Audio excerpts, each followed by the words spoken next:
The Ultimate Sales Machine. Turbocharge Your Business with Relentless Focus on 12 Key Strategies. By Chet Holmes. This book is dedicated to the best person I've ever known my entire life. And I got to marry her. The salt of the earth never tasted so sweet. To my Vicky, the lady fantastic. A note to the reader. I've heard Chet Holmes speak on many occasions, and I've had the privilege of working with him on many others. He is so accomplished and wise in a broad array of topics that I began to encourage him to write a book. It took a lot of pig-headed discipline and determination on my part to finally get him to do it. Now that I've read The Ultimate Sales Machine, I'm even more proud of my accomplishment in getting Chet to finally put it all into writing.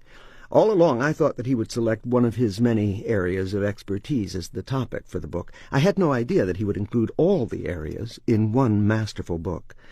I knew that Chet was a brilliant speaker, and I also knew that he was a talented scriptwriter, but I never dreamt that he was as good a writer as he demonstrates in this book, or that he could bring to business nonfiction the same level of drop-dead ability that he brings to general audience movie scripts.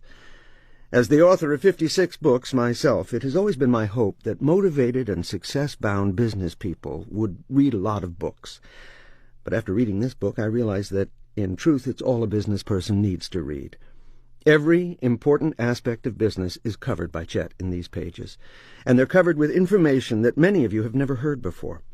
You'll never be able to accuse Chet of being shallow. There are profound insights in this book, crucial details and personal experiences that separate it from every other book on the shelves of your library or bookstore. Although Chet is a karate master, he pulls no punches in these pages. Learning from him is like learning from a world-class teacher, which comes as no surprise because Chet is truly a world-class teacher. This book will be a classic for as long as businesses seek to improve their profits, their sales, and their futures. Thank you, Chet, for proving that my pig-headed discipline and determination were richly rewarded. J. Conrad Levinson, the father of guerrilla marketing and author of the Guerrilla Marketing Series, more than 14 million sold, now in 43 languages. Forward. When words are never enough. When Chet Holmes called to tell me he was coming out with a book, and would I take a look at it, I thought to myself, oh, Chet, not another book on sales. Don't misunderstand me. Chet is a barn burner when it comes to sales. Chet is a master at what he does. Chet knows stuff about the selling cycle, the selling system, the positioning of products, services, and companies, and the people who build them and sell them, that very few of us in the business of business have ever learned. But still, my heart hung heavy, and my shoulders too, when Chet called to ask me if I would simply take a look at a few chapters of this new book, and perhaps say something nice about what I saw.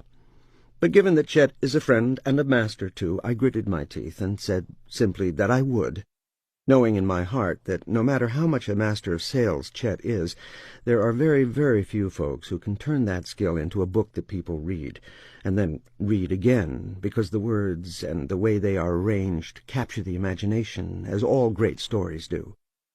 I was afraid that when I began to read his book, I would have to tell him the truth. Books are hard to do, Chet. What the hell, you did a good job. And there are so many other things you're good at, you'll never even remember this after a few years go by, and the pain of harsh critics goes away, and you discover a brand new day. That's what I thought I would have to say to Chet once I took a look at what he sent my way.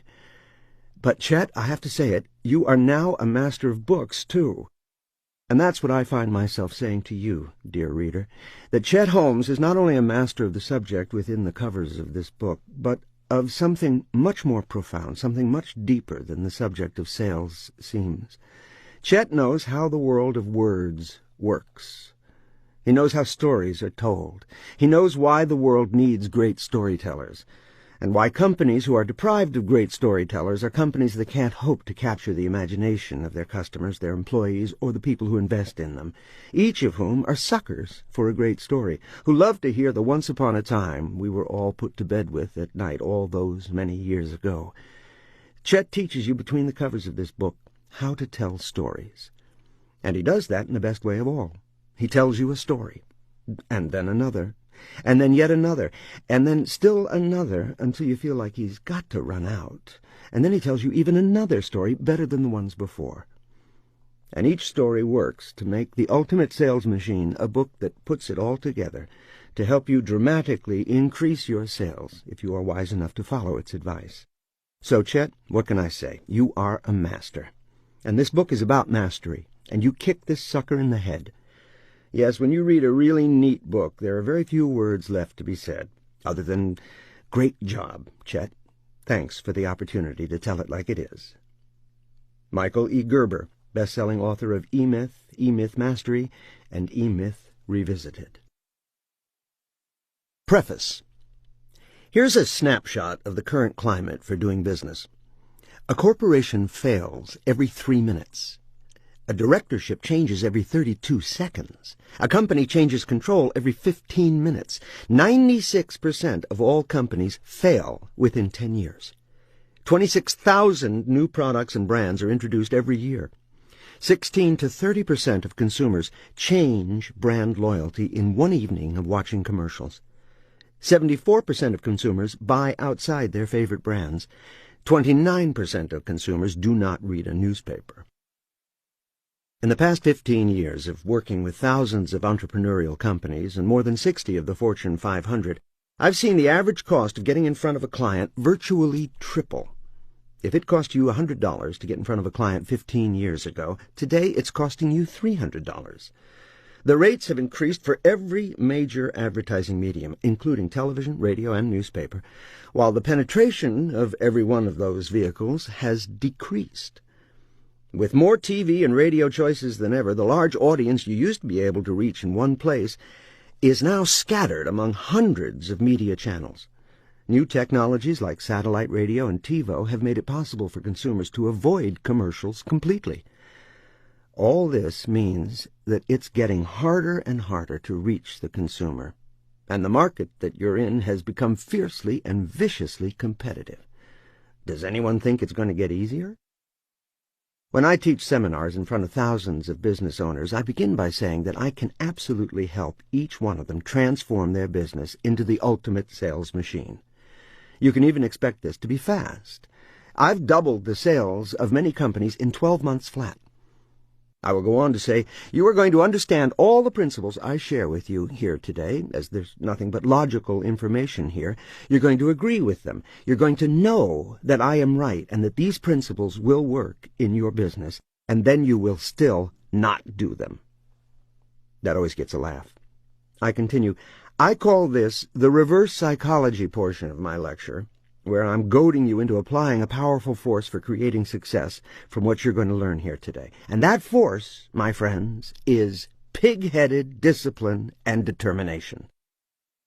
As a speaker who has been out there speaking for 15 years now, I have had the pleasure of many business owners and executives coming up to me and saying, "You know, Chet, your stuff has really helped me, but I got to tell you, the most important lesson I learned from you was what you said about pig-headed discipline and determination." If you apply the learning curve in this book to your business with pig-headed discipline and determination, you too will come up to me at a seminar one day and thank me for the fact that your business now slaughters your competitors at every turn, runs without you, and is highly profitable. In short, you will have mastered your business so that it runs like a finely tuned sales-making machine. How do you become a master of anything? How do you help others become masters? The key lesson I've learned again and again ever since I was a kid studying karate is that mastery is not about being special or more gifted than anyone else. Mastery is a direct result of pig-headed discipline and determination. The promise of this book is that you will learn how to create mastery in your business, resulting in the finest, most profitable, and best-run business you can have.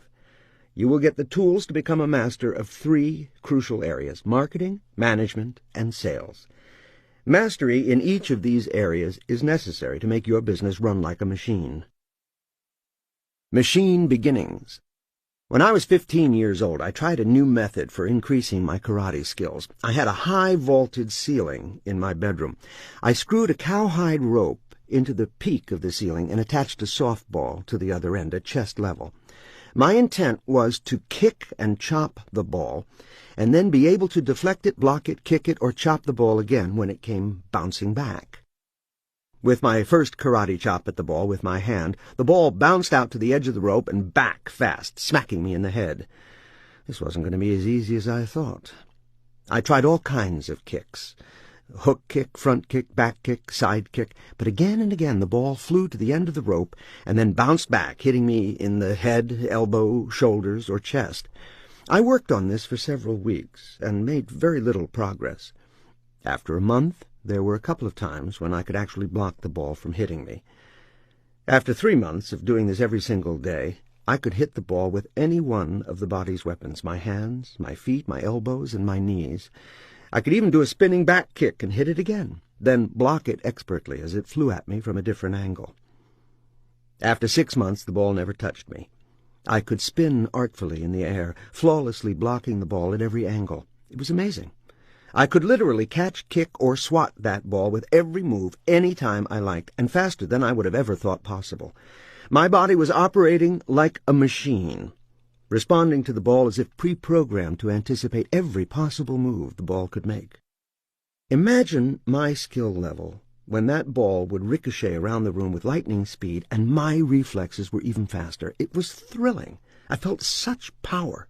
I realized that becoming a master of karate was not about learning 4,000 moves, but about doing just a handful of moves 4,000 times. This repetition trained my body to run like a machine. And that's what constant and focused repetition will do for your business. No matter what comes up, your responses are automatic because you've prepared for and developed the skills to deal with every possible scenario. More important, by focusing like a laser beam on the 12 strategies in this book, you will outsell, outmarket, and outmanage your competition at every turn.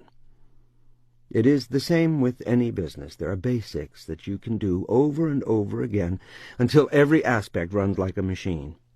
In the near future, you can have every person in every department know how to handle any circumstance that arises. Where other companies have 1 or 2 approaches for getting appointments with clients, your salespeople will have 10 different approaches, and they will perform each one expertly. Your salespeople will have answers and perfect follow-up letters for every possible situation. Your customer service people will know how to respond to any complaint or special order or return situation that comes their way without having to consult their manager. Stress levels will be lower because every employee will have the information, training, and tools to do their jobs confidently and effectively. What will it take to get you there? One thing: pig-headed discipline and determination. Look at any area in your life where you have a great achievement. You know you worked at it. Perhaps you are a great golfer. Perhaps you're good at tennis. Perhaps you play piano. Any area of achievement in your life required you to stick with the basics until you became great. And yet, so many businesses don't do that. Being great at sales, for example, requires you to be good at only 7 things. Yet my sales audits of hundreds of companies reveal that few, if any, have outlined this process in the kind of detail that creates greatness. Is your company or department growing at the rate you desire? In almost every company that I've helped to grow, everyone is working very hard, from the CEO to the salespeople, right down the line. But if you don't have the tools necessary to master each area of the business, you are working harder, not smarter. This book offers the tools. Not only does it supply you with the pig-headed mindset, but it also provides you with complete how-to instructions to create the ultimate sales machine. Introduction. The owner of one of the largest carpet-cleaning companies in the country, Rug Renovating, which covers the tri-state metro area of New York, New Jersey, and Connecticut, came to me for help. Here's a company with 30,000 clients that was finding that efforts to get new clients were becoming less and less effective over the years. Any business owner reading this has probably noticed the same problem. Although he came to me looking to gain more clients, my first reaction was to find out whether he had maximized the clients he already had. I asked him how often his current clients buy. He answered, "They buy about once every 3 years. We send coupons and discounts frequently, but the numbers don't change." I asked, "How would you like it if we could get your clients buying twice a year instead of once every 3 years?" He was very excited at the idea, but no previous approach had worked. Like nearly every company in the world that sells carpet cleaning, this company was using product data in its sales process. Product data is straightforward and has very little strategic value. This is product data. We clean X square feet of carpeting for Y dollars. But adding market data can make the product data much more powerful. As you will learn in Chapter 6, every company can dramatically strengthen its sales and marketing materials by adding market data. Here's what we found for this carpet cleaning company. Fact: your carpets act like a giant health filter, capturing dust, dirt, bacteria, pollen, dust mites, their waste, and the bacteria that feed on it. Government studies have shown that when you remove carpets from buildings, people get sick 4 times more often.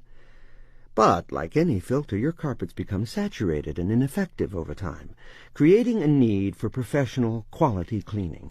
And even vacuuming every day does not kill bacteria embedded in the carpet. The EPA found that professional carpet cleaning actually gets carpets 1,500% cleaner than even vacuuming every day. The steaming hot water used by professionals kills germs and bacteria that build up in your home. This is an example of how market data can motivate purchasing when people might not even feel they need the product. Product data like we sell carpet cleaning only appeals to people who think they need their carpets cleaned right now. The goal of most people when they get their carpets cleaned is to get them to look better. Little do people realize that it makes their home healthier. This puts cleaning your carpets on the same level of importance as taking the kids for their yearly checkup. Here's a company that has actually gone beyond product data to study every aspect of carpet cleaning, right down to the government studies about the cleanliness of your air quality within the home. From the EPA's research, we created a concept called the Gold Service. The goal was to get customers on a schedule to have their carpets cleaned every 6 months. The company owner was very excited about this concept. So was I. We could both do the math and understand how much this would mean for him if it worked. Here I was hired to find a big breakthrough, and I felt I had delivered. Victory was mine. Using the market data, I created a script for their top producer to test for a week. The following week, I met with the entire staff over the telephone with the CEO listening. The dialogue went as follows. Chet: So, how did it go? Sales rep: It didn't work. Chet: It didn't work? Sales rep: No, it didn't work. Chet: Well, how many people did you offer it to? Sales rep: I offered it to 10 people. Chet: And nobody bought it? Sales rep: No, 2 people bought it. To the sales rep, the perception was that 8 no's out of 10 pitches made the concept a failure. But do the math. If you have 30,000 clients buying once every 3 years, that's about 10,000 sales per year. Now, imagine an extra 6,000 of them, a mere 20%, buying twice per year. What does that do for this business? It's an enormous increase in volume. But if it were up to that sales rep, the idea would have died right then and there. This is where pig-headed discipline and determination make the difference between mediocrity and greatness. In fact, it took 6 months of pig-headed discipline and determination to get every salesperson offering that service to every prospect every time. This is where most executives fail. Building a sales machine is not going to be about doing 4,000 things. It's going to be about doing 12 things, 4,000 times each. Just 1 hour a week changed this CEO's life. He made a commitment to spend this hour every week improving and integrating the Gold Service concept. It wasn't easy. It took 6 disciplined months to integrate this into the fabric and fiber of the business. But remember, it was 6 months of only 1 hour per week. Every Monday night at 5 o'clock, without fail, the whole company would gather and talk about how this concept could be made more effective, how we could make it easier for the salespeople to use, what ideas the salespeople had to make this more effective, and so on. The whole focus of that hour was to integrate this one concept fully and completely into every aspect of the business. Not only did the implementation of the Gold Service improve sales, it also stabilized the business. Where the owner used to hope every month that customers would respond to his flyers, he now knows going into each month how many people are signed up for the Gold Service cleaning. It made the business more stable in every way, and it transformed sales performance. When I started working with the staff, the lowest sales rep was doing $13,000 a month, and the average sales rep was doing $35,000. When I finished working with them, the lowest sales rep was doing $49,000 a month, and the highest sales rep was doing $100,000 a month. Sales performance doubled. Initially, the sales staff fought me all the way, even though they were on commission. This company refined its sales process to near perfection within the mentioned 6 months. Everyone reading this will be able to do the same. But sales is just one piece of the pie. In order to be the ultimate sales machine, you actually have to be great at leading, managing, and marketing. This book lays it out in straightforward language with practical examples spelled out from every angle. And the best part is that you're not going to work harder, you're only going to work smarter. You can profoundly improve your company or department if you absolutely commit to 1 hour per week in which you do nothing else but work on making the business much more effective.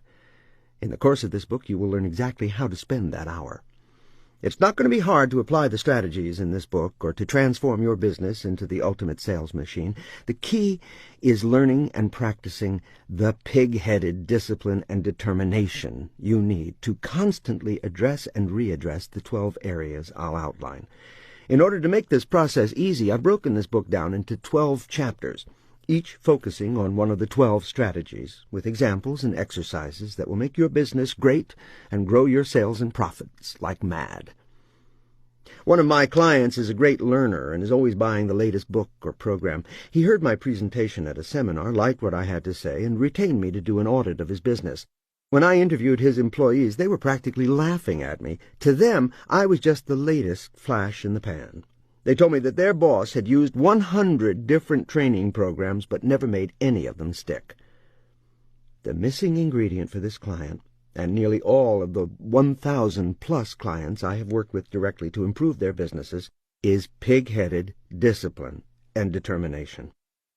We all get good ideas at seminars and from books, radio talk shows, and business-building gurus. The problem is that most companies do not know how to identify and adapt the best ideas to their businesses.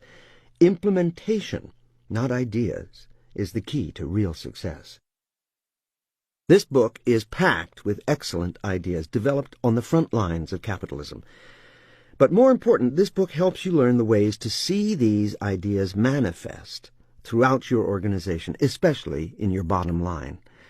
Once you begin working on the strategies in each chapter, you will see that it's not just about implementing the ideas in this book. Your ability to implement any idea you learn anywhere will benefit dramatically from the learning curve presented here. For example, in Chapter 1, you'll learn how to maximize productivity through time management at every level of your organization. How well you manage your time and the level of productivity and performance you require from your staff are specific competencies that few businesses ever fully capitalize upon.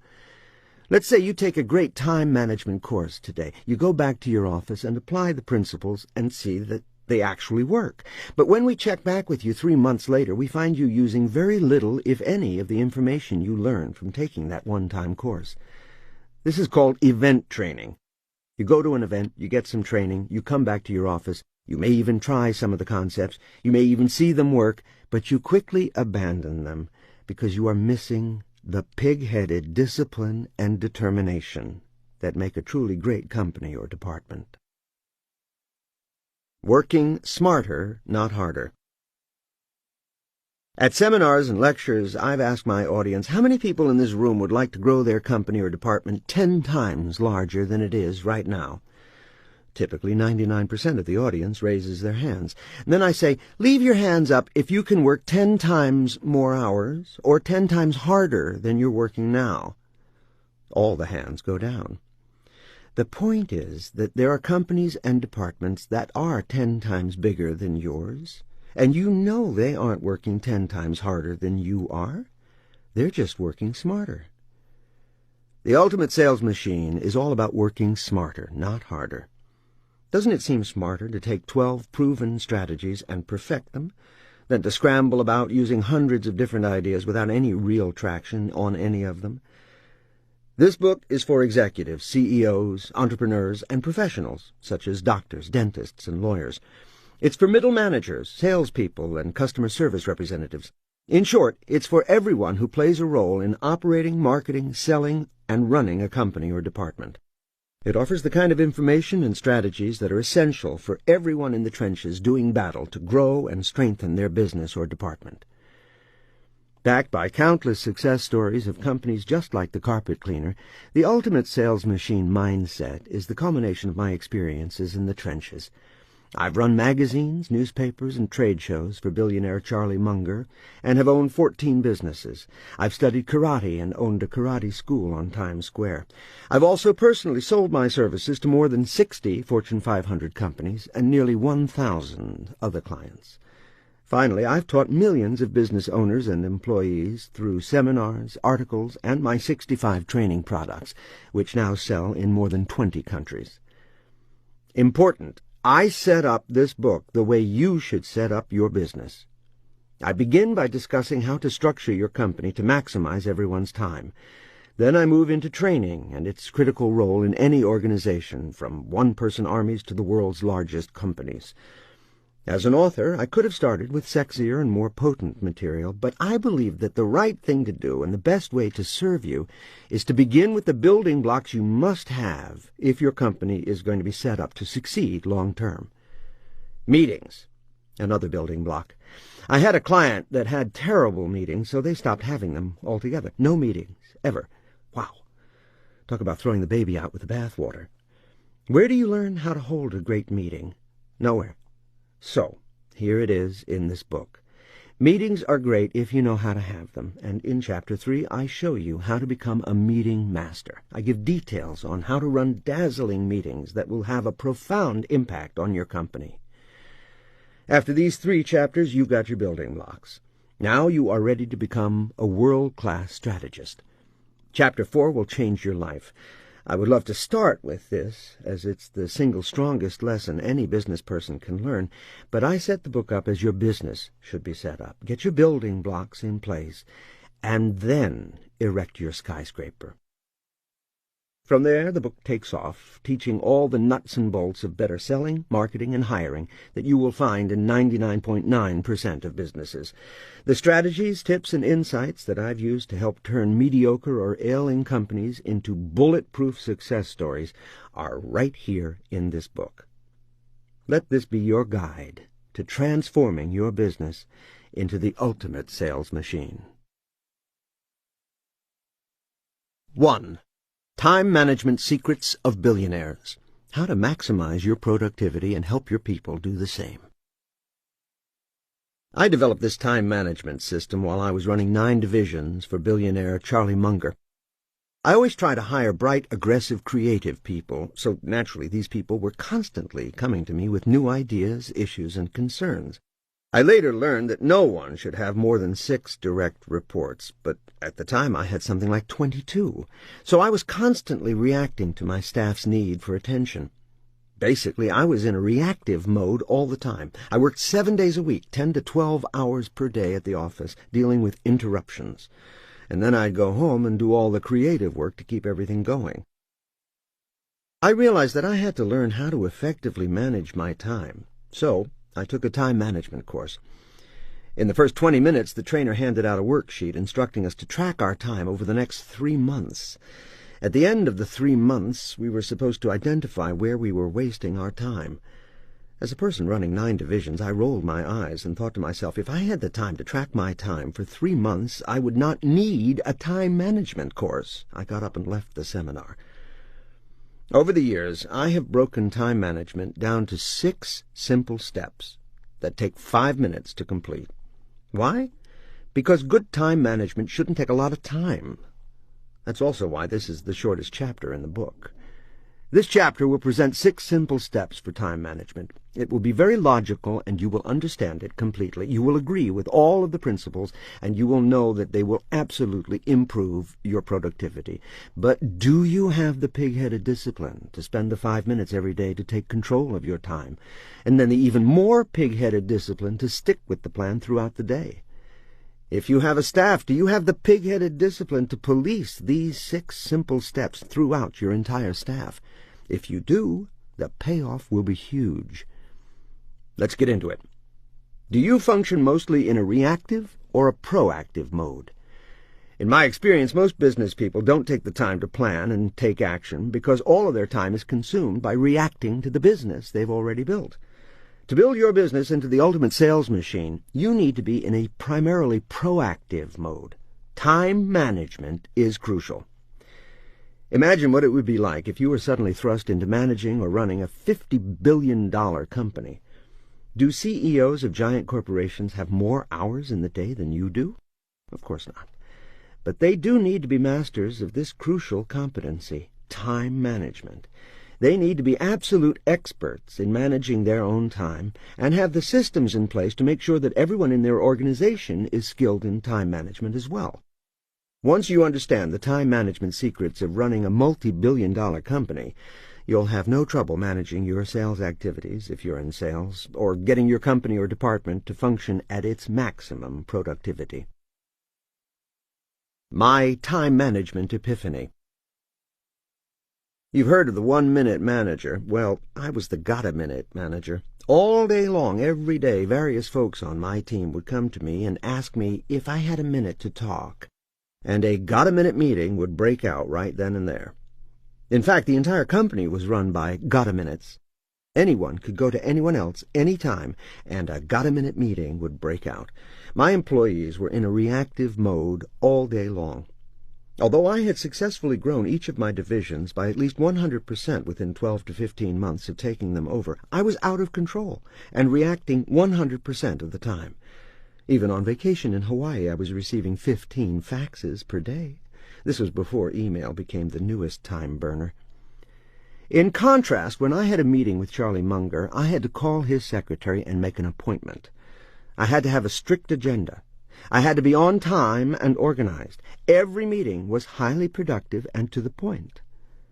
Then suddenly it clicked that I needed to take control of my time and my staff. So, after a few years of working 12-hour days every single day, including weekends, I realized that in order to more successfully run and manage the divisions under my control, I had to get more organized and less reactive. I put out a memo effectively ending my got-a-minute management style. Here's what it said.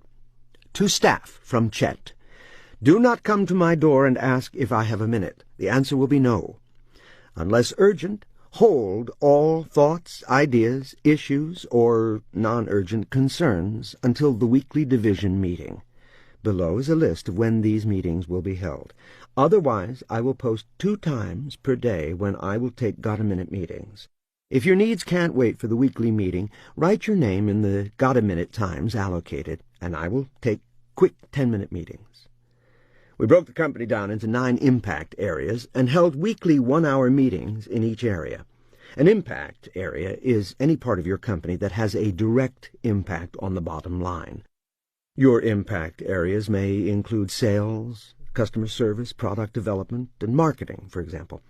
In order to improve and perfect each of these areas, you need to give them a dedicated 1 hour per week, when everyone involved can focus exclusively on improving that area. Once I established weekly impact area meetings, my team learned to hold their ideas until the appropriate meeting, instead of coming to my office to share their ideas as they got them. I even put out a pad that had the words, "With Chet," on the top of the pad. My staff was then to write down on the pad the things they'd normally interrupt me with, and keep that pad in their desk drawer until the weekly meeting. The memo went out on Thursday, and I recall distinctly that on Friday no one came to my door. It was the first time in years that had happened, and I did not know what to do with all this uninterrupted time. I could actually concentrate at the office, and I didn't need to bring home the normal mounds of work to be done at nights and on weekends. I had a whole new learning curve headed my way. No one came to my door on Friday, but by Monday the madness started all over. I had to have the pig-headed determination and discipline to train my staff to follow these rules. When someone comes to your door with a got-a-minute meeting, you stop them cold and say, "Is this something that can't wait until the weekly meeting?" They will still try to get you to focus on it right then and there, and if you lack pig-headed discipline, you'll cave and jump right into it. So I had to discipline myself and the staff to hold almost everything until the weekly meetings. And the best part? I went from reacting to the business 70 to 80 hours per week to proactively running and more effectively managing and growing the business in only 9 hours per week, because I broke down my responsibilities into 9 major impact areas. The meetings were way more productive than the got-a-minute meetings, because these meetings were more formal, structured, and results-oriented. The key staff for each impact area attended their meeting together, so major progress could be made, and everyone was there who then needed to take the next step or learn our latest breakthrough. I kept 9 pads, one for each impact area, and on each pad I would keep notes of what we had worked on and who had promised to do what before the next weekly meeting. Yes, to-dos, tasks, and deadlines must be assigned after every meeting, but the key is not to ask for too much to be completed. Make the gains small but constant. If you are having the meeting every week and you are making small incremental gains each and every week, think of the profound transformation you're going to have in 52 weeks. A year from now, your company, division, or department can be massively improved. More on this later. If you run a large company, you will have more impact areas. I helped one executive break down his company into the main impact areas and initiatives he was working on, and he ended up with 17, which means 17 one-hour meetings per week. That might sound crazy to a small company owner or executive, but it is the way to take your company to the next level if you've got a lot going on. This particular executive was working 70 hours per week and getting less done than when I made him break down the company into 17 hours of meetings. Each meeting moved each impact area forward. Decisions were made weekly. Everything of importance got addressed every week. Everyone was happier. The employees in each area felt more important. Prior to this program, some of them had to chase the boss for weeks to get questions answered or issues addressed. So, break it down. Exercise. Figure out what the impact areas are in your business. Typically, if you are running a department, your department is the impact area. But if you're a CEO or general manager of a medium or large company, you may have many impact areas.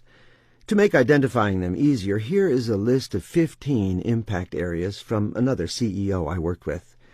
1. Outside sales. 2. Inside telemarketing team. 3. Marketing activities. 4. Customer service. 5. CRM, customer relationship management. 6. Purchasing and suppliers. 7. Shipping and receiving. 8. Inventory control. 9. Accounts receivable. 10. Personnel. 11. Technology. 12. Partner relations, vendors. 13. Partner relations, affiliates. 14. Export sales. 15. California initiative. This last initiative was to attack a new market. What initiatives do you or should you have? Now list your areas of impact. The 6 steps to great time management. There are 6 fundamental steps to great time management. Put these 6 steps into daily practice, and you won't believe how much you and your staff can accomplish in a regular workday. Step 1, touch it once. Tell me if this sounds familiar. You come into your office, and there on your desk sit 3 folders and 2 letters that you must respond to. You look at the first letter and read a few sentences. Dealing with it is clearly going to take more time than you have right now. You put it aside. In one of your folders is another task. You handle that task, and your phone rings. You answer the phone and get pulled in a new direction for 10 to 15 minutes. Then you go back to the folder, but just as you do, an email comes in. You stop to read the email, which contains a task that must be dealt with, but requires more time than you have right now. If you spend just 15 minutes per day to revisit, readdress, or reread documents or emails, you will waste 97 hours per year, where no action is taken.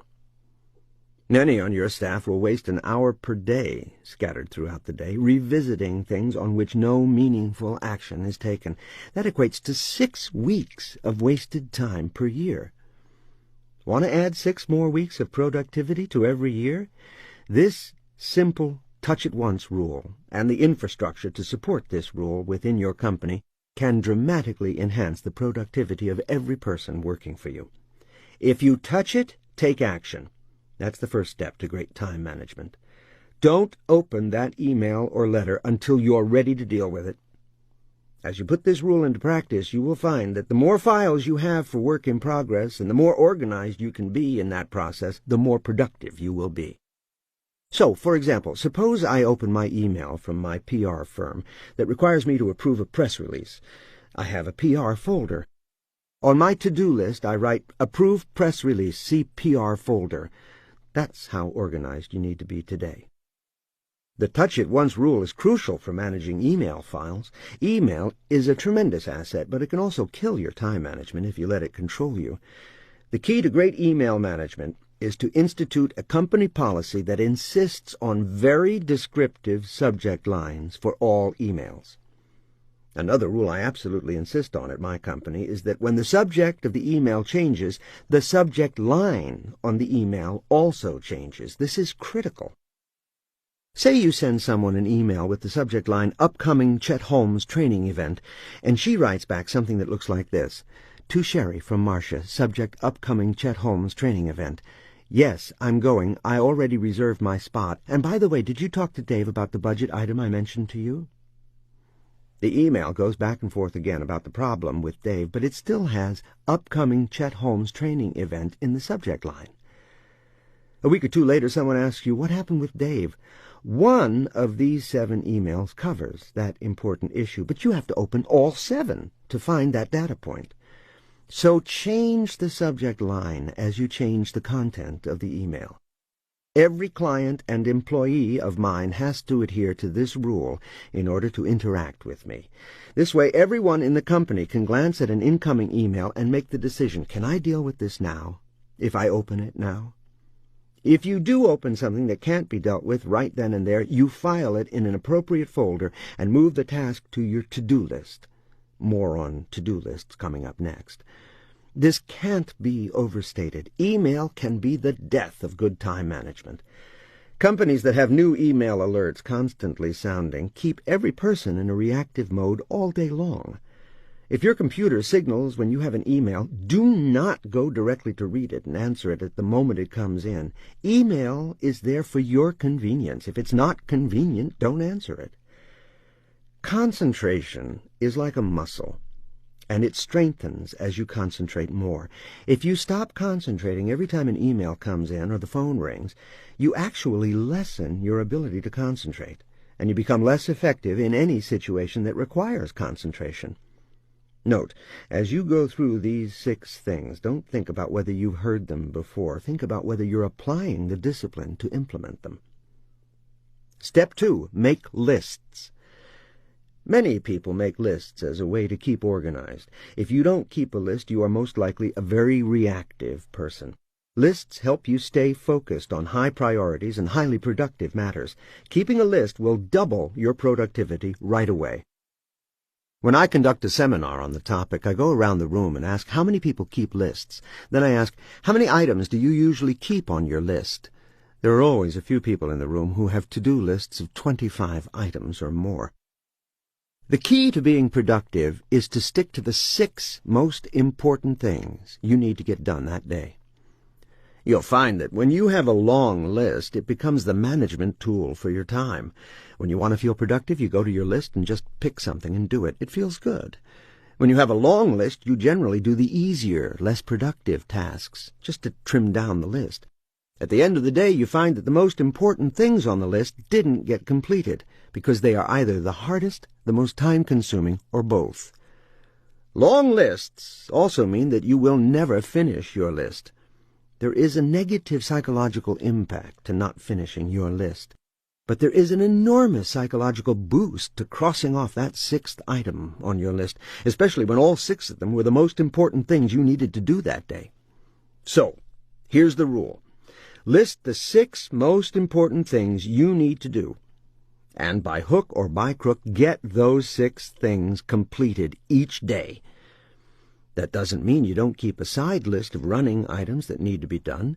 When you plan each day, coming up in a moment, you can go to your long list and use that as a menu of items from which to build your list of the 6 most important things for that day.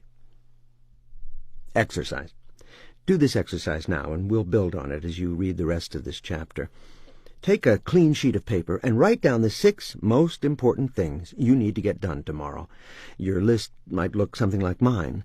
1. Work on client proposal. 2. Fax contract. 3. Schedule meetings. 4. Conference call with Heidi. 5. Review this month's marketing plan. 6. Work on direct mail letter. Step 3. Plan how much time you will allocate to each task. Do not think about when you will do each task yet. Just determine the amount of time you will realistically dedicate to each task. This is an important step to make sure that the 6 items on your list can actually be accomplished in a day.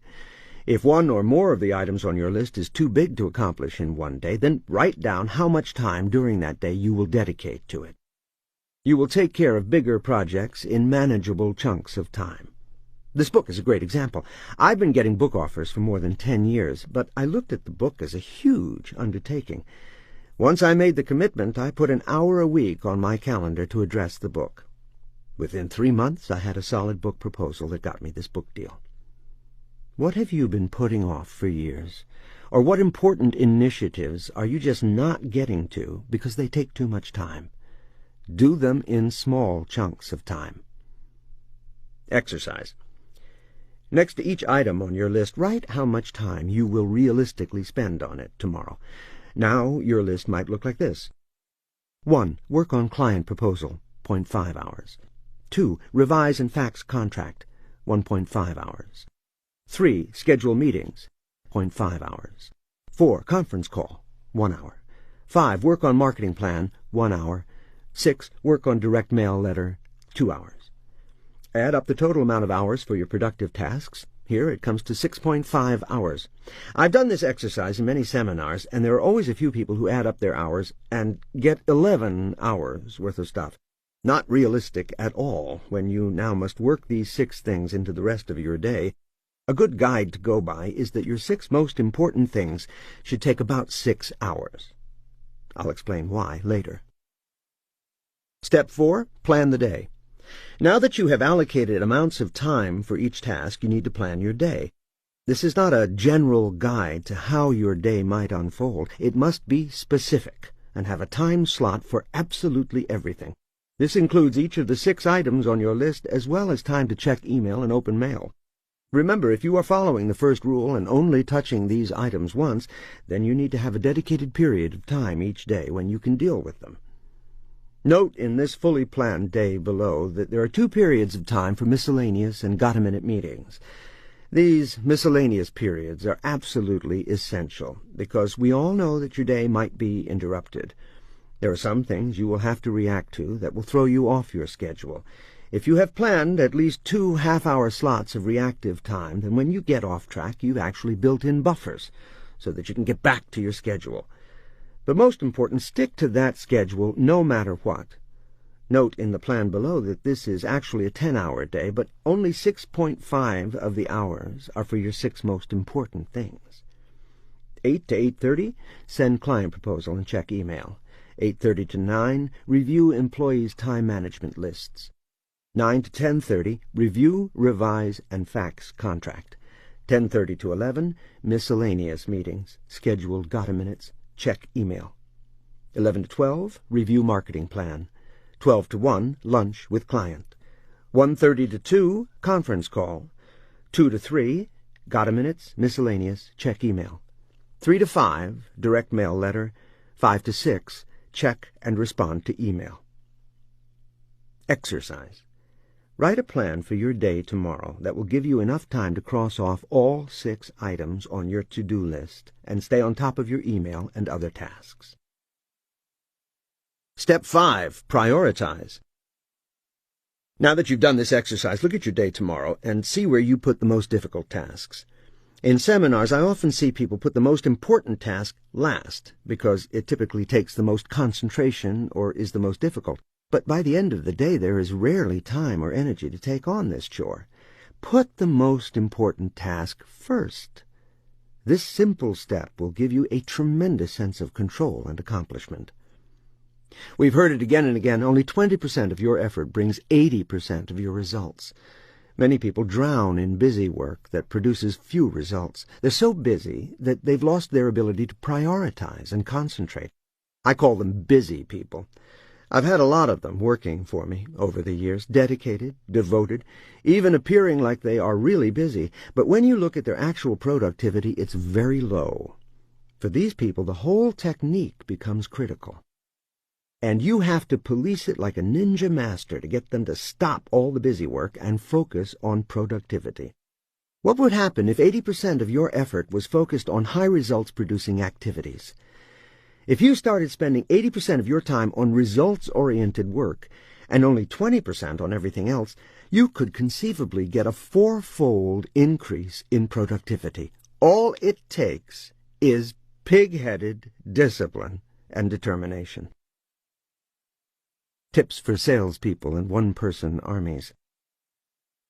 Every salesperson should have at least 2.5 hours a day of brand-new prospecting, and that's for salespeople who have a full load of current clients. Salespeople who are not managing a large list of current clients need to do at least 4 hours per day of pure cold calling. I have a client who has software that tracks sales activity, but he never used the software. To our shock, when we actually used the software, we found that not one person on the staff was doing more than an hour's worth of cold calling in a single day. When surveyed, the reps thought they were making 40 to 60 cold calls per day. The reality? About 11 to 28 cold calls per day. For new salespeople, their entire day should be spent prospecting.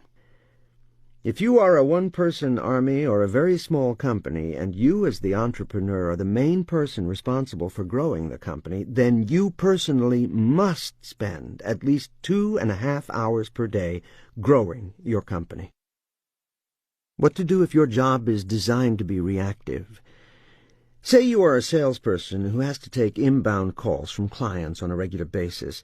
Say you are a customer service representative whose entire job is to react to customer service calls. What if you're a receptionist who answers phones, or an assistant who has to react to your boss's needs all day?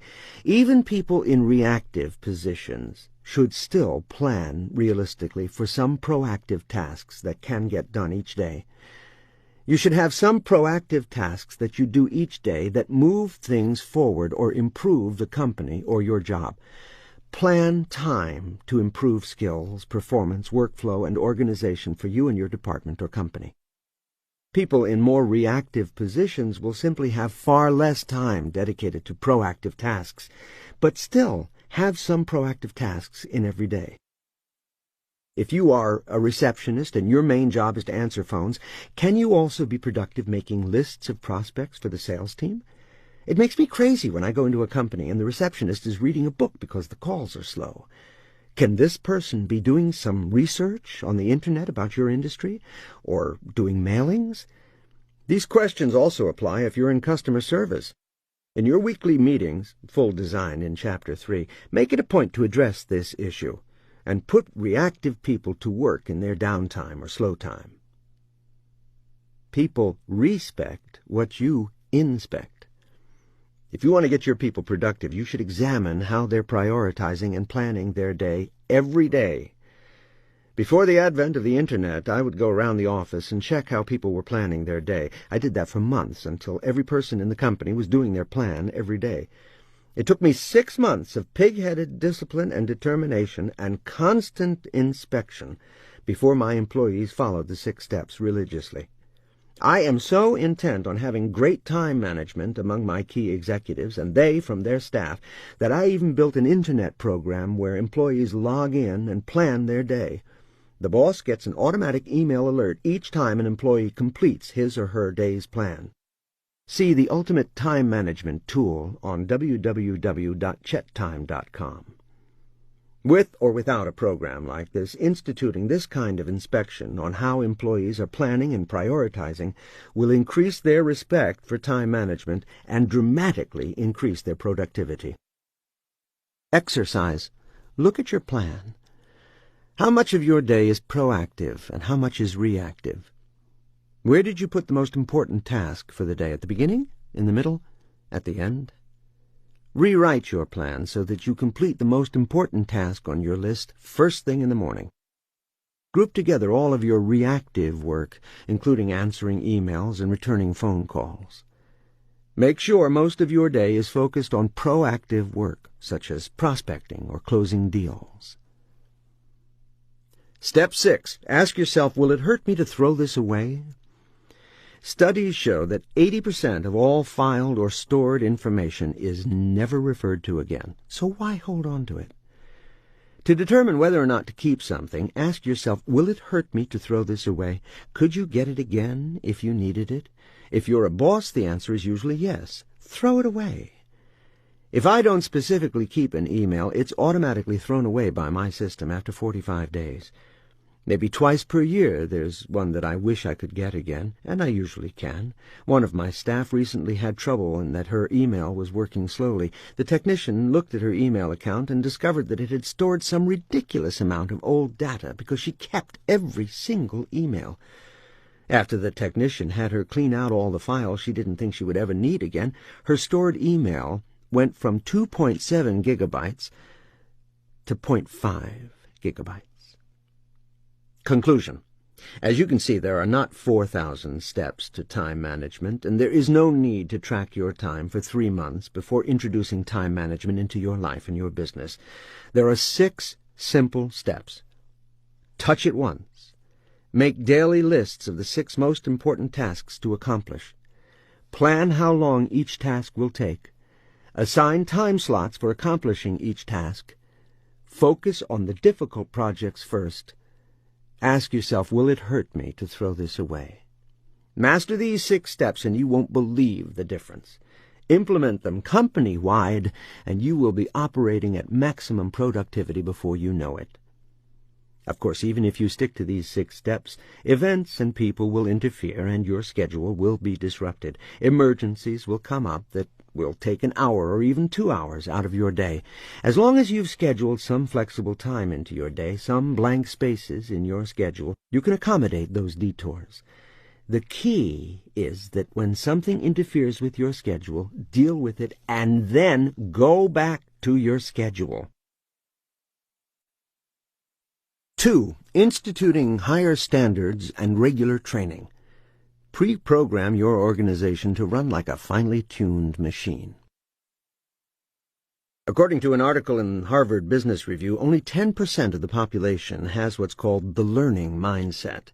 These are people who seek out and enjoy learning. The other 90% of the population will not look to improve their skills unless they have to, as part of their job requirement. Today, most professions, real estate brokers, accountants, financial planners, stockbrokers, lawyers, healthcare professionals, masseuses, and so on, have mandatory continuing education because they found that without it, people wouldn't keep current with the information necessary to be accepted as a professional in their field. What if your doctor wasn't required to keep up to date with medical advances and hadn't looked at a medical text in 20 years? He or she might be prescribing medicine that is now known to be harmful, or doing procedures that we've proven ineffective. Yet in most companies there's little or no training, and there's rarely mandatory training. Some managers view training as an interference with work to be done. But think of the tale of the woodcutters. Woodcutter A cuts wood all day. Woodcutter B keeps stopping and sitting down. At the end of the day, Woodcutter B has 3 times more wood than Woodcutter A. Woodcutter A asks, "How could this happen? You were resting all day." Woodcutter B says, "I wasn't resting. I was sharpening my saw." Take time to sharpen your skills, your tools, and your resources, and you will be more productive. The tribal method of training. Joe's bank just hired Sam, and he's about to go through his new hire training. At Joe's bank, they use what I call the tribal method of training, where information is passed from person to person by word of mouth, like cavemen might have done. Sam is told to watch Betty for 2 days, and then he will be ready to do things himself. There is no formal methodology, no classroom-style training, no training manuals, no role-playing. It's all just one person sitting with another person and watching what that person does. Just watch and learn. If Betty has a bad day, a bad attitude, or bad habits, Sam might think these are acceptable as well. This is the worst kind of training you could possibly have. On the other hand, banks like Wells Fargo, Bankers Trust, and Citibank, all former clients of mine, have classroom-style training programs with policies and procedures for everything. At one of these companies, Sam goes through extensive classroom training before he ever sits to observe another teller. When he finally sits down to do so, he can actually spot when she's doing something wrong. Sam has learned his job, but the training shouldn't stop there. Improving and advancing the skills and professionalism of every person in your company is an ongoing process, and formal training sessions should be regular and non-negotiable. Your industry and competitors might be advancing, but without mandatory continuing education, your team isn't. In this chapter, you'll learn how to set the standards of achievement in your company or department. You'll learn how to implement mandatory training programs and how to make them fun, interesting, and stimulating so your staff loves them. It doesn't matter if you're a one-person army or a Fortune 500 firm. You need to be working on your skills. I had an original equipment manufacturer, OEM client, who was trying to penetrate the 100 biggest manufacturers in her market using a method you will learn in Chapter 6. A key element to this process was that her sales staff had to toughen up. The grim reality is that without great training, the majority of salespeople will never call a prospect back who rejects them even once. Few salespeople will call back even twice after a prospect has said no. This was definitely the case with this OEM company. Its salespeople would have given up after the first rejection from those manufacturers. But we were implementing a corporate initiative, and it was absolutely mandatory that they learn how to persevere. We knew that it would take a coordinated and highly monitored effort to solve this problem. We had call reports that the salespeople were required to fill out that showed what their activity was, and then every week I personally selected salespeople for what I call the hot seat. I drilled them with specific questions about the prospects they had contacted, what their efforts were, what they said, and what the prospect said. Because they knew we were going to be doing this every week, it slowly raised the bar of performance in the whole company. This was not easy or immediate. Every salesperson started off not really doing the required activities, but when they were put on the hot seat by me, with all 50 of the other salespeople, as well as the president of the company, the vice president of sales, and their sales manager, all listening, they quickly realized they had better respect what we were going to inspect.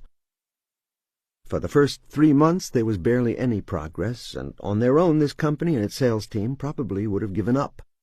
But after 3 months of steady marketing to the executives at these manufacturers and more or less forcing the sales staff to keep calling the same prospects who kept saying no, we started to make nice progress. Every week we would go over what the salespeople were saying and what the prospects were saying. In each case, I'd tune up their skills. Within 6 months, the sales crew had gotten in to see 54% of those they targeted. With consistent, relentless, and organized training on just this specific concept, we raised the standard dramatically and then policed it throughout the organization. These salespeople learned that consistency in their approach, no matter how many times they were rejected, results in a tremendous conversion rate of prospects to buying clients. They are now the masters of selling in their industry. Exercise. With training, everyone sings in harmony. What kind of music is your organization creating? Write down whether the following statements are true or false in your business. 1.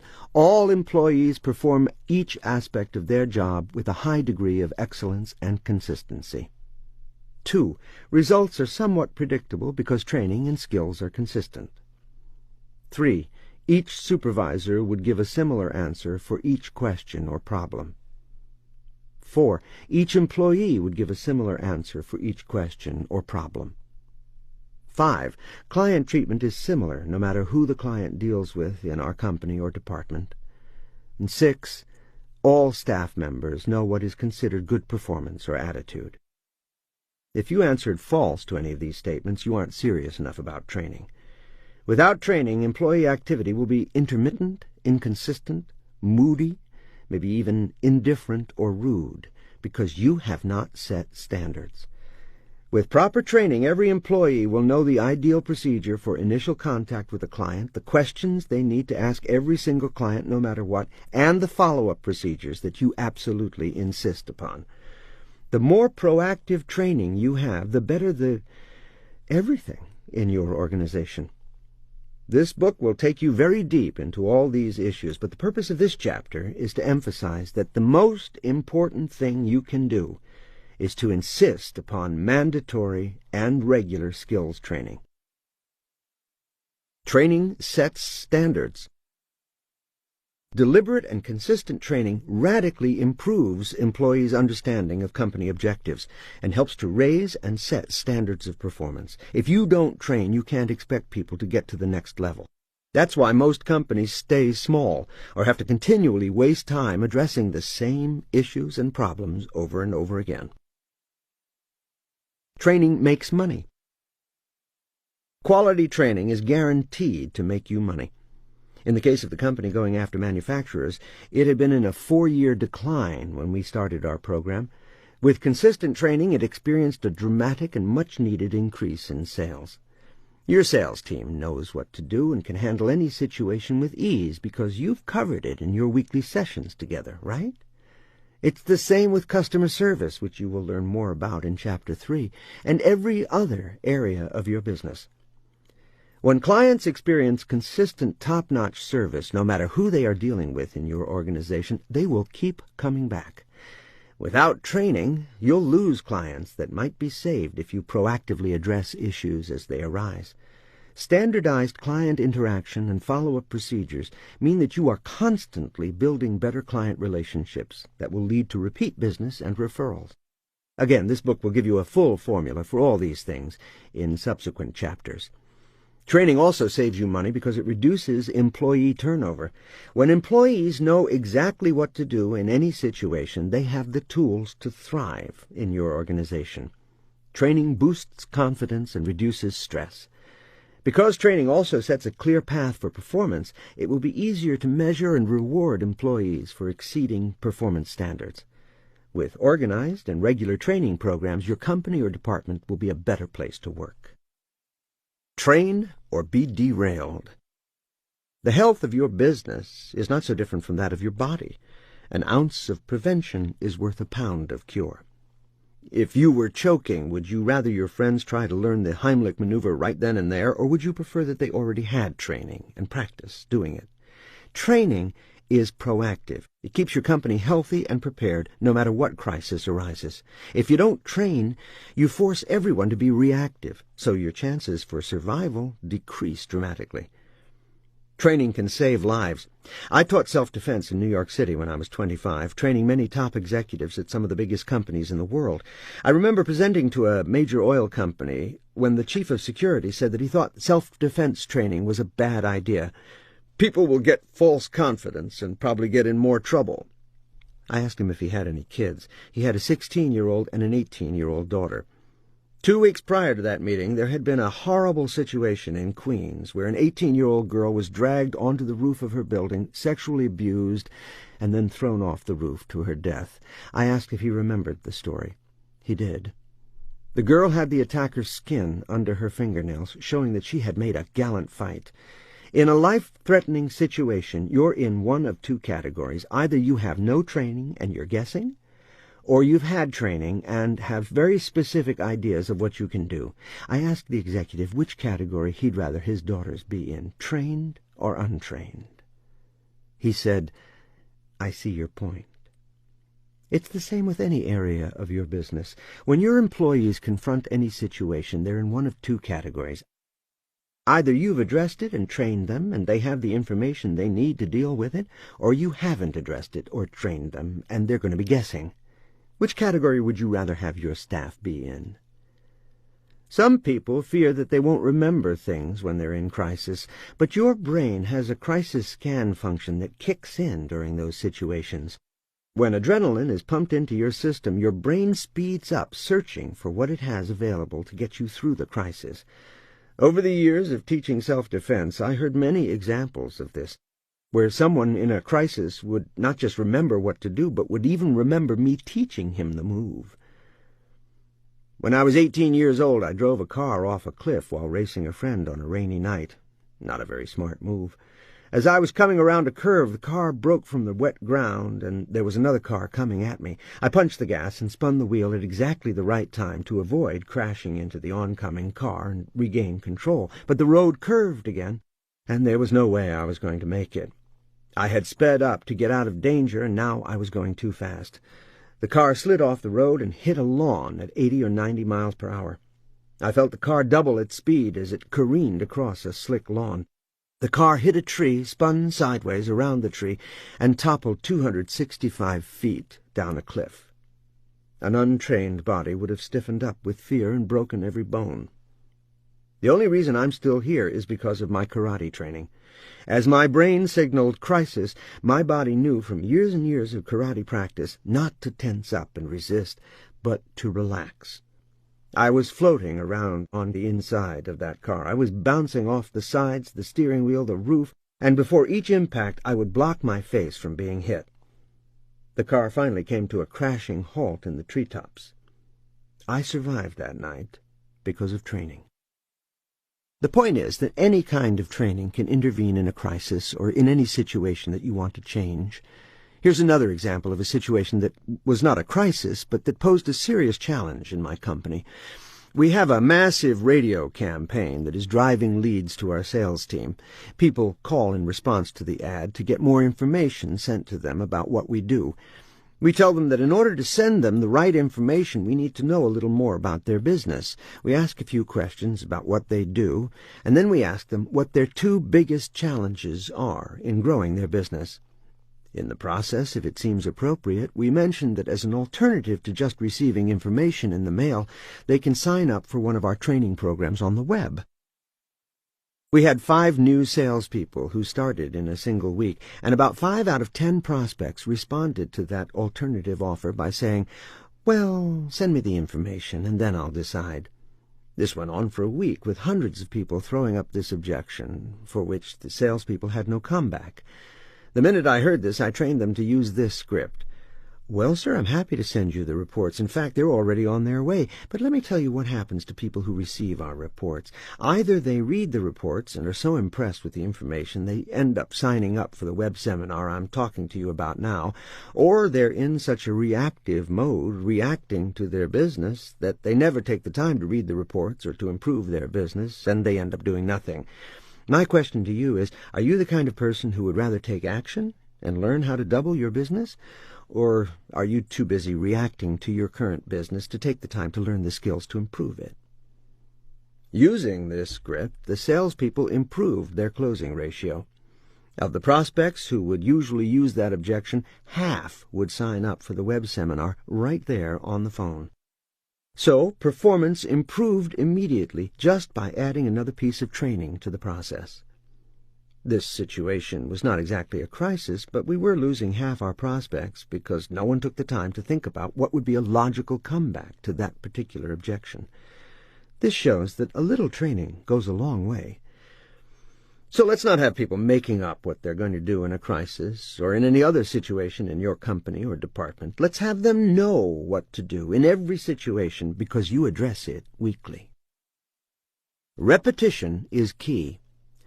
When designing your training programs, remember that repetition is the key to pre-programming your company or department to run like a machine. The design of the Ultimate Sales Machine program was conceived with the simple law that no one gets good at anything without repetition. Karate requires tremendous discipline. You're just repeating moves over and over. This is true of tennis, golf, or any other sport. Practice, practice, practice, and then, when you've begun to master your moves so that you know what to do automatically, it gets exciting. But pig-headed discipline comes first. Just how serious are you about your company? Are you playing at business or taking care of business? According to Sun Tzu in The Art of War, one of the 5 essentials of victory is this: he will win whose army is animated with the same spirit throughout all its rank. How are you going to animate your whole team with the same spirit? 3 words: training, training, and training. Most of the better training programs come in and blitz an organization with a lot of information, and then they leave. The staff has a nice healthy glow for about a week afterward. The perception is that you've received a lot of value because you gained a lot of information. But, in reality, without continuous follow-up, very little sticks from a one-shot training.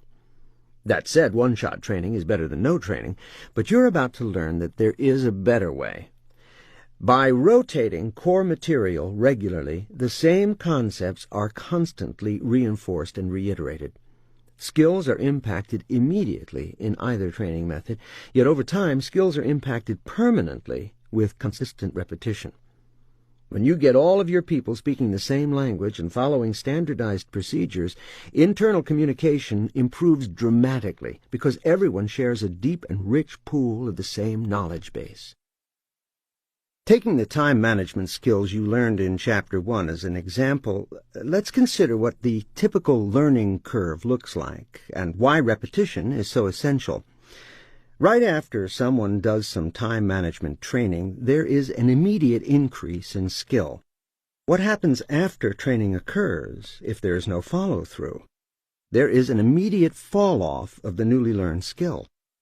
That's where most companies and programs stop. Hence, some minor skill remains, but it's not like you're going to magically turn everyone into a time management expert with a single training experience. What I do in my own companies and with clients is constantly teach the same information again and again until the skill is permanent. The skill improves again with another training session, but there is greater improvement because it's the same material being covered. The fall-off occurs again, but it's not as dramatic as last time. Then another training session takes place, and then another, and the skills improve even more, and the drop-off is even less.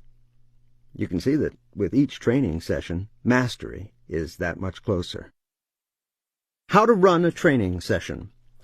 To begin a training session, people should be told what to expect, what will be covered, how long it will take, how the information will be covered, the objective of the particular session, the obtained skill or knowledge that you hope they will gain.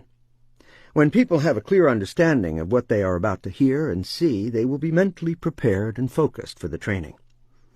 It is important to create a training environment that is conducive to learning. Make it fun. Create an open environment where people can make comments, jokes, and suggestions without reproach. This isn't military training. People should look forward to it because they know it will be interesting and stimulating. As I mentioned in the beginning of this chapter, learning is not something most people do naturally.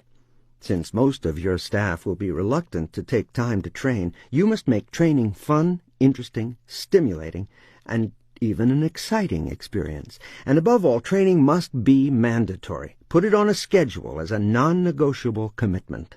No doctor's appointments, no dentist appointments, no excuses. Even one-person armies must treat it this way. Set a schedule and commit to following it no matter what.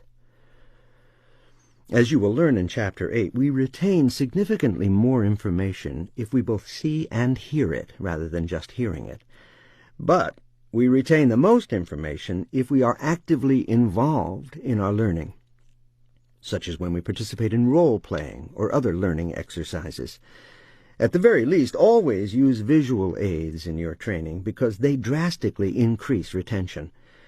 Data dumps are okay for initial sessions when you need to relay a lot of information. However, the highest retention will come from practical application and regular and consistent involvement.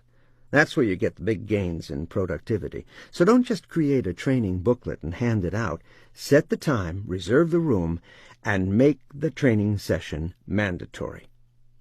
Encourage questions, jokes, insights, participation, and humor. Treat all questions with respect, no matter how pointless you think they are. Keep your people focused, but don't make them feel stupid. There are a variety of training methods and tools you can use to suit your material. It is a good idea to mix a few methods to meet your needs and keep people awake. Let's consider a few. Lecture format. This means you talk and they listen. This method is good for a data dump, but not for anything that requires substantial input or group processing. Group questions. You present broad questions to the group and ask for a show of hands. This method keeps people engaged because it is interactive. Asking group questions is also very helpful if you want to show what is at stake in a given training session. Leading people to their own conclusions is much more powerful than you telling them what that conclusion should be. You might ask the following series of questions.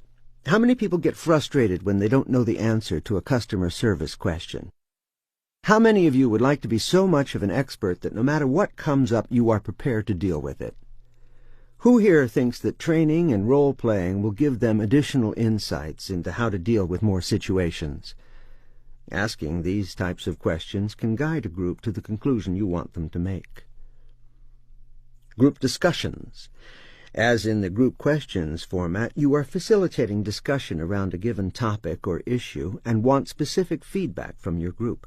This keeps everyone engaged, but here the substance of their answers is crucial to the training session. For example, if I'm teaching a seminar and ask, who here has done workshops at their company? I might get a show of hands, but then I ask, how's it going? At this point, I'm going to get specific feedback from which I can extract common themes that need addressing in the training session. Demonstration training. With this training technique, the supervisor demonstrates how the employee should perform the task. Perhaps you are working on making appointments. The supervisor sets the scenario. She's calling a prospect for the first time, and her goal is to get an appointment with the CEO. The imaginary receptionist answers the phone. The supervisor delivers the script of what everyone on the sales team will say to get past the receptionist and through to the CEO. After demonstrating, the supervisor will then solicit questions and probe to determine the level of understanding from the employees. The supervisor will then ask the employees to demonstrate back to the supervisor, which leads to role-playing. Role-playing. Role-playing is an extremely effective way to train. Let's take customer service as an example. A company that is looking to be at the top of its game will already have outlined the 7 most common customer service issues. Even though you may have a manual that lays out what to do in various situations, role-playing can really drive it home. Role-playing helps each person automatically do what he's supposed to do, even if he's rushed, challenged, or surrounded by distractions. The other day I was calling my cell phone company because my phone magically started receiving about 6 text messages per second, everything from the news to the weather to horoscope predictions. I was calling to get this feature shut off, and I'll admit I was impatient because the customer service person didn't seem to know what I was talking about, even though I thought I was explaining it clearly. My wife was sitting next to me when the customer service person hung up on me. My wife's thought was that I deserved to be hung up on because I was impatient with the customer service rep. Except now, I was furious. If a customer is unhappy, have you trained your staff to hang up on them or to console them? In reality, this scenario was disastrous, but as a role play between a supervisor and a customer service rep, it would be a fabulous tool. With the supervisor acting more and more obnoxious, the exercise would serve the dual function of preparing employees for the worst and providing comic relief for the training session. So, yes, you can have fun and joke about irate customers, like me, but it sets the tone of how those people are to be treated. Not hung up on, but nurtured. You can tell when you encounter an organization where this training has been done and when you get one where it has not been done. Hot seats, going deeper. Hot seats are a highly effective method of improving skills. I use these constantly with my clients. As we work to implement a new program or procedure, I hot seat sales reps. I drill down again and again on minute details until they get everything practically perfect. For example, we had a client who sold office equipment. If sales reps went to the office manager in a prospect company, they would get nowhere. The typical office manager did not have the authority to approve the budget for replacing the major equipment, like copiers and computer systems, even if they were 15-year-old antiques. The attitude was always this: as long as it's working, don't fix it. Office managers might know the long-term advantages of upgrading their office equipment, but often they were ineffective at persuading senior management to spend the money. My client wanted to get to the CFO instead, but reps found that most CFOs bunted them right back to the office manager because that's who's in charge of the office equipment. To get around this, we deliberately went after the CEOs, knowing that they would bunt us down to the CFO. We worked on this CEO bunt method and perfected it.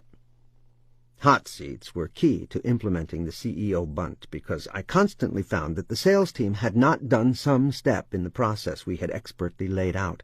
For example, a key ingredient to an effective CEO bunt is to give that CEO a tool that he or she can pass to the person you really want to reach. Usually that's a follow-up memo, yet I cannot tell you how many times hot seats revealed that the salesperson had not done this step. I put the salespeople in the hot seat and asked them questions on every single part of this process until I was sure they absolutely had it down and would do it right the next time. I even did this with the owner of this company. Just from this one process, this team went from making 4 appointments a week to 30 appointments a week. But to be clear, it took 5 months of pig-headed determination and discipline to turn this company into the ultimate sales machine. Case studies as a training method. As I just did with the office equipment story, and as I do throughout this book, your training should use concrete examples and case studies in which the concept you are teaching made a big difference. People remember stories, especially when they are dramatic or humorous.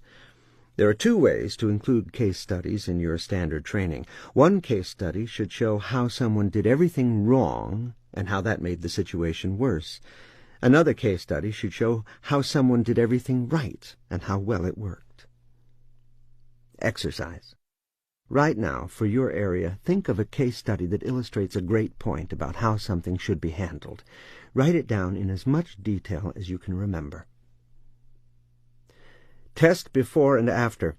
For every concept or skill you teach, develop a test on that area for the staff. And if you really want to see your training stick, give staff the test before they take the training. That shows them how much they're going to learn, and more important, makes the answers stick when they learn it. Then, after the training, they take the tests again and feel accomplished when they get all the answers correct. The spot quiz. In the companies I've run, spot quizzes are an institution. The staff comes into the weekly meeting, and I hand out a spot quiz, like you used to get in school.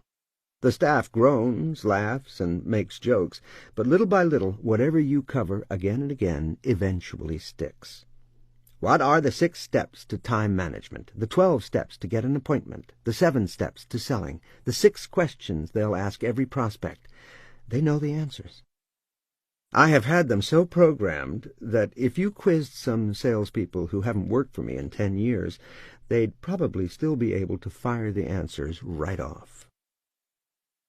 Technology training can be a boon to productivity. I remember reading that most software programs are used to about 10% of their potential.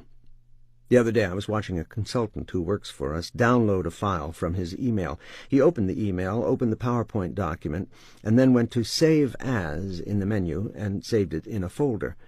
I reached over and, using the mouse, simply dragged the item into the folder. He couldn't believe it was that easy. For years he had been saving attachments as separate docs, not knowing you could simply drag them into the folder of choice. Fortunately, this was not a technology consultant, but his company had never had any technology training at all. The skill level was embarrassing.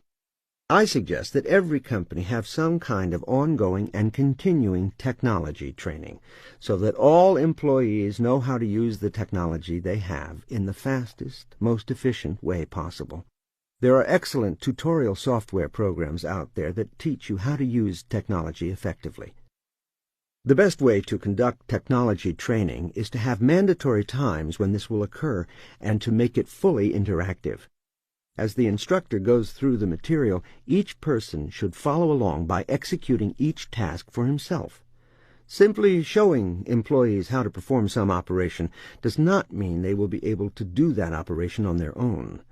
Those who are good with technology often get impatient with those who aren't. They just want to grab that mouse and show them how it's done. I have a technology person like that on my staff, and I constantly swat his hand away and insist that I do the clicking myself, so I learn better. And again, the key here is repetition. Better to teach 5 shortcuts and repeat them 3 weeks in a row during your training sessions than to teach 5 new shortcuts every week and have none of them stick.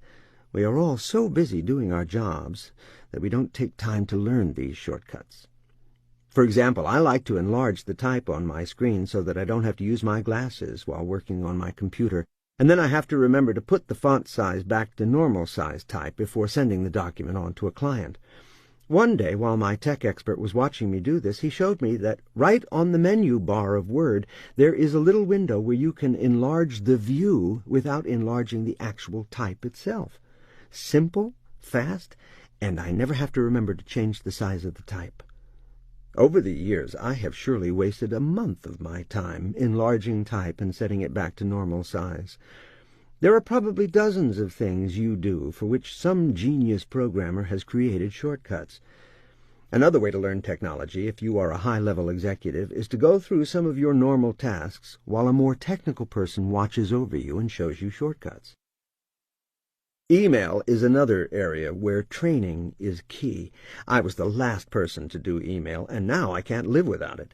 But I learned it by having an expert watch over my shoulder and walk me through it, and then come back several times during the course of the week to show me more and more shortcuts and easier ways to do things. Same with PowerPoint. I couldn't live without these tools today. The productivity boost is enormous. Now let's introduce the most powerful training you can possibly conduct in any company or department. Workshop training. Workshops are a powerful way to facilitate training, improve skills, and implement new procedures. This method is so effective for improving any company, department, issue, or skill that we have devoted an entire chapter to it.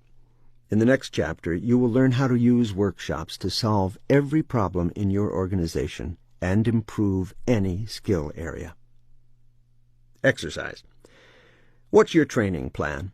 Everything works better with a plan, so jot down the answers to the following questions to begin creating your unique training plan. Write down whatever comes to mind, even if you don't know where to begin. In the next chapter, you will learn how to get very clear on how to develop your training plan by using these notes to create an organized program. What kind of training are you going to provide? Who, which departments or people need what kind of training? Why? What's the impact going to be? When are you going to conduct the training? How? What methods will you use? And why are they the best for the material you'll cover? Conclusion. Developing a regular and consistent training program will enable you to effectively and systematically accomplish the following. Train new employees who can hit the ground running.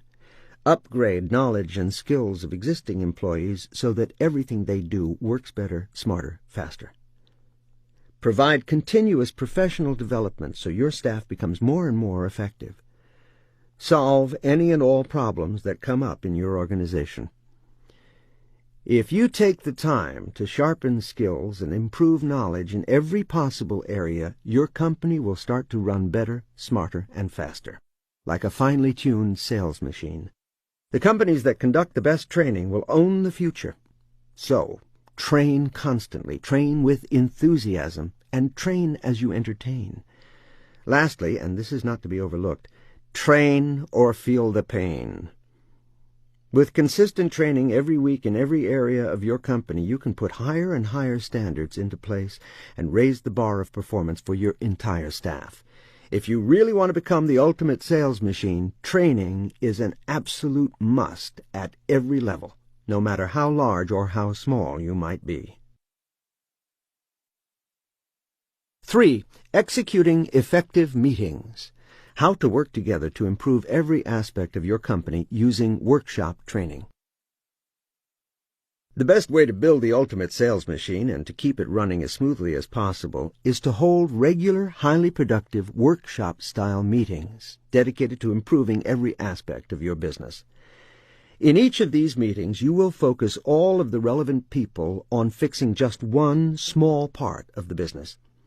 Together, you will brainstorm plans for how to improve this specific area, draft procedures to test, and ultimately create carved-in-stone company policies that everyone will be trained to follow. This constant attention to what I call the 3 Ps, planning, procedures, and policies is essential if you want to easily and quickly grow your business into the ultimate sales machine. One of my clients became one of the fastest-growing companies in America, hiring 50 new people a week. Here's a question for you. Could your company hire 50 people this week and weave them seamlessly into your organization? And before you answer, could you then hire another 50 people next week? Whether you're a Fortune 500 company or haven't hired even your first employee, you need to have the systems in place that would make hiring 50 people every week a breeze.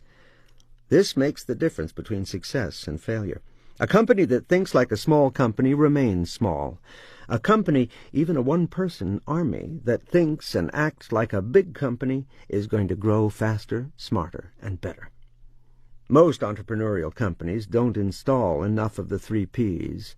Larger companies are more likely to have the 3 Ps in place, but most don't go far enough in perfecting and implementing them. In this chapter, you will learn how to take any company or department to the next level through weekly workshop meetings, focused on further developing the 3 Ps in every aspect of your business. While you are improving the company, you need to be thinking like this. What if I were hiring 50 people next week, and I wanted all of them to enter the business and quickly be able to perform at peak levels? What kind of a training program do I need in place to do that?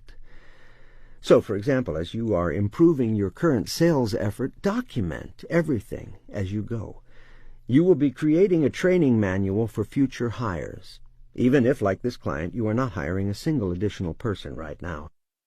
By thinking this way, you are forced to spell out each and every step. Leave nothing, or very little, for the imagination. The large company model. Large companies typically already have training and procedure manuals, but they don't always go deep enough. Far too much is left up to individual interpretation. For example, I've never seen any company, short of those that have had my training, that has well-planned and executed follow-up procedures after a sales call. That is almost always left to the individual salesperson. When you do that, the quality of follow-up is going to vary widely. I recently looked to buy a new vehicle to tow my boat. The salesperson took my card, but I never heard from him. Instead, to my surprise, I got a quality control follow-up call. After a few questions, the person got around to asking why I didn't buy. I told them why. The trade-in offer was thousands below the Kelley Blue Book value. I then asked a few questions of my own and found out that the dealer had hired a group to do the follow-up. Here, an entire side business has been born, selling telephone follow-up to dealerships that can't seem to figure how to properly manage that practice internally. This is not to say that you have to dictate what the follow-up is supposed to be. No, that is another mistake most executives make. All you have to do is have meetings where these things are discussed and developed. This is to say that you should have great follow-up procedures, but the folks in the trenches can help develop them. They will buy in much better to procedures that they themselves help to create. This chapter explains how. It is essential that you schedule at least 1 hour a week to work on the 3 Ps. In the words of my good friend Michael Gerber, author of E-Myth, this is working on the business, not just in the business. CEOs of large businesses and businesses that want to be large must do more of this. Here's how.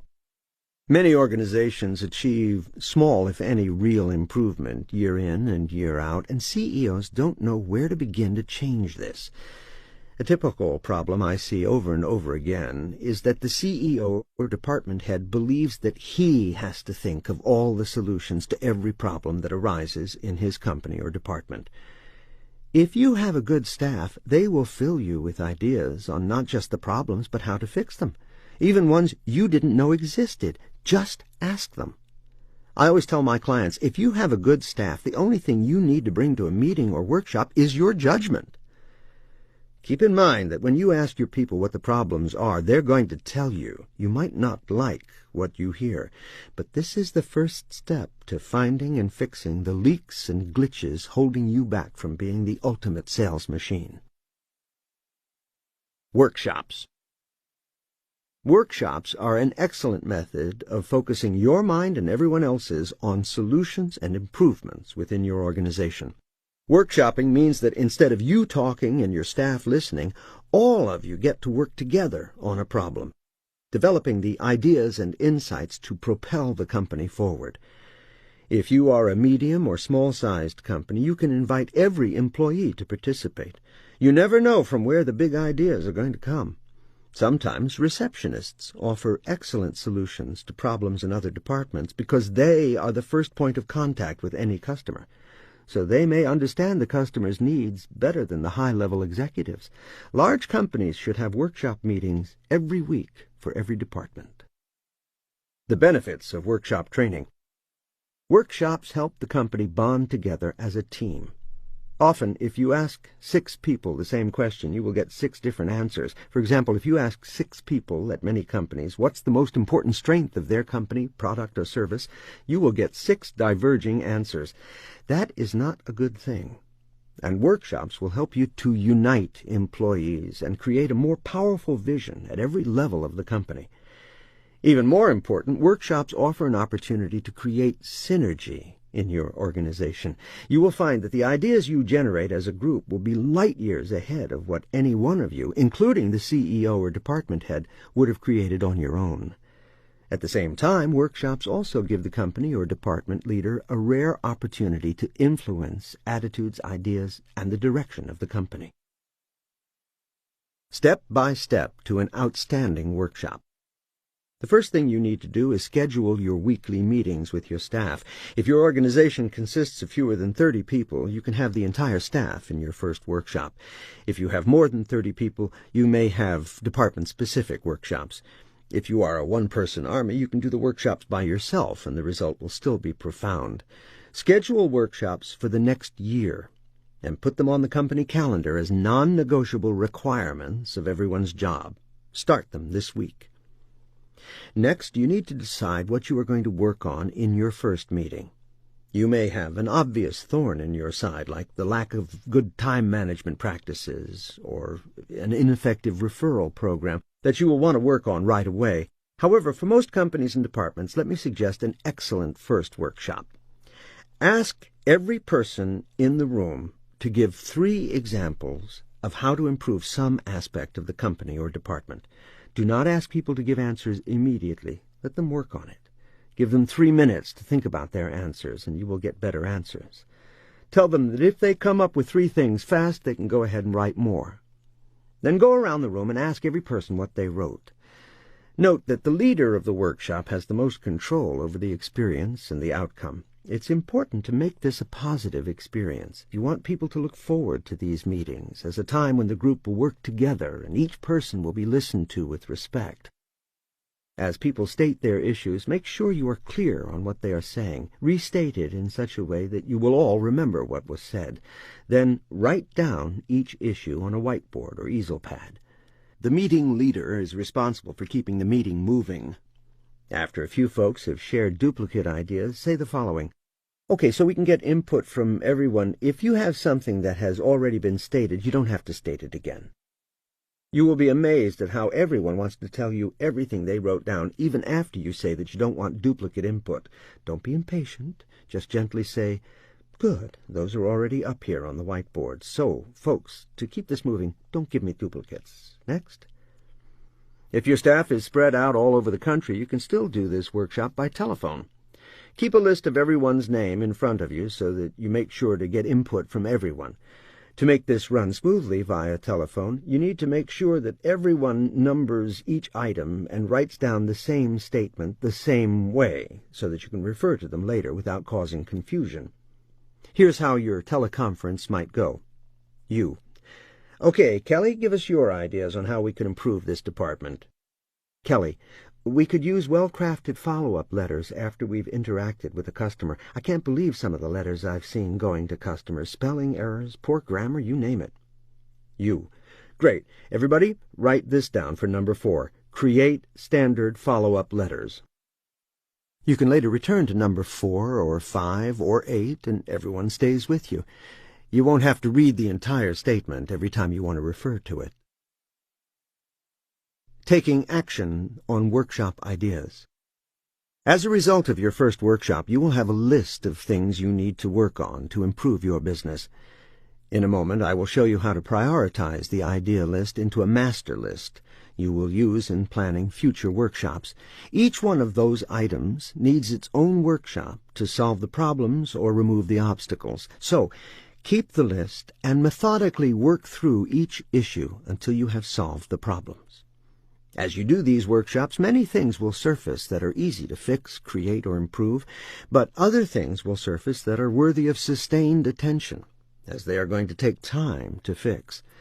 Right there on the spot, the boss can assign to-dos for specific people to own and get accomplished before the next meeting. Often, larger, more cumbersome items will come up that require several people to work together. These may be things that require technology or involve different systems or levels of staff. In these cases, you need to prioritize and properly delegate. As the workshops are creating procedures and policies to solve problems, the leader of the workshop puts out a post-workshop memo that says, "This week's workshop solved the problem of customer service inconsistencies. Here are the 9 things you can do when a customer is unhappy." That memo goes into a procedure binder, and that becomes a training manual for new people. Each memo is a page or two, and so at the end of the year, you will have 50 to 100 pages that document an entire year's worth of workshops. As you test and finalize the procedures into policies to address each issue, you take out the old memo and replace it with the new, more thoroughly developed policy. This works best when someone is assigned the responsibility of updating the binder to reflect all of the growth and learning curve of the company. This simple workshop is the first thing I do as an outside consultant when I go in to improve a company. For many of them, it has opened the door to creating lasting positive change. Here's an example. Fixing 18 10-year-old customer service problems in 2 hours flat. Recently, I sat 20 employees of a publishing company down to do their first workshop. I asked this question: what are the things standing in the way of this being a much better company? We put the list up on the whiteboard and then prioritized it. One of the obstacles was that there were too many inconsistencies in how the customer service people handle complaints. So, we took that single statement and focused the next workshop on it, asking folks to list examples of where this occurred. There were 18 distinct inconsistencies noted by the staff, where this company had never bothered to create standard procedures or policies by which people could operate. As a result, many of these 18 issues appeared hundreds of times during a given year, and most of them ended up being dealt with by the president himself. Yet, like most presidents, he was so busy that he never stopped to create permanent solutions. This was partly because he couldn't immediately and easily think of what those solutions might be. Again, here is a case where the president believed he had to solve all the problems. You don't. Have a meeting with the people dealing directly with the problems and simply ask for solutions. So I gathered the staff into a room, and in 1 hour we collectively solved 9 of the 18 issues. The following week we solved the other 9. Most of these issues simply needed to be addressed one time with the president in the room. In some cases we created form letters that dealt with the problem. In other cases we put a section on the website that listed standard answers to some of the issues that arose. This particular publishing company had made some choices in its editorial content that often brought about complaints from parents who purchased products for their children. When customers complained, the customer service rep would then say, "Thank you for bringing this up. You are not the first one to do so, and we appreciate your input." Honor the customer. We've addressed this specifically, and I'm going to send you a link to our website where you can read our perspective on this issue. If after reading that you are still not satisfied, please get back in touch with me. Issues that go beyond our company policies are addressed quarterly by our president, so if you do not feel satisfied by how we address this issue, please let us know. On the website, the issue was addressed thoroughly with compelling copy that explained why the company operated the way it did. Now, instead of the president dealing with some of these issues daily, he would only need a quarterly meeting to look at cases where someone was not satisfied with the company's policy or position. The other thing we did was to develop a hierarchy of solutions the customer service reps could offer to keep the customer happy. In other words, each rep was authorized to offer a solution. If the customer was still unhappy, the rep could offer another solution. If the customer was still unhappy, the rep could even offer a third solution. This procedure empowered the customer service people with levels of actions they could take before needing to involve a supervisor. It is amazing to think that this company had labored under so many basic problems for a decade, and we solved them within 2 hours, using focus and communication in a workshop-style meeting. Imagine if you planned, tested, and established policies for every step of the sales process, from prospecting to cold calling to initiating interaction with customers to rapport building and right on through to every detail of follow-up. When a new salesperson comes in, wham! There in one place is the collective input, learning curve, and intelligence of all the salespeople, spelling out best practices for every step of the sales process. How much faster can the new salesperson enter the game of selling? And how much better is that salesperson going to be if you had this kind of training in the first few days? Continuing workshops. With a training tool like that, pretty soon you'll be able to hire 50 people in 1 week and turn around and do it again the next week. Workshops help any company at any size get all the current activities working much more like the ultimate sales machine. The key is to do continuing workshops. In fact, here are step-by-step instructions for another workshop with a specific problem you're trying to solve. If you want to get the most out of this, you'll need to actually do these exercises with your staff. Follow the instructions in the order presented, doing each step as you go. You'll get more out of the experience. This is a great workshop for everybody to do. What is something else you can offer the buyer at the point of sale? Step 1. Appoint the person to lead the group. In small companies, the CEO is often best unless he or she wants to defer to someone else in the group. If you're a one-person army, do it by yourself. It will be very valuable. Step 2. On a whiteboard, write down the focus question. What is something else we can offer our buyer at the point of sale? Side note on this workshop. In my experience of implementing this particular workshop, after we are done and have tested various offers, we have found that 1 out of 3 people will buy something else if offered at the point of sale. The most expensive thing you have to do today as a business is to acquire new customers.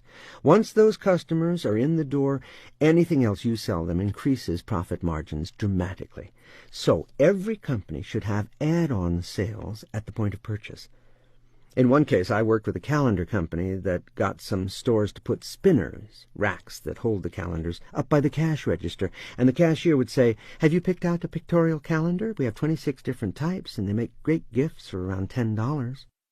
About 1 out of every 3 people would buy a calendar. Many would buy a few as gifts. And here's a great spin that you definitely want to consider when you're trying to increase your profits. I know a software company that struck a deal with another software company to add on a complementary product. The first company sold the second company's software, and the 2 companies split the profits. The first company had done the hardest part, acquiring the customer. It was able to increase its profit per customer by adding an additional product from another company that it didn't even have to develop. So, as a side note to all companies, this is a very good exercise. Let's continue with how you might get more ideas for this. Step 3. Now have participants in the group write down on their own pad every single idea that comes to them. Give everyone a few minutes to work on this. Don't let them call out ideas. The leader must participate as well. You'll see that most of the people will run out of ideas after about 2 minutes, so that is a good period of time. If you're doing this by yourself, the exercise is the same. Write down everything you can think of that you could offer your buyers. The benefit, of course, of doing this with a team is that among everyone in the group, you're going to think of a lot more possibilities. Do not read ahead. Stop here and do the exercise. Step 4. Now, the leader of this exercise will ask participants to give their ideas. The leader will write them down on the whiteboard, summarizing them as he or she goes. Step 5. Prioritize. Now, organize a vote to decide which ideas would work best. People's opinions will change as the collective intelligence of the group is shared. Here you want to get a general consensus.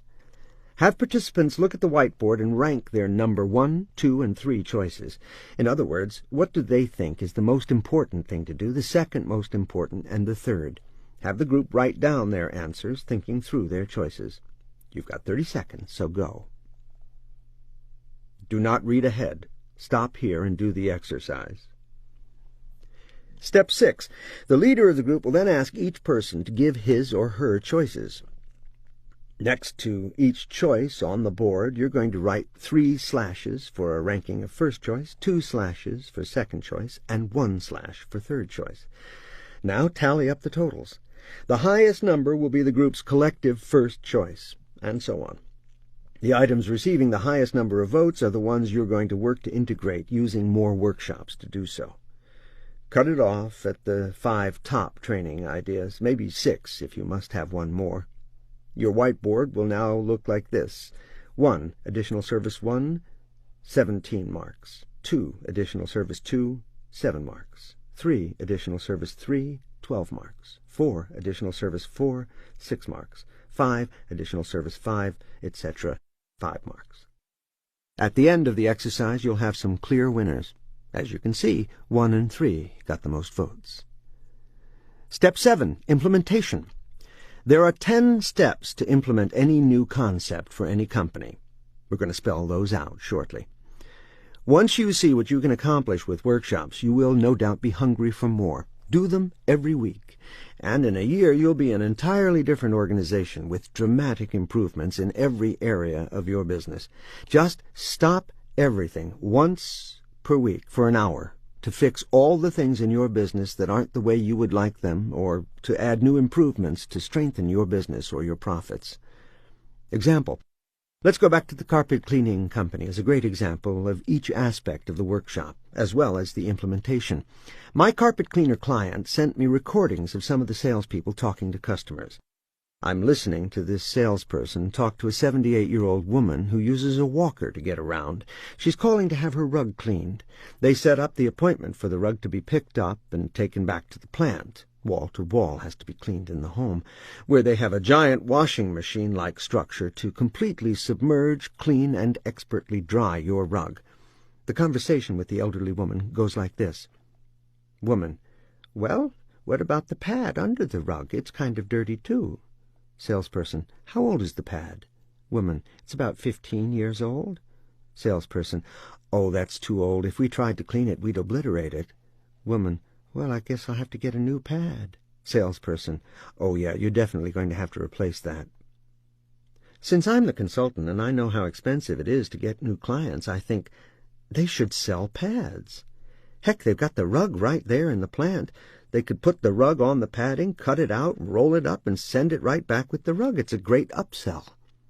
So I get the owner on the phone. I have a great idea for you. You should sell pads. He says, We do. I tell him, No, you don't, actually, and I play him the recording. The owner brings the salesperson in and asks her why she didn't offer to sell this old woman a pad. The salesperson says, I didn't want to seem too pushy. This carpet cleaning company actually had 6 excellent upsell options. The problem was getting the salespeople to offer them. In addition to carpets, they can clean your couch or your bed. The technology of using hot steam to clean your carpet can be applied to the furniture you sit on or your dog sits on all day. Studies show that the average living room has 5 million dust mites in it. Our bodies are equipped to deal with those mites, but their feces and the bacteria that feed on it can cause bacterial infection. As you can see here, and we'll learn in depth in the next chapter, market data can be very motivational. Steaming that bed or couch kills germs. We gathered all the salespeople in a workshop and asked them, what would you say is the best method of offering every client every service every time? One suggested we put the 6 services they offer right on the order form. As they're talking to the client, they would be able to check off all 6 things on the order form to show they offered them. This was a great suggestion, so we decided to test it and implement it as a procedure for the company. We followed 10 simple steps, and after several months of pig-headed discipline and hard work, we had it so that every salesperson offered every service to every customer every time. Now, let's go over the 10 steps to implement new concepts, change, and growth into your organization. 10 steps to implement any new policy. One of the finest executives I've ever known is Scott Holmes of Business Growth Dynamics, who built a company up to be Inc. magazine's 59th fastest-growing company out of 500. He is the executive I mentioned earlier who was so systematized he was hiring 50 new people a week. In fact, at the height of Scott's growth, he was hiring 55 new people every week.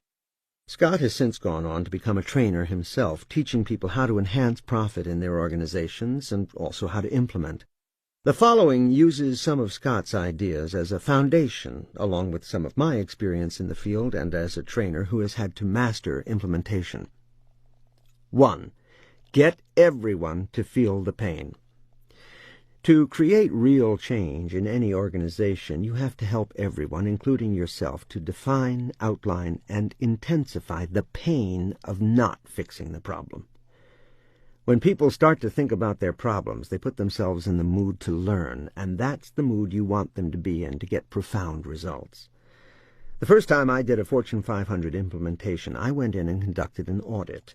I had good ideas and presented them to the CEO. He was impressed and felt his fee was well spent. He flew his entire sales team, 255 people, to Denver, where I presented my ideas to them. They intellectually understood them, but they only half-heartedly agreed with them. The next day they went out and tried them here and there. The ideas didn't work right away, so the salespeople abandoned them almost immediately, and the program totally failed. You probably already know what kind of person I am. Failure doesn't go over very well with me. I don't take on clients and then fail them. I learned right then and there that having a system for implementation was much more important than the ideas I might have for growing a company. The first thing you need to do if you want people to change is to show them why what they're doing now isn't working. Make it as intense as possible. One of the best ways to put people in pain is to ask them what challenges they are facing. The next time I did a large-scale implementation, I started with this exercise. There were a few hundred salespeople in the room. I began by asking them to list the biggest problems they were meeting in the market. I then had the salespeople form groups to discuss and vote on the group's agreed-upon problems. Misery loves company. I had an entire room complaining about their competition, lack of time, the challenges to get in the door, and so on. I had some rather profound solutions to their problems, but they required a radical upgrade in selling over what they had been doing. In order to get them open for something that needed a new learning curve, I knew I had to put them in a lot of pain with their current model.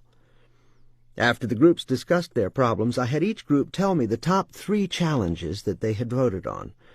I wrote all their problems on the whiteboard, and then asked them if they liked having these challenges.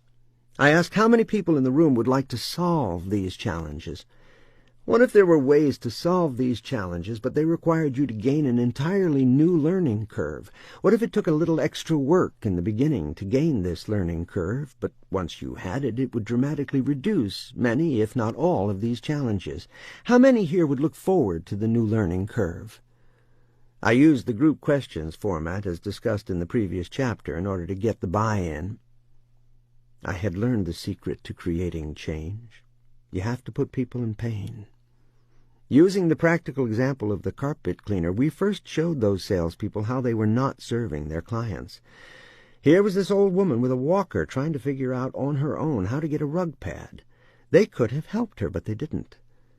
Second, we did a matrix that showed them how their commissions would be impacted if only 1 out of every 5 people took just 1 of the upsells. In the course of the past year of not doing the upsells, they had potentially already lost $20,000 in commissions. Talk about motivation to adapt to a new strategy. Another exercise to increase the pain of not changing is to simply have everyone work on that.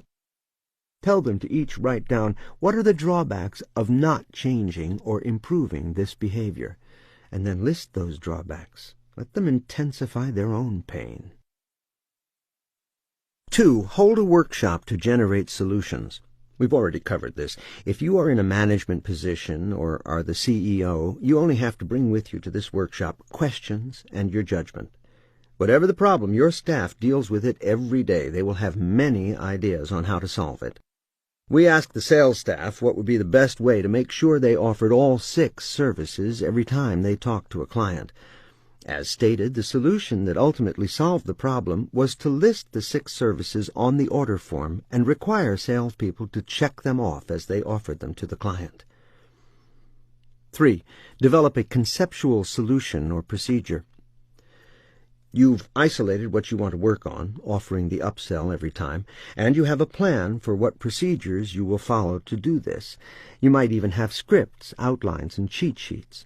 In the case of the carpet company, putting the list of services on the order form was the conceptual solution.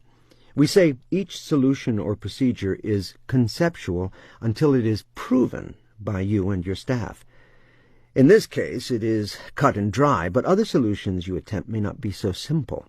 These more complex solutions will need to be worked on in this phase of your implementation.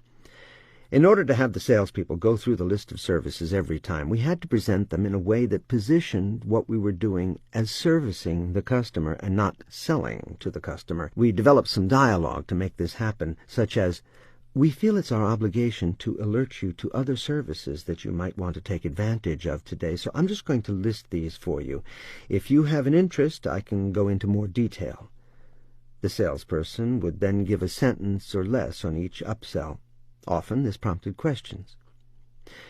Recently I activated a new credit card. Usually this is all done by electronic recording. This time the recording said, "Please hold for an operator." I thought that something must be wrong, but to my surprise the only thing the operator did was try to sell me additional services, protection plans, group buying discounts, and so on.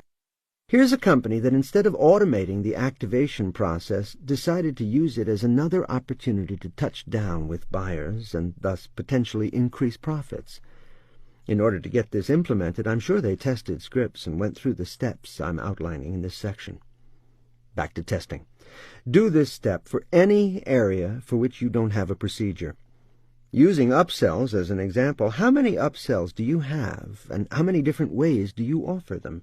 How does your company or department generate referrals? How do you address customer service complaints? How do you bond and follow up with clients? If you don't have an answer for each one of these questions, or if each member of your staff has a different answer, then you will need to create and test procedures in order to implement policies that will be followed by every member of your organization. 4. Leader or top talent personally performs procedure or task. If you're a smaller company, often the CEO or leader of the company can personally test and perfect the procedure. The leader has the biggest picture of how everything fits together in the company or department, but he or she often leaves the details to others. Hands-on involvement at every level enables the leader to create the 3 Ps with certainty. When Scott Hallman was building his company to be Inc. magazine's 59th fastest-growing company, he personally tested every procedure. No one could snow him on any issue, as he did each procedure himself and had a complete and very realistic view of how things should and could be done. Of course, if you are a Fortune 500 company, the CEO does not usually step in and do a cross-sell or an upsell. Instead, you pick champions. Figure out who is going to champion this idea. Then that person accepts the responsibility for making that idea effective in the organization. Don't be tempted to have everyone in your organization test and perfect the procedure at the same time. You will spend a lot of money with lower-level talent trying to figure something out. Instead, have the higher-level talent perfect it and then train the rest. Just keep in mind that you have to constantly figure out how to make it scalable. For the carpet cleaning company, we worked with the top producers and got the formula perfected enough so that we could show the rest of the salespeople that 1 out of 5 customers did take at least one upsell. Some of them took all 5 upsells. Then we trained the entire staff on it. I always recommend testing new ideas with your top performers. 5. Set a deadline for testing the conceptual procedure.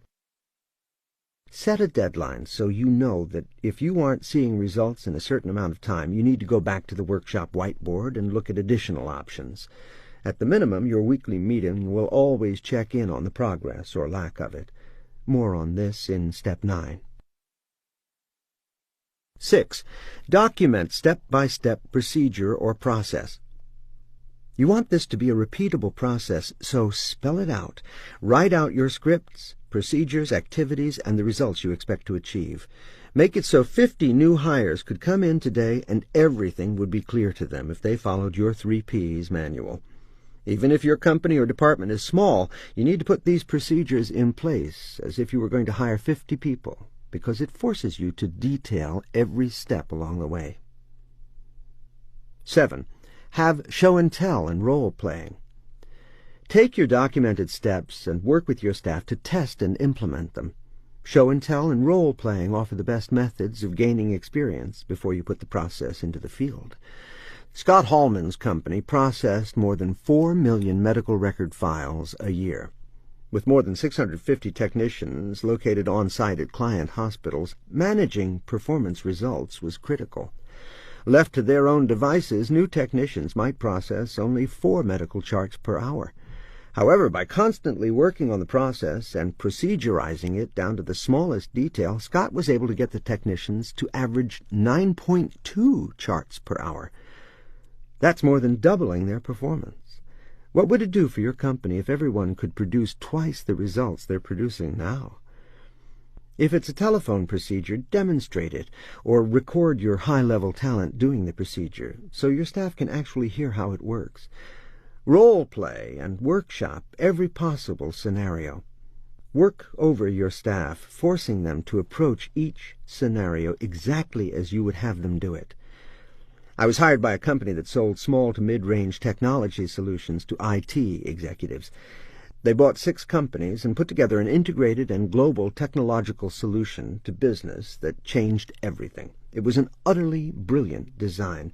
Instead of selling $100,000 technology enhancement packages, they were now selling $9 million complete technology makeovers. This required the salespeople to sell to CEOs of very large companies, up to and including Fortune 500. The problem was that not one of their 40 salespeople had ever called a CEO at any time for any reason. We role-played with them. We wrote scripts. We told them how to do it, but they were still ineffective.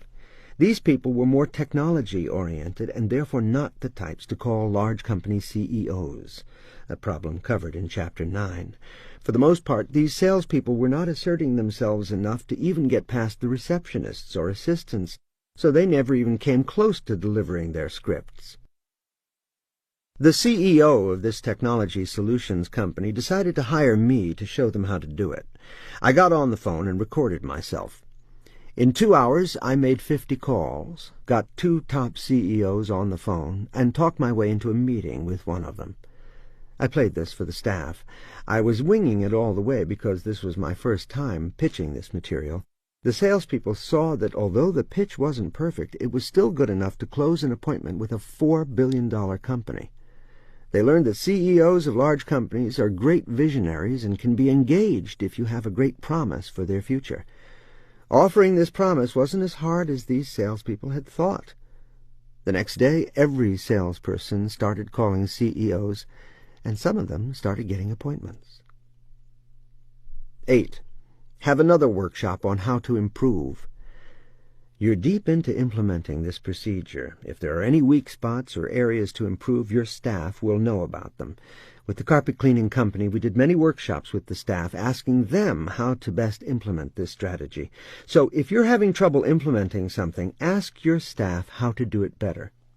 Even on the assembly line, you can gather your people together and ask them how you could increase production. The surprising thing is that you may find that many of them have been frustrated for a while now and have great suggestions that were ignored by their immediate supervisor. So it's worth your time, no matter how large your company may be, to get in the trenches and hear some of the staff's ideas. People like to be asked their opinion. Then, when they give it, they'll have a greater buy-in when you actually take advantage of the ideas they suggest. Make them work at it and perfect it in concept and in practice before you roll it out. 9. Monitor the procedure directly. In the case of the carpet cleaning upsell, the owner of the company recorded the reps so I could hear the actual conversations. We corrected and monitored weekly. Some companies have people test something and then report back a month later. That's crazy. You need to monitor weekly. Or if it's really important, monitor it every day so you can be sure that your staff is doing it properly and that it is bringing about the desired results. Monitor the procedure closely, observing and correcting behavior. No matter how well you spell it out, some people will still miss some things. Monitor, correct. Monitor. Think of yourself as a military leader training your troops in the important art of hand-to-hand combat and survival. Do you want to have your people trying to figure out how to fight while they're on the battlefield? Or do you want to role-play the heck out of them so that when they get into battle they are skilled and prepared? Even when you've perfected the concept and are rolling out the policy, you're not done with monitoring. The next phase is to randomly but consistently observe and correct the procedure, even as it's being implemented company or department-wide. Now you have trained your soldiers and they are in combat. The mistakes they make could cost lives. Don't you want to correct and monitor at every turn? Get in there and make sure the idea is being properly implemented. As previously mentioned, add spot quizzes to the mix. The lowest level of learning is memorization. Start there. Make everyone memorize every procedure by role-playing it again and again. The highest level of learning is synthesis. That's when you've learned something so well that it has become synthesized into the way you think, act, and react. Synthesis only comes from hands-on experience. Once the policy is in effect and it's second nature to everyone, you're still not done. Continue to monitor and police at regular intervals. If you are a hands-on leader and you've grown your company to the point that you really are hiring 50 new people per week, how can you still monitor your people? Easy. Since you as a leader are disciplined and determined and directly involved in the creation of each procedure, you can easily spot when things aren't being done the right way. You can walk into a site and spot every single flaw in the operation. 10. Measure and reward the outcome. You must measure your results intently. People respect what you inspect. In Step 3, you documented your expected results. Now you have to monitor to make sure everything is being done correctly to achieve those results. Rewarding comes last after the bugs are out, but it is critical. It is important that you set very specific criteria for rewarding your team. For example, I see companies rewarding employees with more money than they got last year just for doing the same thing they did last year. That's not a very good management idea, is it? Rewards are for increasing performance. Make a big deal out of the reward process. I learned this in my first job when I was 19 years old. The CEO would come into the company and give $100 to the top producer, $100 if you met your quota, and $100 to the ones who had the most add-on sales, lamps, end tables, etc. You had the potential to earn 3 $100 bills. Not only that, but the CEO would shake your hand and make a big deal out of it. You will find that people will work even harder for the recognition than they will for the money. But, no matter how rich you are, a $100 bill is nice. Conclusion. The 3 Ps are magical in your operation because they create the conditions for every aspect of your company to operate with subconscious competence. Every person on your staff knows what to do in every situation without having to think about it. As a result, your company or department begins to operate like a finely tuned machine. We'll continually return to the 3 Ps throughout the rest of the book, showing you how to build a stronger and stronger organization. 4. Becoming a brilliant strategist. How to get up to 9 times more impact from every move you make. As we've already established, it's harder than ever to get in front of a potential buyer, so when you finally get your company in front of that buyer, you need to maximize what you can accomplish in that moment. You need to think and plan strategically. This chapter also shows you how being a strategist will make it easier to get to that customer in the first place. To make sure you understand the difference between a tactic and a strategy, here are some simple yet essential definitions. A tactic is a method or technique used to achieve an immediate or short-term gain. You run ads or send direct mail pieces to get leads. You go on a sales call to make a sale. You attend trade shows to meet with potential buyers and get more leads. These are examples of tactics. A strategy is a carefully defined and detailed plan to achieve a long-term goal. In business, a strategy is the overall impact, the ultimate position you would like to achieve in the market. To think like a brilliant strategist, you will design and combine your tactics with the long-term strategy in mind. In addition, you will constantly ask yourself and your team, how many strategic objectives can we accomplish with each tactic? In this chapter, I'll show how every tactic can potentially achieve 10 or more strategic objectives. In my experience, there are 3 types of executives. A full 90% are what I call tactical executives, while 9% are what I'd call strategic executives, and only 1%, the most effective executives, possess the rare combination of both tactical and strategic abilities. Tactical executives think only in terms of making the sale for today. They don't understand strategy. If you tell them that it's twice as difficult today as it was 10 years ago to get an appointment with a prospect, they will think of ways to make the sales team try twice as hard. Strategic executives will often look at the situation from a global perspective and see if they can develop some high-level strategy that might help to solve the problem. These executives are brilliant. They create concepts, ideas, and strategies that most would never develop. But strategic executives are not good at or interested in tactics. Hence, I've seen many big ideas that never come to fruition because strategic executives fail in the implementation of their big ideas. Now let's talk about the top 1%. The executive who thinks both tactically and strategically can develop the big ideas and the big strategies, and also use discipline and determination to see those brilliant strategies implemented at the tactical level. And just for the record, the second type of executive, the strategist, can often be paired with a strong tactician and be very successful. However, the strategist may have to keep explaining and selling his or her ideas again and again to the tactical executive. In my experience, a purely tactical executive does not grasp strategy easily. Here's a good example.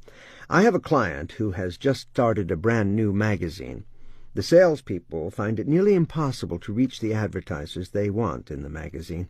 This is a market with 80-plus competing advertising vehicles. To meet this challenge, I changed the titles of the salespeople to sound less salesy. For example, Director of Corporate Communications.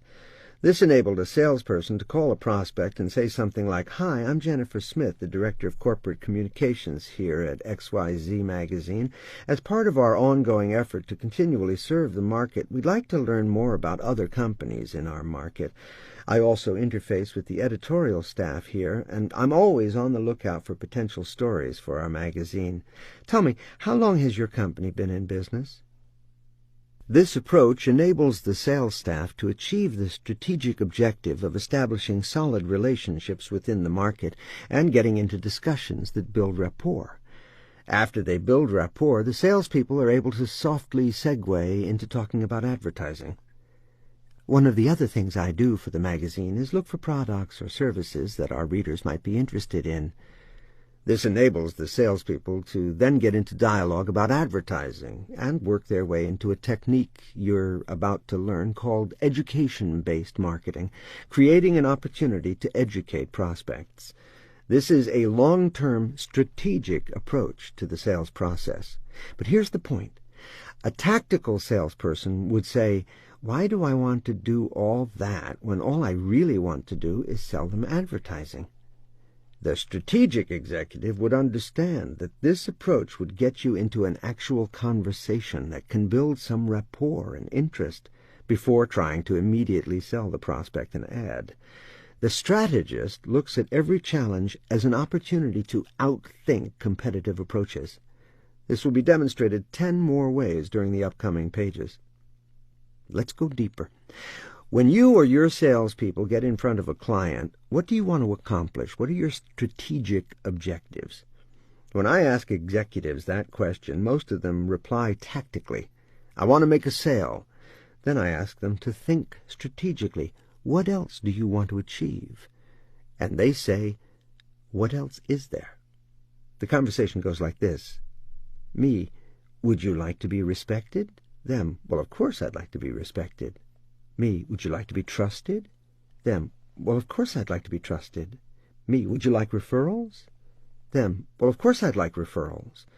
Me, would you like a preemptive strategy for when your competitors try to undercut your pricing?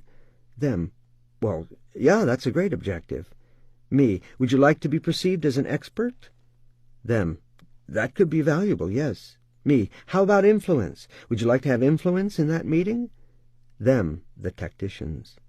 What does that mean? Me, hang with me here a second. How about brand loyalty? Is that important? Them, heck yes. Me, what about some urgency to buy now? Would that be a good thing? Them, yes, that would be good. If you even think about these objectives, doesn't it automatically change how that meeting might go? So much of the sales process and potential strategic objectives are left up to the individual salesperson every time. What if you, as the leader of your company, could devise a way to accomplish all those strategic objectives and do them every time anyone in your company is in front of a buyer? How much more powerful would you be over your competition? Let's go deeper. Increasing sales 600% by adding just one additional strategic objective. 2 furniture stores open up in a town on nearly the same day. One is totally tactical and the other is very strategic. If you go in to look at couches in store 1, the salesperson tries to sell you a couch. Tactical. Over a 4-year period, this store grows at about 10% per year, mostly driven by the increasing costs of furniture. In store 2, of course, they try to sell you a couch, but the management constantly trains the salespeople to sell the store. First time in our store? Well, let me tell you about it. And while the salespeople are on their way to the couches, they pitch the heck out of that store. They tell you about the history, the owner's devotion to service, why they have lower prices than their competitors, how well trained they are on furniture construction, and how that benefits you as the consumer. The purpose of this buyer education is to create brand loyalty. Over time, this store builds a large and loyal following of customers who automatically come there first when they are interested in any type of furniture. When you shop for furniture, you probably go to various stores with little or no brand loyalty, or you may see a sale in a newspaper and go because of the sale. But if you had a relationship with a store that stood behind its product like no other, and could thoroughly explain the differences in furniture quality, there's quite a bit to know, and even offered expertise in decorating, you might have an affinity, a loyalty, a preference for that particular store. When you needed furniture, you would go there first because of the relationship that it purposefully built with you. Buyer education paid off handsomely for one of our 2 new furniture stores. Over a 4-year period, the tactical store remained a 1-store location, while the strategic store opened 6 locations. People will even pay more if they perceive there is a greater value or a deeper reason for buying from one provider over another. I cannot tell you how many times I've helped companies step up out of the commoditizing world in which they live by being more strategic. In a moment, I'll have you do an exercise that will pound this idea home. Let's do a little more setup so you get as much as possible out of the exercise. Here's a question I want you to answer. When your buyers look to purchase your type of product or service, how much of an expert are they? When I ask this question in front of a large audience, everyone pretty much admits that in any given purchasing situation, the average buyer is not much of an expert. For example, you are probably not much of an expert at all about carpet cleaning, are you? If most of your buyers are not experts at what to look for in your product or service, this opens a gaping strategic opportunity for the brilliant strategist to capitalize on. I call this the science of setting the market's buying criteria. Basically, it means that every buyer can be taught how to be a better buyer of your type of product or service. Using the carpet cleaning example, the buyer calls in with loose or few buying criteria at all. The salesperson then resets the buying criteria by educating that consumer about the EPA studies on the importance of clean carpets to the quality of the air and life in your home. You can do this for your company with profound results. To further explain, let me introduce you to a powerful concept that really tunes up the strategist in all of us. The stadium pitch. Imagine that I could put you on stage in a giant stadium where the entire audience is composed of your most perfect prospects, giving you the opportunity to present to them all at once. First question, are you ready right now? Could you walk out on that stage and present to every one of them and do it perfectly?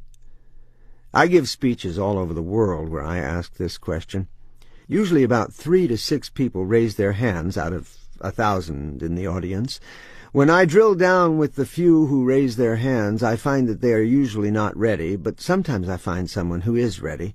They've got a killer stadium pitch, and it's expertly tuned. I compliment them, saying, "Wow, you are really prepared." The response comes back, "Thank you for the compliment, but I have to thank you because I got one of your training products years ago." The audience will laugh, thinking the person has to be working for me, but boy does it make a point about the strategist. As you will soon see, a well-prepared stadium pitch will enable you to attract a lot more prospects and close a higher percentage of tire kickers into actual buyers. The first thing you need to think about and plan is who the ideal person would be in your audience. For example, my client who sells products for manufacturing production lines would work for months to build their case with the production manager, the one on the front line of production, only to have a higher-level executive say no to the increased costs. So I shifted their entire strategy to selling to the owner or CEO of the company. So, in their stadium, they would want CEOs. Who is in your stadium, ideally? The challenge is how well you can keep that person in the audience. Right now, take a few minutes and write your stadium pitch title. Ladies and gentlemen, the title of today's talk is 20 years of research has shown me that there's always a very small percentage of folks buying now, 3%. I gave a lecture recently in front of 1,200 CEOs and said, "Let me prove this to you. How many people in the audience are in the market for a car right now?" About 30 people raised their hands. "How about tires?" A different 30 raised their hands. "How about furniture?" 30 hands up. "How about home improvements?" Yet another 30 hands. "Office equipment?" You see my point. About 3% of potential buyers at any given time are buying now, right now. That percentage drives all commerce. My research further concludes that 7% of the population is open to the idea of buying. This is the percentage who may be dissatisfied with their current item or provider and are not opposed to change, but who may not yet be buying now. The remaining 90% fall into one of 3 equal categories. The top third are what I call not thinking about it. They are not against it, not for it, but just not thinking about it. So if you sell office equipment and you ran an ad, this 30% would not respond because they're just not thinking about office equipment right now. The next third are what I call think they're not interested. So, at first pass, they're not neutral like the first third. They would reply, "I don't think I'm interested in office equipment." And then the final third are what I call definitely not interested. These folks are happy with what they have, or simply know they don't need it. They may have a 10-year-old copier, but if it's not broken, why fix it? With this in mind, let's put you back in that stadium. Right before you walk out there, the audience is told, "You had to come, but you don't have to stay. If this person, you, talks about something that is of no interest to you, you can simply get up and leave." If you walk out there and say, "I'm here to tell you why we have the greatest office equipment in the world," you're going to have 90% of the audience get up and leave. And anyone who's ever spoken in public knows that you do not want that to happen. So, now, let's rethink that stadium title. What could you say that would keep virtually everyone in their seats? This is important because whatever that title is that would get all those potential buyers to stay and hear more is the same approach to use in your advertising, direct mail, or website. What can you write as your stadium pitch title, or ad for that matter, that would appeal to the entire pyramid of potential buyers? Let's imagine that you sell office equipment. It's your turn to give your speech, and the audience is full of CFOs. If you're a little strategic, you might go with something like, "The 5 ways our office equipment can benefit you." Again, an approach like this appeals only to those who are buying now, and possibly those who are open to it, but pretty much 90% of your audience is leaving. So what title would have a broader appeal? How about "The 5 ways you're wasting money in your operations and administration"? I'm not saying this is going to rivet the executives to their chairs, but they're not leaving either. They'll stay to hear a little more. This is also true for an ad with that headline. It's definitely going to appeal to the top 2 tiers, but it also appeals to everyone in that stadium. Everyone is interested in saving money in their operations and administration costs. Certainly every CFO is interested in that, so they'll stay in the stadium. And if everything that follows has some substance to it, you've now taken your marketing and selling activity to an entirely new level. The hardest thing we need to do today is grab the attention of potential buyers and keep their attention long enough to help them buy your product. This approach of offering some education of value to them gives you a significant opportunity to attract more buyers and build more credibility. I call this education-based marketing. And here's a line you should write down. You will attract way more buyers if you are offering to teach them something of value to them than you will ever attract by simply trying to sell them your product or service. As another example, I had a merchant services company as a client. They primarily target retail stores. So in the stadium pitch scenario, their audience are retail store owners. If they walk out there and start off with, "I'm going to show you why our merchant services are much better than anyone else's," then 90% are leaving, since they are not in the market for merchant services right now. So what could you say to keep every retailer in the stadium to hear a little more? Here's a great title: "The 5 Reasons All Retailers Fail." The tactical executive reading this is already saying, "But if all I really want to do is sell merchant services, then why would I bother with all this?" Here's the answer. 1. Offering an education that helps the buyer is going to get more buyer interest.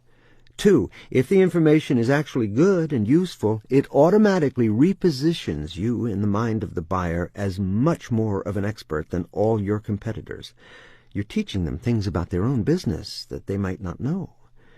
3. If you think and plan strategically, you will find a way to weave that information in such a way that ultimately sells your services far better than you could ever sell them by simply flat-out pitching your product. Examples will follow.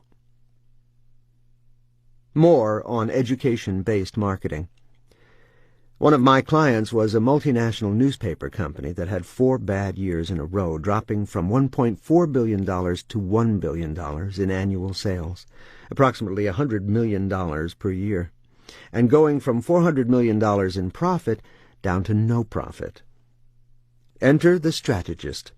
The new CEO was one of that 1% club, the ultimate executive, who is both strategic and tactical. The man is brilliant at spotting the big-picture strategy. He is also a total master at seeing a strategy implemented at the tactical level. I was brought in as a sales expert. I audited 4 of the company's more troubled newspapers and presented my strategy for turning around advertising sales. Before I instituted anything, the company model was purely tactical. It owned more than 100 community daily newspapers in mid-sized cities.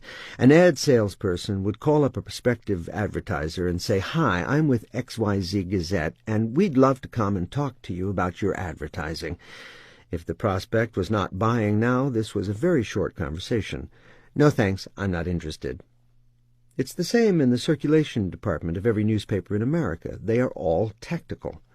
"Hi, I'm with the City Chronicle. We have a special right now for subscribers." If you're not someone who reads newspapers, you're hanging up on these poor tactical telemarketers. A strategist might devise an approach that would make you want to read a newspaper, but that's another project, so let's stick with the ad sales example for a moment. Picture yourself as the owner of a small-town ad agency, a body shop, a hair-cutting salon, or a restaurant, all mainstay advertisers every community newspaper should have. With my program, the call from the sales rep now went something like this. Rep: Hi, I'm with XYZ Gazette. We have a new program to teach business owners like you how to be more successful. Have you heard about this program? Prospect: No, I haven't. Rep: Well, since we rely on the success of local commerce, as do you and everyone else in this community, we feel it's our obligation to make sure local businesses are as successful as possible. So we've actually underwritten the cost of an educational program that shows you the 5 most common reasons that businesses fail. It also shows the 7 ways to become the most popular, name the type of business here, a hair salon, restaurant, etc., in the community. In the next few weeks, we're going to be showing this to every other, name of type of competitor here, in the community, and thought you might want to make sure you're learning the same things they're learning. Would you be interested in being more successful in your business and guarding yourself against the types of things that put your type of business out of business? Prospect: Well, duh, of course I would. Rep: Great. Here's what we do. I'm one of the speakers who put on this program. Do not call your salespeople salespeople. I'm going to be going around to all the type of business over the next few weeks and presenting this information. The content takes about 38 minutes to cover, and then usually you'll have some questions, so most of these sessions last about an hour. Since this is a community program, we even come to you. You don't have to travel. But we only do these at a time when we won't be disturbed, so we can get in and out quickly. What's a time when you can sit and have a good educational experience without being interrupted? Prospect: Well, we start at 9, and then all hell breaks loose around here, so either at 8 or after 5. Rep: We have another program where we buy you lunch. We call it a lunch and learn. You have to eat anyway, so you might as well learn something while you're eating. In this case, you come to a restaurant, we rent out a room, you get to sit with several other business owners, have a nice lunch, and get a terrific education on how to ensure the success of your business. Which would you rather do, have us come to you during off hours or attend our lunch and learn? Prospect: The free lunch sounds good. Rep: Great. We're doing 3 of those this week. We have one today at noon at restaurant name. Then there is one on Wednesday and one on Friday. Which day works best for you? Prospect: I can't do it today, but Wednesday looks good. Rep: Great. I'll put you down for Wednesday. Now, this is a very expensive program for us, but there's no cost to you. Like I said, we thrive if our local community thrives. So we have only one condition for you attending. You've agreed to attend on Wednesday. When we fill up that day, we will start to turn people away who want to attend. So once you commit, all we ask is the professional courtesy that you attend, or at least give us 24 hours' notice to fill your seat if you can't come. Does that seem fair? Prospect: Sure. Rep: Great. Write my phone number on your calendar, so if you need to reschedule, you'll have it handy. End script. Now the business owners gather to see the information. Here is the basic content. The session begins with overall data on businesses, how many businesses there are in the United States, how many start each year, the failure rate of business, and so on. Just good general information of interest to any business owner. This data is eye-opening because it shows that 96% of all businesses fail within 10 years, with 80% failing within the first 2 years. From there, the session goes on to show 5 common reasons why businesses fail. This data is very easy to gather, and you can tailor it to your needs. For example, according to Entrepreneur magazine, the top reasons for failure include bad customer relations, bad budgeting, lack of staff training, failure to anticipate market trends, and poor and inconsistent marketing. When we get to the last, poor and inconsistent marketing, we go into some core ways to market. Again, not hard to assemble. The last section of this educational program teaches that advertising is one of the best ways to get customers. And guess what? There are studies that show this. There is no need to make up anything. The section on advertising compares the various ways to advertise, the yellow pages, radio, TV, direct mail, etc., brilliantly showing why each has its drawbacks to an advertiser, except, of course, newspapers. To be very clear, everything until this point is educational. This is not a veiled sales pitch. All the data is legitimate and so good that people take notes. But then, of course, the last part goes into the power of newspapers. We found that newspaper readers tend to be more educated than the average consumer. Newspapers are a major driver of commerce in their communities. The presentation is very compelling. In my experience with my newspaper company client, by the end of the session, everyone who saw the orientation wanted to advertise in the newspaper. No one felt sold. They felt educated. Why? Because when you sell, you break rapport. But when you educate, you build it. In the words of my good friend and fellow sales trainer Andy Miller, sales is all about building rapport, not breaking it.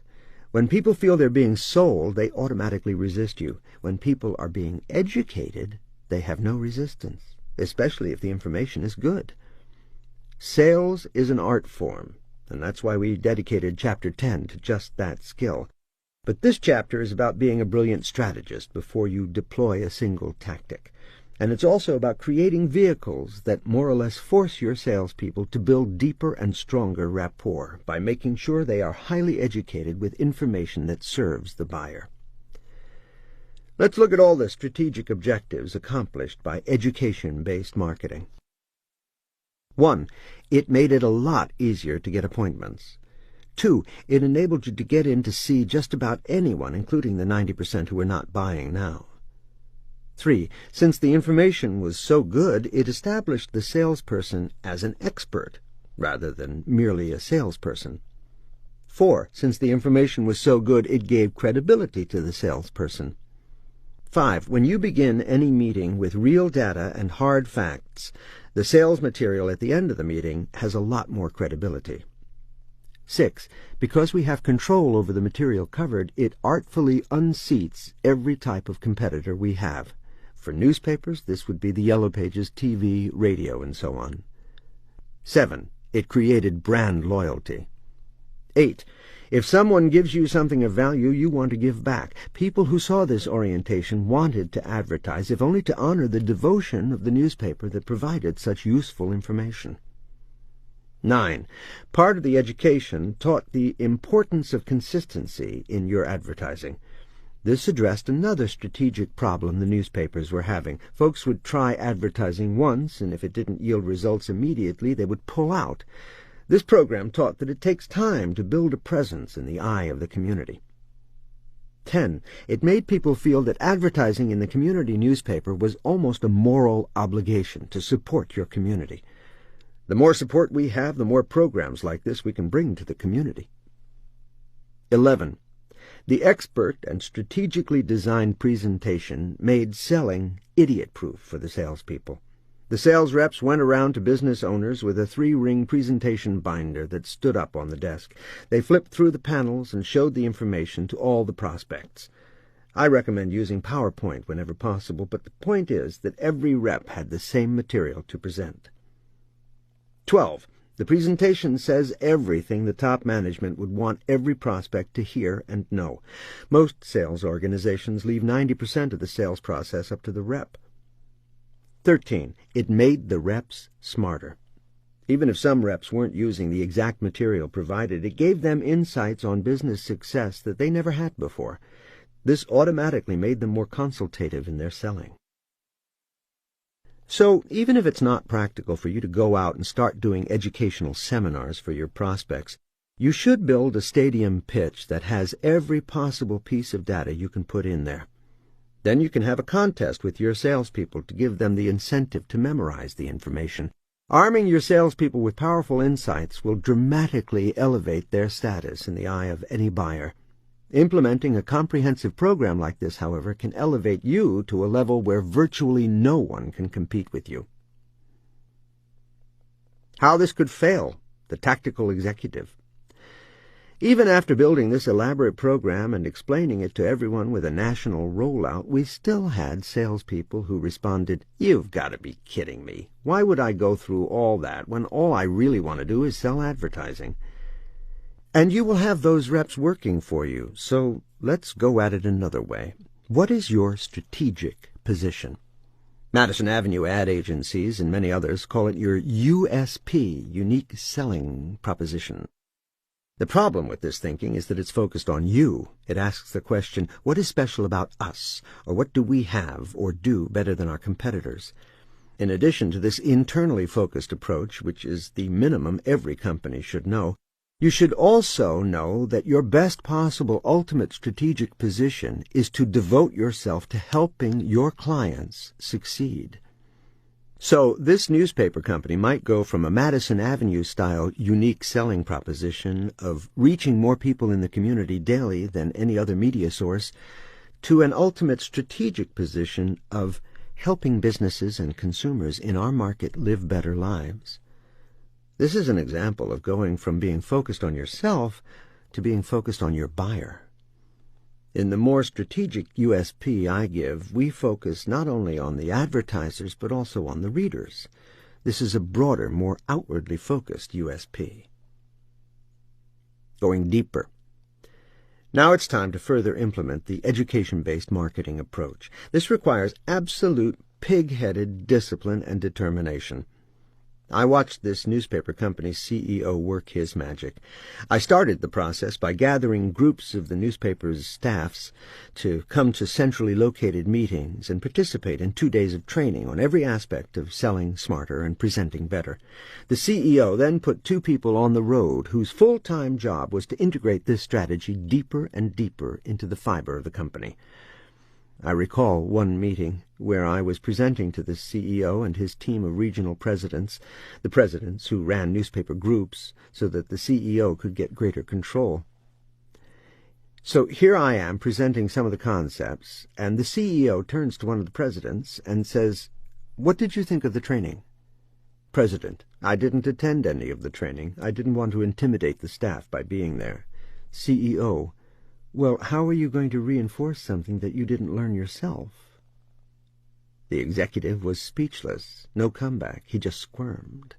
And so did the other presidents in the room who had also not attended the training.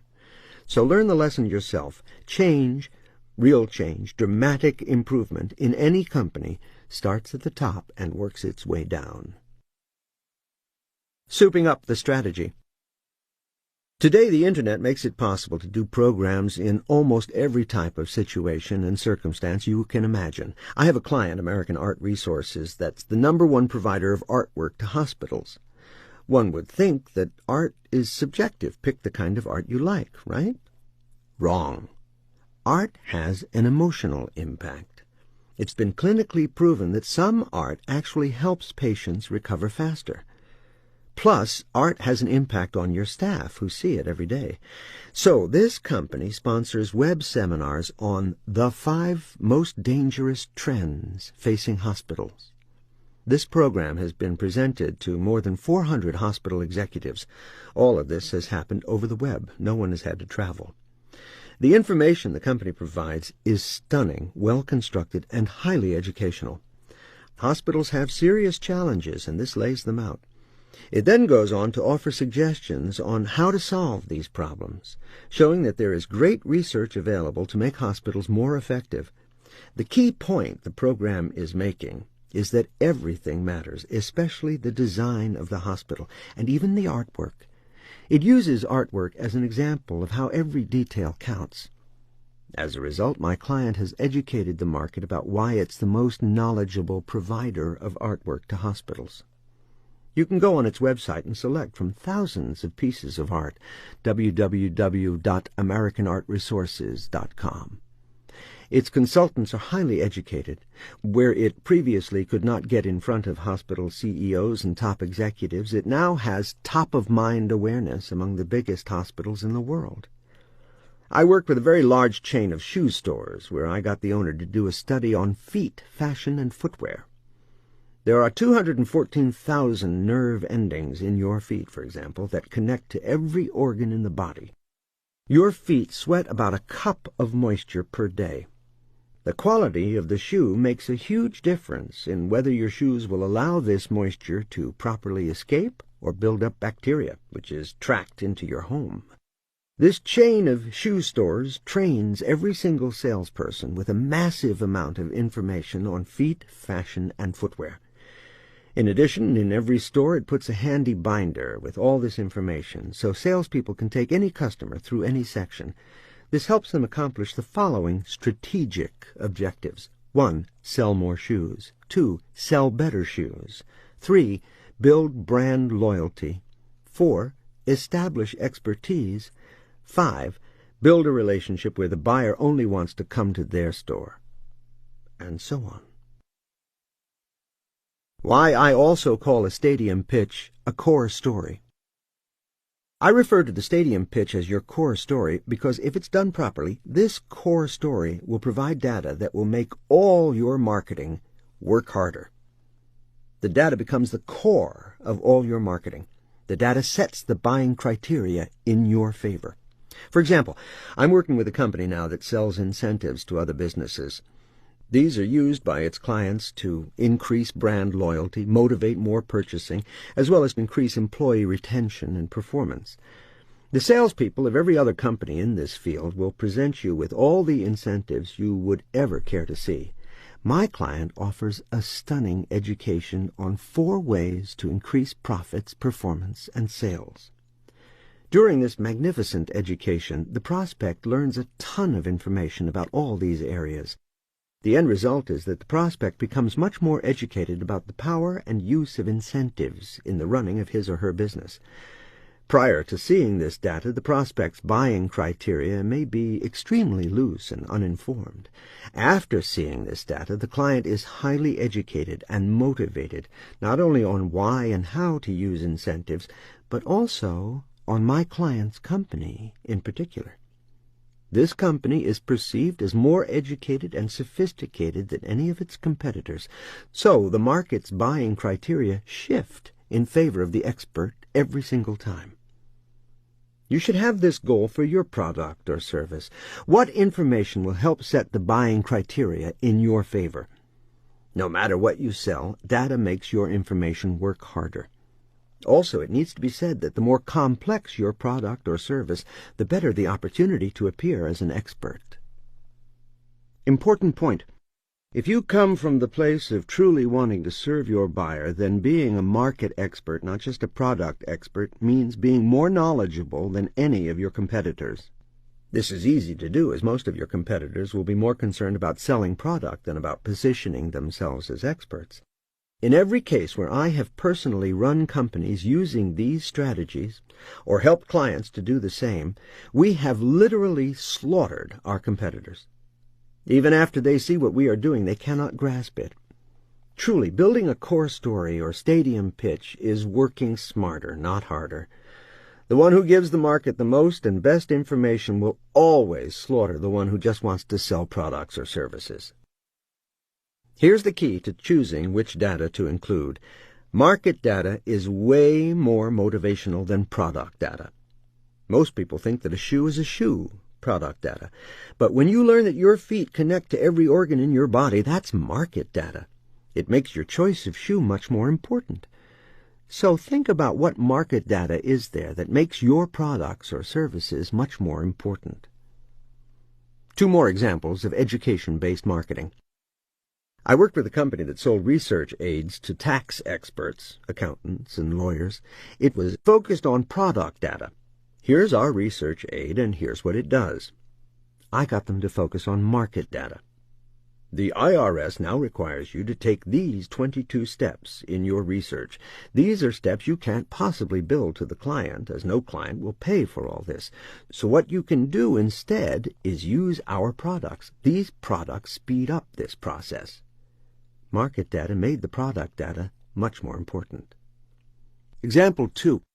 I had a client who sold pictorial calendars that ranged from puppies to Pamela Anderson. We did some studies and found that per square inch, bookstores were outselling massive retailers by 40% more volume. Why? Bookstores were putting the calendars right by the cash registers. When do you buy calendars? At the end of the year. So, there you are, standing in line, waiting to pay for all your Christmas gifts, and you see a calendar on Mustangs. Your boss loves classic Mustangs. You buy him a calendar. The mass merchants were putting the calendars in the stationery department. They weren't moving nearly as many calendars per rack or spinner. By showing this data to more and more stores, my client increased sales 20% in a single year, whereas the company had not had an increase in sales for 4 years prior to using this market data to motivate better positioning of the calendars. And it goes on and on. No matter who you are or what you sell, you need to take the time to collect market data and build your core story or your stadium pitch. Today, the Internet makes market data readily available. Sites like www.census.gov and www.cnn.com have great information on just about any subject you can imagine. You will have no trouble gathering massive amounts of data for your core story. The problem is finding the time to put it all together. Luckily, there is a company called Empire Research Group, www.empireresearchgroup.com, that can actually do all this work for you. The smoking gun. In the legal market, the term smoking gun refers to that piece of evidence that makes it so your opponent cannot win. You found the smoking gun that makes the other party guilty. It's the same with research. There's always that smoking gun that positions you above everyone else. The fact that art actually facilitates healing, and that calendars sell like crazy when you put them at the register, are both smoking guns. I can list hundreds of examples, and I can tell you this for sure. There's always a smoking gun. Always. I had a client who sold lawn care services, and every year some of his workers would break off on their own and steal away his clients by offering to do the same work they were already doing for less. Just pay me personally instead of my company. The research team turned up a case in which the state of New York actually sued a homeowner, forcing that homeowner to pay workers' compensation on the lawn care person who hurt himself while working on the homeowner's lawn. Take that piece of data to a customer who's switching for $5 less per month and ask them, "Are you sure that your new lawn care person has workers' compensation insurance? Because if he doesn't, and he gets hurt on your property, you could actually be responsible for his workers' compensation payments for as long as he's injured." This is definitely a smoking gun, a single fact that makes it unlikely that any client would want to switch to a single worker who didn't have all the proper licensing and insurance. To get the most powerful market data and to uncover the smoking gun, the trick is to look at things over time. That's where you'll find the big breakthroughs. I had a client who deliberately avoided selling his products through the big mass merchants like Walmart. The company was doing all its sales through gift shops. A little research revealed that there were 36,000 gift shops. That looked like a big number, until you looked at how many gift shops there had been in 1985. There were 96,000.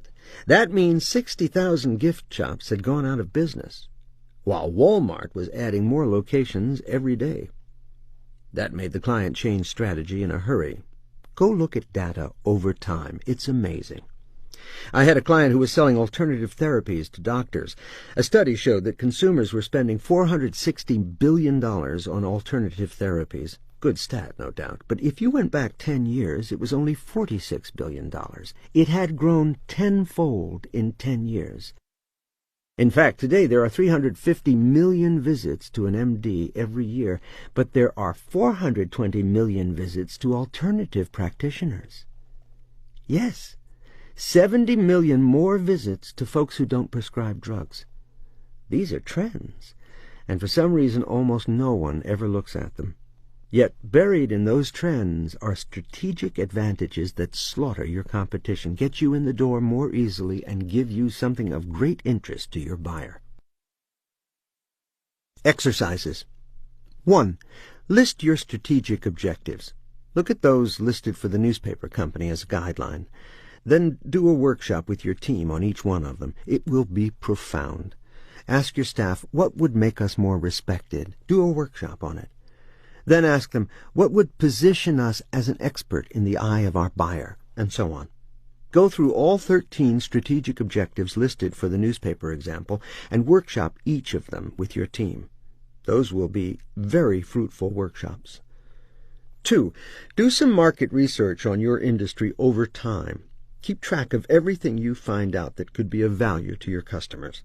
Dedicate some time to this every week until you're sure you've found your smoking gun. Conclusion. One of the most strategic things you can do is to find market data that makes your product or service more important. I don't care if you sell shaving cream or overnight delivery services, there is market data that will make your product more vital. Now go back to those strategic and tactical executives. The strategic executive understands that a core story or an education-based marketing approach opens doors faster and more easily and allows you to build more rapport and close more sales. The tactical part of that brilliant executive will then make sure that he or she is implementing this approach with piercing effectiveness at the tactical level. If you want to build the ultimate sales machine, you need to think and plan like a strategist and implement like a great tactician. 5. Hiring superstars. How to accelerate your growth by using high-octane talent at every level. If you want to build the ultimate sales machine, one of the key pieces of the puzzle is to understand the personality profile of top producers. Breaking it down, you need to learn how to recruit them and keep them, and then apply all that you've learned so far from this book. And as you'll see, every subsequent chapter goes even deeper. This chapter will reveal 20 years of secrets in finding, interviewing, testing, motivating, compensating, and managing superstar employees. You will learn essential insights into hiring only the best people for any department. If you are an employee, you will learn how to perform and behave in order to be a superstar. The average bad hire costs a company $60,000. Yet most hiring decisions are made from an hour-long interview, if you're lucky. I've talked to CEOs of companies who estimate that a single bad hire costs them millions. In this chapter, you will learn some unique and effective methods for finding people's faults before you hire them. Most companies do not find out any of the problems until after people have worked for them for several months.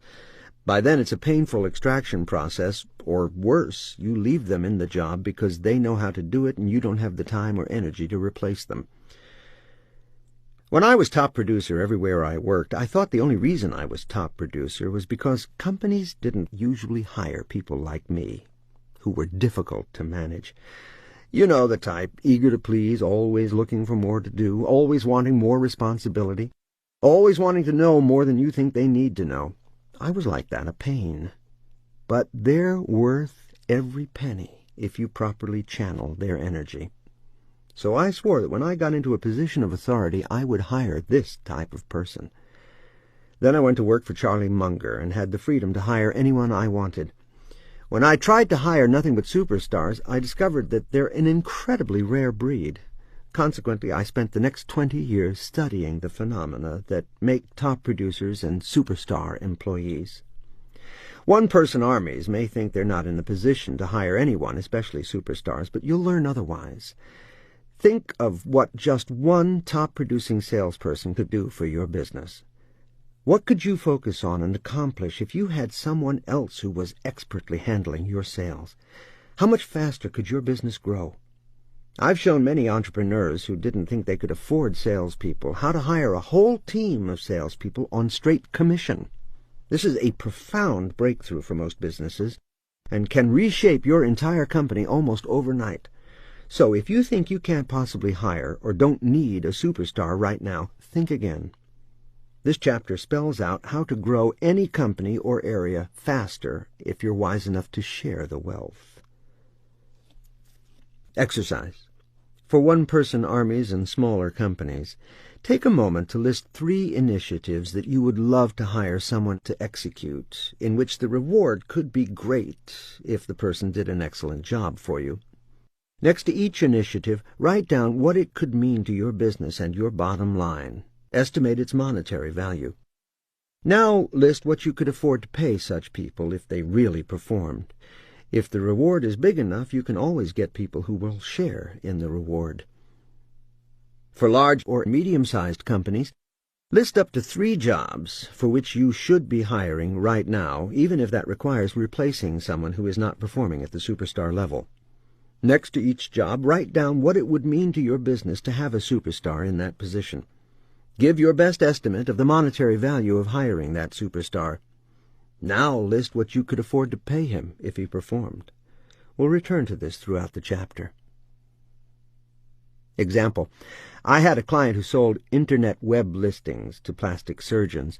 For example, if you are considering breast augmentation, you can go to www.breastimplants411.com, breast implant info, and look at hundreds of before and after photos, and then choose a plastic surgeon in your area to talk about it. This web listing company was started by a top producer. When we met, he was doing all the selling himself. Since he was a superb salesperson, he resisted hiring other salespeople for a number of reasons. 1, he didn't want to give up the commission he could be making himself. 2, he had no experience hiring others and wasn't sure how to proceed or structure it. 3, he thought hiring salespeople would cost him more money than they would be worth to him. We did the math. If he paid just 20% commission to the salesperson, he would get to keep 80% of the revenue. Plus, if the salesperson sold as many accounts as he did each month, the salesperson could earn a 6-figure income.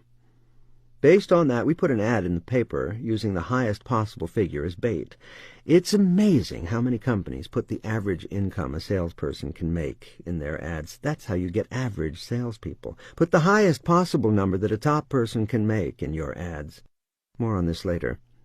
Within a few months, this entrepreneur had 5 salespeople working for him, and it increased the company's revenue nearly 5-fold. What's more, the owner himself went from working in the business to working on the business. He has since built a number of highly successful companies and has forever altered his thinking about hiring superstars. What makes a superstar? The type of people I'm talking about are those you can put in a bad situation with poor tools, no training, and bad resources, and still, within a few months, they begin to outperform your best people, or build your company in ways you never dreamed possible. Hiring someone like this is not about luck. It's about understanding the personality characteristics that fit the job for which you are hiring, and having the tools to identify the candidates that possess those characteristics. Personality profiling is the key to finding superstars. Many companies offer tests to determine psychological profiles, only now they don't call it psychological profiling. The correct term is behavioral assessment or personality profiling. For the purpose of having one term, I will refer to this method of understanding a person's psyche as a personality profile. Just as an example, let's focus on one of the most developed, validated, and popular methods, DISC, personality profile. DISC is based on the studies done by Harvard psychologist William Moulton Marston in 1928 and has been developed and perfected by dozens of companies over the years. DISC stands for 4 aspects of the personality: dominance, influence, steadiness, and compliance. DISC tests use word association to measure the intensity of each characteristic in the tested candidate. Dominance is a personality trait that has to do with the strength of your ego. It is a measure of your personal power, your desire to control situations, and how well you assert yourself in every interaction. Candidates who exhibit high dominance have strong egos. Although the word ego tends to have negative connotations, it is actually a good thing in certain situations. Donald Trump has a strong ego. Do you think that's helped him go from the $25 million his father was worth to the billions he's worth today? Then there are others whose ego is less obvious, but it's clearly working hard for them. Do you think that Steven Spielberg is a wallflower? No, he has a strong sense of self, ego, that has guided him to becoming one of the most powerful producer-directors on the planet. Strong ego is crucial in sales because it means you will have the drive and personal ambition to close as many sales as possible, and the armor to not take repeated and even harsh rejections personally. Such drive and ambition mean that high-dominance people are decisive in taking action and making decisions. They like control, can't stand inaction, and thrive on challenges. Most successful CEOs are high dominants. That's how they get the job done. Someone who exhibits low dominance is much more cautious, consultative, and non-demanding. Influence has to do with how you interact in social situations and how well and how much you communicate. High-influence people love people. They are naturally empathetic, easily putting themselves in other people's positions and understanding their points of view. They work well on teams and are fast and energetic. They are also persuasive, communicative, and verbal. Low-influence people are serious, logical, factual, and probing. Steadiness is all about how patient, persistent, and thoughtful you are. High-steadiness people are deliberate in their actions and decisions. They work steadily and cohesively with others, but are most happy behind the scenes. They are good listeners and have the ability to gain support from others. Low-steadiness people are incessant multitaskers. They move fast and initiate action. Compliance has to do with how you relate to structure and organization. High-compliance people always plan ahead. They are cautious in their actions and decisions, and they work well alone. They like organization and structure, and they work accurately and precisely. Low-compliance people think of the big picture and are not as cautious in their actions. They will wing it more than a high-compliance person. They see gray areas and are more general and independent in their thinking. The recipe for a superstar is not just a high level of one trait. It is a combination of different intensities of each trait. To understand how these traits work together, let's think about sales. Top producers exhibit high influence. They are empathetic and have a psychological need to bond with others, to find something likable about every person. This is a wonderful trait to find in a salesperson. They just keep going at the client every which way, trying to find more and more ways to serve and please that client. They also see everyone's best side, which helps them make friends out of their clients. But make no mistake, influence by itself is not enough. People who are very high influence and strongly empathetic are too understanding, and they don't close sales. However, if your candidate's personality combines high influence with high dominance, you've found your sales superstar. They will bond like crazy with the buyer, but the high dominance makes them expect a sale, and they will keep selling, if only for that buyer's own good. In other words, high dominance or ego-driven people may passionately believe that you should have their product and feel compelled to sell it to you no matter how much you resist. This sounds pushy, but if blended with empathy, this person will close with perfection. Further, high dominance may not be the ideal characteristic for a superstar receptionist or administrative assistant or anyone who needs to be more team-oriented, but for sales, it's a perfect fit. Only a person with an extra dose of strong ego and a psychological need to take control of every situation barrels into a client 8 times after the client has said no. People with weak self-esteem and low dominance go away after only a single rejection and are likely to never actually close a sale. About half of the salespeople I've worked with over the years gave up after a single rejection. They would call a client, the client would say no, and the salesperson would never call that person back. Very few, perhaps only 4% to 5%, kept trying after 4 rejections. Yet, as you learned in the previous chapter, I found that it takes about 8.4 rejections to get a meeting. And what makes the difference between people who will face that rejection 1 time and quit, or 40 times and never quit, is determined purely by the strength of their ego. However, since it's difficult to find people who will face 8 rejections and keep trying, I now build in procedures that require salespeople to try again and again and again. In fact, I build in 12 attempts that a salesperson will make, and I educate the salesperson in advance that the client will say no at least 8 times. This sets up the expectation in the salespeople to receive rejection and not take it personally. They're trained on the first day of the job that they are going to go after the client 12 times, even after the client has said no every time. Yes, you can teach some people to go back again and again, which we'll cover in Chapter 9. But it's great when you hire someone who, without you ever asking or training, is built that way. These people will be way more persistent to close that sale. They also have the personal ambition that drives them to continually improve everything they do. Wouldn't you love to hire people who innovate and expand upon and improve every single task you assign to them? If you don't understand the personality profile that makes top-producing salespeople, you might just turn them away after interviewing them. A high-dominance and high-influence candidate can seem overly eager in a job interview, maybe even come on too strong. Don't let a little bravado put you off. It is the essential ingredient in every superstar. During an interview, the person is the product, so they must present themselves with confidence and assure you that they are the one for the position. This aggressive behavior will scare some employers, but it is exactly what you need in a salesperson. Using personality profiling will enable you to single out the superstars in your applicant pool. DISC profiles and other behavioral assessment tests are good tools to evaluate a candidate. Coming up in a few minutes, I will give you a method for profiling that you won't find in any of these tests. And in 5 minutes, it will tell you if you have a person with high dominance and high influence. As I've said, I'm obsessed with becoming more and more accurate about hiring, especially about hiring salespeople. After taking a half-dozen behavioral assessment profiles and examining a half-dozen more, my staff and I have found one that is remarkably accurate.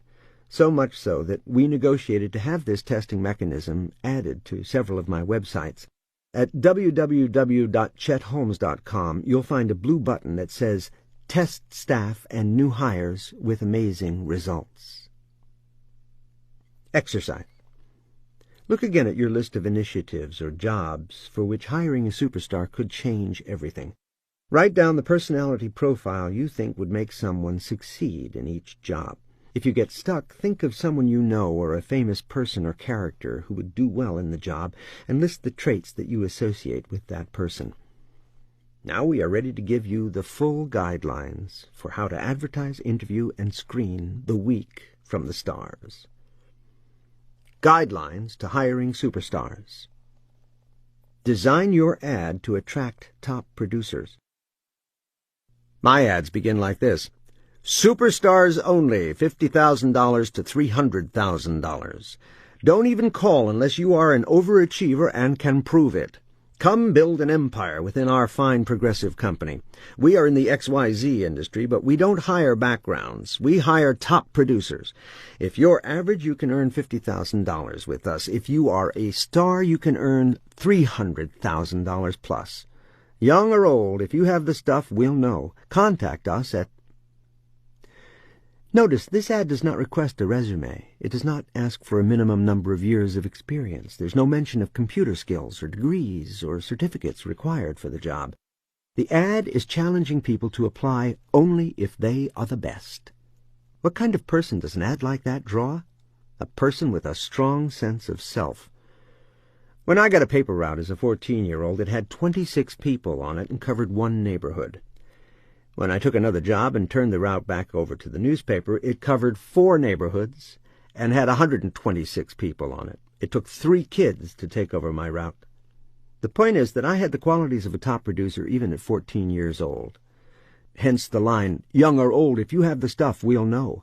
That tells young people who think they're hot stuff but haven't proven it yet that you'll recognize their greatness.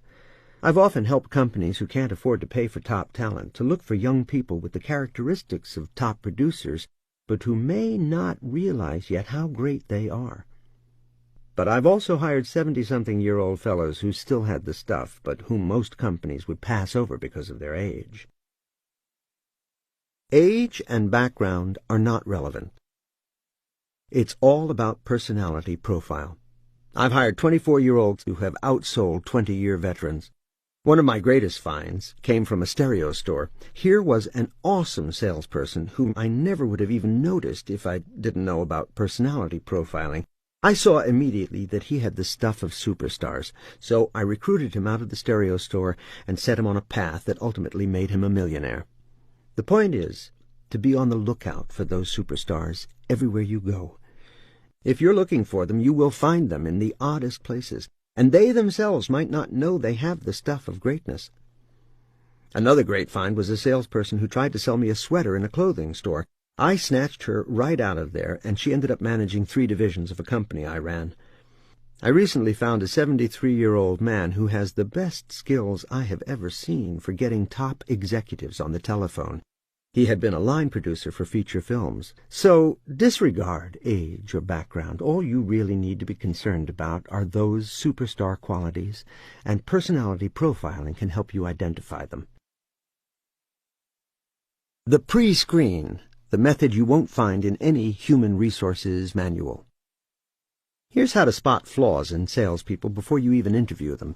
The first thing you do to anyone who applies for a job in your company is to reject them, telling them why you don't think they can do the job. It's not that you don't want to hire the person, it's that you're looking for the unique personality profile that becomes more effective in the face of adversity. This is the most important lesson I can offer for hiring people. If you reject candidates and they quickly crumble and go away, you see right then and there before you hire them what they're made out of.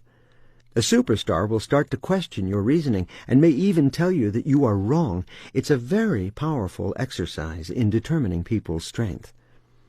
When I'm interviewing for salespeople, we call or email each person who responds to our ad. Here's the script. Thank you for responding to our ad. We are doing a pre-screening call of all candidates who contacted us. The pre-screening takes place at a set time, such as Tuesday, 5 to 6 p.m., and in that hour, we're going to talk to people to determine whom we will bring in to interview. Would you like to be at the beginning of that hour, in the middle, or at the end? We'll call you within 10 minutes of the time you select. Some of these pre-screening calls take 2 minutes, some last a little longer, and some take seconds. When you call them, the pre-screening conversation goes like this. You. Okay, you read our ad, and it said, don't even apply unless you think you're the best. So, tell me why you think we should interview you. Them. Well, can you tell me a little bit about the job? You. That's a much longer conversation. I'm happy to have that conversation if we determine that you're someone we want to interview. So tell me, why should we interview you? Notice that we are testing their ego in the first 60 seconds of the conversation. Them. Well, let's see. I've been in sales for 2 years. I really like it, and I like interacting with people. I feel that if it's a good product or service, I can sell it. You. I'm not really hearing it. Them. What do you mean? You. I'm not hearing superstar. I'm not really hearing top producer. Them. You're not? You. No. This rejection is intentional. It makes most HR executives cringe, but it works really well for determining right then and there what kind of person you have. Them. Oh, well, okay. I guess you would know. You. Yes, I would know. Them. Well, okay, thanks very much. Bye. Most people, particularly well-trained HR executives, will interview everyone in a loving and nurturing environment. In that kind of environment, it is easy for people to present themselves well. When you put people like the person I just pre-screened in the field, where prospects are regularly rejecting them, they quickly give up. By using this technique in the first 2 minutes, you can very quickly determine who will rise to the occasion and perform in the face of adversity, and who will crumble. Here's how the conversation should go. You.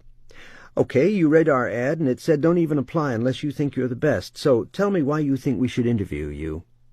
Them. Well, can you tell me a little bit about the job? You. That's a much longer conversation. I'm happy to have that conversation if we determine that you're someone we want to interview. So, tell me, why should we interview you? Them. Well, let's see. In my last job, I was the new guy, and I had never sold widgets before, and within 3 months I was bringing in bigger accounts than they had ever had. In 6 months, I was outselling people who had been there for 5 years. See how they start selling right away? You. That sounds good, but I'm not sure I'm hearing top producer. Them. Well, maybe you're deaf. It sounds funny, but I actually had a person say that to me, and I hired him. The egos of the top producers will not let you tell them they can't do the job. The ideal candidates will try to qualify you just as they would a prospective client. They will be tactful and start asking questions. What kind of person are you looking for? What kind of job is this? Or they might say, well, what makes you say that? Or they might start to sell you on them. They keep trying. That's the bottom line. Their egos step in. If you're selling a product or service that's a one-shot sale, and that's all your people do, and there's no follow-up or bonding needed, people who have a strong ego but don't naturally bond with or relate well to others might be ideal. They will care more about closing the sale than anything else. These people do not make good team players, but you can't have it all. They will produce. So you have to decide what's more important, a lot of nice team players or a lot of sales. Again, such a candidate is not ideal for sales where you need to build a bond with clients and keep them buying. 3 steps to interviewing superstars. Now that you've narrowed down the applicant pool, you're ready to interview the top candidates. Here's a 3-part interview structure designed to draw out the superstars. Relax, probe, attack. Relax.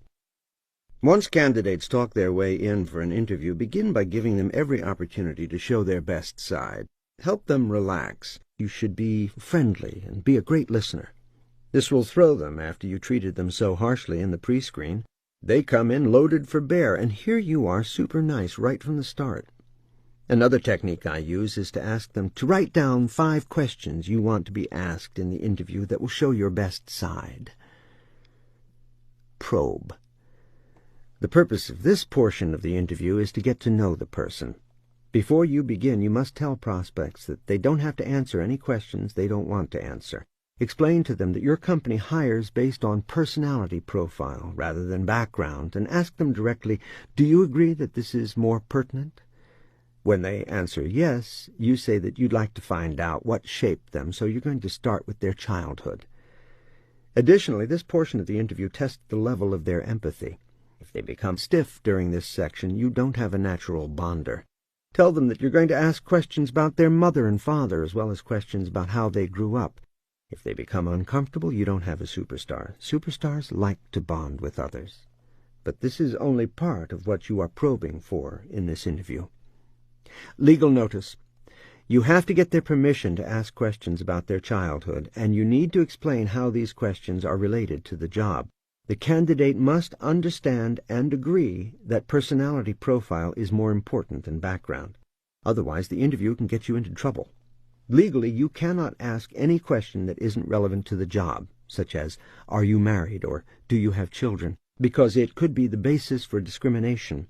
It is your responsibility to think through whether or not your questions might, even unintentionally, screen out any particular group by race, gender, or disability. For example, if you ask whether or not they have or plan to have children, an applicant may understand that this has bearing on your decision to hire them, and that the question may mean discrimination. But if you establish that personality profile is what you're after, and get their permission to probe what formed you, then you're probably okay asking about their childhood. The questions I propose here are not designed to discriminate against anyone. They are designed to draw out the superstars from the applicant pool. However, the questions you ask are your responsibility, so please check with your lawyer, HR department, or the Equal Employment Opportunity Commission, www.eeoc.gov, on this point. This book is not intended to provide legal advice. Probing the candidate's childhood is crucial because self-confidence is often shaped very early in life, so you want to find out if the candidate's background contributed to building up self-esteem. An encouraging parent who really believes in the child will help to develop strong self-esteem in that child at an early age. My mother was so blindly encouraging that if I told her I want to be a bank robber, she would have said, "Oh, son, you'd make a great bank robber." Parents who are overbearing, or what I call quick to caution the child, will raise a child who will not be effective in challenging situations. The term quick to caution means that when children want to try something new, climb a tree, jump off the diving board, be adventurous, the parent holds them back rather than encouraging them and being there in case they fall. My parents would have let me march into hell for a heavenly cause. That's how I raised my children, and they are both strong and fearless about what they want and how to get it. If you find a person who has not had what I call blindly encouraging parents, then you are likely to find a person who does not have the self-esteem to withstand the rejection that comes in a sales position. Naturally, some people develop self-esteem in spite of not having encouraging parents, but in my experience, that is the exception, not the rule. To determine your candidate's background, ask the following questions. What events or influences from your childhood shaped who you are today? What are some of the biggest challenges in your life? They need not be work-related. What was the toughest sale you ever made? Make sure you ask for all the details and step-by-step specifics of this experience. Now you want to look for areas of accomplishment to gauge just how much of an overachiever your candidate really is. Use these prompts and questions. Tell me about a time in your life when the odds were stacked against you, but you overcame them and succeeded. Tell me 3 or 4 things of which you are most proud. Have you ever practiced and reached a high level in any area beyond just getting by in life? Areas of achievement might include music, sports, writing, or art. Many top producers have other areas of overachievement. Sports are a big one. Once I had a salesperson who was an absolute master at astrology. It takes discipline to develop any area of competency. This particular fellow had software programs that helped him do a chart, and he was scary accurate at telling you about yourself, a great tool for bonding. This guy had it all. He was a serious closer, too. To test empathy and the candidate's ability to bond with others, ask these questions. How would your best friend describe you? Of everyone you know, who has the most faith in you? Why? What are your best memories? People with weak empathy skills will give one-sentence answers to such questions. They are just not great at sharing, and it will be obvious. Bonders will talk your ear off. They need approval as part of their profile, and they will win you over with tales of their past. People with a strong ego will have no problem telling you how good they are. Contrary to conventional rules of etiquette, this is actually a positive thing in a top producer, and you want to give them the opportunity. Ask candidates to rate themselves on a scale of 1 to 10 in these areas: ambition, confidence, ability to face rejection, establishing rapport, qualifying skills, ability to create desire in your prospects, closing skills, time management, presentation skills, strategic thinking, market knowledge, self-improvement, getting around gatekeepers. Top producers will rate themselves very high in all areas, but so will dreamers, so be careful. Some people have what I call false bravado. This is a cover for a deep insecurity that will eventually make them cave in the face of adversity. So getting examples from them of why they've rated themselves so high is a way to go deeper and see what you really have. I hired a sales rep who came on so strong I thought this guy is either truly great or completely full of it. On his first day in the job, all that bravado worked well for him. He got 3 sales. He was on cloud 9. The second day, he hit nothing but no's. On the third day, I noticed he was writing a lot of letters. That was it. I pushed him with everything I could, and he just avoided the telephone after that day. My philosophy with salespeople is to keep the pressure on constantly. One of 2 things will happen. They will cave under the pressure or rise to the occasion. I had a client who did all hiring through group interviews. The team members all had to agree before they would hire any new salesperson. The result? They hired a lot of nice people who could not sell. One superstar in that environment stirred up the entire place. He started outselling even the veterans within just a few months. That superstar got that job because I rammed him down the throat of that particular CEO. I convinced him that he needed to put some heat in the kitchen. He listened. And after that star salesperson started selling like crazy, several of the weaker people quit. My philosophy is that the sales environment should be structured where the strong survive and thrive, and the weak go do something else. This is a race, and you need champions. Put the people who aren't sales superstars in customer service. Next, you want to find out how candidates measure themselves against the best of the best. Ask them who is the best salesperson they have ever met. If a candidate names himself as the best, offer him the job. Most likely your instincts will tell you to do the opposite. If they name someone else, ask them what differentiates them from the person they named. This is another way to force candidates to self-evaluate, and for you to make judgments about them as they do so. The best of the best are always seeking to be better. So another area to explore with them is how dedicated they are to self-improvement. Ask them what was the last self-help book they read, or CD they listened to, or DVD they watched. When I was a sales rep, I studied everyone. Name a few top sales trainers. I had their CDs and was listening to them in my car or reading their books. I also constantly sought out self-help gurus. Some of their books and tapes, Think and Grow Rich by Napoleon Hill in particular, changed my life. I read that book 6 times, cover to cover. This method of probing candidates' personal lives and experiences from childhood opens them up in many ways. You will get a true sense of how people think and feel. Now that they are more honest and unguarded, go through their resume with them. Ask them the following questions. Why did you leave your last 3 positions? Were you unhappy? Why?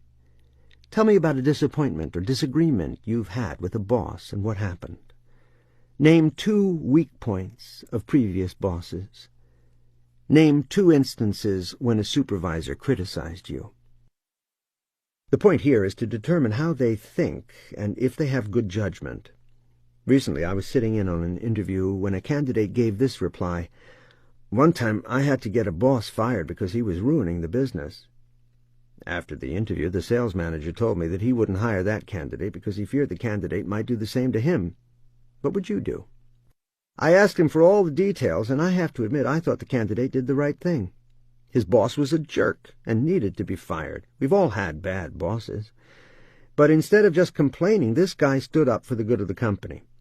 Still, this is a difficult admission to handle as an interviewer because it may also indicate that the candidate is a troublemaker. Keep in mind that if you react negatively to anything candidates say, they'll clam up or adapt what they are saying to what they think you want to hear. On the other hand, if you react positively, candidates are likely to expand on their comments. So, be like an open book in this phase of the interview. It's easy to make mistakes in hiring. You will find that the probe approach reduces the number of bad hires. I start with their childhood and then go over their business background last. You'll get more truthful answers that way. After you've bonded over their childhood, you're more likely to get the straight story on everything else. Attack. Now we are at the end of the interview. You've probed deeply. You may sense that you've found a high achiever, but you'll often be surprised at what happens when you attack. Try saying something such as, You seem like a nice person, but I only have one opening. I need a real superstar. While I'm sure you would do well in many endeavors, this is a very competitive industry, and I doubt your particular skills and personality will hold up in this position. To be truthful, I don't get the impression you're really a superstar. Be tactful, but don't be soft. You'll be amazed at how many people crumble. Here you thought you had the perfect candidate, but when you tell them you don't think they have the stuff, suddenly they agree and thank you for your time. Let that person go. Superstars never crumble. They have tremendous faith in themselves, and nothing can convince them they can't do any job. When you tell them you don't think they have the stuff, be prepared that they may think otherwise, and may even be thinking, "Screw you, you jerk." So sometimes you have to prompt them to come back. Simply say, "How do you feel about what I just said?" Be careful to use a strong rejection instead of a weak attack like, "You haven't convinced me yet." This is an easy invite for candidates to keep selling. When you use the attack, there must be a moment where they really believe you think they don't have the stuff. Rewarding your superstar. The last aspect of hiring top talent is to create a performance-based relationship with little or no base pay. There are countless ways to do this. Let me give you an example. I had a client who paid $9 per hour plus commission. He was even putting this in his ads for new salespeople. This base pay is not much, certainly not enough of a reward to attract superstars, but his commission structure was so good that his top producer was earning $92,000 per year. He could definitely find a superstar in his industry who would work for that amount of money. But to get top producers, he had to be clear on how he would reward them. I put it to him this way. Do you want to attract the kind of person who will be like your top producer? Or do you want to attract $9 per hour type talent? We put, can earn as high as $100,000 if you are a star, right in his ad. This dramatically changed the type of person he started to attract. You must reward top producers handsomely. Years ago, I walked into my boss's office to quit, and he, the CEO of the company, jumped up on his desk and pointed down at me and said, "This is God talking, and you are not leaving my company." I laughed out loud. He then called the bookkeeper and wrote me a $5,000 check to stay. That was probably a $1 million check he wrote to himself. I brought in another $1 million. He made me feel great, and I stayed. I have all my clients put together what I call a recruiting document, where they flesh out the most money a person can make, maybe even over several years. I have a client who sells apartment buildings. I had him put together a compensation plan that showed that after 4 years a salesperson could be earning $330,000. Using this recruiting document, we then went after recent college grads. He only pays a base of $2,000 per month, so we had to give new hires the incentive to work for that little money while they got up to speed. Picture your kid coming home with a sheet of paper in her hand showing how she would be earning $330,000 in 4 years. Do you think you might help your kid get that job? Maybe even subsidize her income or let her live at home longer if the payoff looked like that? Another client of mine was in the insurance business. It takes an insurance salesperson a lot of time to build up income, but the rewards are fantastic if you get a big book of business, and the ongoing clients provide residual income. But the salespeople were always given incentives to get new business. We reduced the percentage that the rep could make from residual business each year. So for the first year, salespeople earned 30% commission on all business.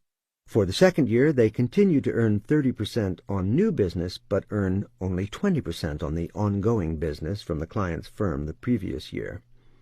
The third year and thereafter, new business is still 30%, but ongoing business drops down to 10%. The new business is where the bucks are, so reps have a powerful incentive to get new business all the time. How even one-person armies can hire top talent. In the audience at a seminar I gave, there was a graphic designer who had never had salespeople. He was the salesperson, so his life was feast to famine on a regular basis. When he had no business, he'd chase to get some. Then he'd get business and would have to deliver the service, so no one would be working on getting more business. When the project was over, he'd have to chase to get more. Here's our dialogue. Me: what's a dream project for you? Him: an identity package for an emerging and well-funded startup or growing company. Me: how much would a gig like that get you? Him: the right project, $25,000. Me: and how much of that are you willing to give away every day to get a project like that? Him: oh, I could give 20% and still be happy. Me: that's $5,000. Him: right. Me: and how many of those could you handle per month? Him: probably 4 per month. Me: so $5,000 times 4 projects per month is $20,000. Put that in the newspaper and see what kind of talent you pull. Here's how the graphic designer could get someone to work full-time at getting him more business and keep the projects going. Later, we'll show you how to get a constant stream of new and big clients no matter what business you're in. But let's play with this for a moment. Say you're a chiropractor and you're seeing 100 patients per week now. Hire a person who gets 20% of everything above that number and put her out there to form relationships all over your community, in gyms, community groups, companies, and so on. No matter what kind of company you have, there are ways to get more business flowing than you can handle if you follow all the advice in this book. So far, we've only covered the high-level, more strategic aspects. Subsequent chapters get down into the nitty-gritty of getting you more buyers than you can handle. As long as you're willing to pay, even just on performance, you might be shocked to learn that there's someone perfect who will build your company for you, as long as you share the wealth as she does so. How to manage a superstar. Once you've hired a superstar, you need to be very strategic in order to keep that person in your organization. Top producers share a number of traits that easily translate into restlessness in most companies. They are original, intelligent, and sure of themselves. They are generally frustrated in most organizations and usually end up starting their own companies. The key to keeping superstars is to never say no to them. Instead, redirect their energy or give them a few hurdles to jump in order to get what they want. Here's an example of how to respond to a superstar. Superstar: "Hey boss, if we had better communication between departments, I believe our sales would increase. Could I put together a program for that?" You: "Great idea. Tell you what, you get me 3 more sales per month for the next 3 months, and I'll let you run with that idea." While many people are turned off or get offended by a little ego, you need to be grateful for your superstar's ego and let go of your own for a minute. Here's how to handle a superstar who is criticizing something you created. Superstar: "This promo piece is terrible. We should have a better one." You: "I designed the one you're criticizing, but great, let's see what you can come up with." There is no need to react or get defensive. Just direct their energy, challenge them, and see what they create. Great managers know just how to capitalize on a big ego. Superstar: "I could definitely increase sales." You: "I'll believe it when I see it. Talk is cheap." The more you challenge superstars, the more you encourage them to overachieve. But don't forget to compliment them when they meet and exceed your challenge. A note on all hires. This chapter focuses primarily on sales talent, as they are the drivers in most organizations and a critical component of your success. But much of what is outlined here can be customized to fit other departments. For any position you are looking to fill, break it down into all the different skill areas needed to do that job, and have the candidates rate themselves in those skill areas. The Relax, Probe, Attack method is a great interview tool, but go soft on the attack when not looking for salespeople. Say things like, "I wish I had more than one position because I really like you, but I've only got the one position, and I'm wondering if you're really the right fit." Make all candidates sell themselves at least a little for every position. This is really just a test of how people meet adversity, whether it's a receptionist who must handle 100 calls per hour or a finance executive. A little attack is very telling of what type of person you are interviewing. In fact, everything said here about hiring superstars also applies to non-sales positions, including how you reward them. For example, one of my clients owned a massive framing business, framing paintings and prints. I suggested that the company structure its compensation plan for the framers based on how many frames per day they could build with no mistakes.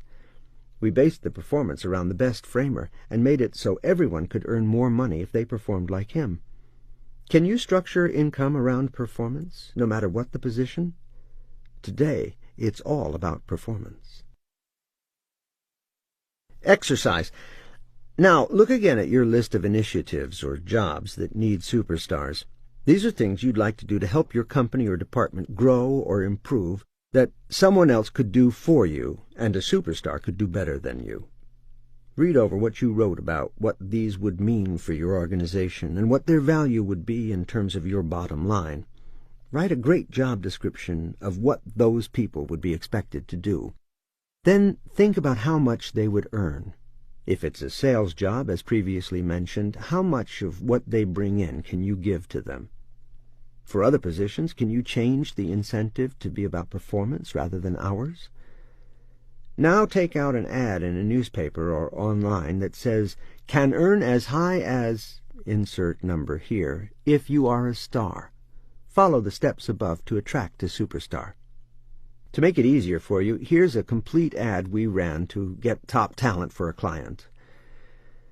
Sales superstar wanted, $50,000 to $300,000. Don't even call unless you are the best and can prove it. Earn $50,000 if you're average, $150,000 if you're good, and $300,000 plus if you're great. This is in the type of industry here. But we hire star performers, not backgrounds. Young or old, if you have the stuff, we'll know. We'll train someone who has everything we want. Small base, but huge performance rewards to get you to $300,000 and beyond each year. Must be awesome at opening doors and getting appointments from cold start. Must be highly self-motivated, a terrific presenter and communicator, and a barracuda closer. Come and build your own empire within our fine progressive company. We have a superb reputation and need real stars to bring in the best accounts. email resume to... Think about that ad. That ad is the dream for any top-producing salesperson. Conclusion. If you want to have the ultimate sales machine, you need to have the ultimate salespeople. Use the blueprint in this chapter to set your company's or department's procedures for hiring.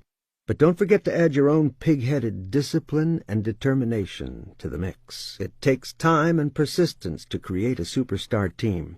Resist feeling put off if your first hire or even your first few hires don't work out. At my old company, we went through 8 new salespeople for every one who worked out. We knew this was going to happen, so we even had a procedure for speeding that process up and getting rid of the ones who weren't going to get the job done. If they weren't great, they'd burn out fast. Workshops can help you create procedures that are tailored to your individual company or department. Keep at it. I've doubled the sales of many companies with this simple strategy to identify, hire, and keep superstars. Put some top-producing talent in the company and watch it grow. 6. The high art of getting the best buyers. The fastest, least expensive way to dramatically increase sales. The following strategy has probably helped more companies double their sales faster than any other single concept. In a sentence, there's always a smaller number of best buyers than there are all buyers. That means that marketing to them is cheaper than marketing to all buyers. A direct mail effort to 100 best buyers is obviously less expensive to market than a direct mail effort to an entire audience of 10,000 all buyers. But it's how you market and sell to them that determines whether or not you will ever get them.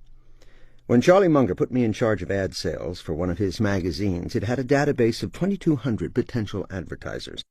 I did a market analysis and found that 167 of them bought 95% of the advertising in the top 4 magazines. This was especially important because these 4 magazines were getting all of the valuable advertising in this market.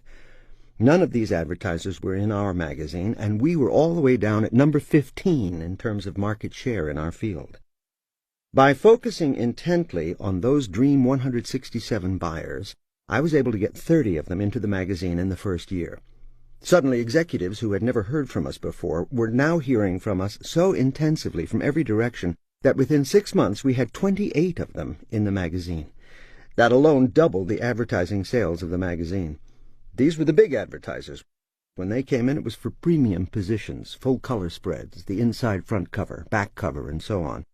Up until that point, we had been scraping by on revenue from quarter-page, third-page, and a few half-page ads. We doubled the sales the next year by keeping those best buyers in the magazine and bringing in another 30. We doubled it again a third year in a row by bringing in the rest of the 167 best buyers. When I doubled sales 3 years in a row, Charlie Munger said, "Are you sure we're not lying, cheating, and stealing? In all my years, I've never seen anybody double sales 3 years in a row." Naturally, we weren't doing any such thing. We were just marketing and selling better than any of our competitors.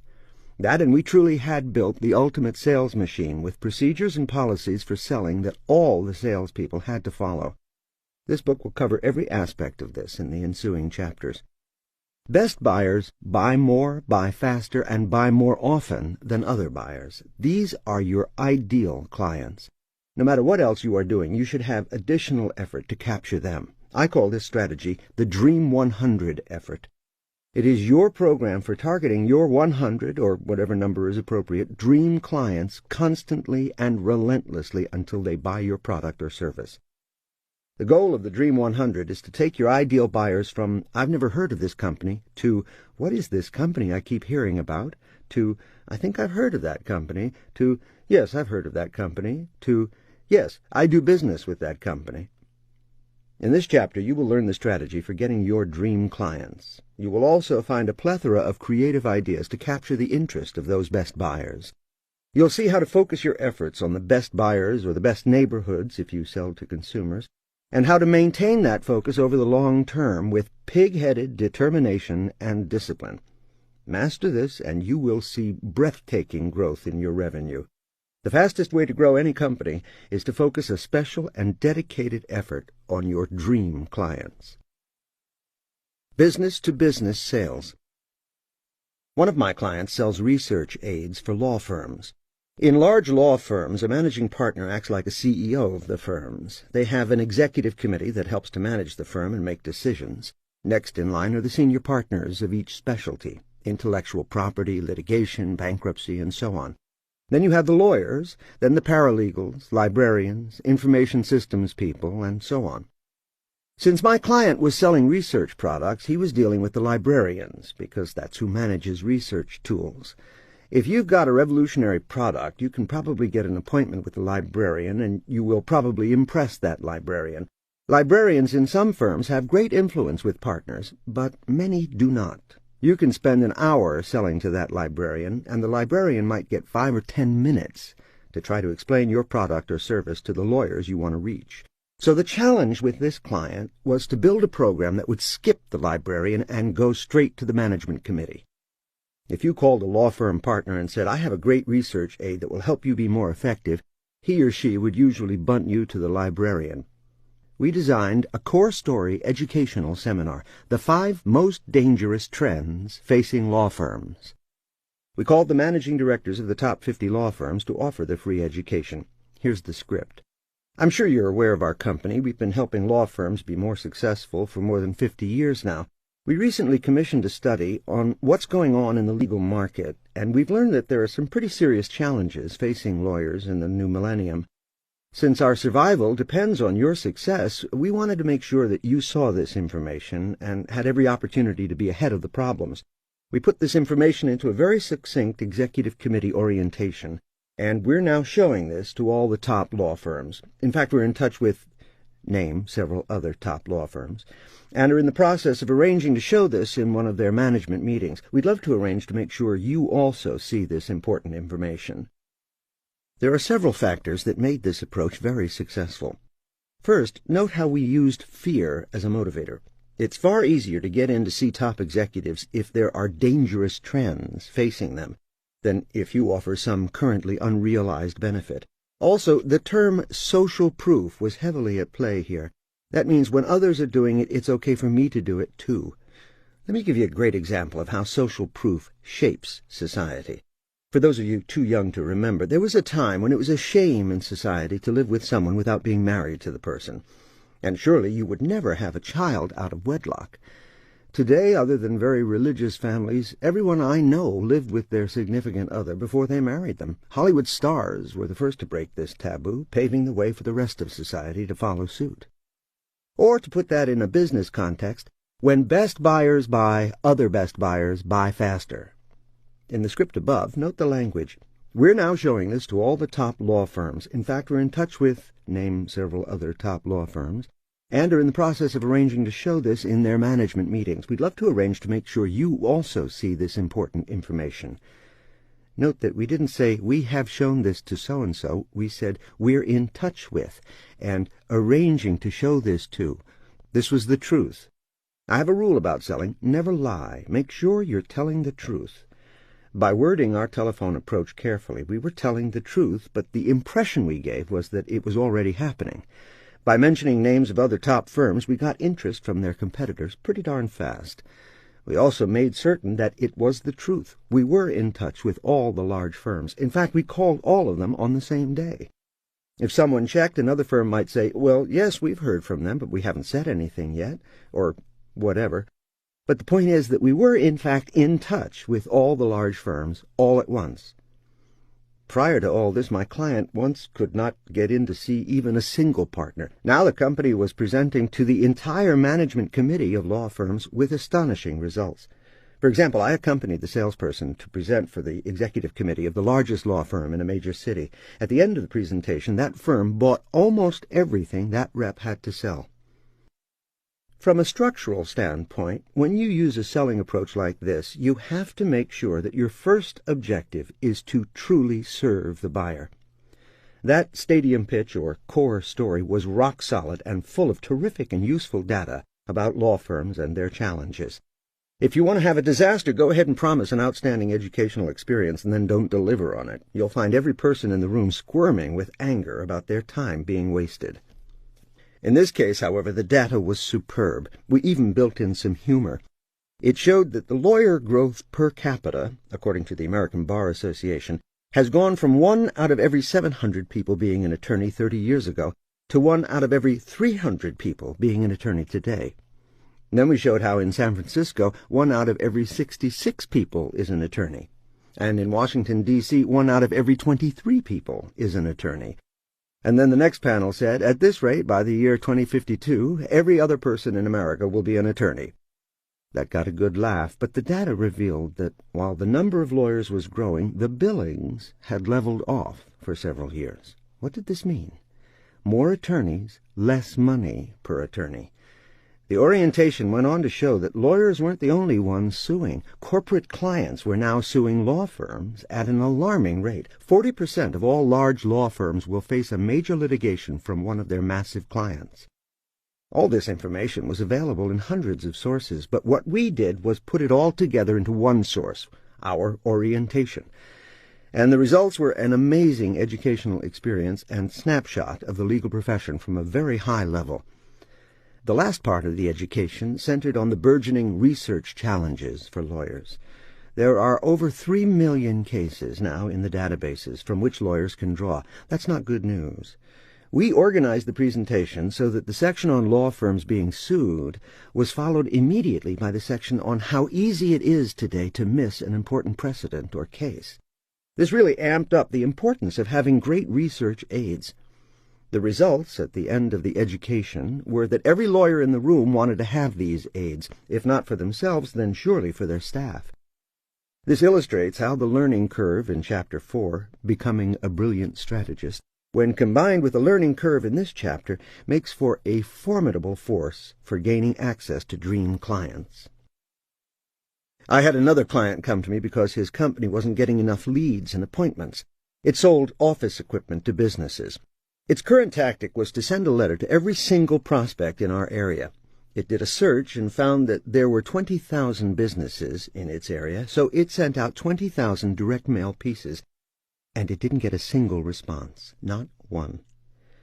Today, because of the onslaught of direct mail businesses receive, direct mail effectiveness has fallen off dramatically. In our newspaper orientation in Chapter 4, we showed that the quantity of direct mail has doubled over the past 10 years, meaning the average household receives twice as much direct mail today as it did 10 years ago. In Canada, I recall, as the client had newspapers in Canada, they even put trash receptacles by all the mailboxes in apartment buildings so that folks could. That way they could throw away all the direct mail that came every day. So this client had spent what was a lot of money for them on a massive direct mail campaign, expecting to flood its salespeople with leads. In Chapter 7, The 7 Musts of Marketing, you'll get some ideas on direct mail that might make it more effective. But let's get back to this client's Dream 100 discovery. I reviewed the sales from the previous year. The company had a number of sales ranging from $10,000 up to $28,000 for computer systems it had installed. But then I got to a sale of $160,000. What's this?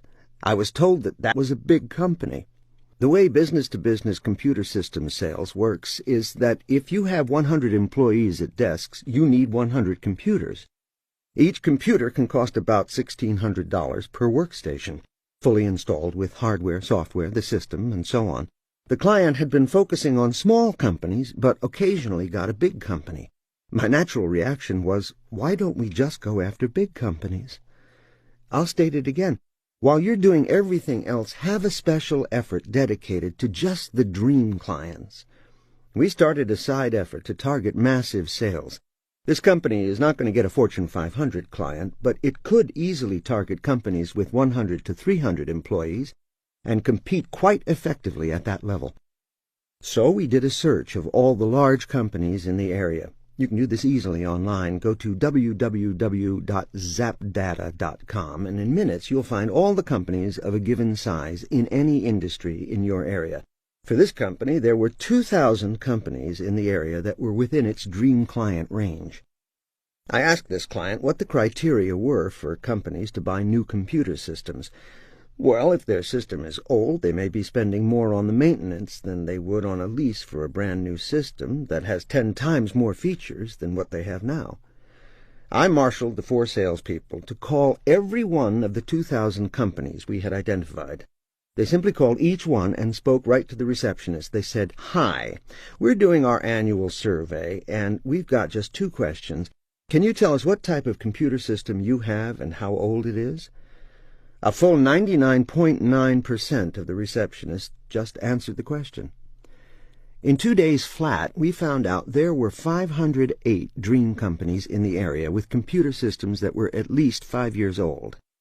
Many of them had computer systems whose original provider was now out of business.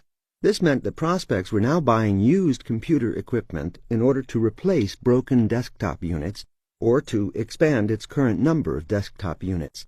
Replacing the system might not be something it would consider, as it might not realize the joy it could bring to their lives, or that the cost might be less on a cash flow basis. As you learned in Chapter 4, there's probably about 3% of that group who are buying right now anyway. But just because people are buying now does not mean they are beating a path to your door. Even if you send out a direct mail piece, they still might not notice it. Remember, this company had sent out 20,000 direct mail pieces with not one response. We know some of those companies were looking to buy right then, but they didn't respond to the direct mail piece. So, one direct mail piece doesn't do it. You need to really get their attention. The first thing we did was send out a Rubik's Cube to those 508 companies. In the accompanying note, we said, "Puzzled about how to double or triple employee productivity? We guarantee to find you 12 ways to reduce costs or increase productivity, or we'll give you a $5,000 gift for your trouble." This time they got only one response. It just so happened that that one response was from a company with 355 employees. This would be the biggest sale in the client's history. We then called behind the offer and got another 15 appointments. Within 6 weeks, this company had more business in play than it had the previous year, all big deals. Also, before using this approach, the sales reps would struggle to get a single appointment each per week. In fact, in some weeks, they did not get a single appointment. With 4 sales reps, they were getting maybe 3 appointments per week. Using this approach, with details to follow in Chapter 9, we got them up to 1 week where these 4 salespeople set 30 appointments. That's a 10-fold increase in appointments per week. We sent the dream companies a little gift with a clever tie-in every other week for the entire 5 months I worked with this client. When I left them, they had 9 times more business in play than they had done in the previous year. If this client was wise, it would have continued to hammer those 508 large companies in its area. Over time, whenever any of them need a computer system, who do you think they're going to call first? If you continue to market to someone with great vigor, they will absolutely get to know who you are. If they tell you no again and again, and you keep marketing and selling to them, here is what will happen. They will go from not knowing who you are to knowing exactly who you are, to maybe even being annoyed that you won't go away, to starting to respect you because no one has ever marketed to them with such force, to even feeling obligated to give you some business. Yes, obligated. If someone keeps coming after you again and again and again, even if you are not interested in that person, you start to feel like you want to give something back. I've used this approach in hundreds of cases, especially for myself. I've gotten 60 of the Fortune 500 as clients through the pig-headed determination I'm recommending for you. And to tell you the truth, most of them were not that difficult to get. The point is that massive and diligent follow-up can penetrate just about any company if you are determined. One of the hardest of all was Jay Abraham, author of Getting Everything You Can Out of All You've Got. I have training programs for business owners, and he has a large database of business owners that buy his training programs. I decided that I wanted to partner with him to mutually co-market to his and my list. I hit this guy with a phone call or letter every other week for 2 solid years. Finally, after 2 years, Jay's then business manager called me up and invited me to have lunch with Jay. I flew to Los Angeles and had lunch with Jay, and the game was afoot. I've estimated that the first lunch with Jay has easily been worth over $15 million to me over the years. Jay became an extraordinary partner who not only made me a ton of money, but also taught me a great deal about thinking out of the box. Most all of my other large clients were much easier to get, most within 3 to 6 months, some with one phone call. Here's how I got the chairman of a $100 billion company on the phone with a single try. I decided that I wanted Wells Fargo Bank as a client and called the chairman and CEO of the company. To my utter shock, he called me right back 10 minutes later. Here I was expecting my usual 3 to 6 months of hard labor, and the man just called me right back. He tried to turn me down for a meeting about 4 or 5 times on that phone call, but I persisted until he finally said, "How's tomorrow at 3 o'clock?" I sputtered and took the meeting. On my way to the meeting, I stopped at 3 of their branches, looking to open a business checking account, and was able to report to him about my experience and how I thought I could improve it. I got the account. This is to say that you will be pleasantly surprised at how easy it is to get 99% of your dream clients. There will be that 1% that take forever, but even those can be had if you're committed. Penetrating Hollywood. I wrote a screenplay entitled Emily's Song, a touching, sweeping drama about a singer who goes from rags to riches. After getting many very positive reactions, I decided that I was going to sell this screenplay in Hollywood. I knew nothing about the entertainment field, the players, how everything worked, and so on. I bought the issue of Premiere magazine that lists the 100 most powerful people in Hollywood. Gee, there it was, my Dream 100 list, and someone had already done the work for me. Then I subscribed to Hollywood Creative Directory, which gives you all the contact information for anyone of substance in Hollywood. Next, I had one of my assistants make up index cards for me with all their contact data, and I began my process. I called the CEOs of all the major studios, including Paramount, Disney, Warner Brothers, Universal, and Sony Pictures. Using the techniques we'll go over in Chapter 9, I was able to get 7 out of 11 of the biggest CEOs in Hollywood on the telephone. I then went after every major agency, and finally after the agents who represented the artist that I thought would make great leads for my movie. Basically, I was turned down 38 times with various methods of rejection, the most common being the words, "We pass, but thank you for your submission." Then, one day, I got a call from perhaps the most powerful music agent in all of Hollywood. At the time, I approached him because he handled Shania Twain, Celine Dion, and Faith Hill, among others, any one of whom would have made a great lead to play the main character, Emily Evers. He said, "I read your screenplay, and I think it's pretty good. I mean, it made me cry." These were the most beautiful words I think I've ever heard. He continued, "I have the perfect person to play Emily, Leanne Rimes." This is several years ago when Leanne was dominating the charts. She was at the pinnacle so far of her career and red smoking hot. I gasped and just repeated in shock, "Leanne Rimes, I think he thought that I was cold on the idea, but I was just in shock. So he proceeded to pitch me on why I would want Leanne to play Emily. And it was a great pitch indeed, showing me why this fellow is so successful. He ended by saying, "And Warner Brothers wants to make the movie with her, so I think you might get a deal over there. Do I have your permission to let Leanne read the script?" My permission to let Leanne read the script? Let me think. Yes, yes, yes. The story goes on. It took her a month to read it, while appearing on every award show known to man, and me watching all of them thinking, that girl is reading my script right now. How cool.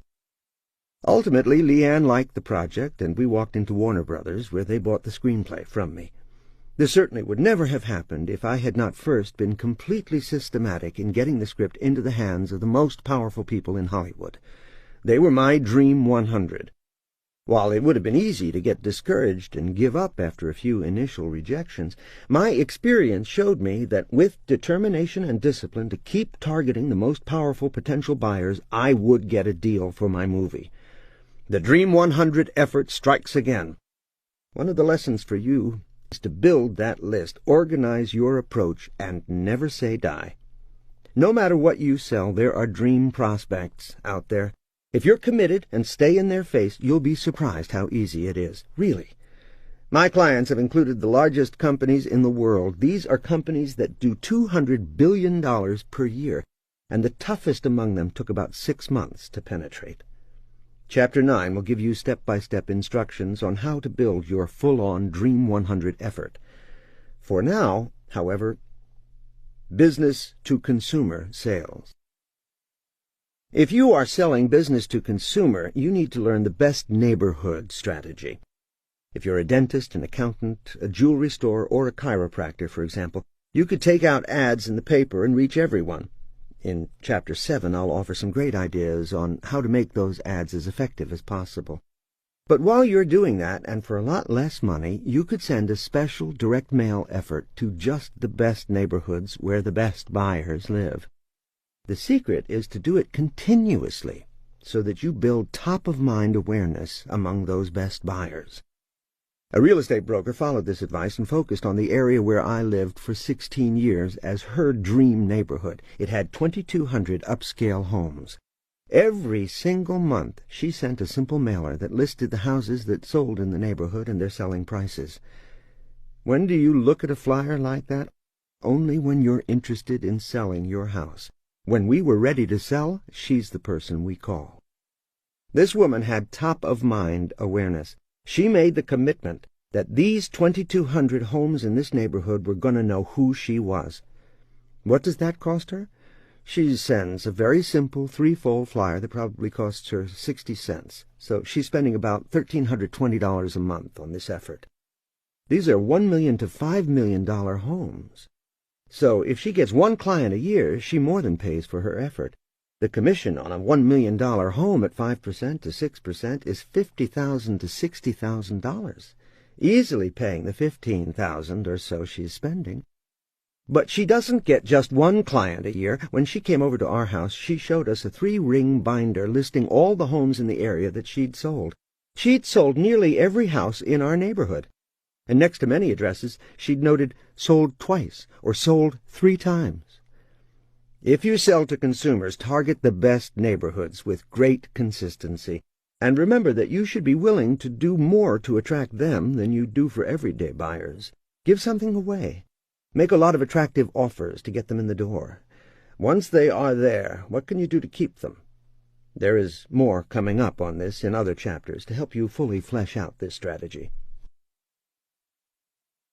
Dream affiliates. Dream affiliates are another excellent growth strategy. Is there a company that could partner with you to send you more business than you could handle? J. Abraham taught me the strategy of affiliate marketing. Who sells to the direct buyer you want to reach but doesn't sell your type of product or service? Here's an affiliate strategy that I use to get hundreds of clients all at once. Harv Eker, author of Secrets of the Millionaire Mind, has training programs that are complementary to ours but not competitive.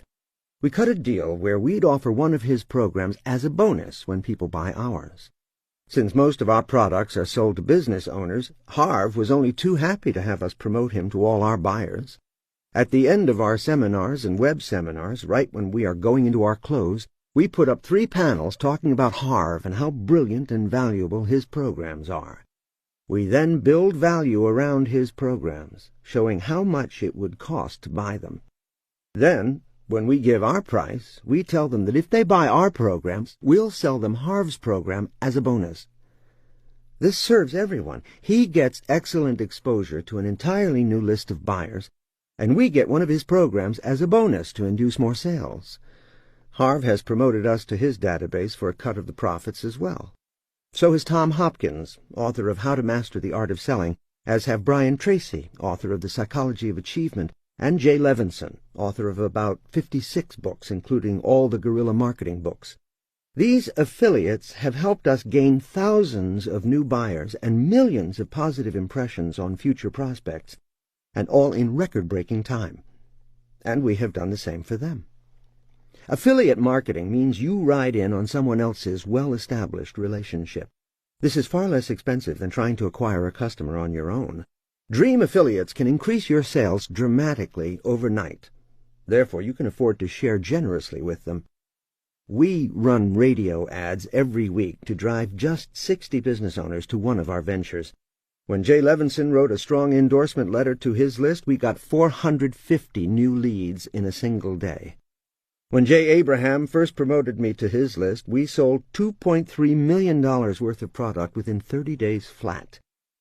The cost of selling that much product was 1/10 the normal rate. Jay took a generous portion of the revenue, and we both walked away very happy.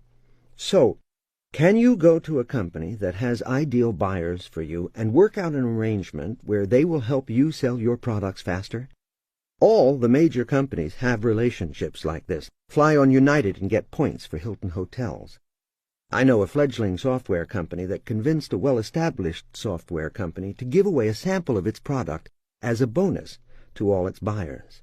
The established software company was thrilled to be able to offer a $1,000 bonus, and the fledgling software company got 1,000 new clients almost overnight.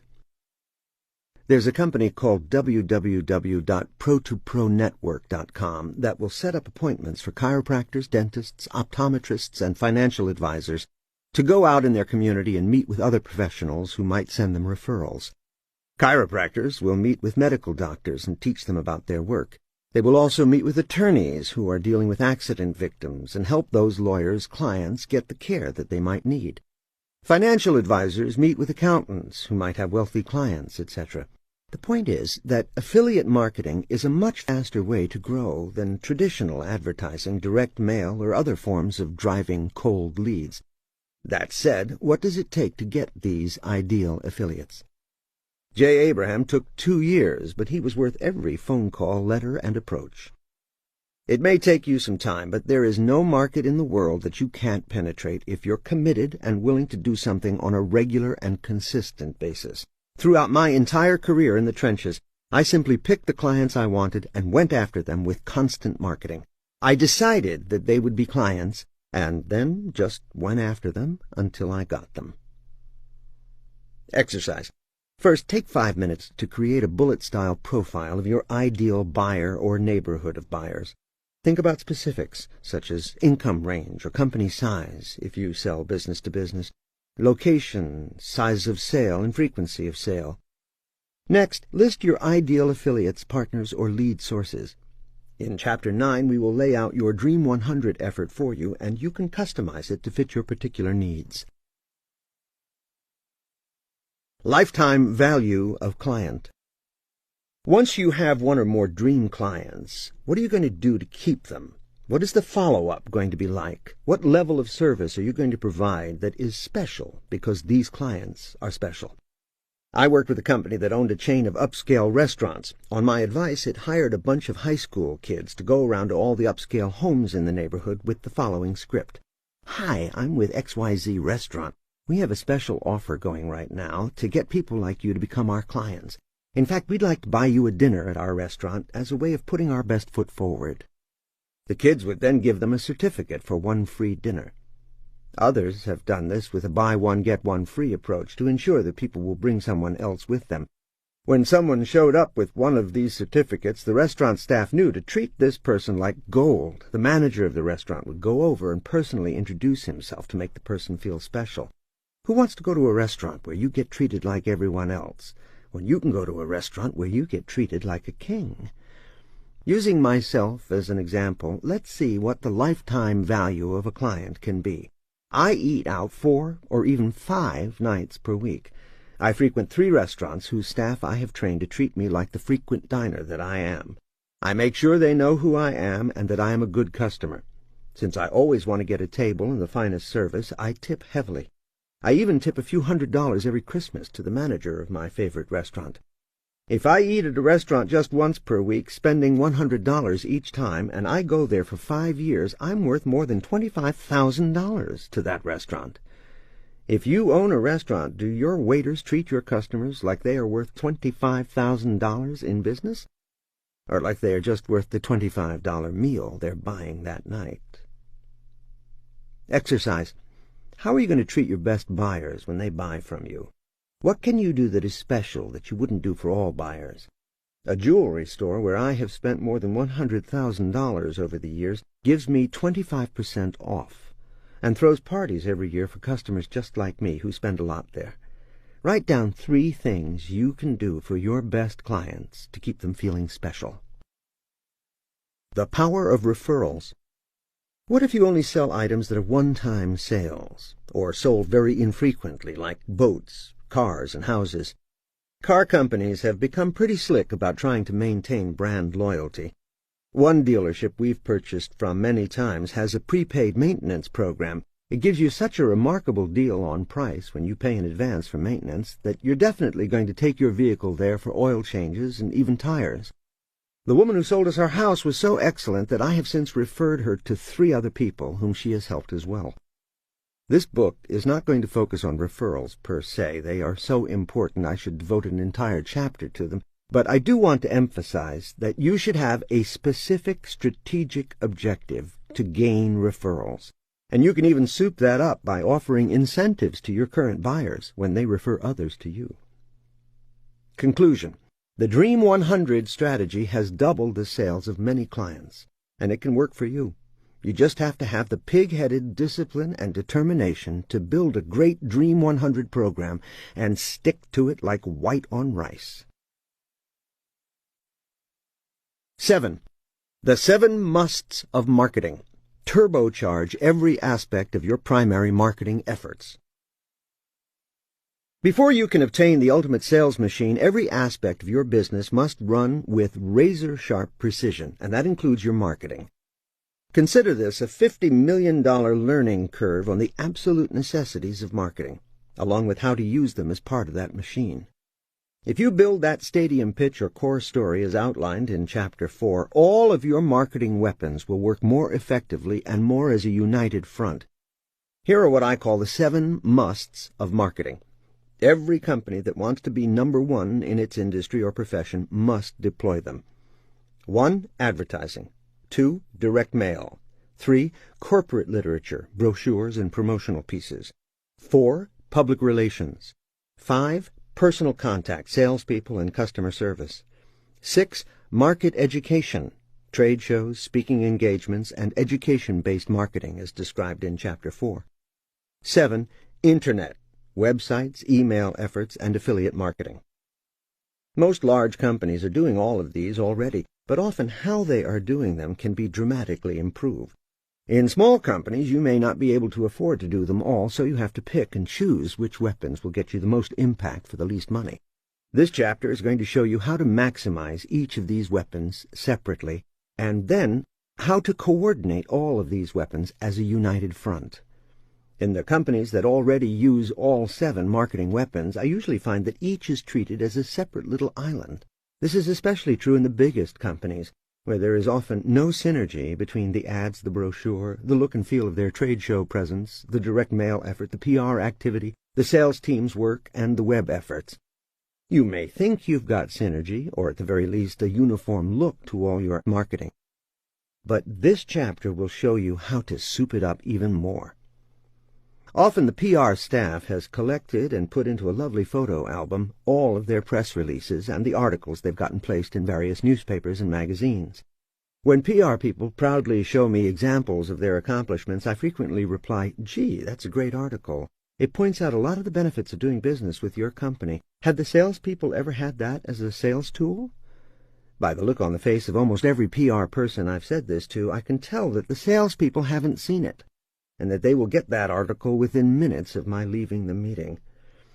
Additionally, those same pieces may be powerful when used with direct mail or at trade shows, yet no one may be coordinating that effort. Another example of this lack of coordination comes when the marketing department assembles a brochure without asking the salespeople what sales points will make the brochure a more effective communication piece. In essence, these marketing weapons are not working together as a highly strategic and organized attack. But when they do, they all work more effectively as part of the same machine. I call this stacked marketing. It involves coordinating all of your marketing weapons, rather than having varying and even conflicting messages from each separate weapon. With stacked marketing, you develop a consistent message, look, theme, and slogan that carries throughout all of your marketing efforts.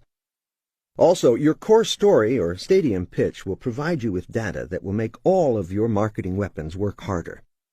In the case of the carpet cleaning company, the owner put all the EPA data in his brochure, radio ads, TV spots, and every conversation. Market data, being more motivational than product data, now dominates all his marketing weapons. As we soup up each of the 7 musts of marketing, keep thinking of how you can use market data and concepts from your core story or stadium pitch. Marketing Weapon 1, Advertising. If you have the budget for it, advertising has the broadest reach and creates the most top-of-mind awareness. When I worked for Charlie Munger, I headed up a 4-year study of what kinds of ads got the best response. Every so often, we'd find that one ad was pulling 10 times more response than other ads for similar products in the same magazine. Invariably, the best pulling ads all followed a specific formula. Using this insight, I started designing ads that helped our clients pull a much higher response. Over the years, I've designed more than 500 advertising campaigns, and because of the learning curve from our study, have maintained a very consistent ranking among the best pulling ads in the magazine. There are 4 rules for creating high-response generating advertising. Rule 1, it must be distinctive. The first important thing about your ad is whether or not it attracts attention. The best response-generating ads catch the eye and hold it. There must be something in the ad that is distinctive and really stands out.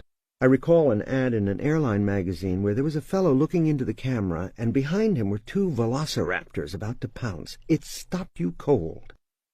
Another ad that stands out in my mind was for a graphic design firm. It was a shot of a herd of zebras, and one of them had all different colored stripes, like a roll of lifesavers.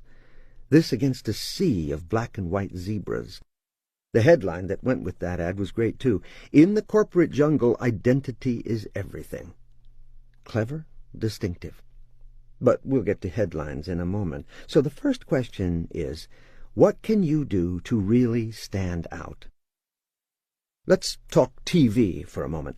We all know that the majority of people at least mute their commercials if they're not already fast-forwarding through them using TiVo or DVR. This challenges TV advertisers to be creative, to develop ads that stop you dead in your tracks. They need ads that are so intriguing that you'll unmute to hear what goes along with the bizarre images on the screen. Or ads that, as you are fast-forwarding, make you stop and rewind to see what the ads are saying. As of this writing, there is a Gap campaign that features Audrey Hepburn wearing skinny black pants and dancing to AC/DC in and out of scenes from her movie Funny Face. This ad stands out. Victoria's Secret ads also stand out, with Amazon-sized women in provocative stances, emphasizing the romance or sexy appeal of the image Victoria's Secret wants to create. Yet there aren't many TV ads that make you stop to watch, or even make you curious about the content that might go with the images you're fast-forwarding through. Every company using TV must stop and ask the hard questions. How can we be distinctive? What can we do to stand out and stop people in their tracks? Rule 2, capture attention with a screaming headline. Back to print. The most effective ads have a headline that follows this important rule. Tell me what you want to tell me in 3.2 seconds. The headline should give a benefit and focus on the prospect by using you or your instead of focusing on yourself by using the word we. It should communicate its message immediately and make you want to read on for more information. It amazes me that companies will spend $100,000 to be in a national magazine and a prospect has to work to figure out what the ad is selling. I had clients who ran more than $1 million worth of ads in Forbes, Fortune, and other prominent business magazines. The ad pictured an executive thinking about something, and the headline was vague, along the lines of, "Thoughts are things." What is this ad about? You have no idea. Worse, the body copy didn't really explain much more. This company offered advanced technology systems, but you were hard-pressed to understand that from the ads. Now, what if that headline said, "Your future is in danger unless you read this important notice"?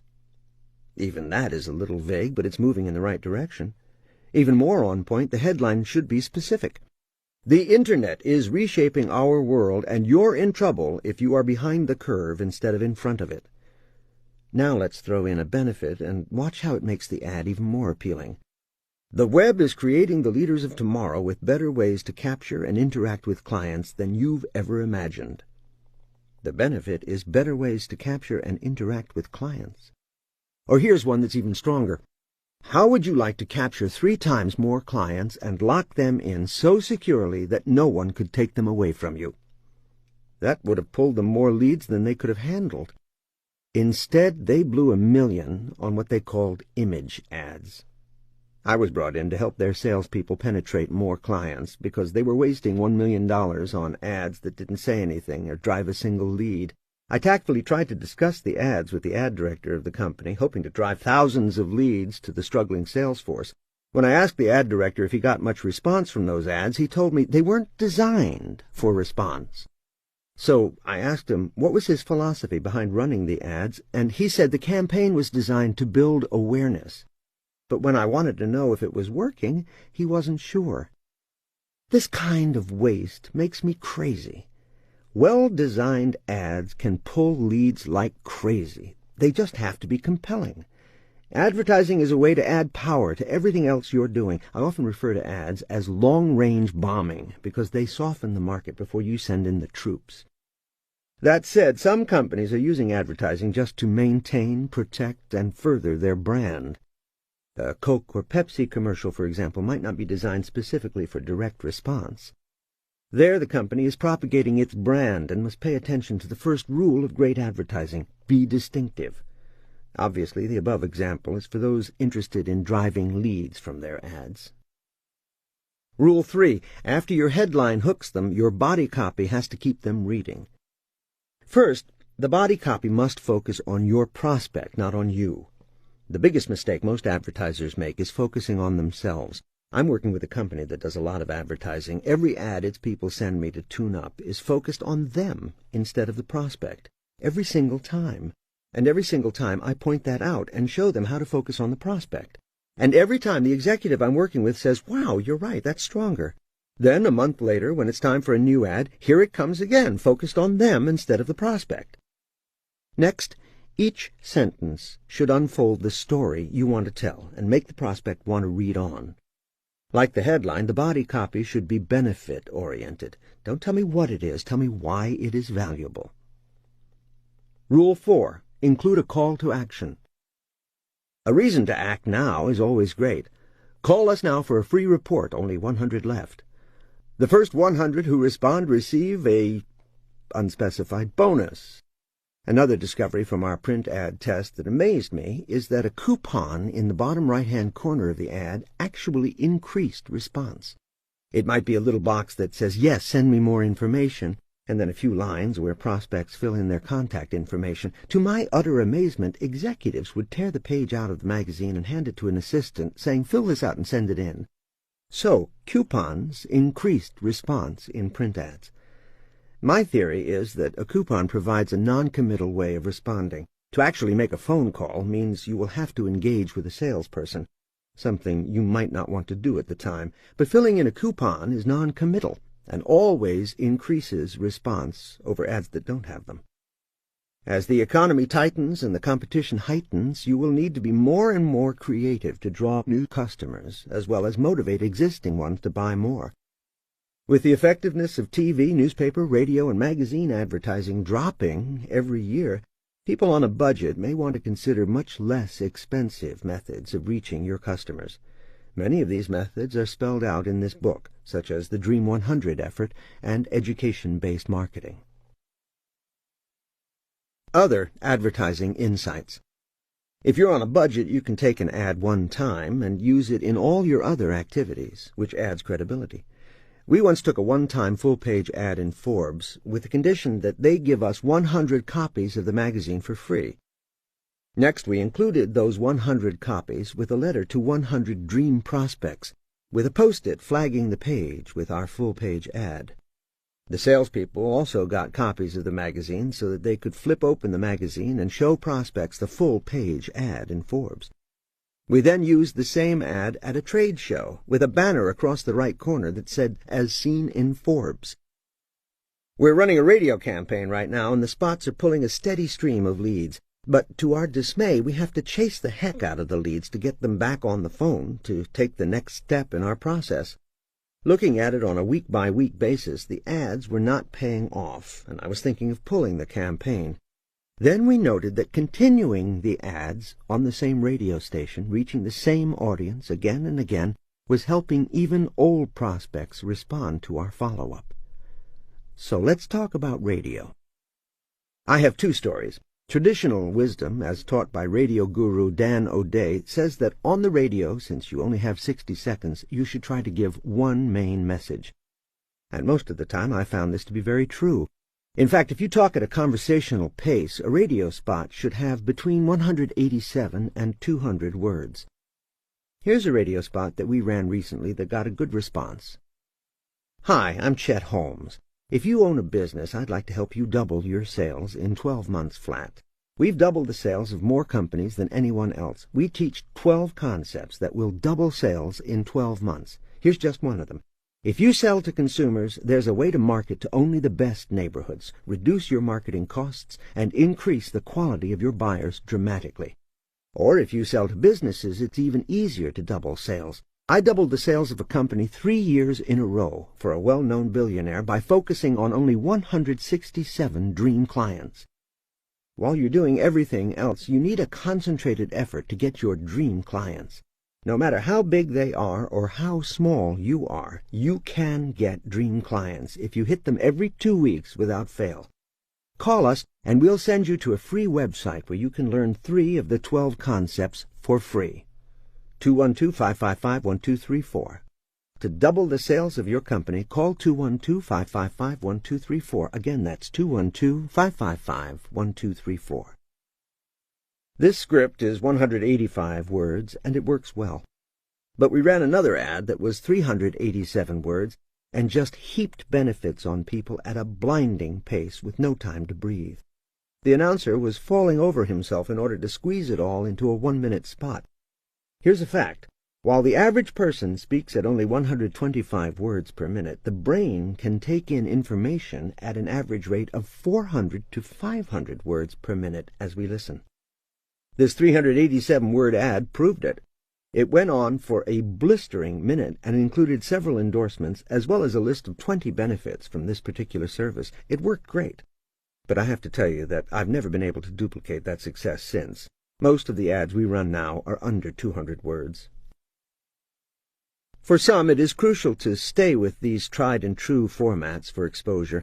Movie companies are a good example. TV is definitely the best advertising medium for the entertainment industry because you can tell a rich story in a short period of time by combining visual and audio communication. People like movie commercials because they like a free mini-movie slotted into the other programming you're watching. That said, I'm always amazed that a studio will spend a bloody fortune to advertise a movie and then not tell you what the movie is about. 9 times out of 10, when I see a 30 or 60-second spot for a feature film, I turn to my wife and ask, "Do you know what that movie is about?" Movie TV spots should be like a mini-movie telling a story, and the better the hook in the story, the more interested consumers are going to be. The power of storytelling in advertising is not limited to movie companies. I recently saw a very clever ad for clothing that looked like a movie trailer. Tell a story that intrigues the imagination, and you stand a better chance of people actually watching your commercial. Here's a 60-second TV spot for my upcoming feature film, Emily's Song. See if this TV spot makes you want to watch the movie. Try to visualize it as you read. This is an example of where TV is so much more powerful than print. Try to imagine these characters, great music, and gripping drama. The actors mentioned are not attached to this film at this time and are only given as examples to enhance the script. Scene opens, and we're seeing a father, Tom Hanks, and daughter, Dakota Fanning, sitting at a piano. They sparkle, a loving and perfect father-daughter relationship. The father teaches his beautiful daughter the title song, Emily's Song. They laugh and sing. That's 12 seconds of a 60-second spot. Announcer: Emily Evers had the perfect childhood, surrounded in love and her father's love of music. But then tragedy struck. Scene: the father is being mugged. We see the knife flash to his throat, and then him lying in a pool of blood on the ground. 6 seconds. Announcer: leaving Emily alone. Scene: her house is now empty. A social worker takes her away as she cries. 3 seconds. Announcer: Emily lives a lonely life, the only keepsake of her childhood, her music. Scene. Enter the adult Emily now, depicted by Kirsten Dunst, singing and playing piano for quarters on Venice Beach. 6 seconds. Scene. 3 quick flashes of her being rejected by music executives showing that she struggles. But then, 9 seconds. Announcer. Emily Evers touches the world with her music. Scene. Emily Evers on stage blowing the audience away, fans screaming her name, cameras flashing from every direction. We get that she has become a huge star. 6 seconds. Scene. She is with a friend. She is crying, a tortured soul. Her friend is trying to comfort her but doesn't know how. 4 seconds. Announcer. The tragedy of her youth still haunts her, but in her darkest moment. Scene. Emily is hiding from paparazzi in a piano bar and suddenly hears the melody line from Emily's song, played in a darkened corner. She turns and goes to the piano to find her father, who is just as stunned to see her. Now, grown up, in shock, Emily mutters, "Daddy?" as she is stunned to see him alive. 10 seconds. Scenes. The scene grows dark and comes up on 4 more lightning-quick flashes of rock star moments and other drama, including Emily about to jump to her death. The last image is Emily, rock star, and her screaming fans. 4 seconds. End spot. That's a total of 60 seconds. A mini-movie. Wrap some great music around that, do some slick editing, and you've got a movie with what I call commercial appeal. A mini-movie like that isn't going to appeal to everyone, but it does show a lot in 60 seconds, and it has a good hook that makes you want to learn more. We've also shown a rags-to-riches story, along with a powerful father-daughter story. And if it's done right, you're going to get chills when she finds her father still alive. Mind you, this isn't the whole story, not even close, and we can't possibly tell the whole story in 60 seconds. But what this is, in just 60 seconds, is a mini-movie that elicits emotions and intrigues the imagination. It's a miracle what you can do with pictures in 60 seconds. Let's talk about TV advertising that's affordable for almost anyone. Cable television. Cable television is also a great way to advertise to consumers. It has become so inexpensive that almost anyone can do it. In some areas, you can buy for just a specific neighborhood. In my area, the local cable company can break out your TV ad to only appear in the city where you might have a bike shop or bakery. The power of TV advertising is amazing. I know an entrepreneur who offered the simple service of installing all your entertainment components for you. For a busy person, this might be a godsend. Instead of trying to figure out how to make your DVD, DVR, CD players, and newfangled plasma screen TV all work together, it might be worth $85 per hour to have this person come in and do it all for you. He also shows you how to use them. The company was called Mr. Tim's Home TV, Music, and DVD Service. He went on local cable stations with a fast-paced ad announcing his services. He was running about 40 spots a week for only $200. It was dirt cheap because the ads were only reaching 20,000 homes. But they were the 20,000 homes in a very wealthy area, so it was perfect for him. He was on TV during reruns of Friends, right there with the spot ads purchased by national brands like Coke and Paramount. As stated, the key to creating a great cable television ad is to make it as visual as possible. Remember to put the phone number on screen as well as in your announcer's script. You can even insert important copy points on screen as well. Mr. Tim's ad showed a man drowning in wires around his TV, VCR, and DVD player. The guy looks into the camera cross-eyed while the screen flashed the words, "Let us figure out all this wiring for you." So this visually told the story at the same time that the announcer was telling you what Mr. Tim could do for you. Here's another spot that worked well. Imagine this. You're watching commercials, but you have the TV muted. A woman pulls up to a car and gets out of her own car with a baseball bat in hand. She then proceeds to totally trash the car she's pulled up beside. Right there, you're wondering what the heck is going on. Then a man in an identical car pulls up near her and says something to her. She looks over at the man in the identical car, realizing she has trashed the wrong car. Just then, the owner of the trashed car comes out and sees what she's done. The logo comes up, and it's for a local body shop. Clever, visual, no sound required. But after seeing that spot several times, I had to turn on the sound to hear what the man says to her when he pulls up. So the ad worked on every level. Just for the record, the man in the identical car is obviously the boyfriend or husband, and she's obviously enraged over something he did. He pulls up and sarcastically says, "Hun, what are you doing?" I didn't need to hear that to know what the ad was about, but I just had to hear what the guy says to her. Today you can get your ads made for very little money. Mr. Tim paid $400 for his ad, and the local cable company did everything for him. I know several local companies that have had spots created that look pretty darn good for under $1,000. Billboard advertising. This is the final area of advertising. Obviously, everything I've already covered applies here. Billboards must be remarkably distinctive, or they are a waste of money. They are not practical for direct response. In an area I drive through frequently, there is a billboard ad for a local mortgage broker. When I called him to ask if he got response from it, he said that he did, but he wouldn't say how much. This made me think the response wasn't overwhelming, but he did say that it helped him close a lot of deals and to build his brand among real estate brokers he was trying to penetrate. So the billboard helped with folks who were already hearing from him. It was like they were dealing with a celebrity because he had this billboard along the highway right in their town. A little further down the road, another mortgage broker copied him, but made his billboard way too busy. He was trying to squeeze a TV commercial into a billboard. The billboard must have one single message, and it should be communicated visually. Obviously, all over New York and Los Angeles, billboards are used primarily for fashion, branding a specific designer. So there will be a sexy image and one word on the billboard. A recent client of mine has a stage show in South Carolina called the Carolina Opry. It has been in that area for more than 20 years and is a virtual institution for folks who go to Myrtle Beach. The assumption of folks who had not been there before was that it was some hillbilly country hoedown experience, but quite the contrary. Those who have seen it know that it has a little bit of everything and a lot of heart. Remember, you only have a few seconds to communicate an idea on a billboard, so I designed one that looked like this.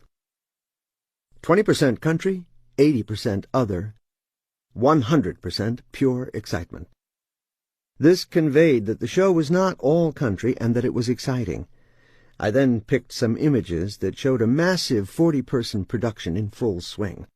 Additionally, some 60% of the people who go to Myrtle Beach have been there before, so I created some billboards that encouraged people to see the show again, with taglines like, "I see the Carolina Opry every time I come to Myrtle Beach." A straight, simple idea communicated in just a few seconds. So there's a good tune-up on various types of advertising. Marketing Weapon 2, Direct Mail. Now, if you've done a good job with education-based marketing, Chapter 4, you can use it to make your direct mail much more powerful. Going back to the carpet cleaning company, it has created direct mail that shows a superimposed image of a dust mite with the words, 5 million of these can live in your living room carpets if you don't get professional cleaning. The dust mite is an ugly creature. It looks like a creature from the movie Alien starring Sigourney Weaver. What market data did you gather for your stadium pitch that would make a good wow for your direct mail piece?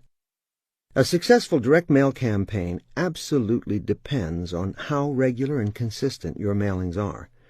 In Chapter 9, The Nitty-Gritty of Getting the Best Buyers, you will learn step by step how to run a direct mail campaign for dream prospects. For now, let's go with some fundamental rules from my own experience about how to make your direct mail pieces stand out. First, use color as much as possible, either on the envelope itself or in the lettering on the outside of the envelope. Second, put messages on the envelope. You've got to get the prospect to open the envelope, so a message on the outside, which should follow the above rules for writing a great ad headline, is a good way to go. Make it benefit-oriented and focused on the prospect.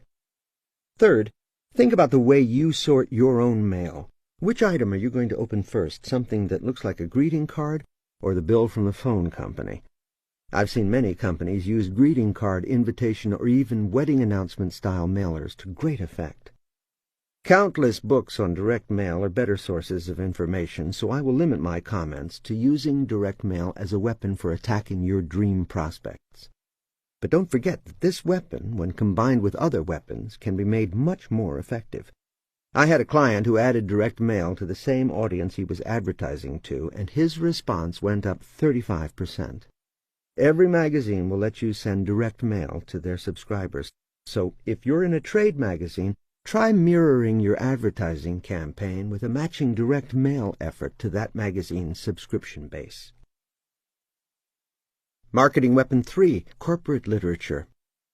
Again, the key to using these marketing weapons to their maximum potential is to coordinate them, so that the look, feel, and content of each weapon is consistent with the others.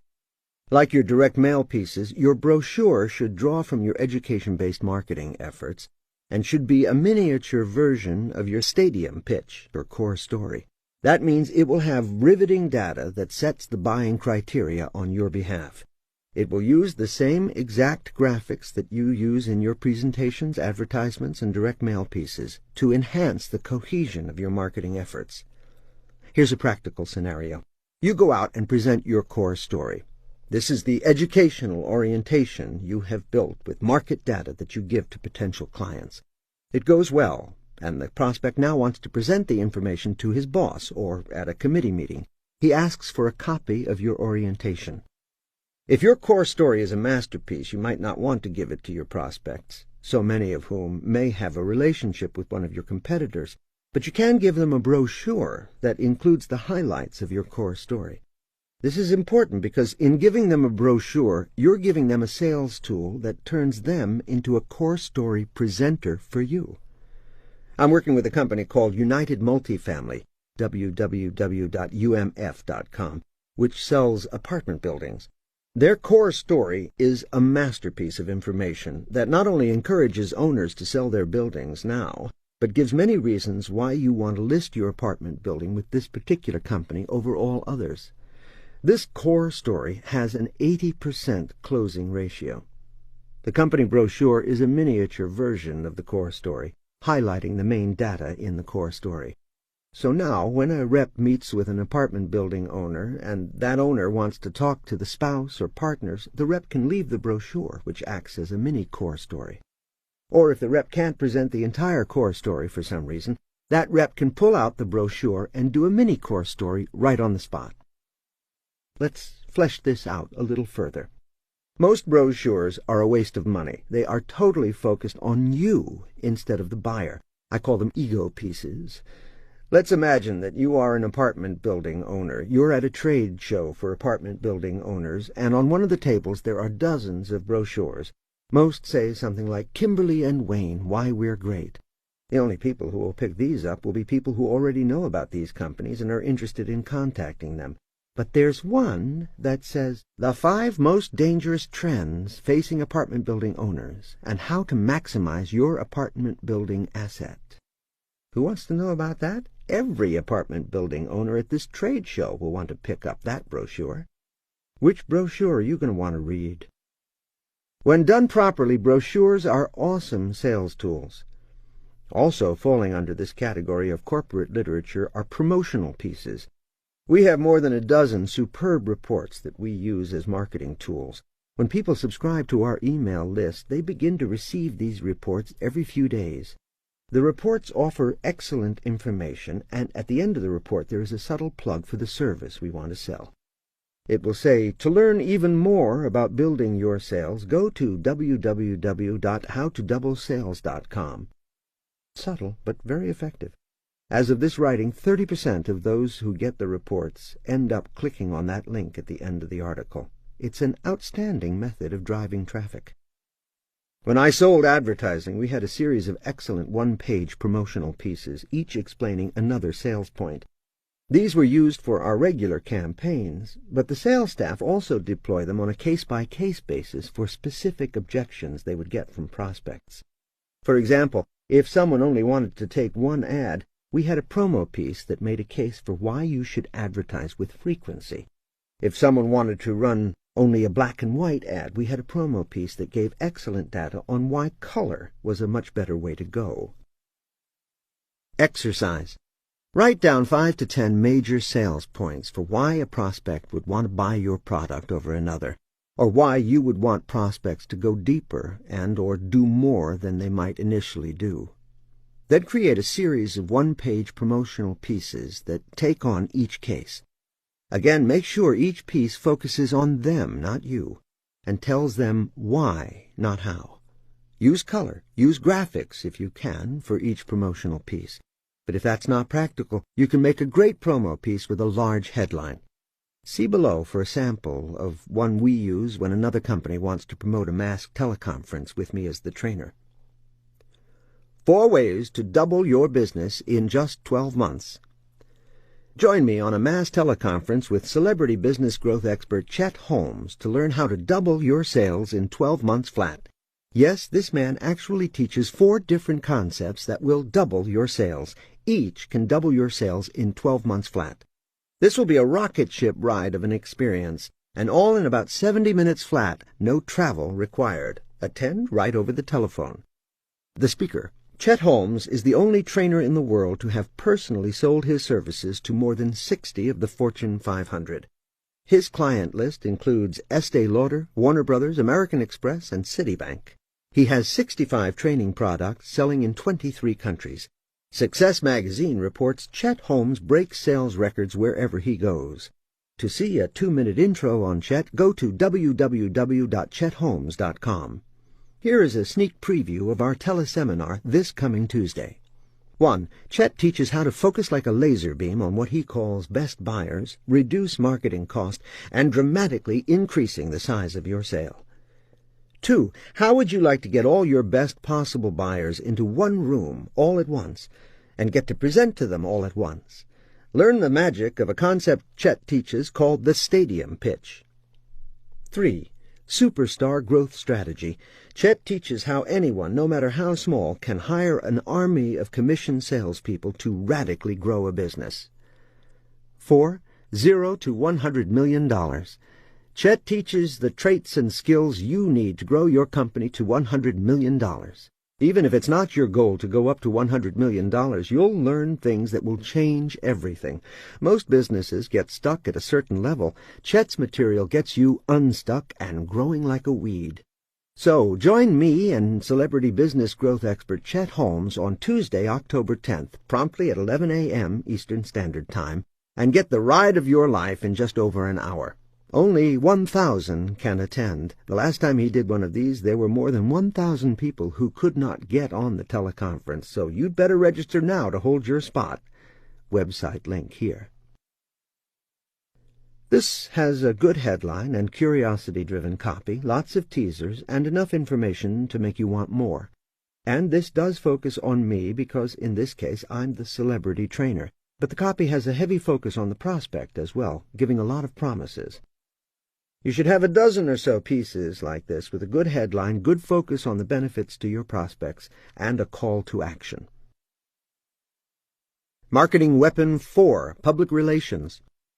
What is public relations?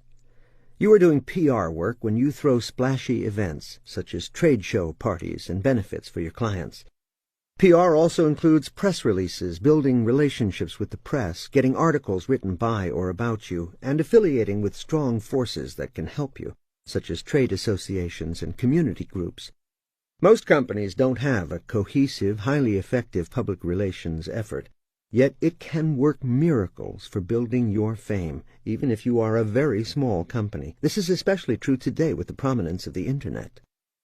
As I mentioned, we have more than a dozen reports that we use as promotional pieces for our email list. But we also use those reports as articles and have our PR firm place those articles everywhere. In any given month, an article written by me will appear in more than 100 website e-zines. That's every month. If you Google my name, you will find articles in thousands of places on the web. As of this writing, 56,000 websites contain articles by or about me. What are the places in which an article by you can appear? Exercise. Write down several ideas for articles that could be published in magazines, trade publications, or e-zines on the web. These same articles can become free reports that you use to market to prospects. This is how you beat the competition with your brain, not your wallet. A great core story will make this easier. Right now, I'm working with 2 women farmers who've created a way to put images on fruit. Yes, that's right. The apple you give your kids could have SpongeBob on it. Their core story is about the health of Americans and how eating more fruit increases your life expectancy. Here is one of their press releases. Note that it is full of interesting information, one of the keys for getting your press release picked up. Press release: Obesity in American children quadruples. Fast food companies to blame?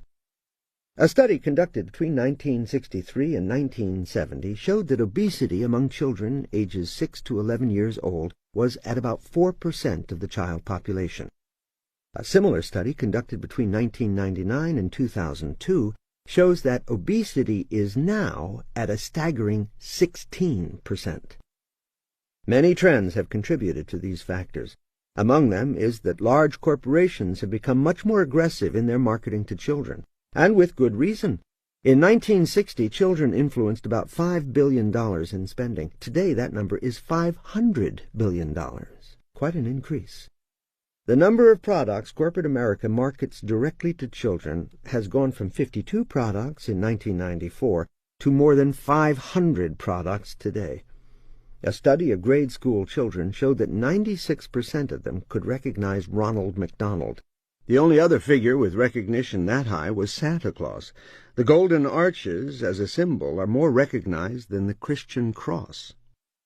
One company's solution: 2 women in Burlington, Washington, who run a small farm called AMF Farms, have lobbied and received a grant from the U.S. Department of Agriculture to see if images on fruit can spur on children eating more fruit.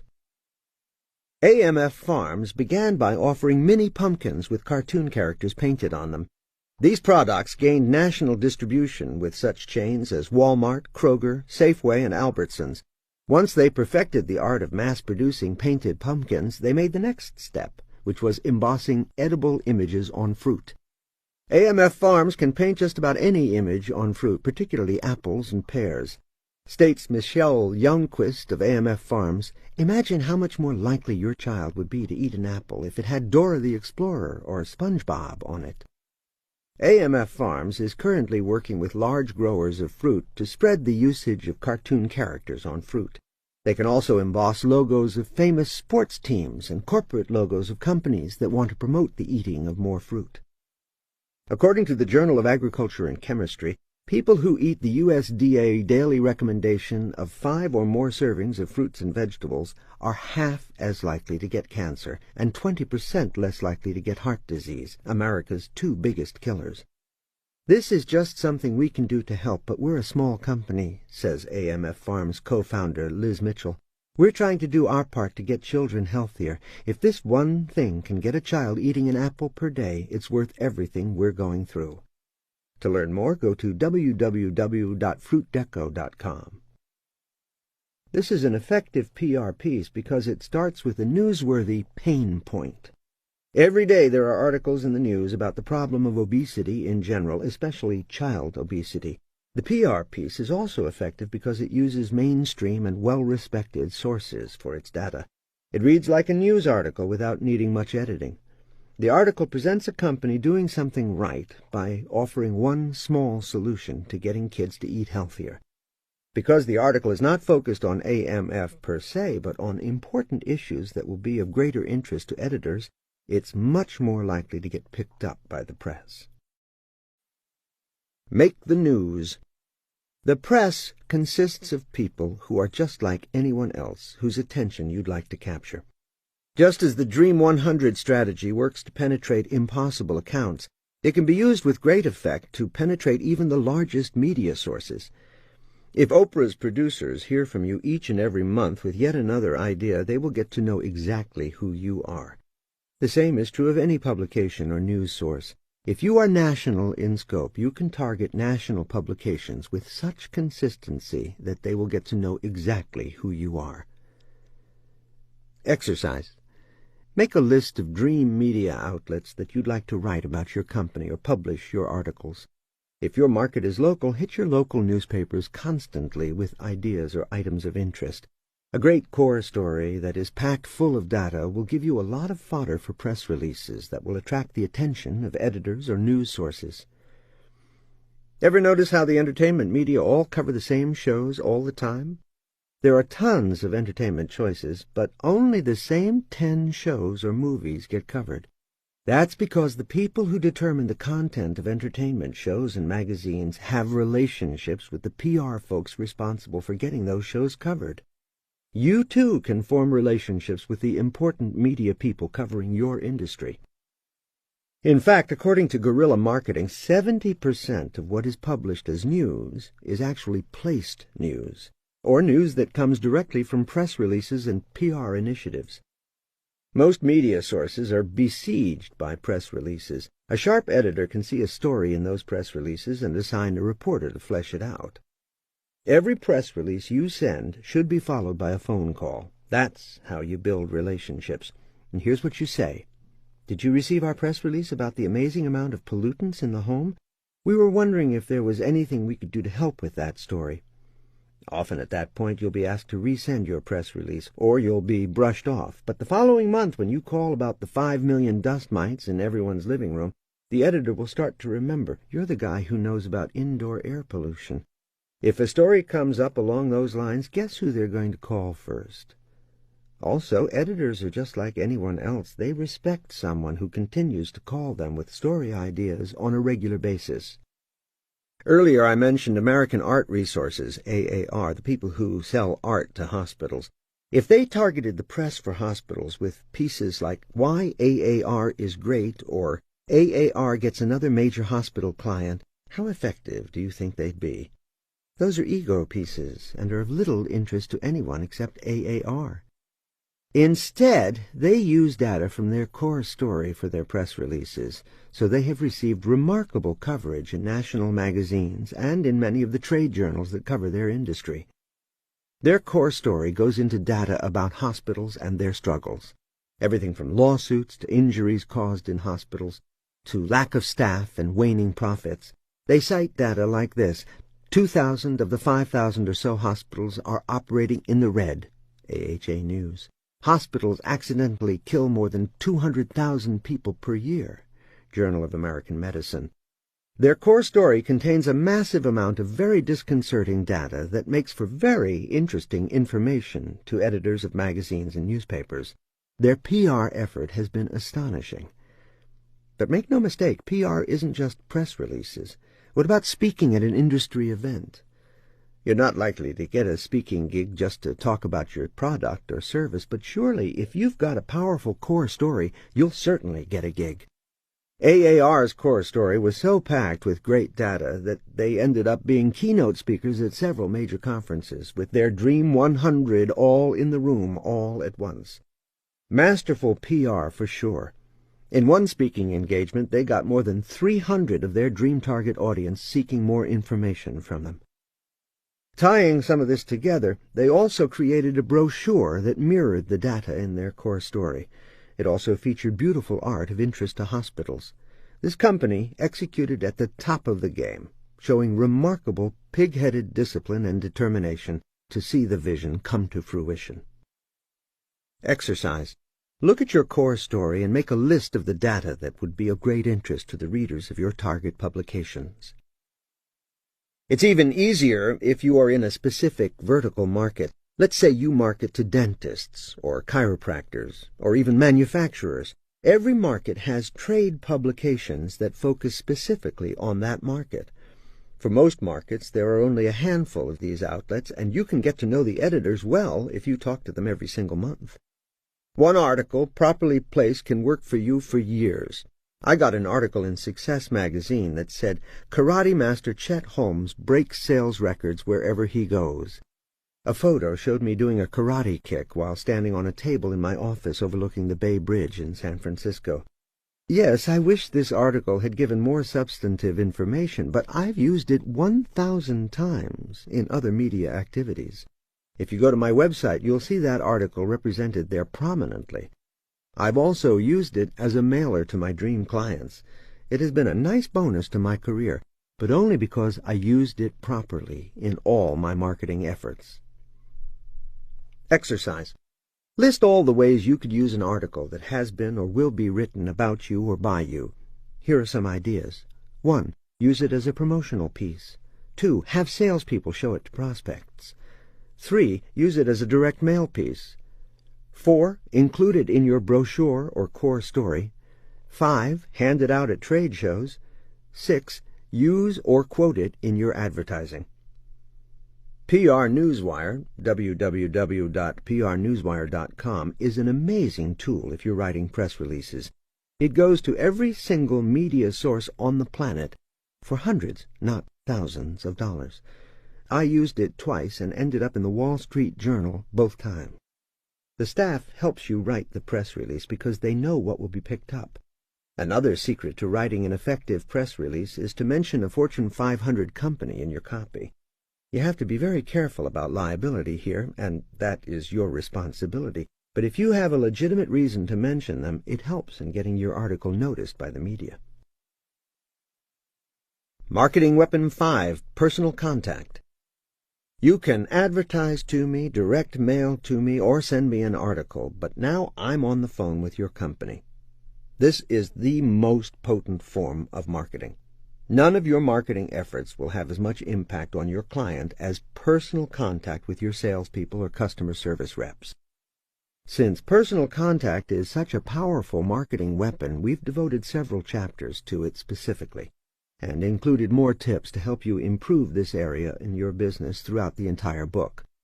So, for now, let's move to Marketing Weapon 6, Trade Shows and Market Education. Done properly, a trade show can take you from obscurity to the top of the market in a single event. Trade shows offer an awesome opportunity to really stand out and get noticed. Done improperly, trade shows can be a waste of money. You can't imagine how many people tell me that a trade show they went to wasn't worth it. Then they learn what you're about to learn, and it changes everything. There are only 3 rules to having a great trade show, but there are 100 ways to capitalize on those rules. In order of importance, here are the rules. 1. Get noticed. 2. Drive traffic. 3. Capture leads. Now let's go deep. Rule 1. Get noticed. What can you do to really stand out in the crowd? Nothing, including great products and superb selling, will matter if you can't get noticed. Most trade shows are boring, booth after booth of folks hawking their wares. What you have to do is be the fun booth, the place that looks more interesting and exciting than any other booth. With my help, one of my clients chose a Hawaiian theme. The crew all dressed in identical Hawaiian shirts, so that they would stand out.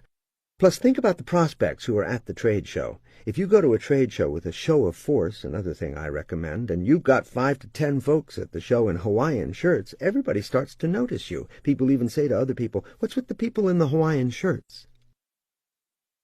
Rule 2. Drive traffic.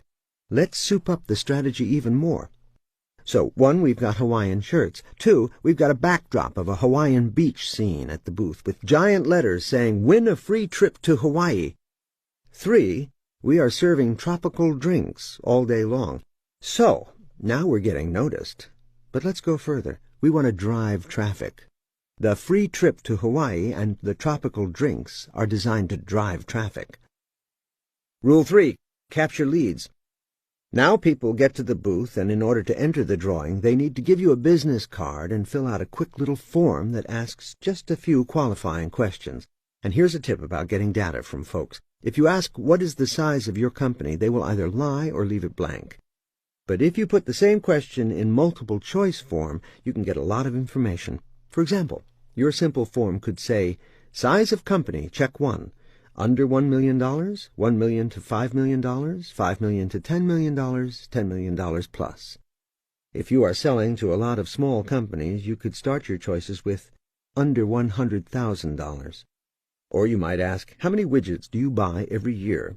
Fewer than 5, 6 to 10, 11 to 15. You get the idea.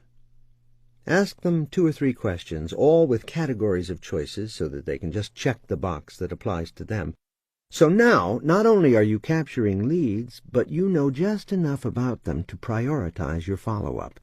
And naturally, while you are serving them drinks and encouraging them to register, you strike up a conversation and look for the pearls, the great opportunities for your particular business.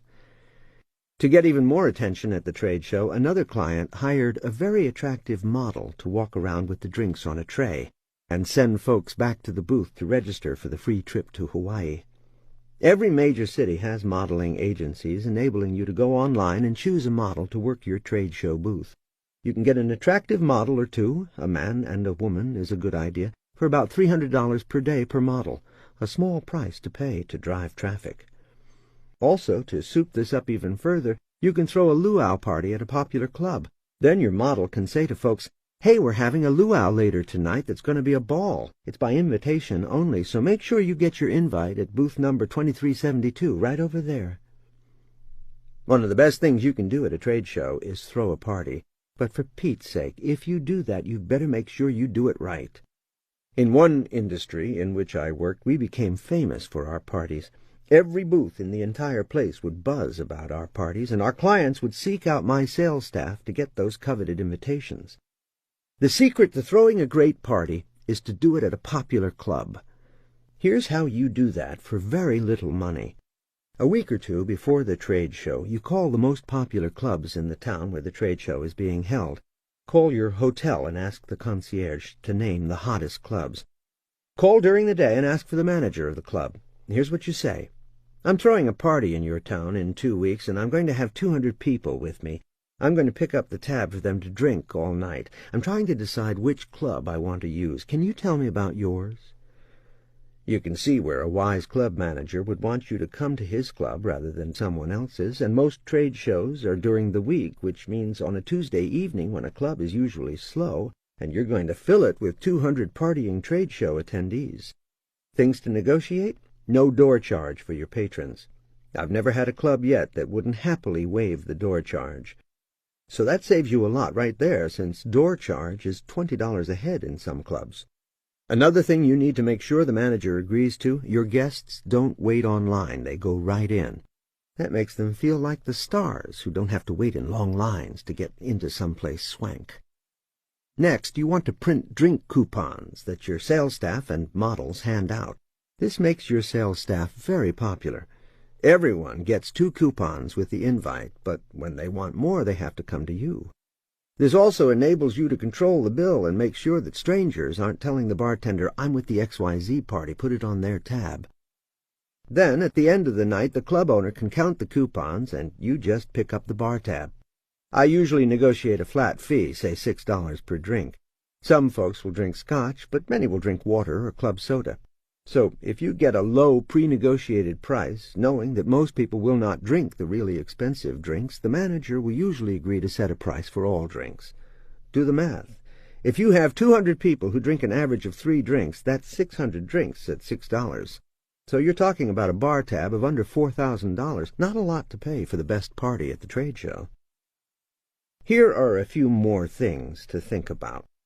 Usually a trade show will have one night when the organizers are throwing a party or event. It's not wise to go up against that. Also, if you're a small company and some major player is renting out Disneyland, you can get lost. So try to find out what else is going on before you choose the night of your party. And make sure you make it hot, the party to attend. You do that by being slightly stingy with the invites and telling everyone this is going to be the hottest party at this trade show. The first place I threw one of these parties was Toronto. I cut the exact deal mentioned with the club that was at the top of the CN Tower. Talk about the ideal place to throw the party. I had 5 charming superstar salespeople who went around and promoted that party like it was going to be amazing. I hired an incredibly attractive model to help promote it, and we went from obscurity in that market to top of the buzz in one single trade show. The most important rule about throwing a trade show party is that it has to be fun. That's one of the benefits of throwing a party at a club that is already open for business. You have some built-in potential dance partners. Make sure everyone is dancing and having a great time. Models are a great idea here, too, and only cost about $100 extra to attend the party. Heck, they might go just because it sounds like fun. They will draw attention and get people dancing. Your role at the party is important to the overall success of the party as well. Be very friendly. Boldly walk up to people and shake their hands. Then introduce them to others. Make sure no one is standing around looking uncomfortable. The bottom line is that you want trade show buzz the next day, with everyone talking about your party. Some more themes that I've used to great success in the past include setting up a casino in the booth, hosting a magician, hiring a fortune teller, and creating a Roaring Twenties theme. The possibilities are endless.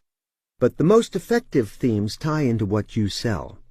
That's more entertaining and ensures that your message won't be lost amid all of those tropical drinks or fortune revelations.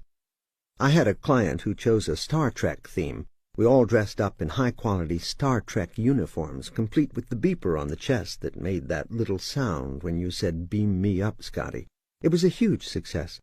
The CEO had the Admiral's uniform, so he was especially distinguished.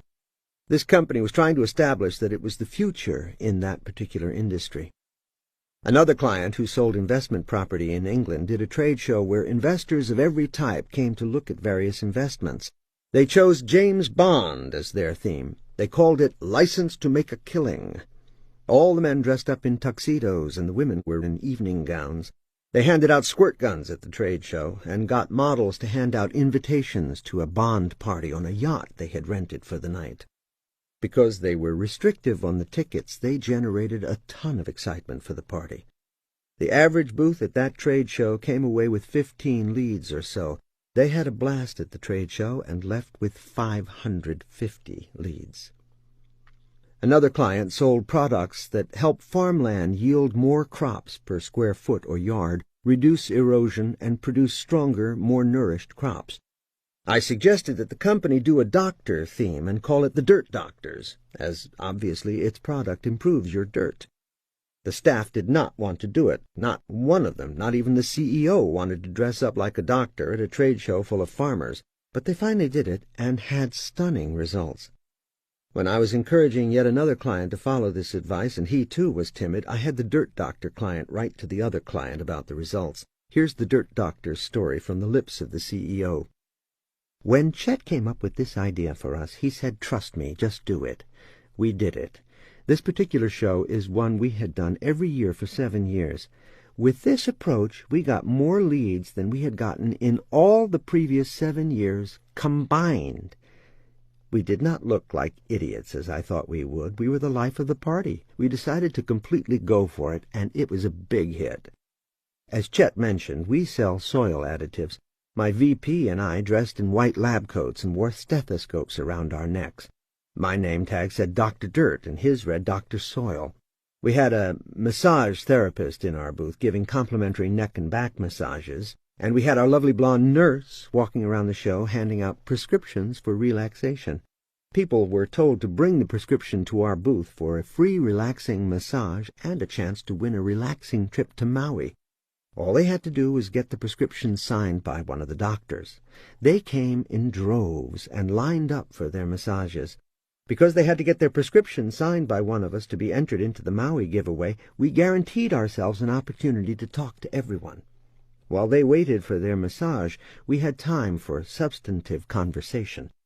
What happened was everyone was in a great mood when they came to our booth. We were the life of the party. They were already on our side because they were having so much fun. We focused on the fun, and the prospects genuinely wanted to know what our company and product were all about. We also discovered that after the massage, people were really friendly and appreciative, and they would linger to ask questions about the product. Also, our massage therapist was familiar with the product, so she could talk it up while she was working on them. I could go on forever, and I would be happy to answer any specific questions you might have. But I learned that when Chet says, "Trust me," that's exactly what you should do. Tim Alderson, President, Aggregator Incorporated, www.aggregator.com. Of course, you can go to a trade show in your normal clothes and calmly talk about your product or service to whoever happens to come by your booth. But if you really want to turn your trade show booth into a lead-generating machine, you need to completely go for it. Tim followed the rules for a successful trade show as laid out in the paragraphs above. Take the extra steps to get noticed, drive traffic, and capture data about your prospect. Hire extra people like a massage therapist or palm reader or models to join your staff and make your booth a magnet for everyone at the trade show. Tim's company got more leads than it had in 7 previous years combined. It takes careful planning and some creativity, but it's worth every extra effort. Exercise. You can do this as a workshop with your staff. Let everyone think about themes or ideas around your product or service that might make a great event at a trade show. You can put up a lot of the ideas already offered in this book, but be open to new and different ideas. Charity events. Charity events are amazing PR vehicles. You may want to structure your trade show party as a charity event, or do such an event separately. There are 2 primary reasons why they are an awesome opportunity for your company. 1, charity events can get tons of publicity for the charity. It's much easier to get publicity when it's for a good cause than when you are trying to get publicity for your own company. The publicity will also mention your company in a very positive light. 2, in most cases the event pays for itself. Only the profits from an event go to the charity.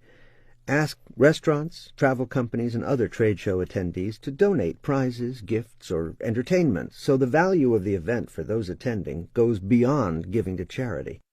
A charity event lets you bond like crazy and be a celebrity among your Dream 100, and you do a good deed in the process. Here are some charity event ideas.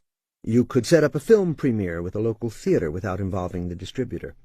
When I worked with 680 chiropractors for a year and a half teaching them how to grow their businesses, we created an event to benefit them and a local charity of their choice. I got the president of Sony Pictures Distribution on the phone and told him, "I have 680 doctors across the country who are willing to promote your movie. Interested?" He was, and we set up film premieres in more than 200 of these chiropractor cities. A chiropractor who lived in Dallas went to the Dallas Cowboys and told them he was doing a charity event, a Hollywood film premiere right there in Dallas. They said, "Great, we'll send the cheerleaders by." The film was Dance With Me, and the chiropractor got the Dallas Cowboy cheerleaders to dance in the parking lot for free. Do you think you could get your Dream 100 clients to an event like that? This chiropractor did, and dream clients even paid to attend the event. Here's another concept related to the Dream 100 concept. I call it the market influencer cell. Market influencers are leaders in your particular market, community leaders, presidents of the biggest companies, anyone who, by showing interest in your product or service, increases the interest of others. Another good example might be celebrities. I remember a friend of mine owned an antique shop where he sold handmade lamps. After Barbra Streisand started collecting these lamps, their price tripled. In the case of the chiropractors, MDs are important targets because they are a great source of referrals. Many of our participants marketed the event to every MD in their town. Another chiropractor got a presidential candidate to come to the function. Having that market influencer enabled that chiropractor to get still other important people to his event. Holding a charity event that was attended by such notables raised the public stature of the chiropractor sponsoring the occasion. In addition, these were truly great charity events because they were fun for everyone and they raised a lot of money for a good cause. Some were the talk of the town for several weeks. These chiropractors decided they wanted to be famous in their communities. If you want to be famous in yours, put on a charity event and then get your Dream 100 and market influencers involved. Exercise. Who makes it onto your market influencer list? Put together a list of the most influential people to promote your product or service and add them to your regular marketing. The most obvious and easiest thing to do is put on a classic cocktail party, dance, or dinner dance. It's simple. Book the place, hire the DJ, get companies to donate gifts and prizes, and invite highly influential people. Charge $50 per head or more, and you can throw one heck of a party. Another great idea is putting on an awards ceremony. With one of the companies I ran, we put on a ceremony called the Lammies for the Legal Advertising and Marketing Awards. We had as many categories as we could think of so we could honor as many of the guests as possible. Judges and winners and the entire audience were filled with our Dream 100 list. We charged to enter for an award, and we charged a per-plate fee to attend the lavish black tie affair, so the event didn't cost us anything. We had dinner, dancing, awards, and then more dancing. A big group of us even ended the evening in the hot tubs at the hotel, partying to the late hours. This was a killer event. Award categories included Best Ad, Most Creative Ad, Best Trade Show Booth, Best New Product, Overachiever of the Year, and CEO of the Year. We put together a panel of notable judges from popular ad agencies and, of course, a few members of our staff. We wrote clever scripts for my staff to introduce all the nominees and give great little send-ups for the winners when they accepted their awards. This still stands out in my mind 15 years later as a marketing accomplishment beyond anything I've ever seen. You have to have enough clout to put on an award ceremony for your industry or area, but boy, is it great fun and rewarding if you do it right. Exercise. Write down an award ceremony idea that you could pull off at your annual trade show, in your community, or for your profession. Who are the most influential people in your area, and what kind of awards could you give them? The more categories, the better. Your own trade association. Trade shows are great, but there are other ways to gain top-of-mind awareness through market education. You can create a trade association of your very own that would benefit your industry. You can even involve your competitors. They'll love to come to your events because their dream clients will be there as well.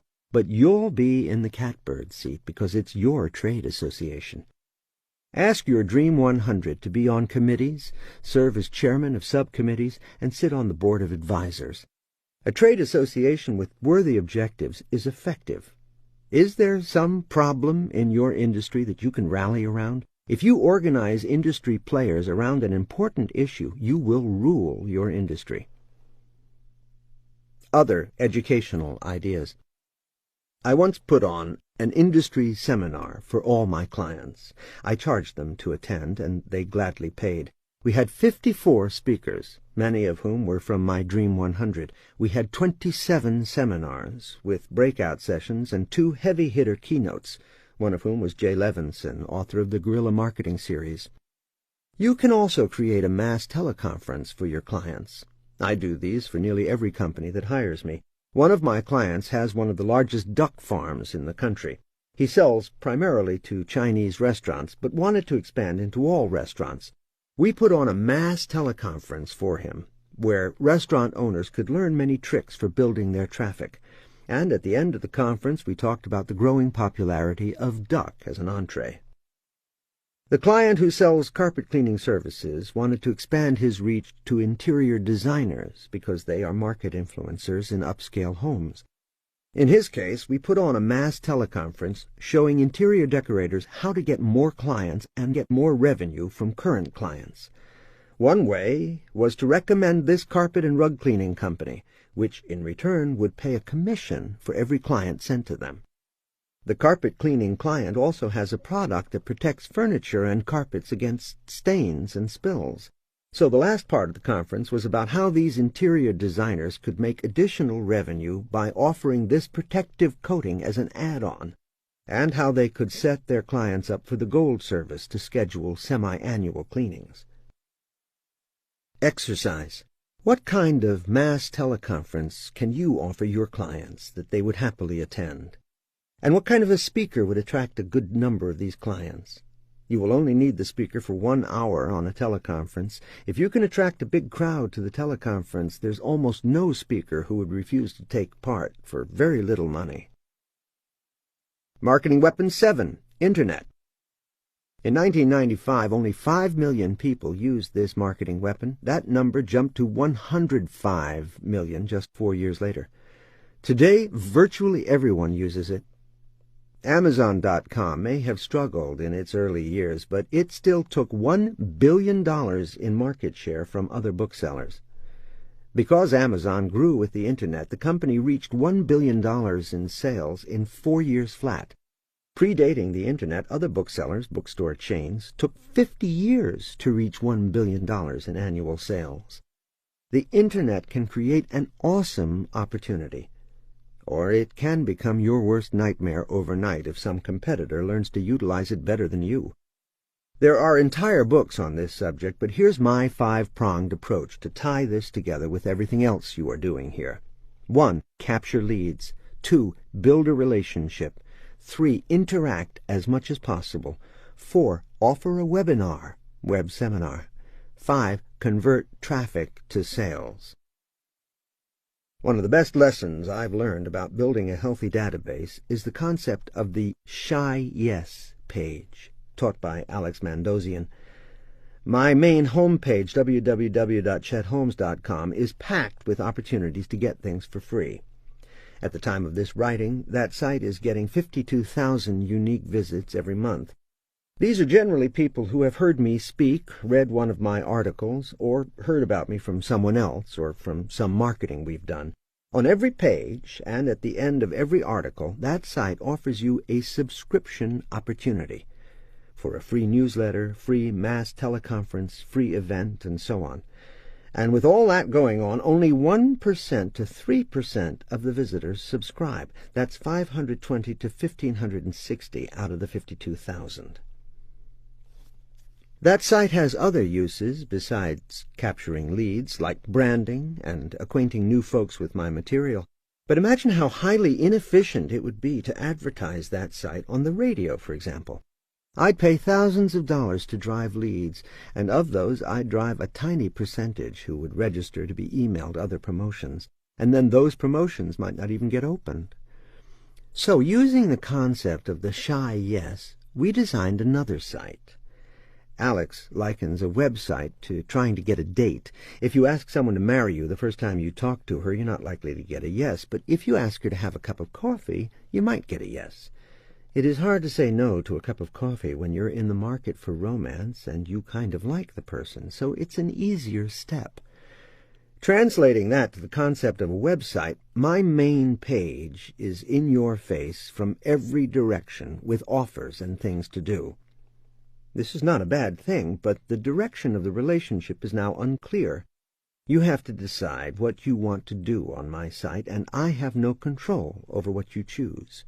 On that site, I also offer, right on the home page, a chance to go to a webinar.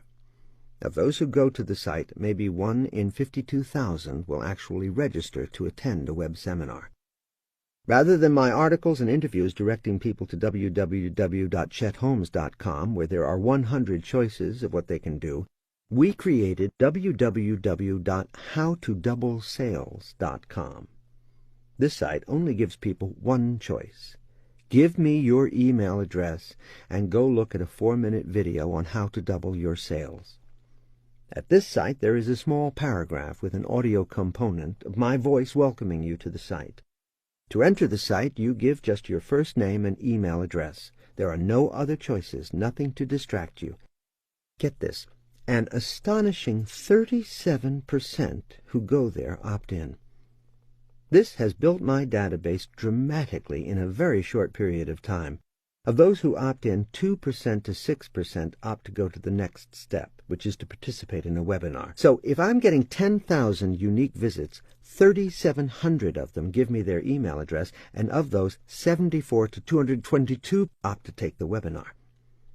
So, effectively, we moved from a site where only 1 of 52,000 visitors went on to our recommended next step, to a Shy Yes site with 10,000 visits and 74 to 222 people going on to our recommended next step. With 1/5 the traffic, we are getting at least 74 times the results. That's a pretty good improvement, and shows that the soft yes site that offers only one choice for how to proceed is an effective tool for driving leads. Companies should have sites like this that are specifically designed to capture leads. Or on your main site, you need to make the lead capture effort your most prominent graphic or offer. The website. Websites suffer the same problem as most brochures. They are mostly ego pieces touting your greatness. In contrast, a website that offers information of value to your prospects can be a community, a place where your prospects go to look at new things, to get information, to interact with you, and to get to know you better. Have free articles, free education, free sound bites, and free insights. Once prospects have registered with your Shy Yes page, connect them to the rest of your world with a follow-up email, or with a click-through at some point after the Shy Yes page. Remember, the goal is to create a marketing program in which all the pieces work together like a finely tuned machine. So your website should look very much like your brochure and direct mail pieces, using the same graphics, headlines, and market data from your core story. As you learned in Chapter 4, I don't care what kind of product or service you offer, there is information that can be of value to your prospects that can soup up your ability to spread your fame and advance your brand. The information on your website will get search engines to send you even more leads. Then once folks come to your website because it has information of value to them, you can then go a step further and offer web seminars and mass teleconferences to teach folks how to be more successful in the area in which they live that intersects with your product or service. This will get you even deeper with your prospects. So think of your website as a community where there are benefits to your prospects when they visit. When I was in the advertising business, I used to offer free seminars to advertisers about how to create better ads, the material in this chapter being the content. That was not so long ago, but since then the Internet has ballooned to major significance. If I were selling advertising today, I'd have that seminar online. Think of how this cuts down on your travel expenses. I used to fly all over creation to deliver those seminars, and appointments were harder to get. The education-based marketing concept that you learned in Chapter 4 works hand in glove with the ability to do things over the Internet. Here's the pitch I'd do today. How would you like to learn to make your advertising literally 10 times more effective, and you can do it right from the comfort of your favorite office chair? It's hard to resist such an offer. There are many examples I could give you to flesh out the model of turning your website into a community. The examples below are simple, and some are even silly, but each shows how far this concept can go, and how it helps you capture more leads and build a better brand. If you sell water, as a mundane example, you could have a site with everything you wanted to know about water, or everything you'd better know about water. This site could then show all the things that water does for the body. It could explain why you need to drink water, how much water you should drink, what the status of water is on the planet, what the different additives are in the water we drink today, and what's happening to our tap water today. Now when you're advertising your water, you can send folks to your site to learn the 5 most dangerous things everyone should know about water today. Put that little plug on every bottle of water that you sell and every ad that you have, and so on. Then have a place right on the screen that says, "Want to make your friends healthier? Send them to this site and get a chance to win a new car." Give away 1 car per year, and millions will send others to your website, where you brand like crazy, and of course capture emails. Now you have a free way to further your brand. If your product is shaving cream, you can use the headline, "The 5 things you'd better know about shaving and how many different ways it affects your body." Plus you can include tips on how to shave, the best ways to shave, and what every kid should know when it's time to shave. Cover topics such as the structure of various shaving creams and the impact that shaving has on your skin. You could even give the history of shaving. When did it start? How did it start? Who started it? Get this, if you offer all this advice and plug that website everywhere you're already promoting your product, the site becomes an information source that folks are going to send other folks to in order to get this information. So information-based marketing accelerates your reach and increases word-of-mouth advertising. This is the information age, for Pete's sake, so provide as much as you can. This can get more interesting if your product or service is more interesting, but every product or service can create a community, even bottled water or shaving cream. And I could go on with a chapter of ideas to expand on the concept, but you'll do it yourself as you start down the path. Just think of your website as a community. Focus on it, not on you, and look to get involved with and serve that community at every turn. A good consumer example of a website that builds community is Stonyfield Farms, producer of organic dairy products, yogurt, milk, etc. Their website offers terrific information on organic foods and how to help protect the earth. They also provide recipes and a multitude of other information on wellness. One thing they could do to improve their community is to prominently promote a subscriber program. As of this writing, they have no easy-to-find newsletter or other subscription opportunity that would tie them closer to the consumer. If they sent some of their articles directly to consumers, those consumers might forward them to friends and family, thereby using the Internet as a vehicle to dramatically enhance or increase Stonyfield's word-of-mouth marketing. There are mistakes that some folks will make, for sure. After I teach this material, I'll sometimes stumble on someone who has heard the concepts and liked them a lot, but in the execution lost the real message. I will see students of this concept come out with 5 reasons why our product is better than anyone else's. Who is that focused on? Who cares about your 5 reasons? What I care about is the 5 things I need to learn that will serve me. And then, once I'm into that education, make it a good one. And then, somewhere along the line, you can use your product or service as an example. And that is where you get to promote your product, but always from the perspective of what's in it for the client. Conclusion. The key for all these marketing weapons is that they work together. Have a meeting once per month in which you look at each of your 7 musts of marketing and see how you can make them all work together more effectively. Are your articles on your website? Do your salespeople use your articles? Does your advertising also drive leads to the web community you've built? Are you promoting referrals at every turn? Is your sales staff offering free education? Make it all work together. Here is the list of the 7 musts at a glance. 1. Advertising. 2. Direct mail. 3. Corporate literature, brochures, promotional pieces. 4. Public relations. 5. Personal contact, salespeople, customer service reps. 6.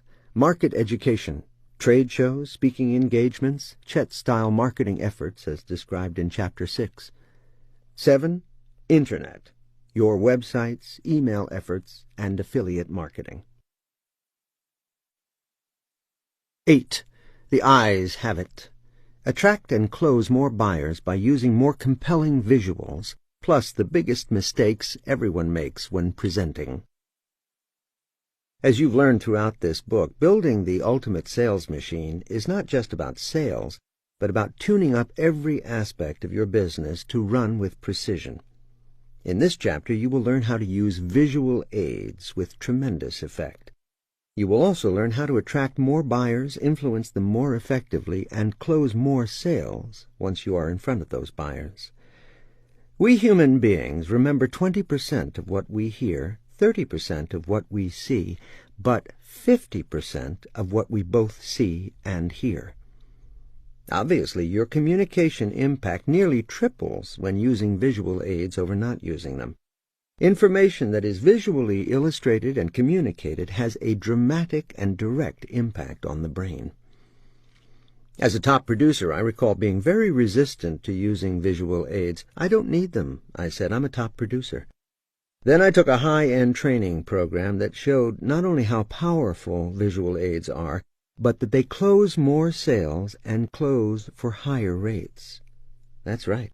Take the same product and present it directly to the prospect by talking about it, and then take that same product and present it using visual aids. You will find that not only do you close a higher percentage of prospects, but they will actually pay more money for the same product. That was it. I was sold. I began using visual aids in every sales situation. Now, as a trainer, I always use visual aids in my training programs and find that they make the programs much more effective. In a recent seminar, I was speaking in front of 1,500 CEOs using slides every few seconds to illustrate my points. I was pounding through the slides and then came to the point where I was saying how powerful visual aids were. At that moment, I blanked the screen and asked the audience, "What just happened to this communication experience?" You could feel it. Every person in that room knew that the experience had just fallen off dramatically. Right there, they decided that they too had to start using more visual aids to better communicate. The eyes have it. 85% of the information taken into the brain enters through the eyes. The largest part of the brain is set aside just to deal with information taken in visually. In my seminars, I'll ask folks, how many images do you think the eyes can process in a single glance? People will yell out 20 or 200. Then, on the next slide, I'll show an aerial shot of a city skyline with millions of images. Obviously, the eyes can take in a lot more than 20 images in a single glance. With the eyes playing a significant role in the communication process, you'd be crazy not to use visuals every chance you get. If you ignore the power of incorporating a visual component into your sales and marketing process, you may as well deliver it in a closet. Fail to stimulate the eyes and the brain tunes out. As stated in the previous chapter's section on radio advertising, the brain can take in information at 400 to 500 words per minute, yet people speak at only 125 words per minute. We can take in a lot more than we are given in a normal conversation or even a lecture if we can stay present. A visually rich presentation keeps the eyes busy and therefore keeps the brain more active and alert to learn the information you are presenting. Color also helps. There are numerous studies on the impact of using color over black and white in your communication. Color attracts the eye and helps set the mood of your presentation, and each color has a different effect on the viewer. While red is the color that draws the eye the most, it may not be the color you want to use for everything. Red denotes passion, but it is also the color for danger, blood, or being in the red on your balance sheet. Blue says tried and true, but it also means cool and refreshing. You'll note that almost all bottled water companies use blue, as it is the color of our oceans. Orange says value. Think Howard Johnson's or Home Depot. They use orange because studies show it denotes good value. Green is the color of money, but it's also the color of fresh greens from the garden. So color has an impact. Think about what colors you want to use. And certainly for your corporate look and feel, you want to choose the color that best suits your main message. Graphics or photos of people are particularly effective. The physical body is the most attractive shape to us because it is the most familiar. Almost any part of the body draws our attention, including the hands, shoulders, or face. Even when looking at vacation photos of beautiful landscapes, most people's eyes are drawn to the people in those photos before they consider the actual landscape. In my presentations, I use a graphic on every single panel, and every single area I cover is what I call storyboarded. When I present the information about what the eye is drawn to, I put up a graphic of a well-developed man running on the beach. Next is a graphic of a woman in a swimming pool. Then I ask folks what was in the background. Usually they've barely noticed, but they can tell you what the woman was wearing and the color of the man's swimming trunks. The eye is drawn to physical images, so use the human figure wherever you can in your presentations. Visual aids such as PowerPoint, storyboards, flip charts, and diagrams can keep your audience engaged in your presentation. Even if you are selling by telephone, it's important to incorporate something visual. Ask the prospect to draw a diagram or two as you are talking, and use it to make your points. The triangle graphic we used in Chapter 4 to illustrate who is in your stadium is a perfect example. If I were trying to teach you that over the telephone, I'd say, draw a triangle. Now draw a line through just the top 3% of that triangle. Next to that, write down buying now, and so on. Let me describe a graph I used in a core story for a company that was selling to lawyers. In the 10 years between 1970 and 1980, the number of lawyers in the United States grew by almost 200,000. From 1980 to 1990, we added another 168,000 lawyers. But in the 2 years, from 1990 to 1992, we added another 253,000 lawyers. The United States gained more lawyers in 2 years than in any 10 years prior. Do you know why? Some speculate that the show L.A. Law made the legal profession appear a lot more glamorous than it had in the past. Let me describe some of the details of the graphic. The sizes of the numbers of lawyers got bigger as the numbers got bigger. We didn't have to do that. We could have made the numbers the same size for each decade of growth, but by making the numbers bigger as well, the graphic had a lot more visual impact. Every detail can make a difference. In the actual slide, we used the color red for the biggest number, 973,000. That number was surrounded by a red circle. Red draws the eye to the important information, but it also is the color of danger. For the lawyers to whom we were presenting this information, such a rapid swelling in their professional ranks was bad news.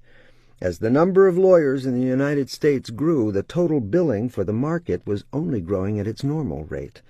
And so, as a group, lawyers were going to be making less money than ever before. As you can see, visual aids enable you to tell more story in the same period of time. They can communicate more information with more impact, and they make your presentation much more professional and polished. Visual aids immediately raise the expectations of your audience. If your material is well prepared, your prospect's interest level and expectations go up immediately. Think of how much closer you are to closing the deal when your prospect is in that state of mind, as opposed to half asleep and wondering when your presentation will be over. Exercise.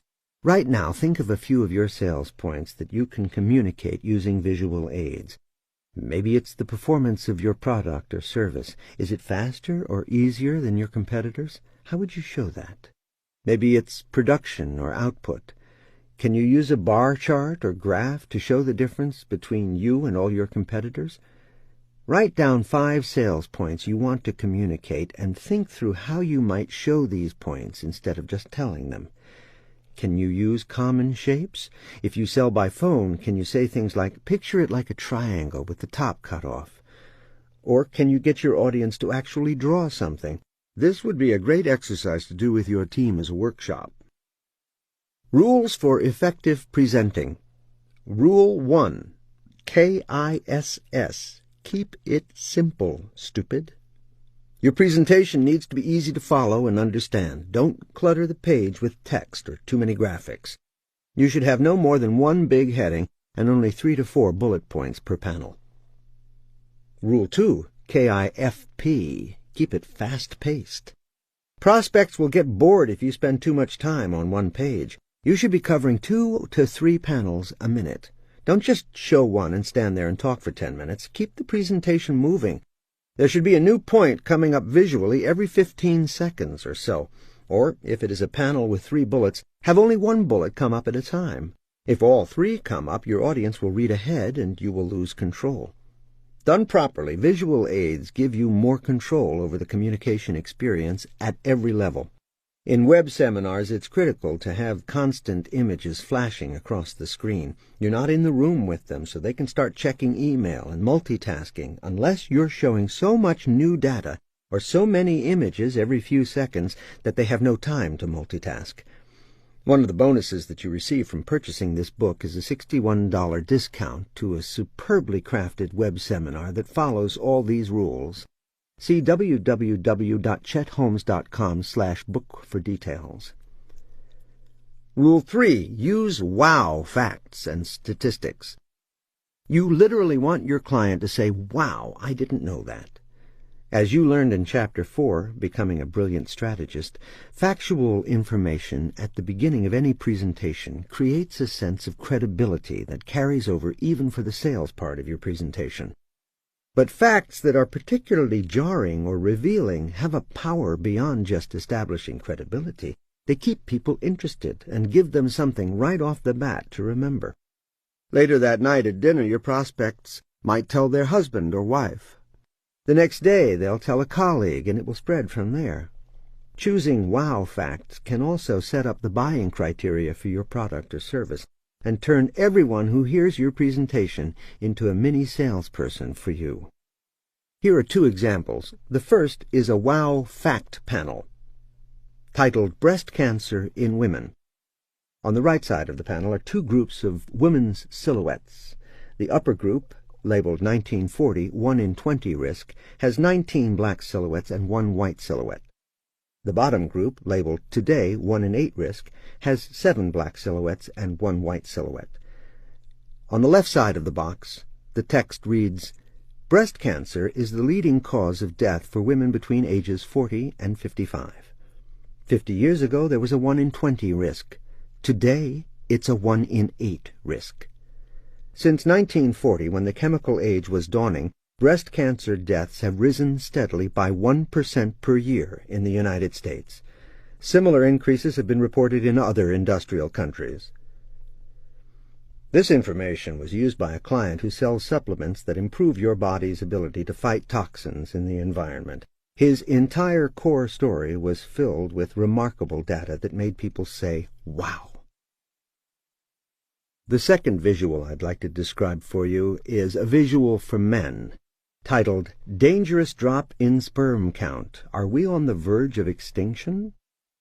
On the right side of the box are two bar graphs, titled, "Sperm Production per Millimeter of Semen by an Average Young Adult Male." The top bar graph is labeled American Study and has data for the years 1929, 1973, and 1980. The bottom bar graph is labeled Danish Study and has data for 1941 and 1990. On the left-hand side of the box, the text reads, "The loss of sperm fertility is a problem worldwide, but it is much worse in the United States than anywhere else."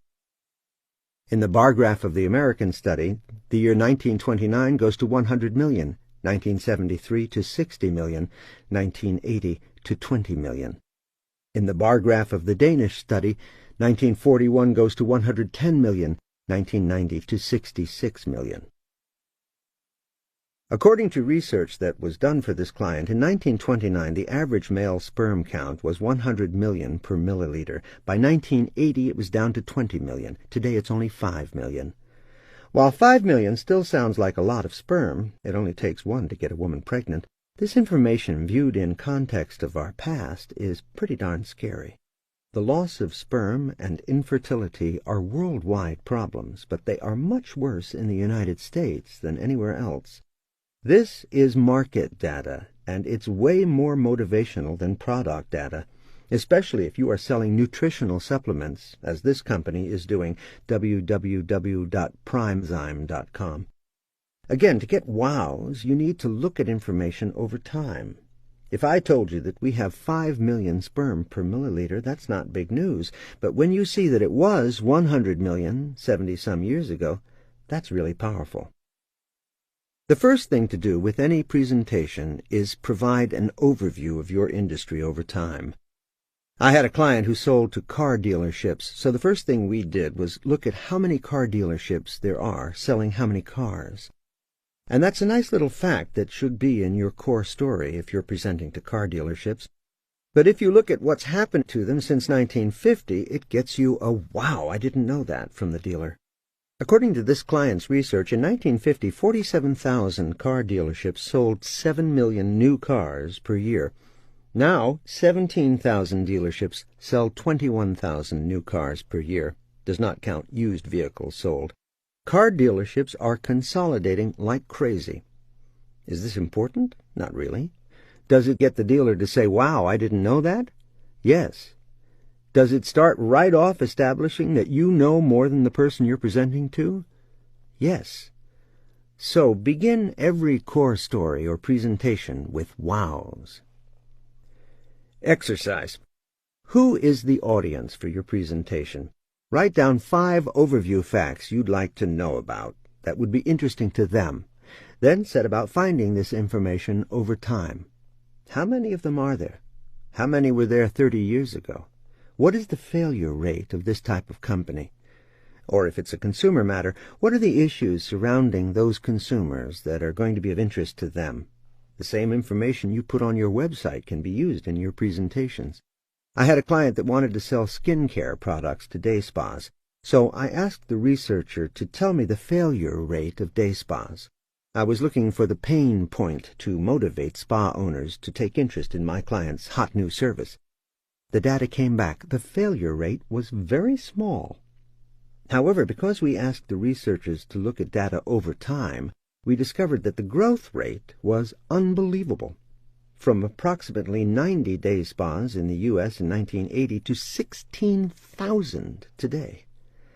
So instead of focusing on the failure rate, what conclusion could we draw from that data that might be bad news for day spas? Competition. Major competition. When you do the research, it will give you all kinds of ideas you'd never think of for positioning the importance of your product or service. Rule 4. Build in opportunities for stories.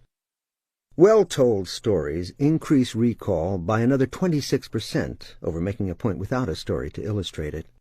People love stories. When I was selling advertising for a magazine, I tried to get to a big advertiser. I met with the director of marketing, who would not let me meet the owner of the company, but he loved my ideas, and I was sure I had the sale. After I left, he went to the owner with the information. The owner said no. The marketing director thanked me for trying and sent me on my way. I deliberately didn't follow up with him because I knew the only thing he could say was no. In fact, I waited 6 full months hoping he would forget me altogether. I then went over his head to the owner of the company and got an appointment. If I had done this right away, the marketing director would have felt slighted. How dare I go over his head? But since I waited 6 months, it went exactly as planned. Basically, he had forgotten all about me. And when I got there, the CEO called in the marketing director to join us. He said to me, "Hey, I know you." We shook hands, and I got to present my material to the owner with this fellow in the room. He was supportive once, so I figured he'd be supportive again. When I finished, the CEO said, "Okay, you convinced me. We'll take a page of advertising and try it out." I said, "1 page is not the way to test advertising." The owner said, "Attaboy," impressed that I was pushing him to make a real commitment. He took 3 pages for his test. They sold training programs and needed to make 28 sales to break even on the ad. He pointed out, "I don't even need to make a profit on it. I'll make that on the back end. Once a client buys from us, they keep buying. So all I need to do is break even and we'll advertise again." The first ad ran, and they got only 6 responses. It was an awful response rate for an expensive magazine ad. I did tremendous amounts of follow-up. I went to see him and showed him letters with impressive success stories from other companies that had advertised in the magazine. I stayed in his face, my faith in my magazine unwavering. This is the opposite of what most salespeople do when things don't work. When a deal starts to go bad, most salespeople start to back off from calling the client. They're afraid to face the music. The next ad ran and got an even worse response rate, just 4 responses. This was abysmal. And then the next ad ran and got only 2 responses.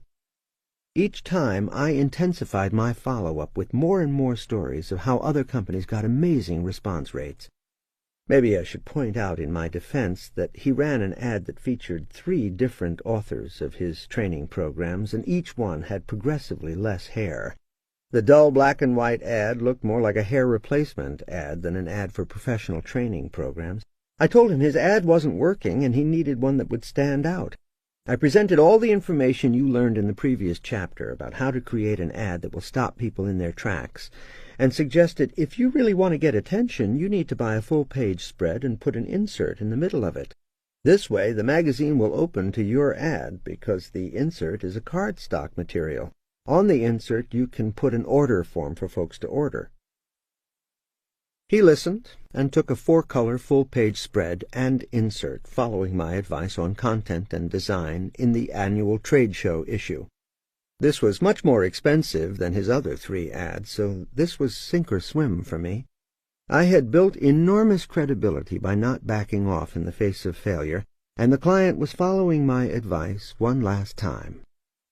With that single $18,000 insert ad and spread, he sold $650,000 worth of programs. I was vindicated, and the company became a regular advertiser, never to doubt me again. This story illustrates many points. If I just said to you, make sure you stay in your prospect's face even more if things aren't going right, that sounds good, but telling this story dramatically makes the point. I sell training programs that teach the importance of better follow-up, so this story certainly shows the importance of that. What are you selling? And what story illustrates the need for your product or service? Rule 5. Your presentation should be curiosity-driven. Unfold the information in a way that keeps your prospects curious. Give them a fact first and follow it with an explanation. Also, continually pre-sell the rest of the presentation throughout the presentation. Keep alluding to information yet to come. Keep them anticipating the information you are about to tell them. For example, while presenting the information about the increase in lawyers, you could say, "And this means you have some serious competition, but the news gets worse when I show you the next point." There is a righteous pre-sell that really makes the person want to see the next slide. Rule 6. Think of each headline as valuable real estate. Every header should work as hard as possible. It should intrigue the prospects and sell the panels. Don't waste them by being repetitious or not thinking them through. A good rule is to summarize the most important point on the panel. I've seen a lot of people build a presentation that will use the same headline, say, "Facts about the market," on several panels in a row. That might be fine for the first panel that starts off with facts about the market, but then on the next panel, which talks about growth rate of the industry or trend, put staggering growth rate or slowing growth rate hurting us all. Don't be lazy. Work to make every headline work hard for you. Rule 7. Be confident but not obnoxious. Develop a rapport with your audience, even if it's just one person facing you. If you have a large audience, one way to do this is to stretch with them. Ask them all to stand up, put their hands over their heads, and stretch to their right. Since you are facing them, stretch to your left. That way you are stretching in the same direction as they are. This simple act creates a subconscious bond with your audience. Another way to bond is to have them talk about their problems or the things that are not working for them in their business. Misery loves company, so engaging them on problems creates an instant bond. Rule 8. Focus on them, not on you. Maturity is when all of your mirrors turn into windows. Anonymous. Most people live their lives surrounded by mirrors, focusing on themselves. They see their feelings, their needs. They think about how they are coming off to other people and whether or not they will get what they want. I love the line where a famous actor says to someone, "But enough of me talking about myself. What do you think about me?" Everyone's favorite topic of conversation is themselves. So turn those mirrors into windows, and you will be a much better presenter, salesperson, trainer, executive, or leader. The most mature person in a relationship is the one listening the most. He or she is thinking about the other person's needs and how to meet them. If you can be this person when you are presenting to your prospects and remain focused on their needs and how you can help them, you will become a top producer. Whenever possible, I start all my training by finding out the challenges that my audience is facing. After building a little rapport in a one-on-one meeting, it's also good to ask, "So, what are some of the problems you're seeing in your industry right now?" After you gather all their challenges, a great segue to your core story is to say something like, "Those challenges you mentioned come up a lot with other clients. That's one of the reasons we had some research conducted about our industry, market, profession. Our findings were so profound that we put them into an executive briefing that's quite revealing. Here, let me show you some of this data." At that point, you can open your laptop to present your core story. 3 modes of communication. There are 3 modes of communication operating simultaneously as you present: your words, the tone of your voice, and your body language. Your prospect's subconscious is processing all of these cues at once. When I teach this live, I show how the same words said with different tonality can change, if not the meaning, then certainly the perception of your prospect.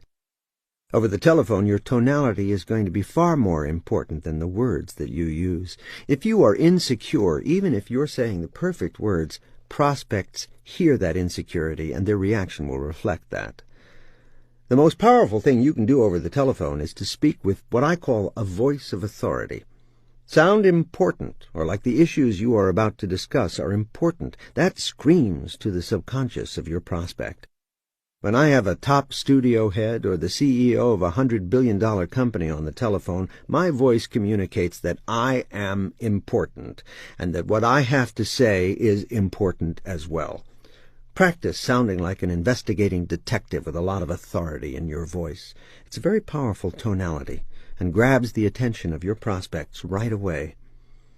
In person, tonality's impact is strong as well, but now your body language and facial expressions, no matter how subtle, tell your prospect a lot about what you really believe. Everything you do, from saying, to tucking your hair behind your ear, to cracking your knuckles, is communicating something to your prospect. And it may even contradict what you are actually saying. You need to be conscious of how you move and speak. Make your body, your face, and your voice work in your favor. Be confident on the inside, and your communication will show it. For example, you can use your own body movements as well as theirs to take control of a meeting. As I just mentioned, in a large group, it's a great idea to ask people to stretch. Not only are you bonding with the audience, but you are also taking control of the meeting by telling your audience what to do. When you walk on stage and immediately tell your audience to stand up, they feel they are probably going to have a good experience because you seem so in control. This is especially useful if you are nervous in front of groups. It will give you a better sense of control. An audience likes a speaker who appears to be in command. In a small group or one-on-one sales meeting, you also want to take control. Unless you are a yoga instructor, it would be awkward to ask one or a few people to stretch, but it's still a good idea to ask them to move. Since you never want anything between you and your prospect in any sales situation, ask them to move out from behind their desk. I've asked hundreds of CEOs to do this, and only one of them has ever said no. I've been in situations presenting my film ideas to top movie studio executives. In one such meeting, I had a seasoned producer come with me to meet with an executive whom I asked to come around his desk so that he could better see the material I wanted to show him. The producer nearly fell over in astonishment, but sure enough, this top studio executive came around the desk and sat next to me. That gave me far greater control, not to mention a much better opportunity to build rapport. So if you're presenting one-on-one, simply say, "You know what, I think I can show you this better if we sit side by side." 8 common mistakes presenters make. Mistake 1, thanking prospects for their time or apologizing for taking it. I know other trainers say to thank prospects for their time, but I do not agree with that philosophy. This shows that you consider their time more valuable than yours. It also suggests to them that listening to you is far less important than other things they could be doing. It belittles everything you have to say. Never apologize or thank them for their time. If you do a good job, then they will thank you. I was traveling with a salesman who was selling to lawyers. He would start off the meeting saying, "The first thing I want to do is apologize for taking your time. I know you charge for your time, so this is valuable time for you." It was straight uphill from there. The attorneys would take the position that their time was very valuable, and everything after that was rushed. Big mistake. Mistake 2, presenting with your hands in your pockets. This makes you look like a slacker. Always keep your hands above your waist and out in front of your body. Mistake 3, presenting from a sitting position.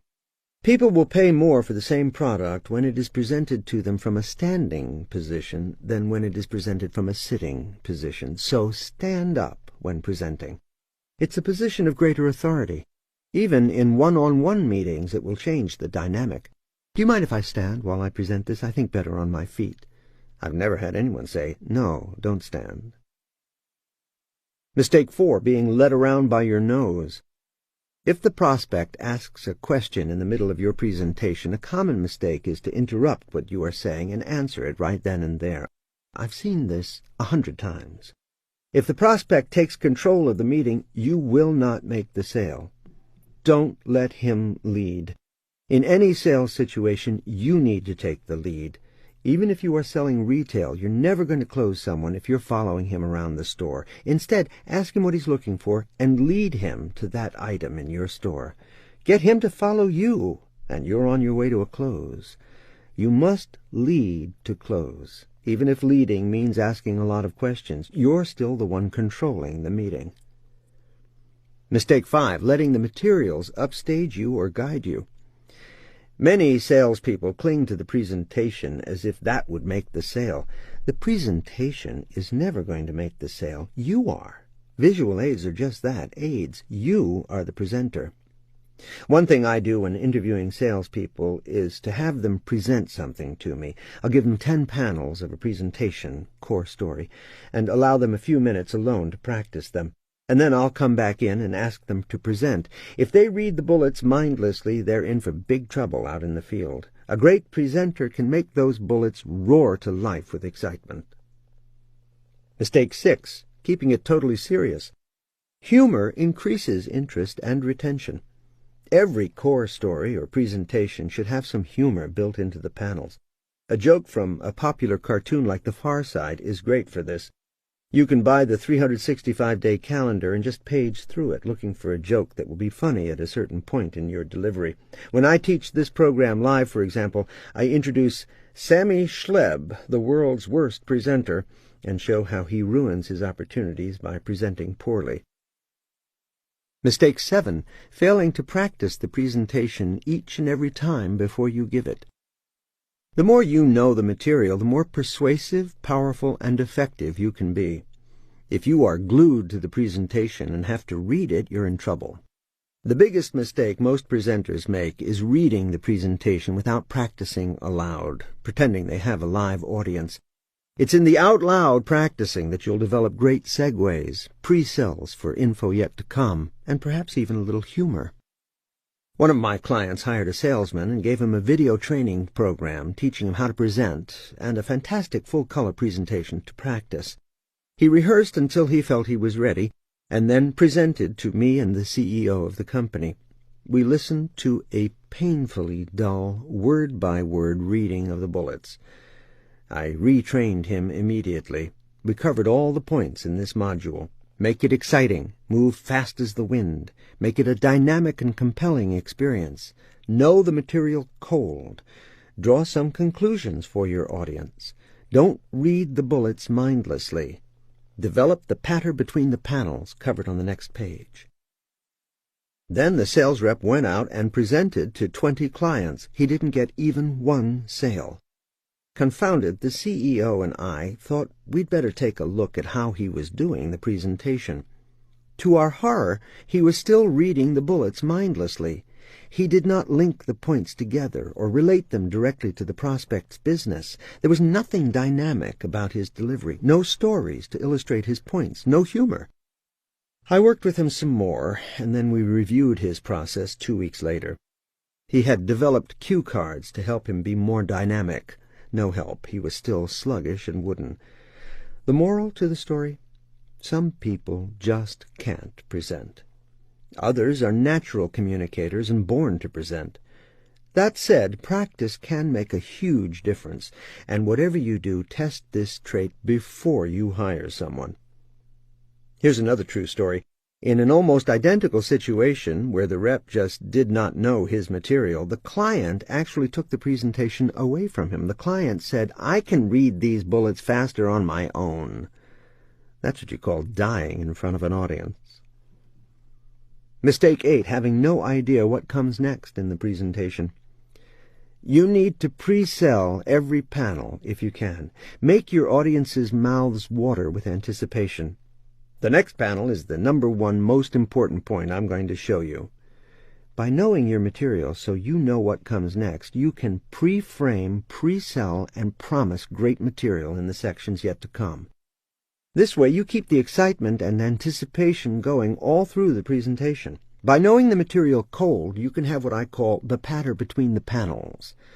Draw some conclusions for your prospect or audience. Have great segues. All through the earlier chapters in this book, I reference material yet to come. That's called a pre-sell, and you may have noticed how it made you want to continue. Exercise. Outline a quick 30-panel presentation that you could deliver to a prospect. Write a great title that makes people want to see the presentation. On panel 2, put areas covered. The purpose of this panel is only to sell the heck out of the material yet to come. It's not to upstage you by giving things away. So here's a boring example of areas covered. Areas covered. State of the industry. 5 trends in our industry. How our product helps you. What you need to know about our product. There is no sizzle here. You're also telling them that there's going to be a sales pitch at the end.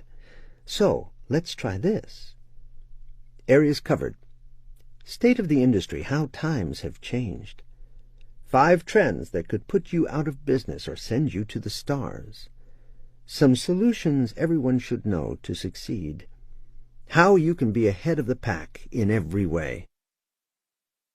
The next part of your presentation should cover industry data, wows, that establish interest right away.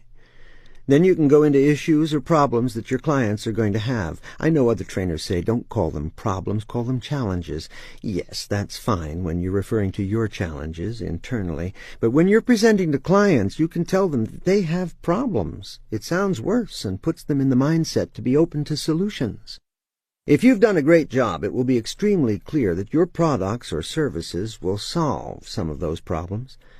In the case of the client selling art to hospitals, obviously his art isn't going to solve all the problems they present, but presenting a lot of problems motivates people to action. Often some of that action will come your way, making executives want to take some action at the end of the bad news you showed them. Finally, you should never just blatantly pitch your product. You should only use your product or service as an example. You can even have a section that says what to look for if you need to buy artwork. And there you can lay out the buying criteria that will help them make a wise decision in their purchasing. If you do a great job and they agree with the criteria, you are now well on your way to their wanting your product over any other. This is a science of intelligent thinking that can reward you with much higher closing rates and a vastly improved method of getting in to see prospects. Conclusion. You will get in to see far more prospects if you offer education than you will if you just try to sell your product. Often a great education can make people realize they need your product. When you offer just to sell them the product, they might not feel they need it, so you're not going to get in the door. One last thing. Even though we have talked about all the things your presentation should do, never call it that to a prospect. A presentation sounds like a sales pitch. We call ours an orientation. An even better term for some people is an executive briefing. 9. The nitty-gritty of getting the best buyers. Step-by-step, day-by-day tactics to land your dream clients. As you learned in Chapter 6, the Dream 100 effort is your plan of attack to penetrate your best buyers. This is the fastest way to becoming the ultimate sales machine, because these dream clients are the people or businesses that will buy your product or service faster, in greater quantities, and more frequently than any other buyers. Landing just a handful of these dream clients can have a seismic impact on your bottom line. The reason the nitty-gritty of getting those best buyers comes at this point in the process is because the preceding chapters provided more depth and layers about marketing and presenting to set you up for the nitty-gritty and being as effective as possible in getting your dream clients. But the chapter that follows this one also contributes significantly, as it spells out specific sales skills you're going to need to turn your dream prospects into clients. When you've identified someone who is a dream prospect, or you find a dream neighborhood of your best buyers, you need an organized, consistent, and relentless program to win them over as clients for life, no matter how many times they tell you they're not interested. And that's the key. You are actually expecting and planning for these dream prospects to say no several times, and these rejections will not cause you to give up. What's the first marketing piece you send them? What's the second? What do you do if they hang up on you? How do you set it up so your staff can handle multiple rejections without taking it personally or giving up? This chapter gives you detailed instructions on how to explode every sales record your company has ever had. I've taught the concept of the Dream 100 to individual clients, rooms full of executives, and people through my training products that sell in more than 20 countries. When I run into people who've had some of my training, I often find that one of their favorite growth strategies is the Dream 100 concept or best buyer strategy. Then I ask them, what have you done in that area? That's when I find out that the missing ingredient has been the lack of pig-headed determination and discipline. These people understand the best buyer concept intellectually and know that it is a great strategy for growing their company, but they didn't take the time to create a detailed plan. Or if they did, they abandoned the concept too easily. When I worked for Charlie Munger, I made 0 sales for 4 months. Nothing. But I kept at it and went on to double sales 3 years in a row. So this chapter spells it out step by step, inch by inch, word by word, letter by letter. Executives and salespeople reading this book know they are not going to give up after the first rejection. In fact, they will become more determined. But most executives and salespeople are trained to try for a month or two and go away after receiving rejections from nearly 100% of their dream prospects. How important could your product be if you go away after a single rejection or two? By being pig-headed, persistent, and determined, and by continually finding more clever and aggressive ways to get in front of these dream buyers, you actually earn their respect in the long haul. Everyone respects persistence in the face of resistance. I had a PR person chase me diligently for 2 years. I finally hired him out of respect for his diligence more than the initial belief in his talents. So if someone keeps coming after you, you begin to almost feel an obligation to reward their persistence. This strategy will show you how to win your place as the player at the top of the market, where no one can compete with you. The Perfect World Dream 100 Sell. Here's how it works when you are determined and stick with it. The client I had that sold OEM products to manufacturers came to me in deep trouble. The company had had 3 years of declining revenues, and it was $6 million in the red on sales of $100 million. I trained the staff on the Dream 100 strategy to help them sell their OEM products to the biggest manufacturers in their market. As I mentioned in Chapter 2, I worked with the 50-person sales team over a 5-month period with astonishing results. The first thing we did was to offer the CEOs of the largest manufacturers in their market an opportunity to learn the 5 most dangerous trends facing manufacturers. That's pretty hard to resist if you're a manufacturer, especially when it's presented by a well-respected company, which this client was. The offer letter we sent to these CEOs said something like, "As you know, we rely on the manufacturers to be successful.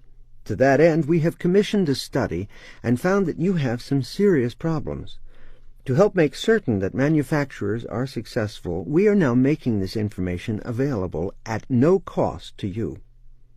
You'll notice that I use this approach often. When you seek to serve your industry, it justifies your offering to do this for them. As previously stated, if you really want to serve your market, do some research that will be of value to them. Apparently, our letter was compelling, as it resulted in a 7% response rate. Most direct mail is lucky if it receives a 1% response rate. 2 weeks later, we sent another letter offering the free education, but this time we included a Rubik's Cube with the following headline: "This Rubik's Cube has more than 4 billion possible combinations. Fortunately, there are only 5 that you really need to worry about when it comes to being a successful manufacturer in the new millennium. Don't be puzzled by the dangers facing manufacturers. Get our free education today." We followed this clever mailing with phone calls from all the salespeople. As I do with most of my clients, I role-played with the sales team every single week for an hour on a mass teleconference. I strongly urge every company to have a sales skills teleconference once per week. If your staff works in a single location, you can meet live rather than use the phone. Here's how we spent our hour a week working on the business. I would ask each of the sales reps questions on what they said, what the prospect said, how they were turned down, and why they were turned down. Then we would role-play possible responses to effectively persuade a disinterested prospect and turn him into an interested prospect. As I mentioned in Chapter 2, when I first started with this company, not one salesperson was razor-sharp at persuading CEOs who said they weren't interested. That's not to slam them. It's just to say that these salespeople normally called on production people in the bowels of the factory, and here I had them calling CEOs. and they weren't selling the OEM products they were used to selling.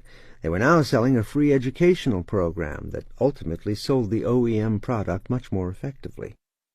All the sales reps were rough in the beginning, but thanks to constant pig-headed determination and role-playing with them every single week, each rep got better and better. In fact, the whole team got surprisingly good.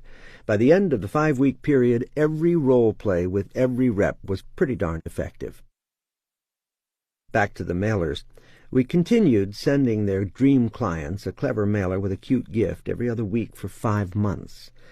We sent a flashlight with the message, "Don't be in the dark about the 5 biggest dangers facing manufacturers." Then we sent a compass with a note that said, "Most companies are losing direction when it comes to manufacturing in today's environment. Don't be one of them. Get our report on the 5 biggest dangers facing manufacturers today." Then came a tape measure. If you want to measure up to the highest manufacturing standards, get our free report on the 5 most dangerous trends facing manufacturers. It might sound expensive to send a gift to every prospect every other week. The key here is that this company was only sending them to a few hundred prospects. Since these few hundred prospects were the biggest companies this company could possibly target, if the mailers got them 1 client, it would pay for mailers for 20 years.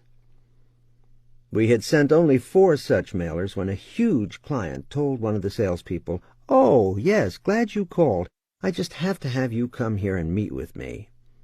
The sales rep was so shocked he asked, "Why's that?" The client responded, "Because I've been getting all those little gifts of yours, and I just think your marketing is super." When the sales rep arrived, the prospect had all the little gifts on his desk where he constantly played with them.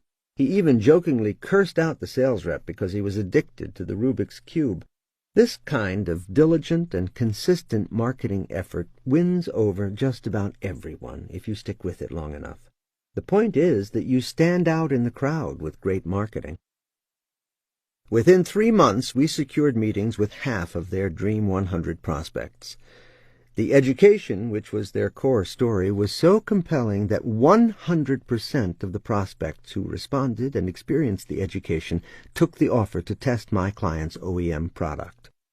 And of those that tested, 100% bought some product, and a relationship began.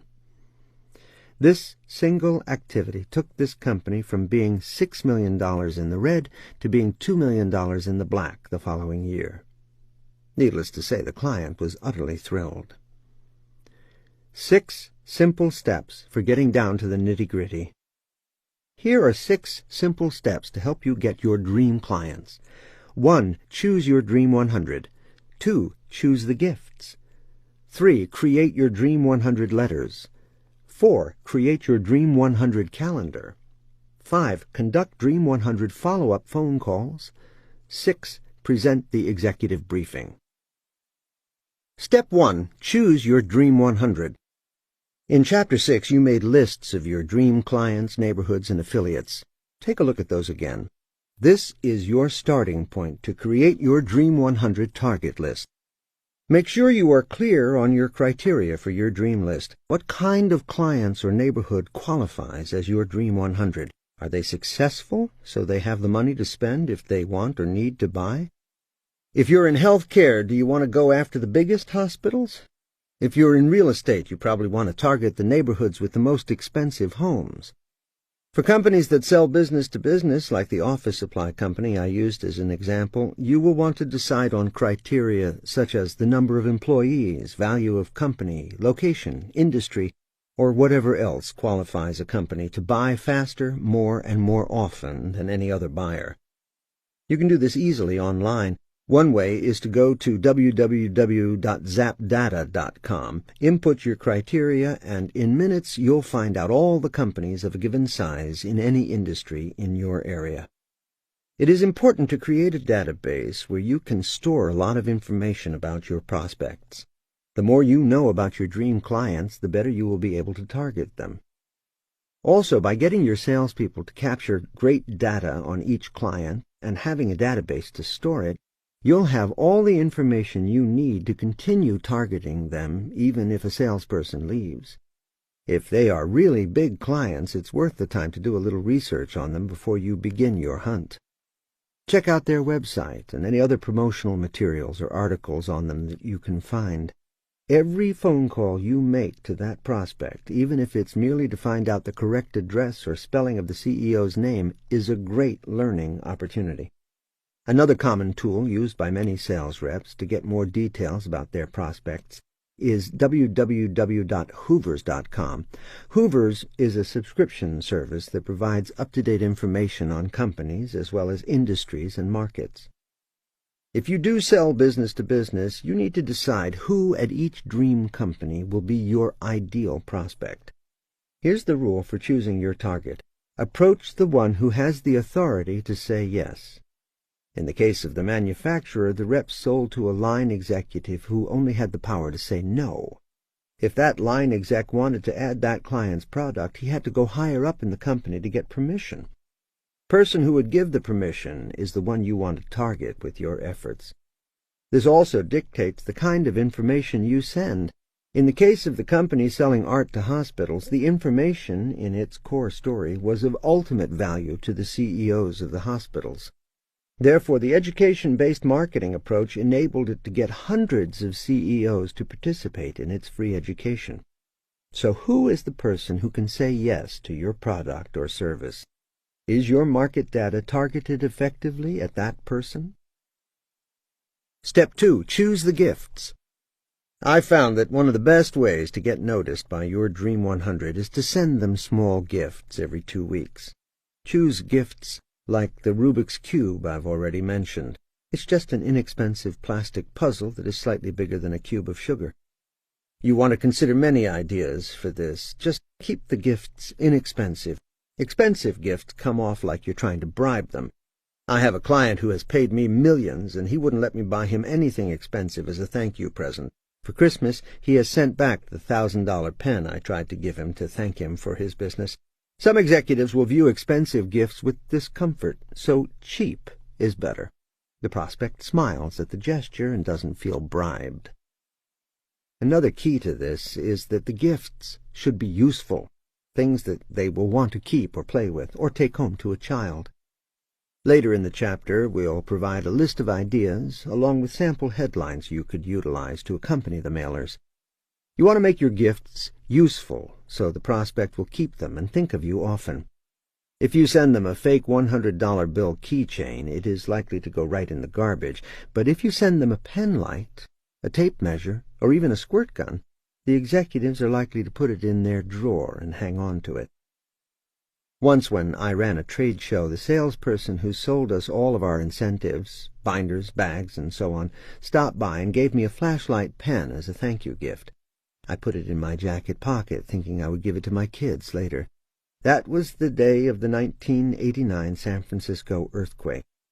I was sitting in my office on the phone with a friend in New York when the earthquake struck. Everything started shaking, and the office was in a panic, with people running helter-skelter. Being new to California, I was more prepared than the folks who lived there, because I actually paid attention to the what to do in an earthquake public service announcements. I ran to my door frame and yelled to everyone, "Get in a door frame!" Since I was the voice of authority in a panic, 25 people suddenly ran to my door frame. With my entire staff in tow, we headed to the emergency exit, descending 13 stories in a concrete-encased, windowless stairwell. The emergency lights didn't work, and the stairwell was pitch black. So here we were, feeling our way along the walls and trying to find the next landing or set of stairs. I suddenly remembered the flashlight in my pocket. I pulled it out and clicked it on. I can still see all the faces lit up in the total blackness. Someone said, "You carry a flashlight in your pocket?" I wasn't just a good executive, but also a good Boy Scout, prepared for all emergencies. Not really, just a rare case of serendipity. The point is, you never know when your gift is going to come in handy. And you can bet I called the salesperson the next day to tell her the story. We used that salesperson every time after that for all our incentive needs. The goal is to stand out in the marketing crowd and to breed more brand awareness. Even if prospects do not take you up on the offers, the effort still dramatically raises your visibility and solidifies your brand. Here's a quick list of great gift ideas, inexpensive knockoffs manufactured in China at ridiculous rates and purchased on a website. Magnifying glass, $100 for $60. Calculator, $120 for $200. Miniature tool kit, $120 for $120. Paddle ball, $120 for $50. Glider, $1,000 for $70. Rubik's Cube, $120 for $40. Metal whistle, $120 for $100. Plastic dinosaur, $100 for $26. Step 3. Create your Dream 100 letter. A letter should accompany every gift you send. The letter should be short so the prospects will read it. It should tie into the gift in some clever way. You need to offer something to which they can easily say yes. The letter must include a call to action so they know exactly what you want them to do next. The success of your Dream 100 effort depends on what you decide to offer them. Remember what you learned in Chapter 4, Strategy before Tactics. If your effort is tackle, your letter might say, "We sell the best widgets known to man." This tactical approach will work eventually as well, but not as effectively as making your first offer a chance to get in front of the prospects in some way that serves them first before you. If you're selling to a business, what you really want is an appointment or the chance to walk it through a web seminar, as explained in previous chapters. One strategy I use with these mailers is to make the letter vague. The letter itself is probably not going to make the sale, but the follow-up phone calls will get you what you want. We'll get to that in Step 5. Here's a letter that could accompany a stopwatch. Dear Blank, every second that you do not get our free executive briefing, the 5 most critical insights in blank industry today, you are losing money. This is a free Your Industry community service sponsored by our firm as a way to give something back to the market. This executive briefing contains more than $3 million in research. It's boiled down to a bullet-style, fast-paced, outstanding education on how to increase business in this scary period of rising competition, and fill in other pain point here. Call for your free executive briefing today. The clock is ticking, and you're losing money. This is a very short letter. It has a clever tie-in to the stopwatch. Since the letter is so brief, it will actually get read. Remember that you are going to launch a campaign, not merely send a single letter. You are committing to breaking through the clutter and gaining brand awareness with this client. Plus, as stated, you are not going to get what you really want from a letter. Consider the letter to be like long-range bombing. It softens the prospect before you attack directly, before your salesperson calls. Exercise. Take the lists of gifts and write headlines around each gift. Focus the headline on the prospect, not on you. For example, tape measure. Make sure you measure up. Whistle. Blow the whistle on rising costs in your industry. Calculator. Calculate how much you're losing or saving in your battle to dominate. Naturally, you have to focus these letters on your offer. If your offer is a free education, then I have just given you a great foundation for that. However, there may be times when you don't want to offer an education. You can use this approach in a tactical way to just directly promote your product or service by focusing the letter on the benefits your product or service brings to the prospect. I have 2 approaches for using the gifts, before and after the free education has been presented. Right now I have a client who has been very successful at getting in front of large buyers and presenting the information, and while the information is excellent and gives my client quite an in to get closer to these massive prospects, several of the prospects have seen the information and not yet bought. Some just putting off my client, saying, "I would be interested in this in 6 months," or a flat-out, "Thanks for the info, but I like the providers I have now." In this case, after you present and get turned down, now the letter can and should be very tactical. Once you have presented, you've established a small beachhead in the prospect's mind. But it is only with constant and intense follow-up that prospects will be won over after they have said no. If you continue to send them the gifts with clever tie-ins to your product, eventually the prospect begins to think, you know what, let's give some business to that company that keeps sending us those gifts. Those guys just never give up. Let's try them out. Or it could happen, as I've seen 100 times, that you keep following up and one of their preferred providers lets them down in some way, and wham, you are the first company they think of because you never gave up. They turn to you when they need a new provider. So keep sending the mailers, and keep calling behind them. Business-to-consumer strategy. A best buyer strategy to consumers is more expensive than one that targets businesses, because usually you must target a higher number of consumers in order to have an impact. Meaning, if you are going after manufacturers, you can do a major company turnaround by approaching only a few hundred massive companies. But if you are a jewelry store, a car dealership, a dentist, a chiropractor, a boat dealer, or another type of retailer, you have to target a larger number of best buyers to make a difference. Take my example of the real estate salesperson who went after an entire neighborhood of 2,200 upscale homes. She only sent a threefold flyer, but she sent it every month to the same 2,200 homes without fail. If you are a dentist and want your office packed with people who are more concerned with their health than with the money they have to spend to maintain it, then a concentrated effort must be made to target those best neighborhoods. Here's a letter to that group that you can use as a model. Dear Blank, we have written to you because of who you are in the community. It is our goal to provide outstanding service to the finest families in our community. Hence we are willing to do things to win you over as our patient that we would simply not offer to anyone else. We want you to see how superbly we serve you, and so we are willing to give you a cleaning and examination worth $125 at no cost to you. This is just an example. Some states have laws that prohibit dentists from doing things like this. You are responsible for knowing the laws that govern your market or industry. Let's say you sell boats. Let me show you how to open your market and attract more buyers.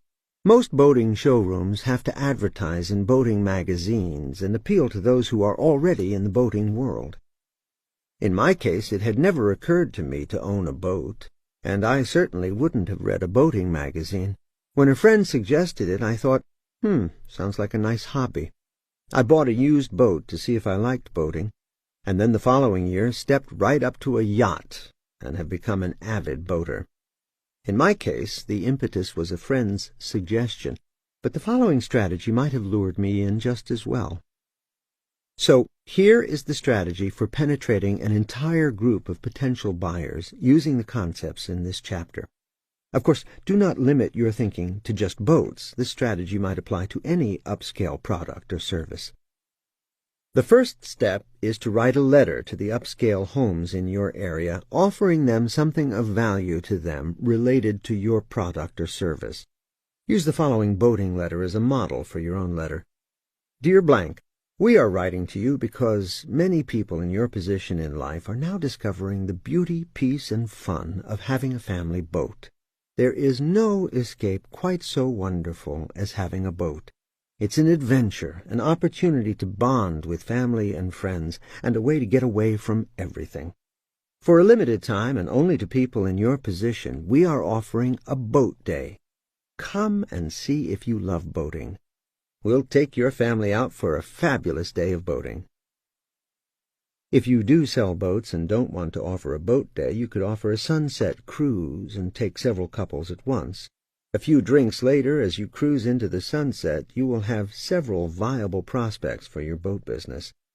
You are not going to offer this to just anyone, just to the type of homeowner who can buy a $30,000 or even $300,000 boat. These people are worth a day of your time. Naturally, not everyone will buy, but you'd be surprised how the word can spread and how one good deed like this can bring you other buyers at other times. Think about this. Part of your best buyer strategy is to also know who are the great affiliates. Go to a Mercedes dealer and do a trade. Anyone who buys a certain price Mercedes gets a gift certificate for a sunset cruise on one of your boats. How else can you work with affiliates? On your sunset cruise, you might want to invite a diamond dealer to have a jewelry show on your boat, and maybe even give you a commission for sales made. Or go to that diamond dealer and offer to give a sunset cruise to anyone who pays cash for more than $5,000 worth of diamonds. If you are a diamond dealer, you can go to a boat showroom and offer to do a show for any clients who buy boats, or give a coupon. The possibilities are endless. It's easy to increase sales if you use some of the concepts in this book. Exercise. Best buyer exercise. Write down 3 things you can offer your best buyers that you wouldn't offer the greater population. Choose the best one, and using the above models, write a letter that you will send to those buyers. Affiliate exercise. Who else sells to the buyers you want to reach? What can you offer them, or how can you work with them to better target your best buyers? Write down 10 ideas. Back to Dream 100 for best neighborhoods. Remember to keep sending offers to people in this neighborhood. They will then go from never having heard of you to knowing you well. And do something special for them. They are special, so treat them like it. To make sure you are not taken advantage of, set time limits on your offers. Otherwise, someone can come in with 12 offers and want to collect all 12. The other thing you can do is remove folks from the free offer list once they have taken advantage of one offer. Your offers are to get the initial contact. Once you have that, it's up to you to have an outstanding offer to keep those clients. Step 4. Create your Dream 100 calendar. What are you going to do to market to your Dream 100 each and every month without fail? Actually, it should be at least every month. It's even better if you send them something every 2 weeks. Stay in their face. Not every mailing has to be a gift, but those are the ones that they will definitely look at. You might send a gift a month with newsletters or press releases in between. The more they become familiar with your name, the better your chance of gaining them as clients. Here are some marketing tools that can be coordinated into your Dream 100 effort. Remember, as you learned in Chapter 7, the 7 musts of marketing, each of these could highlight your core story and be consistent in the appearance and message you are sending out to your prospects and clients. Cards, letters, novelties, newsletters, promos, surveys, PR articles, and press releases. Exercise. Design a Dream 100 effort that hits your prospects every 2 weeks. Write down on a calendar which gift and/or offers you will send first. Next, mark on your calendar what you will send 2 weeks later. Will it be a newsletter or a coupon? Or will you just hammer them with gifts, so you know they will at least pick up what you sent and look at the letter? Map out your first 3 to 6 months for your Dream 100 effort. A side note. Many companies that sell incentives offer a discount if you buy a certain quantity. So buying all of your Dream 100 gifts at once does 2 things. It commits you to the process. You already have the gifts, so you better follow through now, and gets you the incentives at a lower price. Step 5. Conduct Dream 100 phone call follow-up. After every gift or mailing, you'll need to follow up with each Dream 100 prospect. This is easier with business-to-business sales, as phone numbers are readily available. In business-to-consumer cases, numbers may not be listed, or the prospects may be on the do not call list. So in the case of business-to-consumer, your best bet is to continue to send the offers so consistently that everyone on that list gets to know who you are. For business-to-business, the goal of this follow-up call is to schedule an appointment to get your core story in front of the prospect. The procedure is the same after each mailing to your dream list. You will call after each mailer. However, I've seen it happen where the above-designed letters will prompt some executives to actually call you to get the free report that you offered. In the case of the client selling to manufacturers, the letter referred to a free report, but it did not spell out that the report was actually delivered live. Don't make the mistake of saying in a letter, "We want to come and present to you." That's a much bigger sale to make from a mere letter. From this brief letter, it's highly unlikely that your prospects will make the decision to have someone come and present to them live. So the letter offers a free report. And then, when they call, your salesperson has the opportunity to go much deeper and explain that the report is delivered live. When we sent letters like this offering to come and present to people, we received 0 phone calls. When we altered the letter to offer a free report and did not specify that the report is delivered live, 7% of those who received the letter called to get the free report. Now a live body, your salesperson, can transition the caller to a much deeper experience. To paraphrase, the salespeople's pitch went something like, "Oh, you thought it was a report that we just send over. No, it's much better than that. If we just sent you a report with hundreds of pages of raw data, you'd probably never read it. So to go the extra mile, we actually hired a graphics firm and had the data converted into a riveting full-color orientation that we present live right in your office.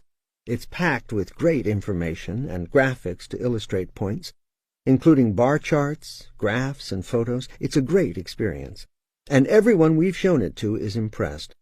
Most of your competitors have either already seen it or are on our list to show it to them. It takes only 38 minutes to see, and we have speakers who are going around the country right now presenting it. You don't even have to travel. You view it right in the comfort of your own office. You can even have it as a lunch and learn. Are you familiar with that term? It's very popular in business today. You have to eat lunch anyway, so here's a chance to learn while you eat. We underwrite everything. It costs us plenty, but it won't cost you a penny. Why do we do this? It's a PR effort on our part, a way to form more relationships in the manufacturing community and to share information to help us all be more successful. We like to meet folks like you and even learn things from you as we share the data with you. Do you have your calendar handy? Note that the salesperson said that a speaker would come in and present to you. Again, being a strategist means that you maximize everything, including the words you use. The right title for your salespeople can be very strategic. As stated, no one likes to be sold to, so develop non-sales sounding titles that position the rep better in the prospect's mind.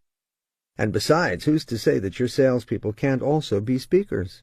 They can certainly have another function in your company. For those prospects who do not call you to request the report, you are going to call them. One of the hardest tasks today is to get around the gatekeeper whose job is to guard top executives. Let's do some training on that right now. How to get around the gatekeeper and get anyone on the phone. If you're selling business to business, how much is it worth to you to talk your way into a meeting with the most powerful CEOs on the planet?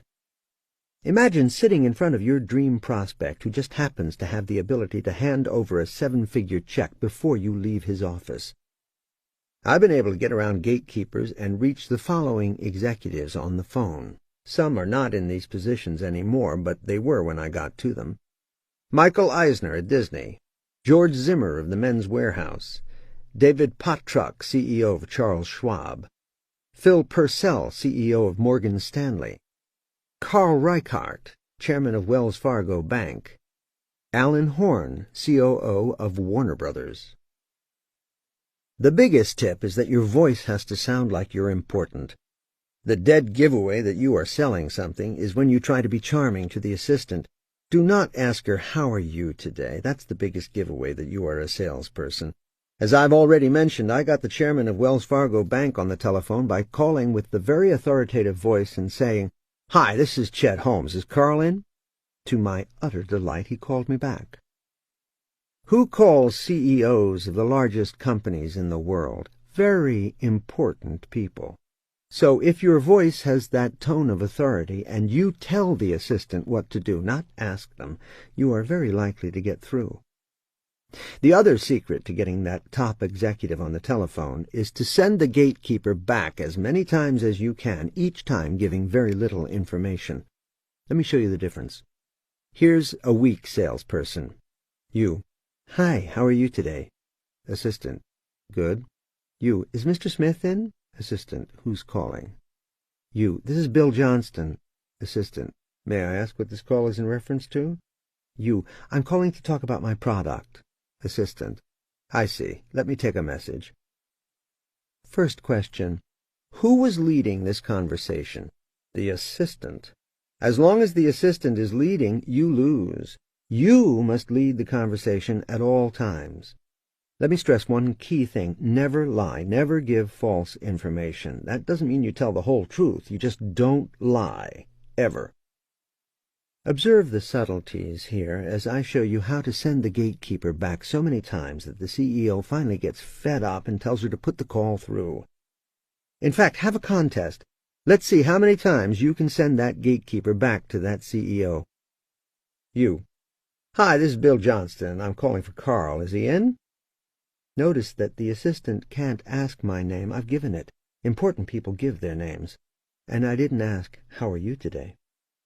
Assistant. Can I ask what this call is in reference to? You. Just tell him it's Bill Johnston. The assistant goes to Carl and tells him it's Bill Johnston. The boss says, what's it about? The assistant says, he didn't say. It sounded like he knew you. The boss tells the assistant to get more information. Assistant. I'm sorry. Can you tell me what this is in reference to? You. Did you tell him it's Bill Johnston? Assistant. Yes, he didn't seem to know you. You. Just tell him I'm from XYZ Company. That might jog his memory. Remember to keep a tone of authority. That keeps assistants off guard. They don't know if they have any power over you yet. The minute you start sounding like a salesperson, you give them that power, and they will wield it well. You must keep them off balance. The assistant now goes to the boss again, expecting that he might know you. You didn't say he would. You said that the name of your company might jog his memory. Ideally, you will have sent a letter in advance with very little information. Even if it gets thrown out, it still gives you the liberty to act like he might remember you, your company name, or the purpose of your call. The boss says he doesn't know the name and sends the assistant back to you once again. Assistant. I'm sorry, Mr. Johnston, but the company name didn't ring any bells. Can you please tell me what this is in reference to? You. Who am I speaking to? You take control of the conversation. Assistant. This is his assistant? You. Are you his regular assistant? Assistant. Yes. You. What's your name? Assistant. Shirley. We want to get as much info as possible from every call. Not only are you taking control, but you are just beginning to work on this dream client and want to keep impeccable records and gain more info from every call that you make. You, with a tone of authority. Shirley, if you'll tell Carl that I'm following up on some correspondence sent to him, that should be enough. Be clear that a top executive is surely not afraid to take your call, and most are rescuers. They will rescue the assistant and just say, put him through, I'll handle this.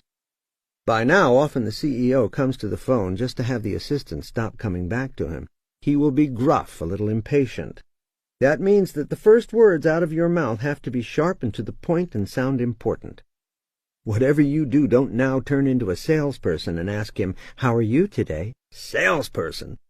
Maintain your authority and have a fantastic 2-minute opening worked out, like the script ideas provided in this chapter on the educational approach.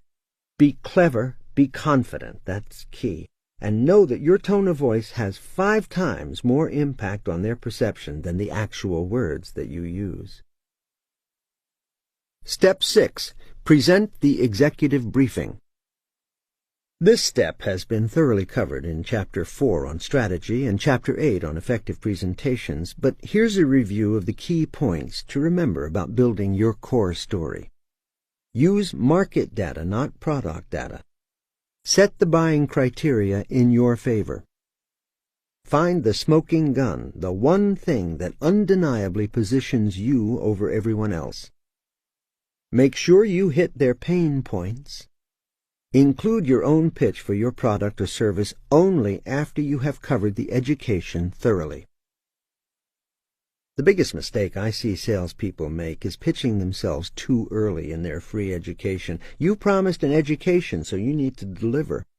The beautiful thing about the core story sales approach is that you give them a lot of great, usable information. And then the presentation funnels down to where you've built rapport and trust. You can then say, I have a little 2-minute section about our company. Would you like to hear it? If you did a good job with the first part of your presentation, no one will refuse. I've helped companies use the core story free education strategy a number of ways. Here are some options. 1. All your salespeople are trained as speakers, and each one of them can take these education-based sales tools into the field, get their own appointments, and present. Just make darn sure that they can present, and that they don't die out there. Test every single salesperson. You might even want to have a contest for best presenter, and put some money on the table that a few of the presenters can win. This makes everyone practice the material. Plus, it forces everyone to watch each other's presentations, in which they'll learn many different approaches that their colleagues may have developed. 2. Your sales rep can just sell the appointment, and you can use only your absolute best presenters to present the material. I worked with a company in Norway that perfected this method. It found that one of its presenters was closing 3 or 4 times more sales than anyone else. So we worked out a small override for her, and the sales reps all sold clients into her webinars. The sales reps then would follow up on their own clients to close the sale. 3. Naturally, this can be done in person if the sale is big enough and worth the investment to send live bodies to prospects. If it's possible, the rep who made that appointment should attend the meeting and then should also be the person responsible for following up after the appointment and closing the sale. Naturally, it's better if this is all done in one meeting. The speaker does the presentation with a call to action at the end, like a free assessment or audit of their current methods. Right there, on the spot, the rep sets this up, if possible. Important note. Only one person can present to any client any time. If the rep goes with the speaker, a person clearly great at presenting data and keeping the attention of the prospect, then that rep's job in that room is to support the efforts of the speaker. I was once in a meeting where the rep started doodling. He had seen the info so many times that he was bored, so he acted that way. How do you think that made the prospect feel about the information? I felt like reaching over and slapping the pen out of the rep's hand. So make sure that the rep is utterly riveted by the amazing data presented. I've also seen cases where 2 people presented and basically competed for the attention of the client. The client's head looked like he was center court watching a tennis match, his head bobbing back and forth between the 2 opponents. The web now makes it so that you can use both options. The rep can present over the web, or the rep can make the sale for the prospect to attend the web seminar, and the company's best presenter can be the one to do the actual orientation or executive briefing. Check out www.gotomeeting.com or www.livemeeting.com or www.vlinklive.com, providers that enable you to present images over the web while you are also on the phone with the prospect. This is a very cool way to sell. No one has to travel, and sometimes it's easier to get an appointment with prospects if they don't have to commit to having you in their office. On the other hand, it's also a lot easier for them to not show up. So if you take the web seminar route, you must build excellent follow-up pieces that keep the prospect hot on the idea. If my salespeople talk to the prospect on a Monday and set up an appointment for 2 days later, the prospect will get 3 communication pieces from us. One comes immediately to confirm the appointment and sell the heck out of the content that they're going to see. The next day the prospect will get a brief 1-page letter from another executive who has seen the material and is raving about how valuable it is. Then the day of the appointment the prospect will get a second letter raving about how good the content is. Recently we developed a worksheet that requires prospects to fill in the blanks. The prospects look at the blanks, and their brains say, "Wow, I want to know the answer to that question." For example, our worksheet has things like, blank is the single most important trait shared by entrepreneurs who grow their company to $100 million per year and beyond. The worksheet has 2 pages of teasers like that. When we started offering this worksheet, our show-up rate to the web seminar increased by 20%. Conclusion.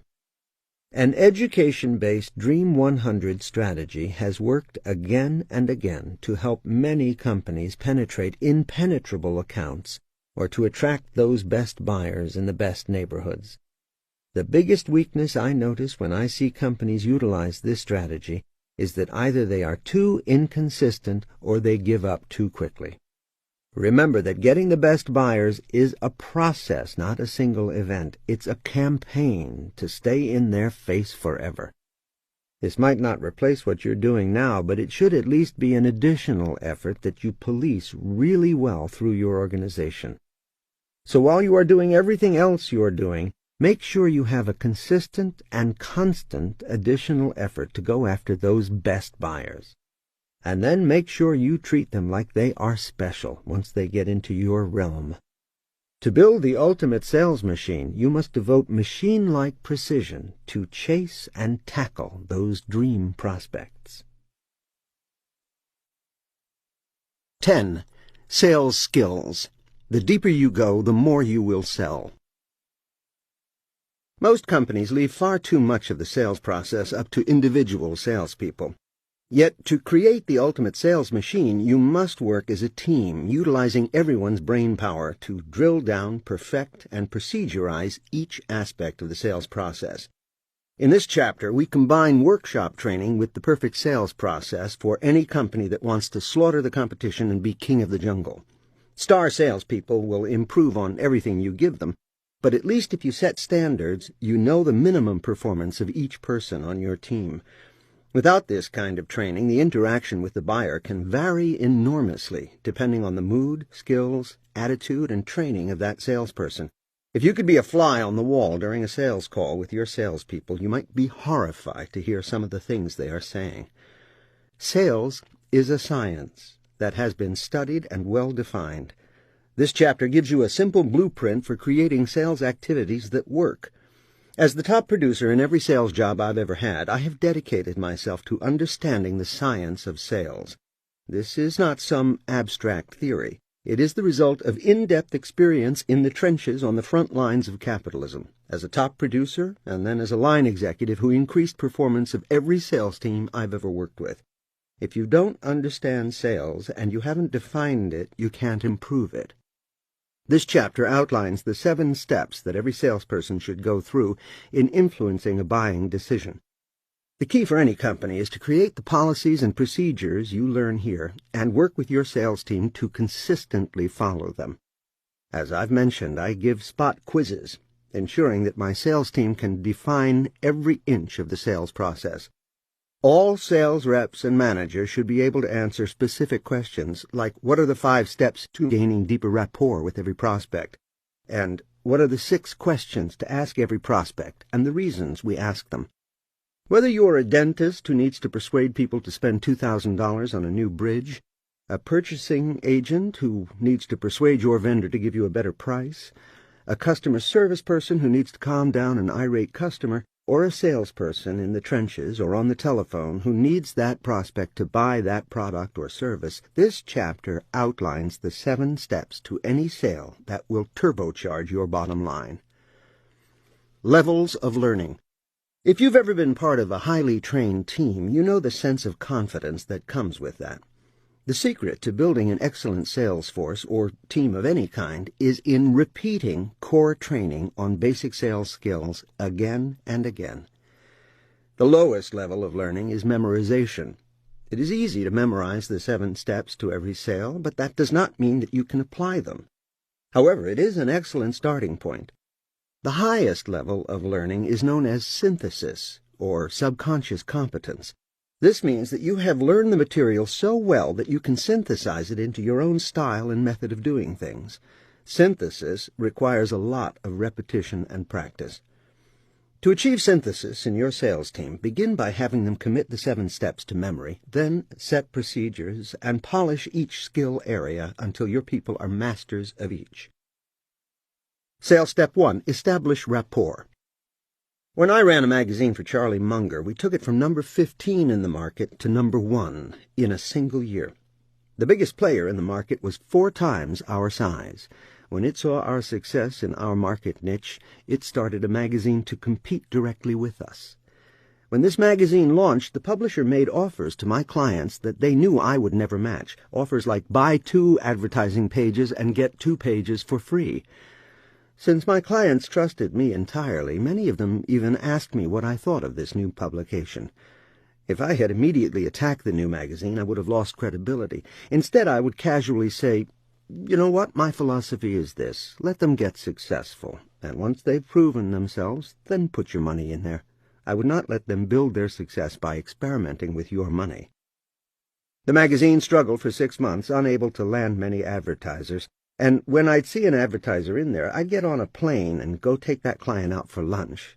Somewhere along the line, we'd get around to talking about the competitor, and I'd make my little speech. Here's the key. All my clients were also my friends. To advertise in a directly competitive magazine was almost a violation of our relationship, especially if my clients discussed this with me, and I made sure they did, and we, the client and I, mutually decided to wait and see if the magazine became successful. With everyone waiting, no one advertised in the magazine, and it closed its doors in 6 months flat. Gone. If you are friends with your clients, it is very hard for another salesperson to take them away from you. That needs to be part of your sales process. Most companies leave this up to the individual salespeople. In my companies, we built in opportunities, parties, events, boat trips, you name it, to become friends with our clients. This might not be practical for every company, but the more you create a sense of community and friendship with your clients, the stronger the grip you will have on your market. Practically every client I've had has become a friend. Most have dined at my home or I at theirs. Some have even stayed at my house, been on my boat, talked into the wee hours. Those bonds aren't easily breakable. In my case, I have to say that this is part of my nature anyway. I'd rather be a friend, and I'm a devoted friend, so I work at these relationships and seek out occasions to connect. But not every salesperson is built this way. So, set up procedures or opportunities to build relationships and have fun with the client. Think of your favorite client relationships right now. If you're business to business, answer these questions. How many children do they have? What are their ages and names? Have you been to their home, or vice versa? What are their hobbies?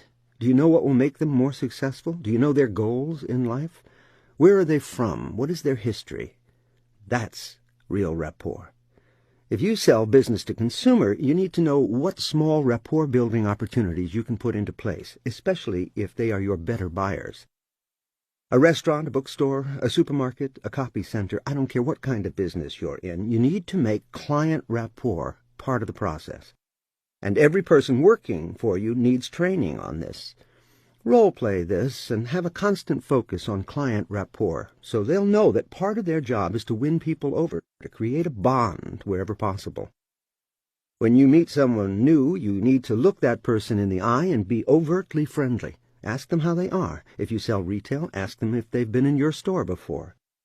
Look at Home Depot. You can ask any clerk where something is, and instead of just saying aisle 5, the clerk will take you right to the item you're looking for, even if she has to walk across the entire store. Wait staff, receptionists, customer service people, and yes, especially salespeople, all need to understand that building rapport is a standard job requirement. You will find that you close a much higher percentage of sales if you have good, solid rapport with your prospects. According to the Encarta World English Dictionary, rapport is an emotional bond or friendly relationship between people based on mutual liking, trust, and a sense that they understand and share each other's concerns. So how do you achieve this mutual liking, trust, and sense that you share their concerns? Let's break it down. One thing you can do to establish trust is to make your prospects feel that they are working with an expert. As you learned in Chapter 4, selling breaks rapport. No one wants to feel like you're selling them, while educating builds it. That is why I have every single company that I work with design a core story packed with data of great value to your prospects. As said, even if your salespeople never actually present the information as a cohesive whole, knowing it and offering it at appropriate times can elevate their status in the eyes of a buyer. So, one of the best ways for establishing rapport is for your sales staff to be more knowledgeable than any other sales staff they could possibly run into. When the salesperson is highly knowledgeable, it translates to influence. Here's a simple example. I was looking for a good book to read for a trip I was taking. The clerk in the bookstore was extremely knowledgeable and well-read. I bought 3 books, all based upon his recommendation. On a broader scale, if you develop a core story and create an orientation to offer your prospects a community education to business owners to help them succeed, you are going above and beyond the call of duty, and you will be a champion in your market. Providing information that helps your clients succeed helps you build trust and respect. Your clients and prospects will be happy to hear from you. Even better, they'll start to call you to get your input on decisions they're making for their business. Here are some other ways to help establish rapport. Ask great questions. Establish rapport-building questions that your sales team will ask every prospect. Teach your salespeople to use those questions to make a connection, to find common interests. Also, get personal. As fast as you can, get into the person's world. You can start with questions that seem like business questions, but they are personal questions. How long have you been doing this? Oh, really? How do you like it? What got you into it? What did you do before this? These kinds of questions help you create a deeper bond. Remember, everyone's favorite person to talk about is themselves. Can you go deeper? Ask these. What do you do for fun? What do you do to be creative? What are your hobbies? Naturally, you'll have to build up to some of these.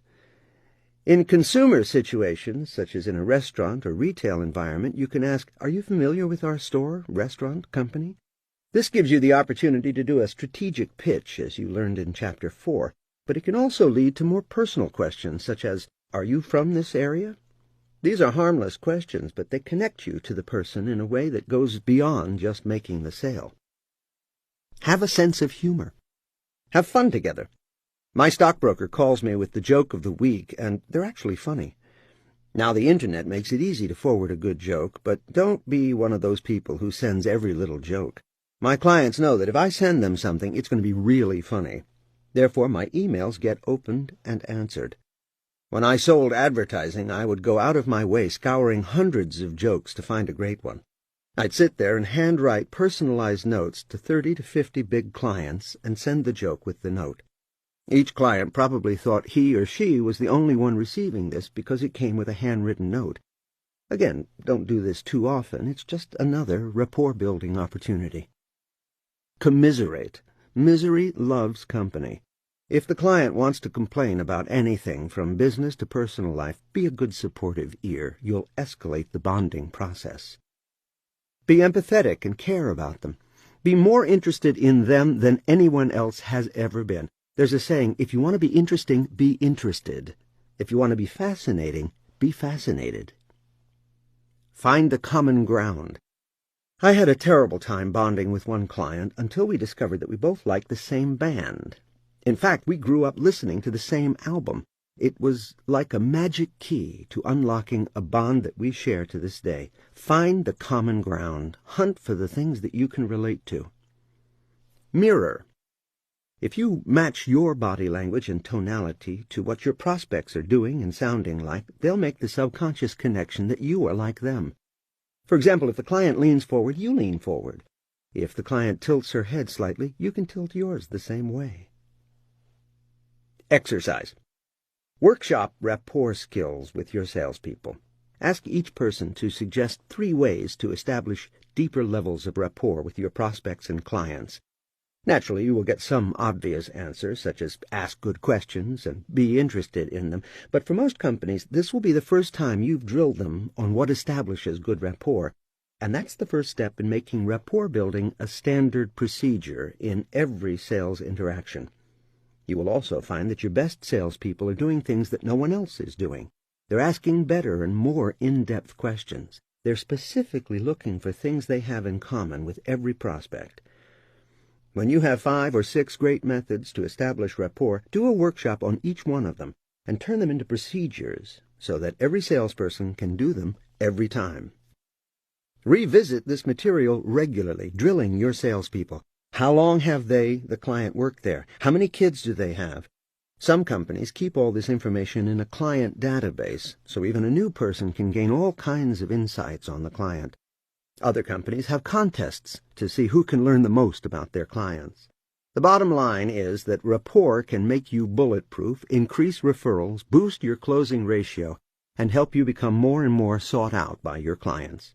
Work on this regularly. Sales Step 2. Qualify the buyer. Find the need. Qualifying buyers means finding out what they are looking for in your product or service and what factors will influence them to buy. In this step, you need to learn everything you can about their existing buying criteria. But the key to developing your ultimate sales machine is to reset that buying criteria so that your product or service becomes the most logical choice. To reset a customer's buying criteria in favor of your product or service, you must begin by gaining a complete understanding of his or her current buying criteria. Develop the 6 to 10 questions that you would like to know about every prospect. Drill these questions into your salespeople until every one of them can recite them by heart. When I sold advertising, for example, asking the following questions was mandatory. 1. How do your customers find out about you right now? 2. What's the most effective way you have for gaining new clients? 3. What's the amount of your average sale? This enabled us to cost justify, meaning if their product cost $400 and the ad cost $4,000, then they only needed 10 sales to justify the cost of the advertising. 4. What are the 3 biggest problems you're having in your area of business? Get their pain and help solve it. 5. How long have you worked here? 6. How'd you get started? 7. What are your goals for your company? 8. What are your goals for yourself? 9. What are your criteria for making a decision about buying a product or service like ours? This last question is quite direct, so you need to find a subtle way to ask it that fits into your conversation. For example, with advertising, we would ask, what are the factors that make you choose one advertising vehicle over another? Additionally, when you understand their personal and business goals and their needs, you will be able to show them how your product or service can help them achieve their goals and fulfill those needs. Our sales staff was drilled on these questions, given spot quizzes, and then assigned role-play exercises to make sure they understood what they were looking for each time. Think of every question your salesperson should ask in order to thoroughly understand the client's needs. For example, in all my years of buying suits, I've never had a rep ask me what I do for a living or what I have in my current wardrobe. Would knowing the answers to these questions help you establish deeper rapport and get deeper into my world while helping me to buy more suits? I worked with a large retail men's clothing chain in an attempt to get them to be much more effective at this. I even designed a program called Dressed for Success, where the salesperson would have a presentation binder in the store to show people how to dress for success. The salesperson was even supposed to offer a wardrobe analysis, getting deep into the prospect's wardrobe to help flesh it out, round it off, and make sure that the client had appropriate attire for every occasion. On their own, most companies just don't go this deep. Yet if you study their best producers, you'll find variations on all these rapport-developing techniques. Your job is to set up systems, procedures, and training that create a machine where every salesperson gets deep with your prospects.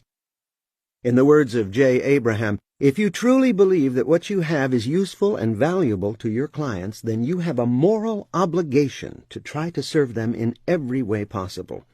I believe this. I practice it. And when I work with companies, I work very hard to make sure they go at this from every angle possible. The best method of selling I've ever seen is when you can guide your prospects through a series of questions and they sell themselves on your product or service.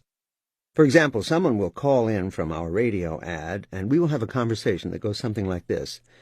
Rep, what was it about the spot that made you call us? Them, I like the idea of getting all my dream clients. Rep, what is a dream client for you? Them, heck, Microsoft would be a dream client. Rep, what would a client like that mean to your business? Them, millions? Rep, and how many clients like that are there out there for you? Them, 100 sounds like a good number. Rep. So if our program worked for you, it could be worth $100 million? Them. Well, if it worked, yes. Rep. Would you be willing to spend $199 to find out if it would work? Especially if you only paid after you saw it, and only if you thought it would work? Does that sound fair? Them. I'm not sure. Of course, you need to have a close, but to speed this up a bit, here are a series of questions, all designed so that the callers close themselves. What's it costing if you're not getting those dream clients? Are you the type of person who likes to learn new things if they're going to give you a breakthrough? Let me explain a breakthrough. It's when you find a method of doing something that dramatically accelerates your ability to accomplish your goals. So, let me ask again. Are you the type of person who likes to learn breakthroughs? What if you could learn the breakthrough and then decide if it was worth the money? Would that seem fair to you? Here's the close. Let's take a look at some dates for you to attend one of our web seminars. Do you have your calendar handy? Exercise. First, is there a way to guide your prospect through a series of questions in which your product or service becomes more and more valuable to her from her perspective? What would those questions be, and what could you do with that information to target that prospect better? Next, have a workshop to establish the 6 to 10 questions your salespeople will ask all your prospects to qualify them and find out their buying criteria. Drill your salespeople with role-play exercises and pop quizzes to make sure these are so ingrained in them that they never forget to ask them. Sales Step 3. Build value. After you have assessed your customer's buying criteria, you must begin to build value around your product or service. You've already built rapport, you've asked a lot of questions. Now you ask them, how much do you know about us, by the way? This is the time that you've got your little 1 to 2 minute pitch that builds value and lets them know your reputation in the marketplace. An even more powerful way to do this, as you have learned, is to present your core story executive briefing. This orientation should be targeted to the buyer, not to your product or service.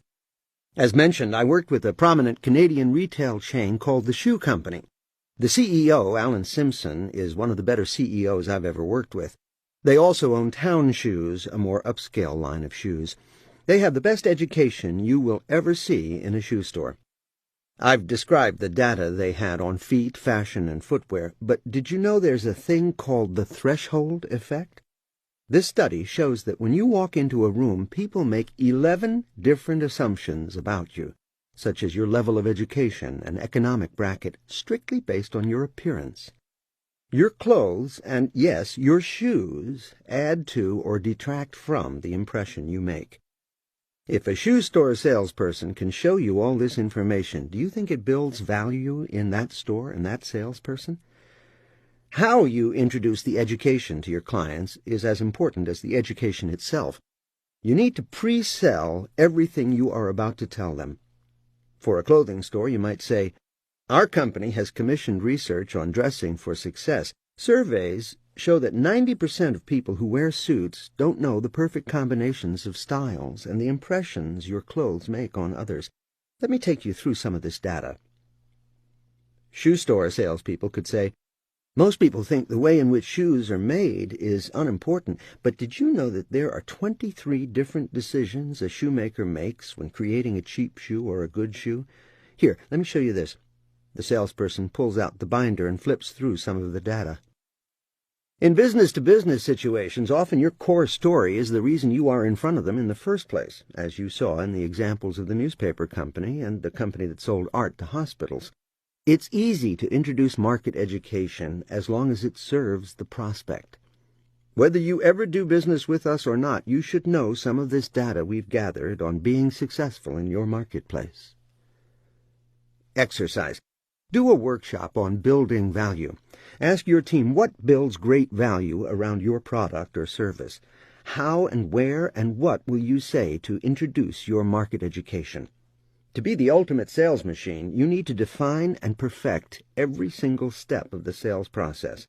In this exercise, you are perfecting a precise way in which you will introduce market education to your prospects. Sales Step 4. Create desire. Now it is time to make your client want your product or service, and want it right now. There are a lot of things you can do to increase this desire. As I've mentioned, two powerful techniques are: 1, lead them through a series of questions in which you intensify their need from their perspective. 2, present killer data that truly motivates your buyer to take action now. Be clear on this important point. Your buyers will be a lot more motivated if their current situation becomes unacceptable. To create desire, you must motivate your buyers using a combination of problems and solutions, even if you are the one pointing out the problems that they haven't really considered. Market data and your core story can do this well. Market data can show your prospects that their market is fierce with competition and can spotlight the high failure rate of businesses. Do the research to find out this information. If your prospects are comfortable with the current situation, they are not motivated to change. So, make them feel uncomfortable. People will act faster to solve a problem than they will to gain an unrealized benefit. People naturally move away from problems and discomfort to solutions. Once you have shown them the problems, paint the picture of their wonderful future with your products or service, and you will create desire. Just be sure you are painting a picture of their future and not just your products. Remember that features tell, benefits sell. Don't tell them what it is, but rather why they need it. Exercise. Do a workshop asking all of your salespeople what are some pain points that would motivate your prospects to buy. Write down 4 of them.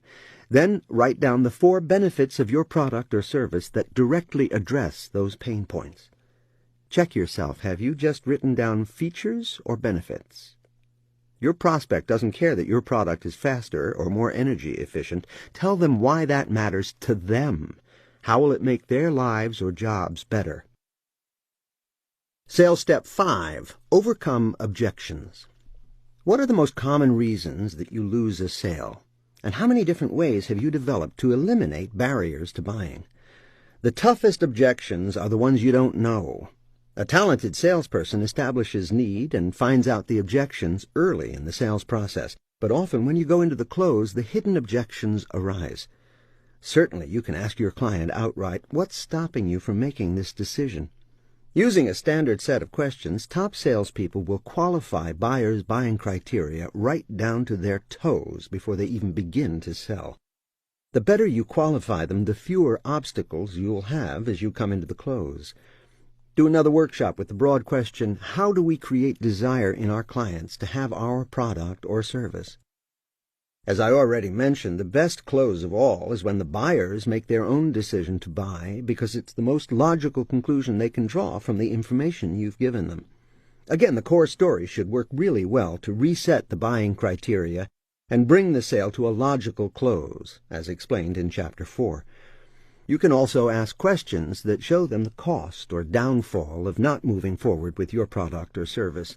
My salespeople ask questions such as, what is your biggest marketing challenge? What would it be worth to you if this challenge could be fixed forever? What does it cost you to not fix this problem? When prospects think of it like that and learn that working with us can fix that challenge forever, they close the sale themselves.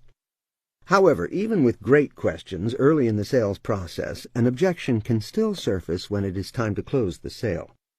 But if you remember that an objection is an opportunity to close, you will always be happy to hear one. For example, the client states this objection, I'd love to buy it, but I just can't afford it right now. You should agree that the objection is valid. Always agree with an objection. The clients will drop their guard. You might say, well, that's certainly a good reason not to invest in this today. Meaningful pause. But let me ask you a question. Is money the only thing standing between you and the purchase of this product? At this point, if there are more objections, they will surface. If not, the client will say, no, if I could afford it, I'd buy it. This is called isolating the objection. It's standard sales stuff that is taught in every major sales training program, and yet every day I see salespeople make the mistake of not isolating the objection. I suppose the real lesson with any type of sales training comes down to the main lesson in this book. You must work on each of these strategies with pig-headed determination and discipline, That's the only way you're ever going to fully integrate any of this so that it becomes synthesized into the way people think and operate. So when someone throws you an objection, if you isolate the objection, you have just moved a huge step closer to closing the sale. Now it's up to you to lock down the sale. You say, "So if I can find a way for you to afford this product, you will buy it?" If the client says yes, you have just closed the sale. You will now need to be more creative in the financing of the product or service, or help create more desire, showing how not buying it will cost them a lot more in the long run. Sales Step 6. Close the sale. Although the goal is to set up such logical buying criteria that the prospect and the salesperson walk to the close together, it should also be stated that most people need help in making decisions. I had one client who spent 2 years deciding whether to hire me to help grow his business. I finally said to him, "Look, you don't need any more information. You already know as much as you're ever going to know. You just need to make a decision. Do you have what it takes to make the decision? Because that's where you're at right now."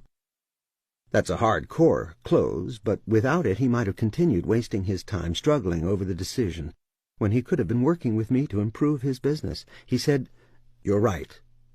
I do know. I want it." And he bought. I faced another prospect who had the same problem. He just couldn't make the decision, so I took him through a series of questions. Me: "Do you believe that I can help you go to the next level?" Client: "Yes." Me: "Do you honestly feel that my help will earn you far more than you will ever spend on my services?"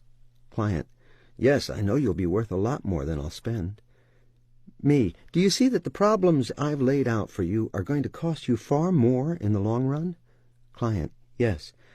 Me: "What do you think is the main result you're going to get from working with me? And how valuable is that to you?" It went on like this as I asked about 10 of these questions, until the client finally agreed in a fervor of decisiveness. "Yes, let's do it." You may need to help prospects make the decision. It's okay to make them feel a little pressure. If you believe that what you have is good for them, close already. Another tried-and-true sales method is to assume the sale, saying things like, "Do you want that today?" or "Where do we ship that?"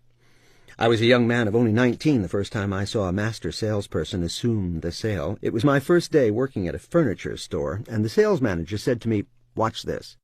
He grabbed a clipboard with an order form on it and walked over to an elderly couple looking at recliners.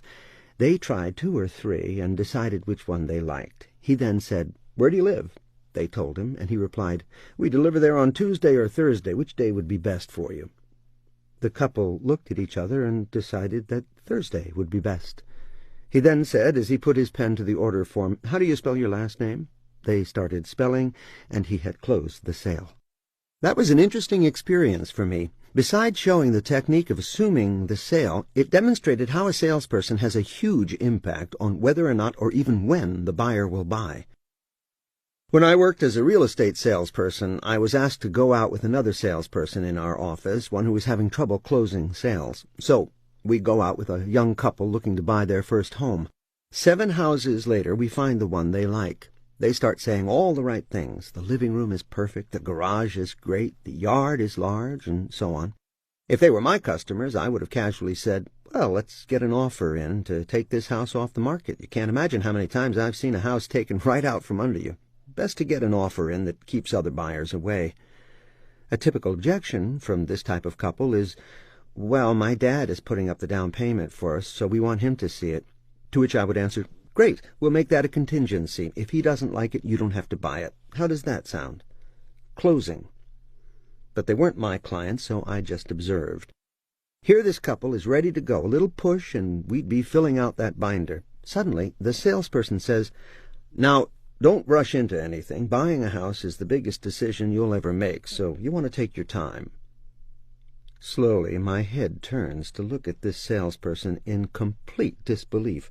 I had to stop myself from reaching over, putting my hand over her mouth, and saying, "She's running a fever. Ignore her. Let's get that binder filled out." The salesperson had not only not closed, she talked them right out of making a decision. Important lesson.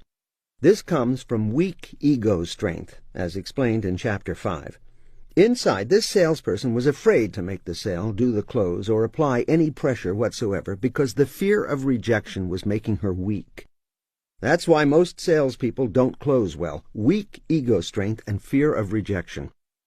So let me help everyone with this problem right now with the words taught to me by John Jay, the sales manager at that furniture store where I got my first sales training. You see, these people come in here who've been looking for a living room set for like 4 months. They've been to a dozen stores. Know what that is? That's weak salespeople who don't know their job. Your job is to take those folks out of their misery. Ever see someone who's been looking for 6 months, and then the day they make that final decision to buy, they can't wait to get that set in their home? Geez, they'd take it the same day if they could get it. People don't regret when they buy unless they buy a lemon. Most people are thrilled when they buy. Your job, Chet, is to help people make that decision to buy. That is the greatest weakness in folks. They're not good at making decisions. If you truly believe that your prospect should benefit from your product or service, it's your moral obligation to help them make a decision and get on with their lives. Great speech. Stuck with me ever since. If you don't believe in your product or service, then by all means don't close. But if what you sell is truly going to serve that prospect, then go at him every which way until he buys. Other ways to induce people to buy faster and with greater enthusiasm include risk reversal and offering a free product or service with the sale. Can you add on something that motivates them to buy right now? Or can you reverse the risk, a concept that J. Abraham teaches, so all of their objections are neutralized? My company sells a comprehensive training program, and then we add on a few $1,000s worth of bonuses. Here's our risk reversal, paraphrased. We're so sure that this program is going to help you, we're going to give you $2,000 in bonus products. Take this program and use it. If you feel it is not more than 1,000 times worth the investment, send it back and get a complete refund. And for your trouble, you can keep the $2,000 in bonus products. When we did this, our sales doubled. And yes, you have that 1 out of 10 who might buy it just to get the bonuses, but you still had 9 more sales you would not have gotten if you didn't make the offer in the first place. A money-back guarantee is a great way to take away objections, but the idea of offering a bonus that they can keep soups it up quite a bit. Exercise. Write down 8 things you can do to close more sales. What can you add that would encourage people to buy right now? How can you use risk reversal? What gifts could you give away with purchases that would motivate your buyers to buy? What product or service can you get for free that would be of great value to your prospect? And then do workshops with your staff on overcoming objections and closing techniques. There is nothing that increases sales skills like role-playing. Some people hate it, and I don't care. They have to do it if they work with me. I will be gentle at first, but I will get every salesperson role-playing. I worked with a group of industrial technicians who had to get used to selling a new product that was highly technical. When I started working with them, not one of them was very good at any of the techniques I was introducing, and not one of them liked to role-play. I role-played with them for 6 months, one-on-one, with everyone else listening. By the end of the 6 months, every one of those technicians could do a decent job of every aspect of selling the product. It was impressive to watch the progress, even though in the beginning I'm sure they all hated me. Sales step 7, follow up. The process after the sale is so important that the entire next chapter is devoted to it. Conclusion. These 7 steps are core sales skills and procedures. Just as basketball coaches must constantly train their players on layup shots and blocking, sales managers must constantly train their reps on polishing every angle of the 7 steps to every sale. Smart companies build tools, policies, and procedures that support these 7 steps. The more standards you set, the higher the performance you can expect from every level of talent. Only constant practice and repetition will create master-level salespeople. 11. Follow-up and client bonding skills. How to keep clients forever and dramatically increase your profits. If you look at most companies and their efforts to grow their business, the majority of their focus is on the first 6 steps of the sales process to get new clients. They think their job is finished once the sale is closed. Yet it costs 6 times more to get a new client than to sell something additional to a current client. If you want to build the ultimate sales machine, you need to have highly procedurized follow-up and follow-through. The hardest thing we do is to get the attention of the client in the first place. Everywhere you go, there is a commercial message in one form or another. As the number of messages grows, people's memories shrink. This is called the clutter factor. It means that if you touch down with someone and get her attention, you need to do it again and again and again as fast as you can, or she will cool off and forget about you. Once you've made the sale, you may have achieved top-of-mind awareness, but if you are out of sight, you are very quickly out of mind. You need to have excellent follow-up procedures to stay at the top of your client's mind. Follow-up, the 7th step to every sale, is so important that it gets this entire chapter to itself. This chapter will give you the tools to evaluate and improve the follow-up and client bonding procedures you already have. It will also show you how to devise and implement new, more creative and cutting-edge procedures to take your current client relationships to a whole new and much more profitable level. When I worked for Charlie Munger, I had a sales rep who was fantastic at getting in the door and terrific at closing sales. However, it was not in his nature to bond with people. He just made the sale and moved on. I started putting the 3 Ps into place to set policies for bonding permanently with clients. I created mass opportunities for bonding, such as trade show parties and award ceremonies, which you learn about in Chapter 7. But I also had one-on-one trainings and even role-play exercises to teach the salespeople how to ask the kinds of questions that get them involved in the prospect's or client's life, as covered in the previous chapter. In that example, we were selling business to business, where each client can be worth a lot of revenue. Hence, entertaining on a grand scale is a wise investment at every turn. For business-to-consumer selling, you need to implement bonding opportunities on a smaller scale. For example, if you own a restaurant, spa, hair salon, or boutique, you need to have procedures in place to make sure your people establish relationships with clients and make them feel special. Example. Here's an example of client bonding mastery. One time I took 18 people to Spago when it was the hottest restaurant in the country. There was a trade show in town, so all my advertisers were there from all over the country: Lincoln, Nebraska, Pine Bush, New York, Albany, New York, Pittsburgh, Pennsylvania, Miami, Florida, you name it. Most of them otherwise might have never had a chance to go to Spago. I had to set the reservations a month in advance, table for 18. There were 3 movie stars within 10 feet of our table, which was thrilling for my clients. It gave them something to talk about when they went home, and another opportunity for me to bond with my key advertisers. Suddenly, a few waiters and Wolfgang Puck himself, owner and celebrity chef, came over to our table with free samples of hors d'oeuvres. Wolfgang walked over to me, using my name and telling me how wonderful it was to see me. He didn't say again, but it was implied that he knew me, even though he didn't. What he did do quite effectively was make me feel very special. After all, how many people bring 18 guests to Spago? Additionally, the sight of Wolfgang shaking my hand and telling me how nice it was to see me impressed my clients. It impressed me so much, I'm mentioning it almost 20 years later. In the best restaurants, the owner or manager will go table to table, introducing him or herself and seeing that everything is excellent.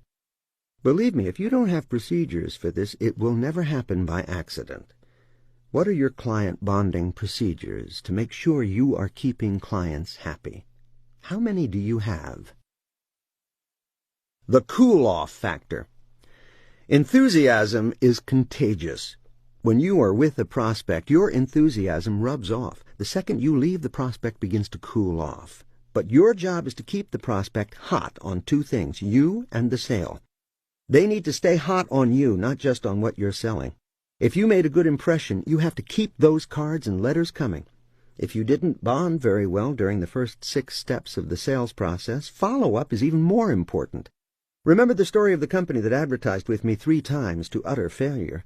Because I followed up so heavily in the face of failure, I gained enough trust to get it to spend even more money, resulting in a dramatic success. Remember, trust and respect are the largest part of the sale.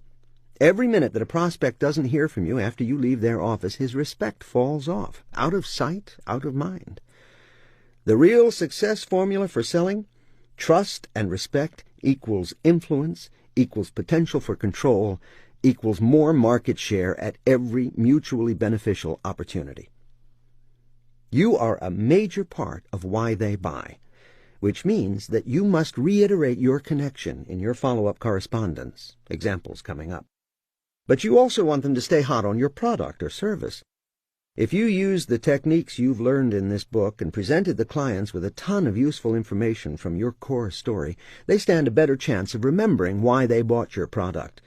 An excellent brochure or leave-behind helps as well. The more you remind them, the less chance they will ever forget why they bought.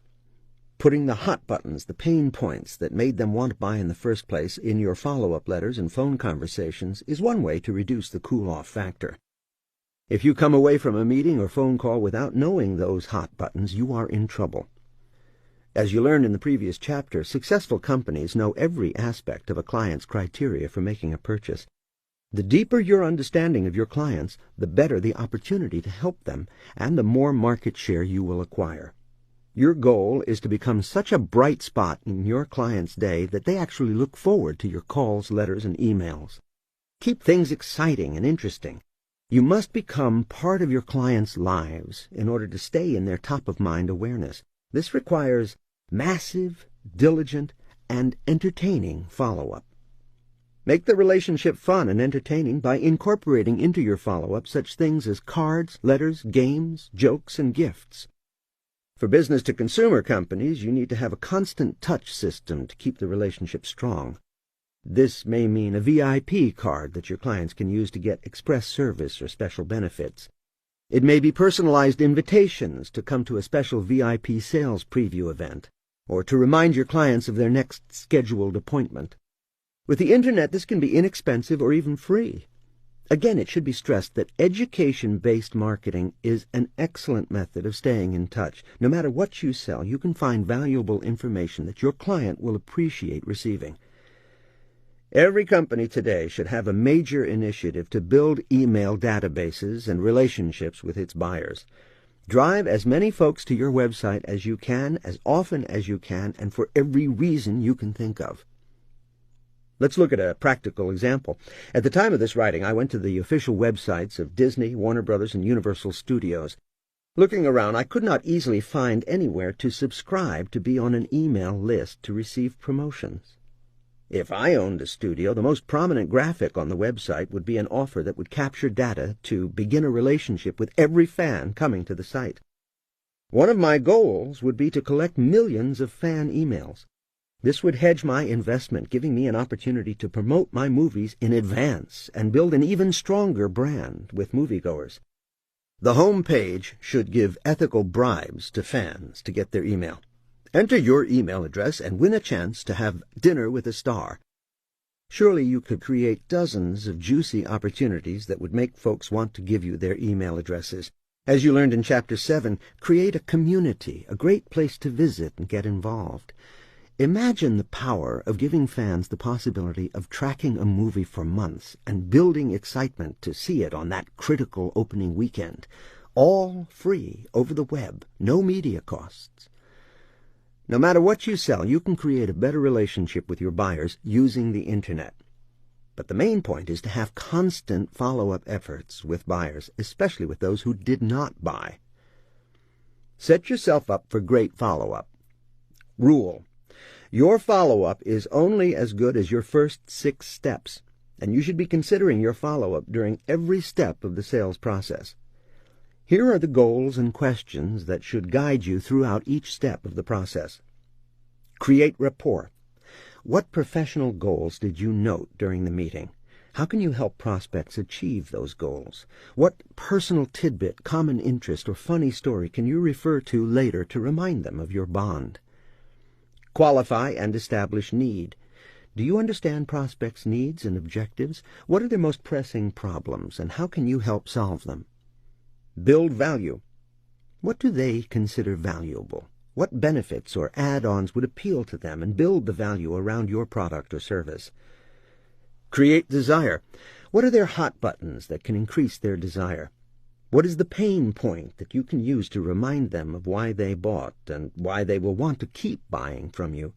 Remember that people naturally gravitate away from problems and toward solutions.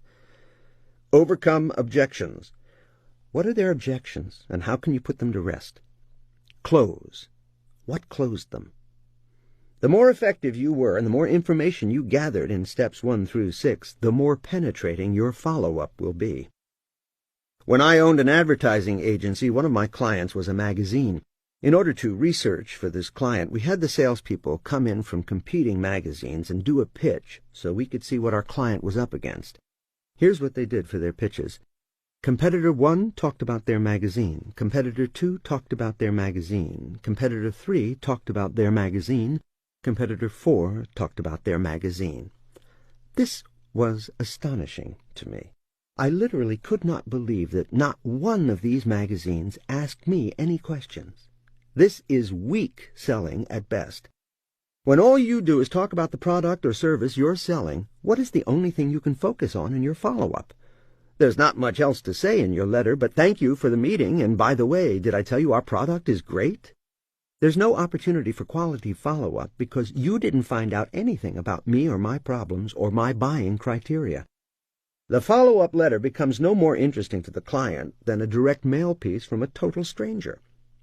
Needless to say, I trained and role-played and quizzed our sales staff to ask a lot of questions with the goal of learning the client's entire decision-making criteria and quite a few professional and personal tidbits about the client. By the time they were in the follow-up phase, my sales staff had plenty of information. 10 steps to great follow-up. Follow-up step 1. Send the first follow-up letter. If you sell business to business, get a letter off to your client within an hour or 2 of your meeting. When I went on sales calls, I would call from my car, dictate a letter to my assistant, and have it faxed off. Do you think it would impress the client to get a follow-up letter within an hour, when she knew I wasn't even back at the office yet? Here's a good letter structure. 1. Start with something personal that you remember from the meeting. Example, that was a great story you told about your daughter. In our next meeting, I have a similar story to tell you. 2. Include a compliment. Example, you certainly seem to have a great grasp on how to make your company succeed. They are lucky to have you. 3. Push their hot buttons and stay focused on the benefits your product or service offers to them. Example, with the challenge you face, it seems clear that 6 of our machines are exactly what you need. You will reduce costs, speed up productivity, and most important, relieve a lot of stress for quite a few people. I'm checking on how fast we can move on this one. 4. Use a personal close. Example, once again, it was great meeting you. I have a few ideas about some other productivity issues that I know you will like. Here's a bad follow-up letter. Dear Joe, thank you for your time. I know how busy you are. Our machines are great. With our strength, we have become great. We're great. I really want your business, and I'm willing to work hard to get it. You won't regret buying from us. I will call you soon to sell you some more. Sincerely, Bernie. Of course, this is an exaggeration, but many sales letters can be boiled down to exactly this. They begin with an opening that is not personal and, in fact, belittles the salesperson. As stated, never apologize for taking their time. You must feel that your time is also valuable, and they are lucky to be meeting with you because you are bringing them important insights and solutions. However, don't put all the emphasis on you and your products or services, as this type of letter does. Second, this letter is focused on the sale, not the customer. You can tell prospects all day long how great you are, but unless you know why they buy, you aren't going to make the sale. Focus on them and the benefits your product or service would have for them. Third, there is nothing in here to endear you to this client. Get personal. Great follow-up letters have more than a little personal touch. Remind the prospect of a laugh you shared with him or something he said that really stuck with you. I once pulled off the miracle of catching the senior vice president of Xerox on the telephone during his lunch hour. We talked for an hour, and my boss at the time kept coming in and giving me the hard stare, thinking I was on a personal call. It sounded like a personal call, laughing and talking about life. My boss became hotter and hotter, especially when I waved him away like, "Stop bothering me." When he heard me get off the phone, he called me into his office and said, "Who the hell was that? You were on the phone for an hour." To which I responded proudly, "That was the senior vice president of Xerox." He continued, "What in the world do you have to say that would keep you on the phone for an hour?" And here I was, amazed that I got deep enough rapport that this executive wanted to stay on the phone with me for an hour. I then wrote a follow-up letter filled with personal stuff about the conversation. This same boss snatched the letter from me and said it was unprofessional to go into all this personal information. He then rewrote my letter, taking out all the personal references, and made it similar to the example of a bad follow-up letter I just gave you. Later, when he went home for the day, I used my original letter and sneaked to fax it off to the client. I had many a battle with this particular boss. That is, until Xerox came in as the biggest sale in the history of the company. After I brought in many more large sales like this, the boss finally let me do things my way.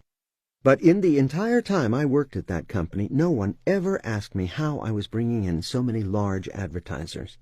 If this company had organized the workshops described in Chapter 3, everyone would have learned all my insights. You'll find that top producers are eager to share. I certainly was. If you sell business to consumer, you may not have the personal interaction that you would in a business-to-business play, but you still need a personalized follow-up letter. Email makes this quite easy. I bought 2 suits a few days ago. The salesperson didn't ask me a lot of questions, but I mentioned that I'm a public speaker, so he asked for my card. When I got home later that evening, to my shock and surprise, there was an email from him. Unfortunately, it was almost word for word the bad follow-up example given, but hey, I was impressed nevertheless. That's an example of retail selling where follow-up can be instituted. I'm not sure if this is the policy of the store, but it impressed me. If there is a salesperson involved, as in the suit example, use the structure I've provided. The sales rep should have asked me a lot more questions. Then his follow-up could have capitalized on my answers, beginning with some personal note. Make clients feel good about themselves. Let's say he had asked me what I speak about. He then could have said something like, "I loved hearing about the topics you cover in your lectures. It must be exciting to be able to share such great information with business owners." He then could have added value, saying, "I'm sure those suits will make you look great on stage." Now imagine if this suit store had a club membership, or even better, a wardrobe analysis or dress for success program. Then every email that followed could provide information of value to me, keeping me updated with the latest fashion insights. This is applicable for practically any type of retail situation outside of mass marketers. If you sell cars, you could send updates on driving tips, safety tips, or maintenance insights on how to preserve the mechanical integrity of your vehicle. Create a relationship with the buyer. If you sell jewelry, you could send information on keeping it clean, what types of jewelry increase in value with age, the latest fashion, and insights on what to wear with what. Be an expert in your area and offer excellent insights to your buyers. Let's say you have a cosmetics counter at a fine department store where they do makeovers and have a wonderful opportunity to bond with clients. If you've ever had a makeup session at, say, Nordstrom, have you received a follow-up from them? Have you ever received makeup tips from these companies? Have they tried to make you brand loyal so that you only want a specific brand of makeup? If you sell boats, how about boating tips, safety tips, and suggestions on places to take your boat? All valuable stuff. There's no area of business where you can't build a far stronger bond with your client with outstanding follow-up. Even mass merchandisers like Walmart could go a step further, bringing news and insights about products, consumer alerts, and things of value, not just selling, but offering something that the client will value. For example, as of this writing, Walmart is on a big initiative to offer more organic foods. Why not send emails offering insights on organic foods? There are probably many studies on this that would be of interest and value to buyers. And every cashier at every register could give an ethical bribe to get email addresses. If you give us your email address, we will send you a gift certificate through email for $5, good in any Walmart. Surely it would be worth $5 to reach every Walmart buyer via email. Plus, customers might make a special trip to use the coupon before it expires, and then spend more money buying something they might not have bought in the first place. Think of the cost savings of reaching folks over the Internet instead of through flyers, mailers, television, or radio. Imagine the power of having 100 million email addresses. But rather than just using them to send sales notices, send things that get opened, things of value. And then you can also mention a great sale. Walmart goes to great pains to offer lower prices than anyone else. Imagine getting an email that reads, "How we negotiated with Sony to get you this amazing offer." Then the email is like an article showing how Walmart negotiates on behalf of the consumer to keep prices low. Such emails could blend items of interest with sales information. No matter what you sell and to whom, great follow-up is something every company can do a heck of a lot better. This is a new world we're in, and so many companies are missing these opportunities. Exercise. Create a follow-up letter that is a model for your product or service. If you're a mass-oriented company, do a workshop on education-based marketing ideas to get those emails opened. If you are business-to-business, use the format provided to compose a template for your first follow-up email. If you are more salesperson-to-client direct, like retail suits or jewelry, create a template to guide your sales reps in doing their follow-up. The following steps are especially for direct sales efforts, where a salesperson is trying to build a long-term relationship with a buyer, but many of the concepts may stimulate ideas for a mass audience as well. Follow-up step 2. Make the first follow-up call. The follow-up call should come right after the letter. It should offer something of value, something that doesn't necessarily have to benefit your company directly. You're trying to bond with your client, so this follow-up call does not have to be selling them anything. This is absolutely critical if you sell business to business. You may call and say, "Hey, Jim, I thought more about your challenges, and I think I may have a great idea for you." For business to consumer, it may be a reminder call, or offering further education, or a chance to bring a friend to a special event. If you're business to business and you had a good meeting, you should now be working your way into your client's staff as someone bringing enough value that they let you into their world. This is how I became top producer at every company. I became such a valued contributor, it was like I was on my client's staff. I helped them find talent, design more effective ads, do better at trade shows, hook up with other companies that can help them, and so on. They'd say, "Let's call Chet and get his input on this one." I had total control of my accounts and never lost one to a competitor. On the other hand, if you had a bad meeting, monster follow-up is your only hope. For business to consumer, your best follow-up call offer may be something educational. If you sell bedding, what are 5 tips to better sleeping? If you sell furniture, can you offer decorating tips? The business-to-consumer examples may not require a telephone call, but by continually establishing yourself as the expert, you will become part of your client's decision-making process in your arena. Your clients may call you for advice on whether they should buy a new suit from your suit store, or what they should order from your catering business to serve at their next dinner party. Also, think of the increase in referrals. I've never had a relationship with a suit salesperson, but there are suit salespeople who are such experts they are constantly recommended by their clients to others. Experts will get 3 times more referrals than salespeople. Exercise. What is going to be your standard second follow-up after the buyer buys? What script will you use for a phone call? Write down some ideas.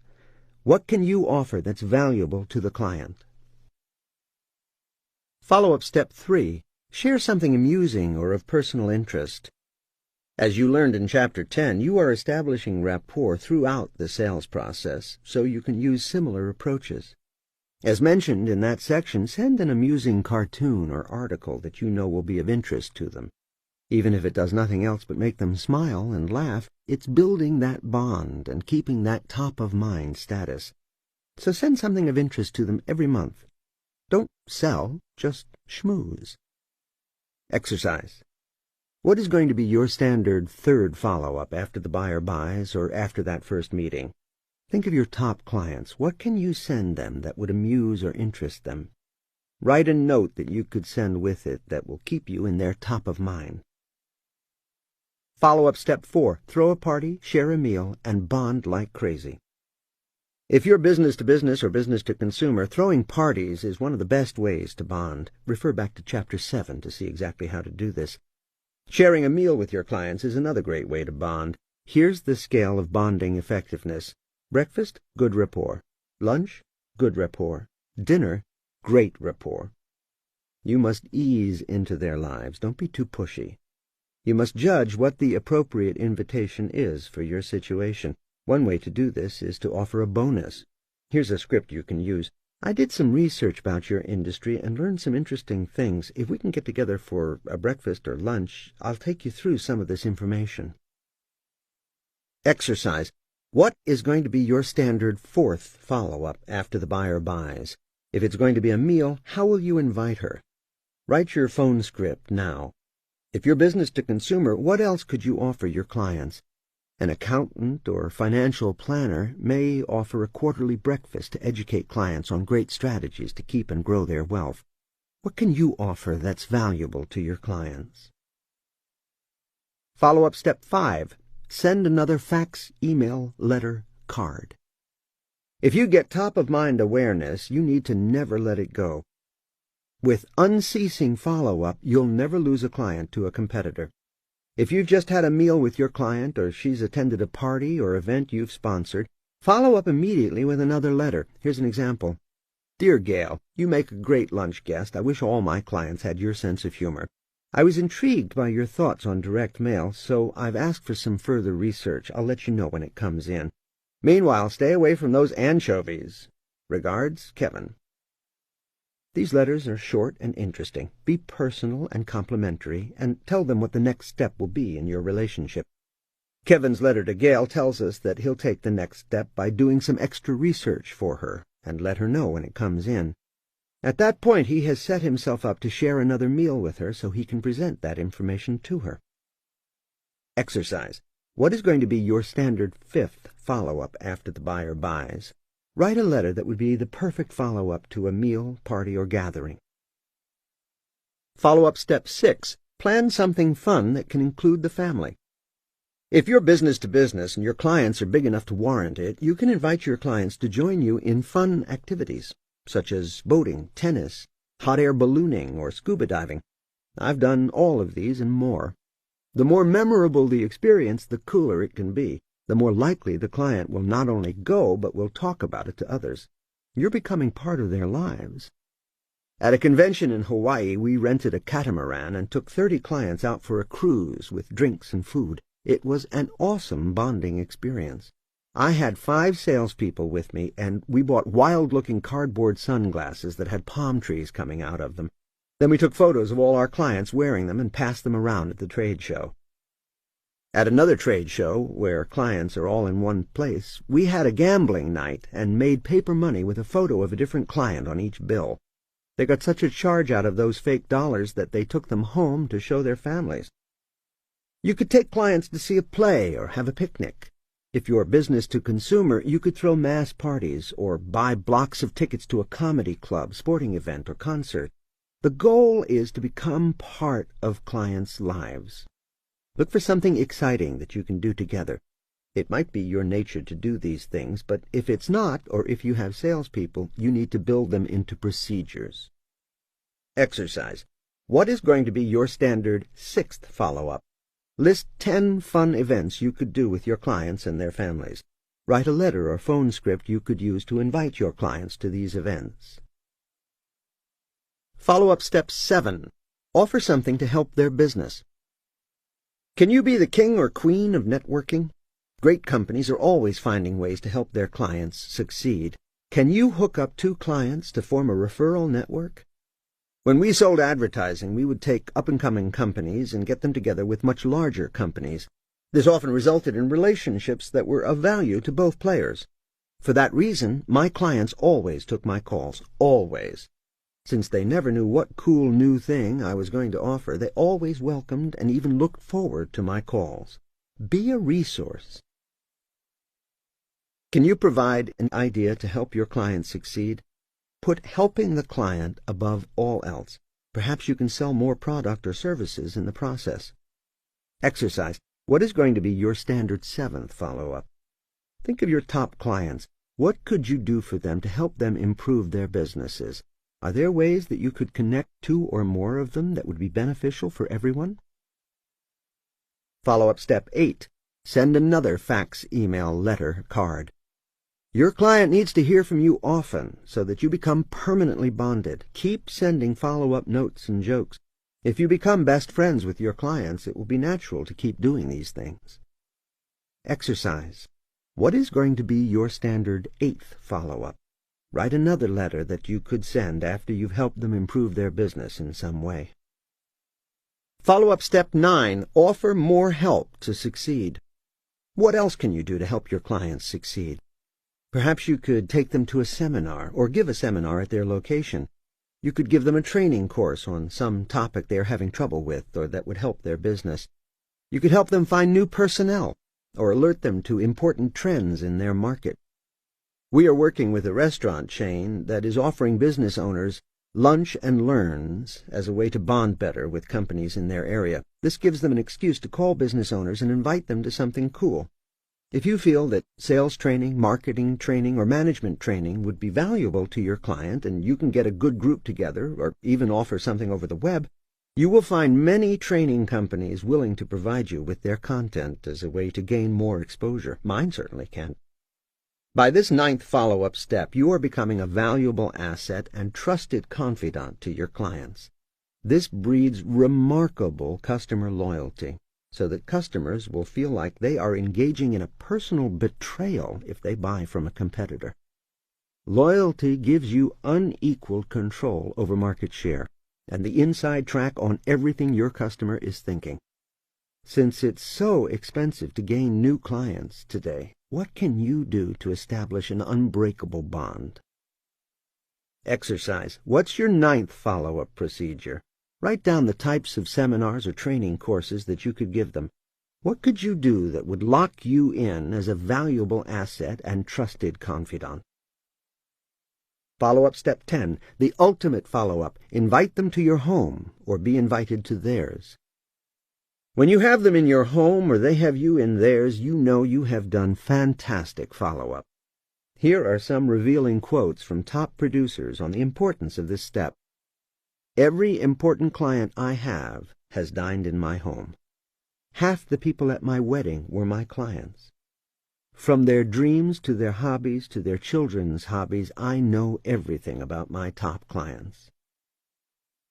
Exercise. What is going to be your standard 10th follow-up procedure? How will you invite clients to your home? What can you do at your home that sounds too irresistible to refuse? Can you put on an art show and get a local gallery to come and put its artwork all over your house? Can you challenge a local restaurant to prepare a gourmet feast for your private dinner party? Write a letter or a phone script that would be appropriate for your top client. Conclusion. Bonding is everything. Your ultimate goal is that all of your biggest clients also become your best friends.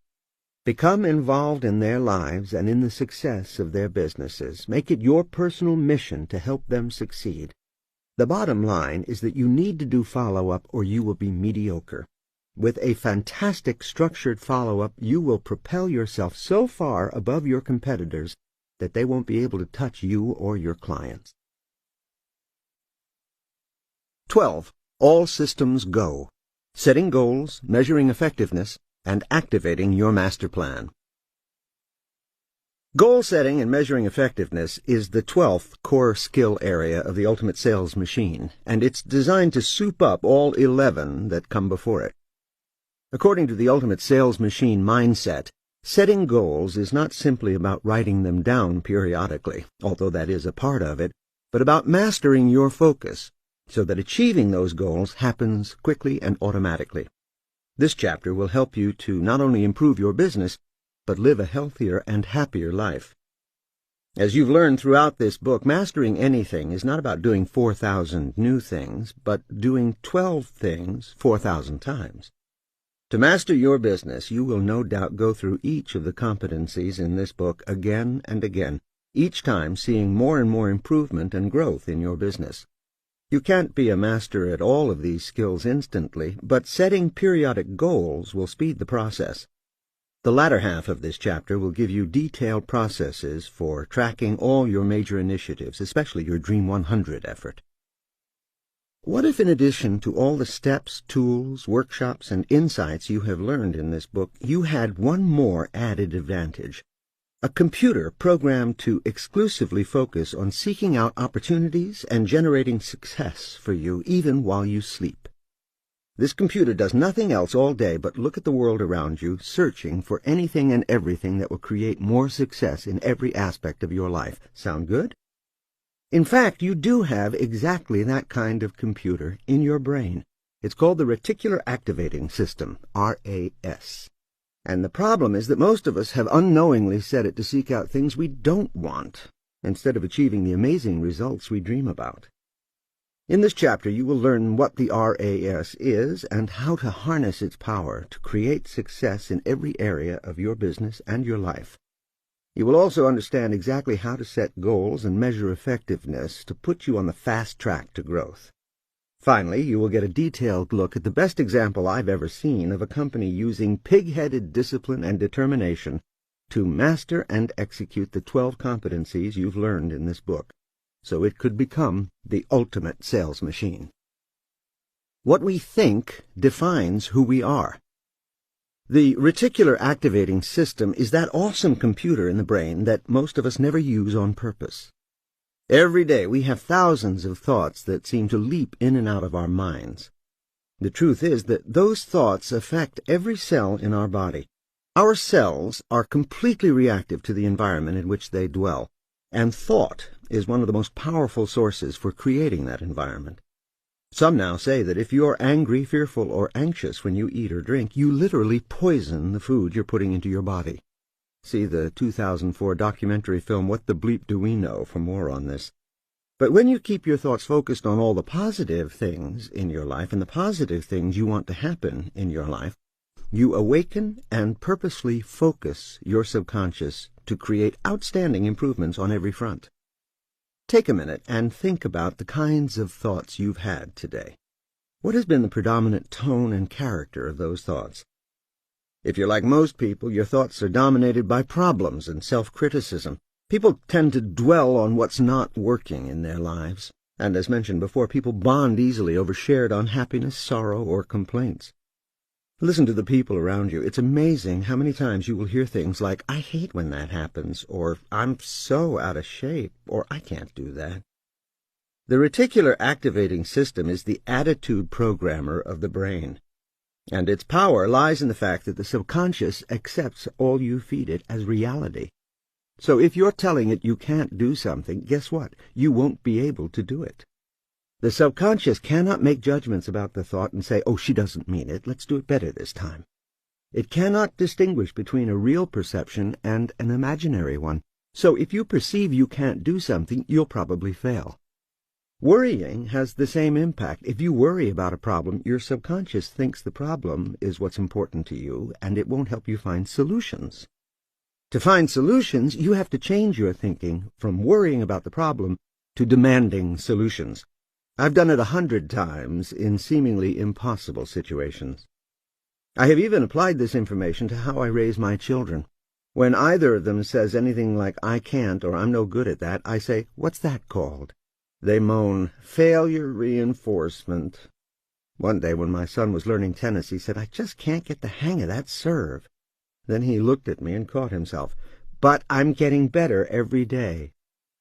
They may have moaned and groaned, but in no time they were both seeing the fantastic results that come when you focus your RAS on what you want in your life instead of what you don't.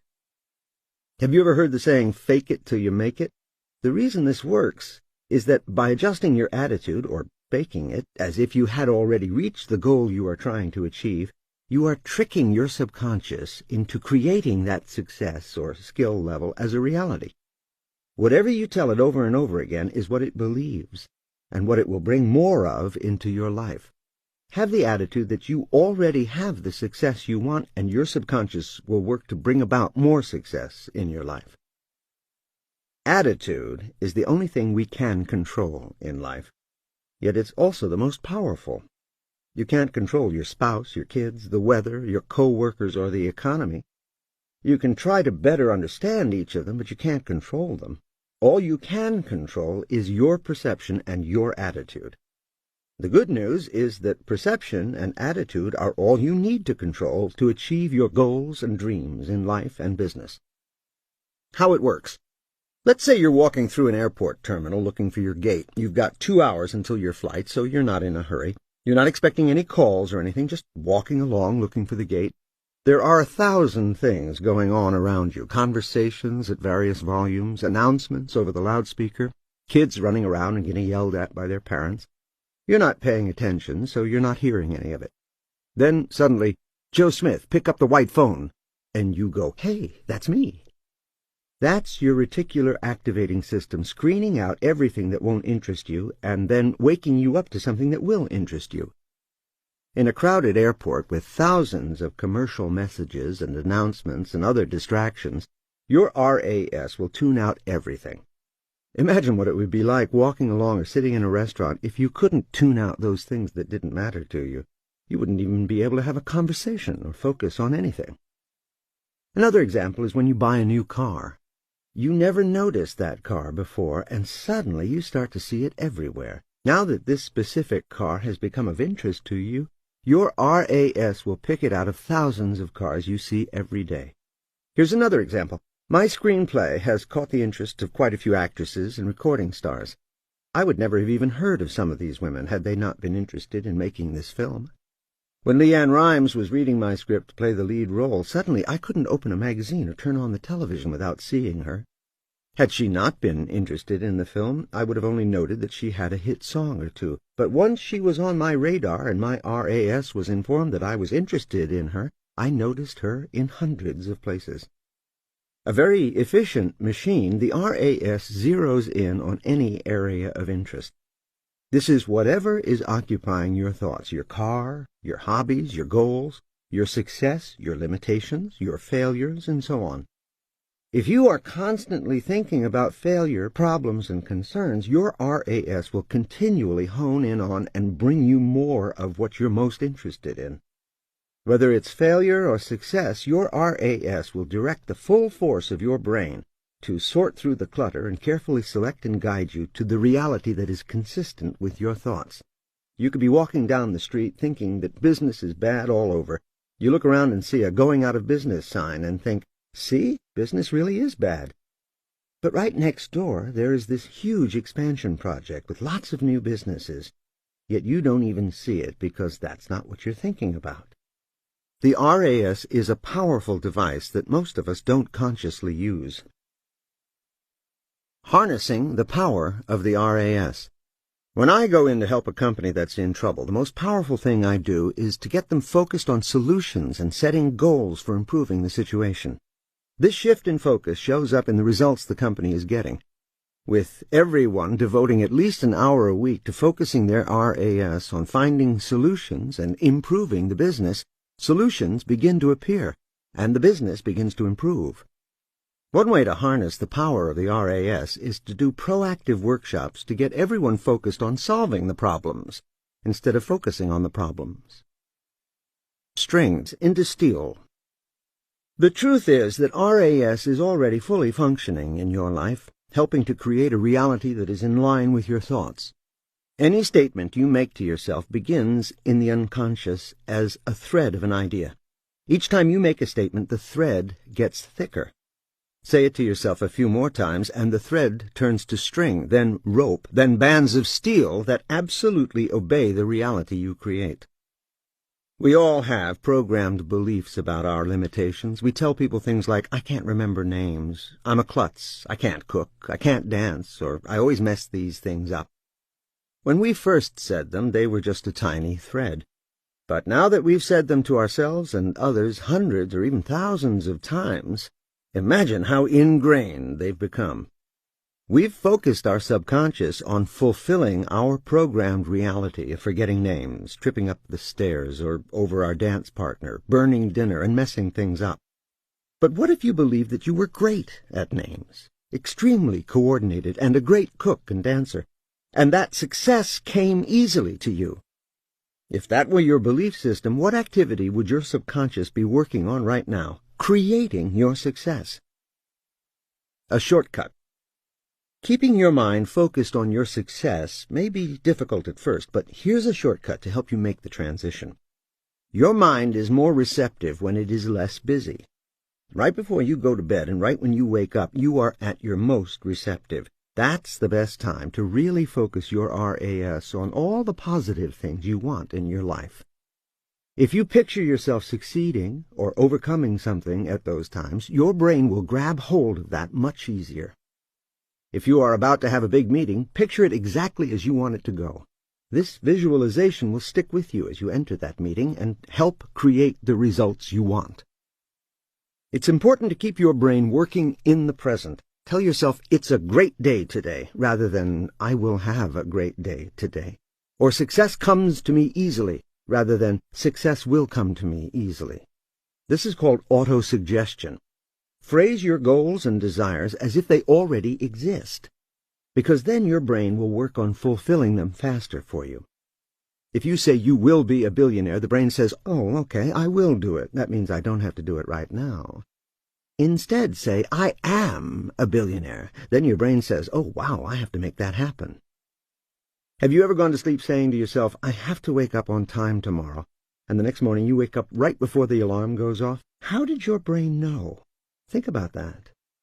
In addition to the billions of calculations per second that our brain makes, it also has a clock that can tell you exactly when to wake up. Or have you ever said to yourself, I better not oversleep tomorrow, but then you did?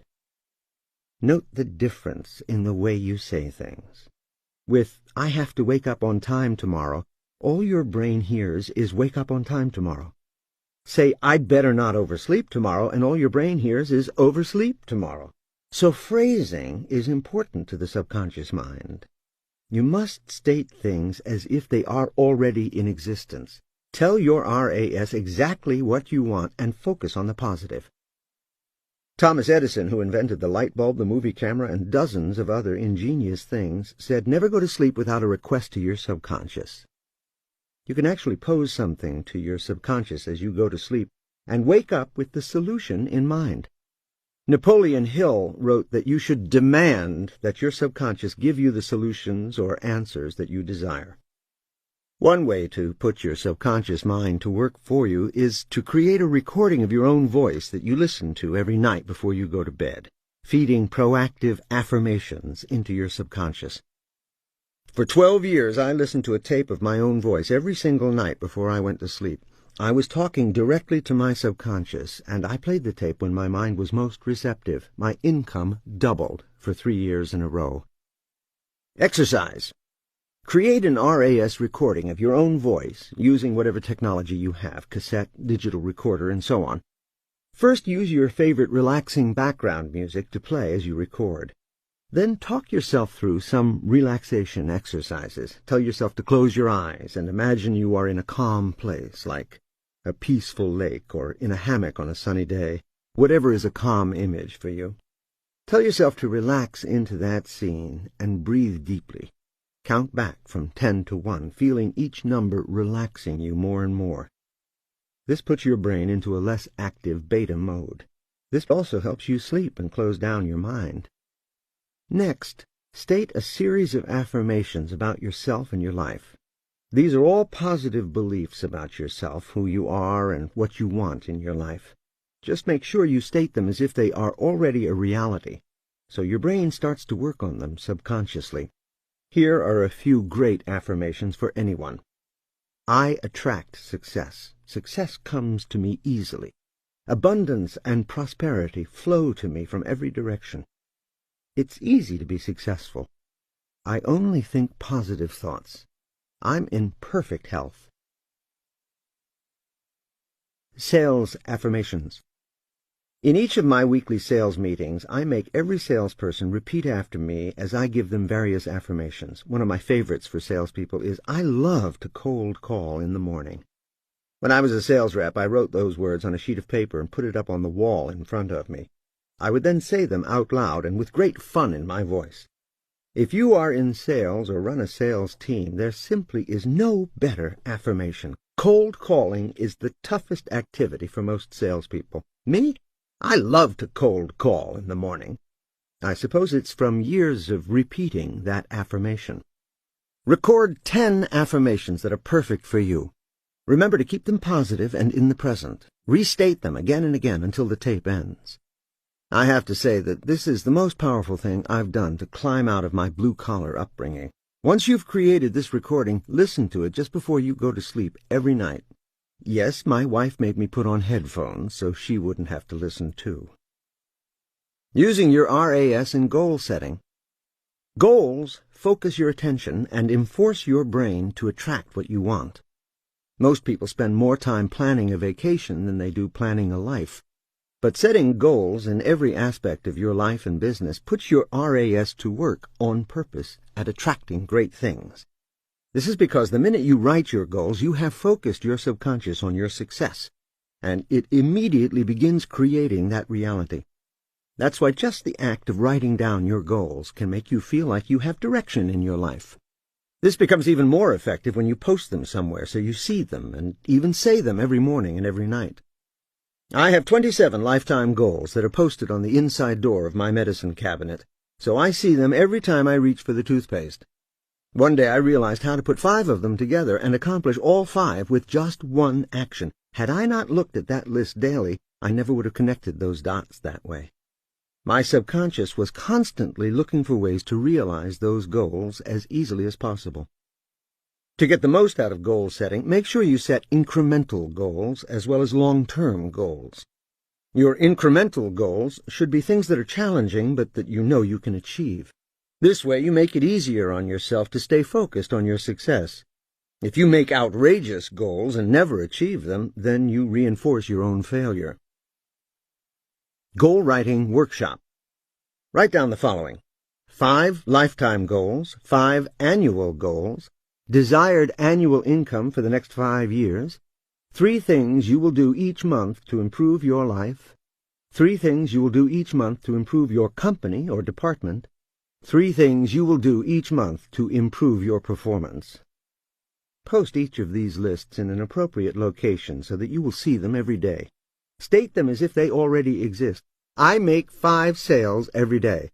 My business grows by X% every year. Answer these questions to create more goals and focus your attention on creating success. What 3 obtainable things do you want from your business, job? Write them as if you already have them. What 3 things will you do with your staff every month to make them more effective? What 3 things will you do to make yourself happier and healthier? How often and when will you do them?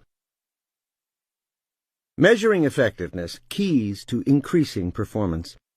Another way to achieve goals quickly is to measure effectiveness every step of the way. If you are constantly measuring effectiveness, then you will be able to quickly and easily adjust when something is not bringing about your desired result. People respect what you inspect. So when I work with companies, we put all kinds of measurement systems into place. I use one tool that you can duplicate and adapt to specific areas of business where you want to measure the effectiveness of your procedures. This is a sales performance worksheet for a salesperson selling employee benefits and insurance packages to companies. Across the top, it shows how many calls this salesperson made each day. Because he was selling these insurance plans to entire companies, his target contacts were CEOs, CFOs, controllers, and human resources people. On the chart, it lists that he got 8 CEOs on the telephone the first day and 26 during the week. He also got 10 CFOs, 3 controllers, and 29 human resources people on the telephone. But he only got 4 orientations or appointments scheduled out of the 214 calls he made. It doesn't sound like much, but this form tracked his Dream 100 efforts, so each of the 4 appointments set were huge companies. Therefore, this was actually a highly successful week. He got 35 people who wanted him to call them back, while 21 people hung up on him or told him flat out that they weren't interested. Then there were 12 times that he couldn't get through the gatekeeper at these huge companies. I included actively looking as a category because every now and then you get someone who is looking for whatever you sell. This salesperson didn't find any of those this week, but when you do, it's a great day. Just changed broker is another important and motivating category to track, because those are the ones that you might have gotten if you had called just a few months earlier. Getting appointments wasn't the only objective for this salesperson to achieve with each phone call. As long as you're going to be on the phone with someone and do all this work, you should capture important data to help target this company even better at every turn. So this salesperson asked questions and collected direct dial telephone numbers, email addresses, and direct fax numbers as he went, putting more and more information into the database on his dream clients. This salesperson only got 4 appointments, but he wasn't going to just give up on everyone who said no or whom he couldn't reach. The next section of the worksheet tracked his follow-up activities. For every single call he made, there should have been a follow-up action. So, for example, we designed a fax to send when someone hung up on him. Remember that breaking through the clutter, even to get hung up on, now gives you a tiny filament of contact. If you immediately fax a note, you've strengthened the filament. So a fax should go off immediately that says, "You just hung up on me, but I don't think you understood the significance of my call, or you would not have done so. Consider this." Pitch again what they'll learn from the orientation. The second largest expense in your company is the cost of employee benefits. I teach 9 different ways to reduce those costs, something I'm sure you would find quite valuable. I will contact you again to give you another opportunity to gain this valuable information. Have you ever received a note like that when you hung up on someone? It's things like this that make a salesperson stand out in the crowd. And if you keep contacting the people who hung up on you, you will eventually win their respect. After all, you can't possibly respect someone who goes away after the first rejection. Why a fax and not an email? Email is too easy to delete. A fax has to be touched and looked at to decide if you want to throw it away. If a fax is short, they'll read it. So keep those faxes short and powerful. There was also a fax for anyone who asked him to call them back. It basically said, "Dear Kathy, as you requested when we spoke on the phone today, I will call you back on Friday at 3 p.m. At that time, we will discuss 5 important ways you can save money on your insurance while still offering your employees the best in health care coverage. Sincerely, Tim." Remember that the hardest part of sales is getting their attention in the first place. So, once you have it, you need to follow up so well they don't have a chance to forget you. Make sure you include follow-up in your tracking efforts. There were other follow-up categories on the worksheet. Fax John Smith. This means to fax an endorsement letter from John Smith. This endorsement letter says how great your information is that you want to present. Fax delegated. You got the CEO on the phone and he bunted you to the CFO or HR executive. Send a note saying, "Great speaking to you about the 5 ways to save money on your company's largest expense, employee benefits. You said you wanted me to talk to Kimberly Bird, so I will contact her immediately." Why would you send a letter like this? If you did an even halfway decent job of selling your offer, the CEO will now pass your note on to Kimberly, and he may even say, "Kimberly, this sounded interesting." Now you know that Kimberly is going to pay attention when you call. Fax promotion. This is your standard promotional piece that sells the heck out of the education you want to offer this executive. Fax confirmation of orientation. How many times have you set a meeting only to have the prospect cool off and cancel or not show? The way to make sure that this doesn't happen is a complete warm-up program to keep that executive interested in the meeting. So first, fax a confirmation that is full of sizzle about how great the meeting's information is going to be. Then, a day later, fax, or email at this point, an endorsement letter from someone else who saw the information you're going to show them. As mentioned, the fill-in-the-blank workshop for our meeting document is a great piece to send. Executives look at the teaser, and if you've done a great job, they'll want to know what they're going to write in those blanks. This single sales performance document is not just a measuring tool, but a management tool. You'll note that this particular salesperson didn't do all the follow-up he should have for the effort he made at the top of the document. So when I received this call sheet, I was able to train and improve the rep's skills based on the data reported. In many companies, you have sales management software that can make assembling these reports easy. But for small companies without such software, this single sheet can track a week's worth of activity with no trouble at all. 5 minutes per day is all reps need to record their activity. Contests. Another way to measure and increase effectiveness in sales or any other areas of your business is to use contests. My client, who has a picture framing business, noticed that his best framer was doing 2 or 3 times what the other framers were doing. So we took the number that the top framer was doing and added 1, and then challenged the rest of the framers to beat his performance. We told them that anybody who hits that number in a day with no damage to any of the products gets a bonus for that day.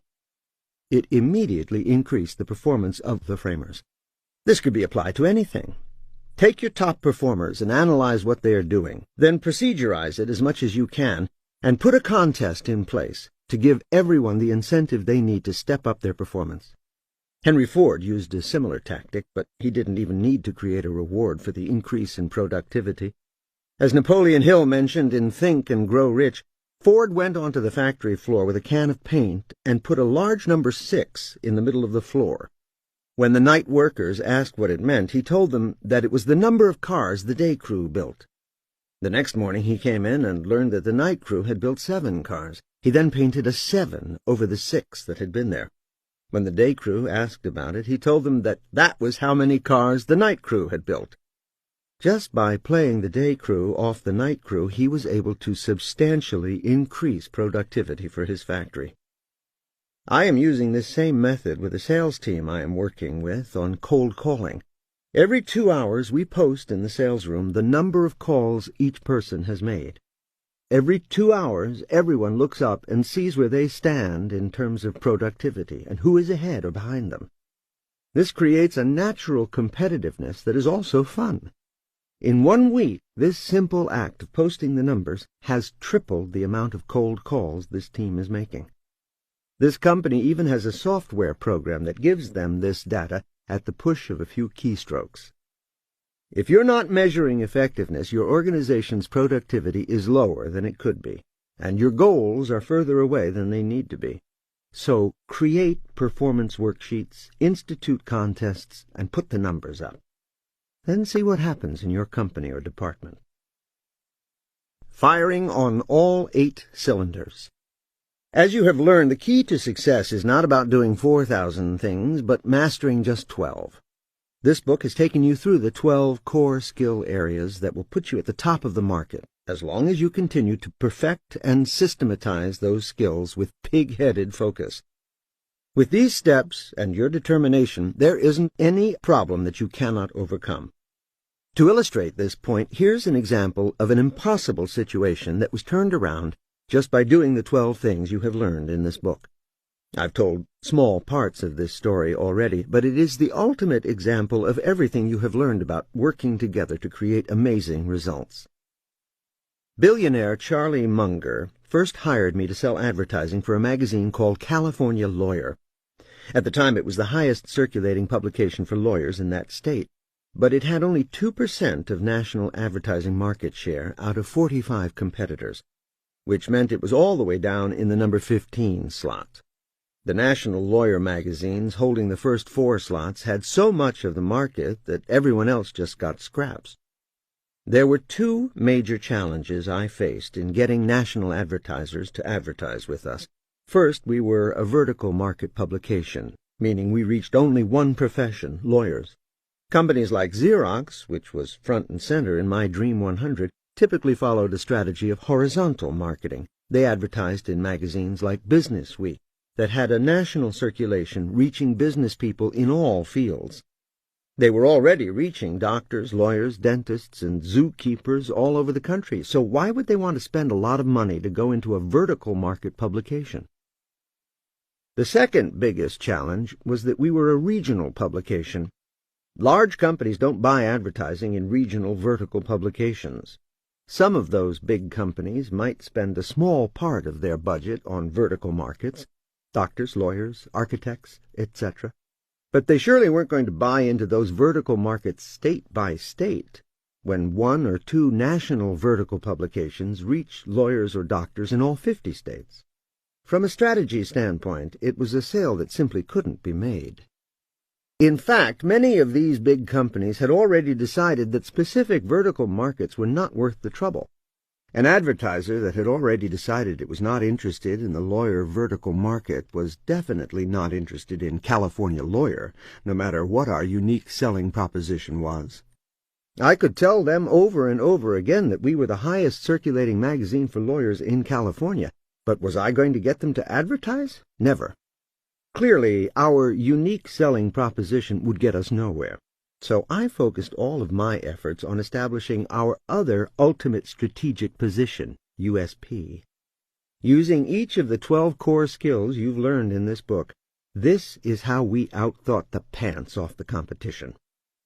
First, we went totally generic and offered a presentation called How to Succeed in the Legal Market, based on all the core story research we had done. The research was amazing. According to the U.S. Census Bureau, lawyers are the largest daily producers of words. They put out more data every day than any other business or profession. This and their high income and profits made them an excellent target for technology companies. So the first part of the sale was not to sell our magazine at all, but rather to educate companies on why they need to be interested in the legal market. But now, even if I were to make the first sale, that of getting large companies to take an interest in the legal field as a fertile vertical market, my regional publication was not a viable place to advertise. If they went in California alone, what kind of thinking would that be? So the next part of the sale had to give brilliant justification. It had to set the buying criteria.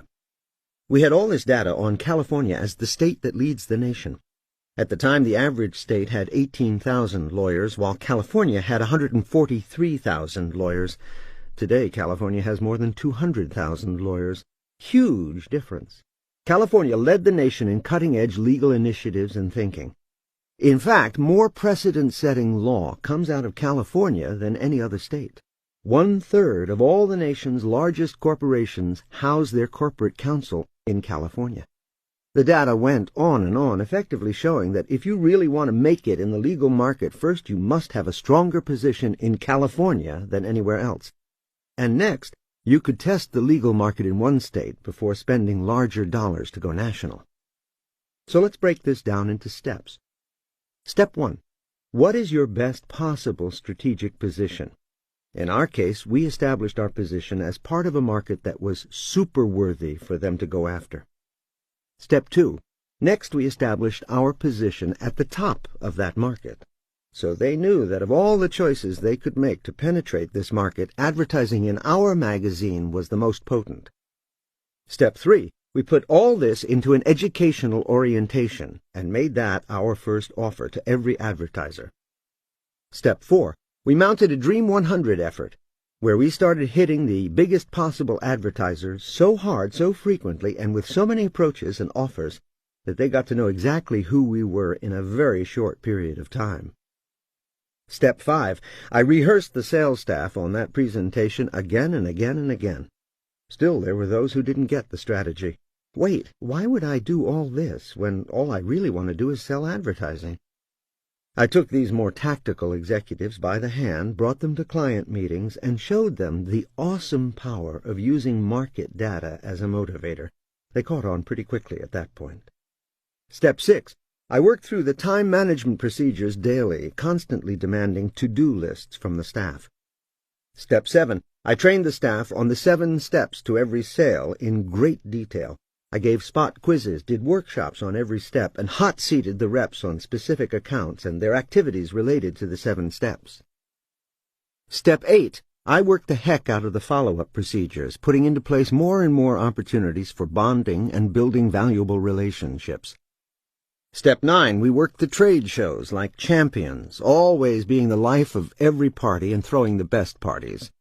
Eventually, we started our own trade show for all the advertisers in the industry to come and learn how to market better to attorneys. We designed an award ceremony that celebrated the top executives in the industry and brought them all to a black tie affair in which we controlled every inch of the experience. Step 10. We offered many other additional services that gave us unbreakable bonds with our clients. We had a free placement service to help marketing executives get jobs with other advertisers. We gave the entire market the industry-wide calendar that every company used for its trade show planning. We designed ads for all our advertisers. Step 11. We set goals for every area of performance. Step 12. We measured and tracked every activity and had regular contests and rewards for our top performers. I use this as a case study, even though it was 15 years ago. I don't think my mark remains on this magazine or any of the programs I put into place. It is simply an example of what you can do with a difficult and challenging situation, and it's one in which I personally had the freedom to swing the bat and make all these things happen. It was the ultimate sales machine. We outsold, outmanaged, outstrategized, and outsmarted our competition at every turn. Within 1 year, we doubled sales. Then we doubled that figure again the second year, and doubled the already twice-doubled sales figure in the third year. For this, as I explained in Chapter 6, I was called into Charlie Munger's office to hear these words. "Now, Chet, are you sure we're not lying, cheating, and stealing? In all my years, I've never seen anybody double sales 3 years in a row." I laughed out loud. "No, Charlie, we're just marketing and selling way better than all our competitors." And the best part is this. None of it was that hard. The key ingredient, my friends, is pig-headed discipline and determination. If you want to have the ultimate sales machine, you merely focus consistently on the 12 skill areas in the 12 chapters of this book. Here's my promise to you. If you make this book your sales, marketing, and management Bible and study it again and again, you'll never need to know anything else to rule your market. That and pig-headed determination.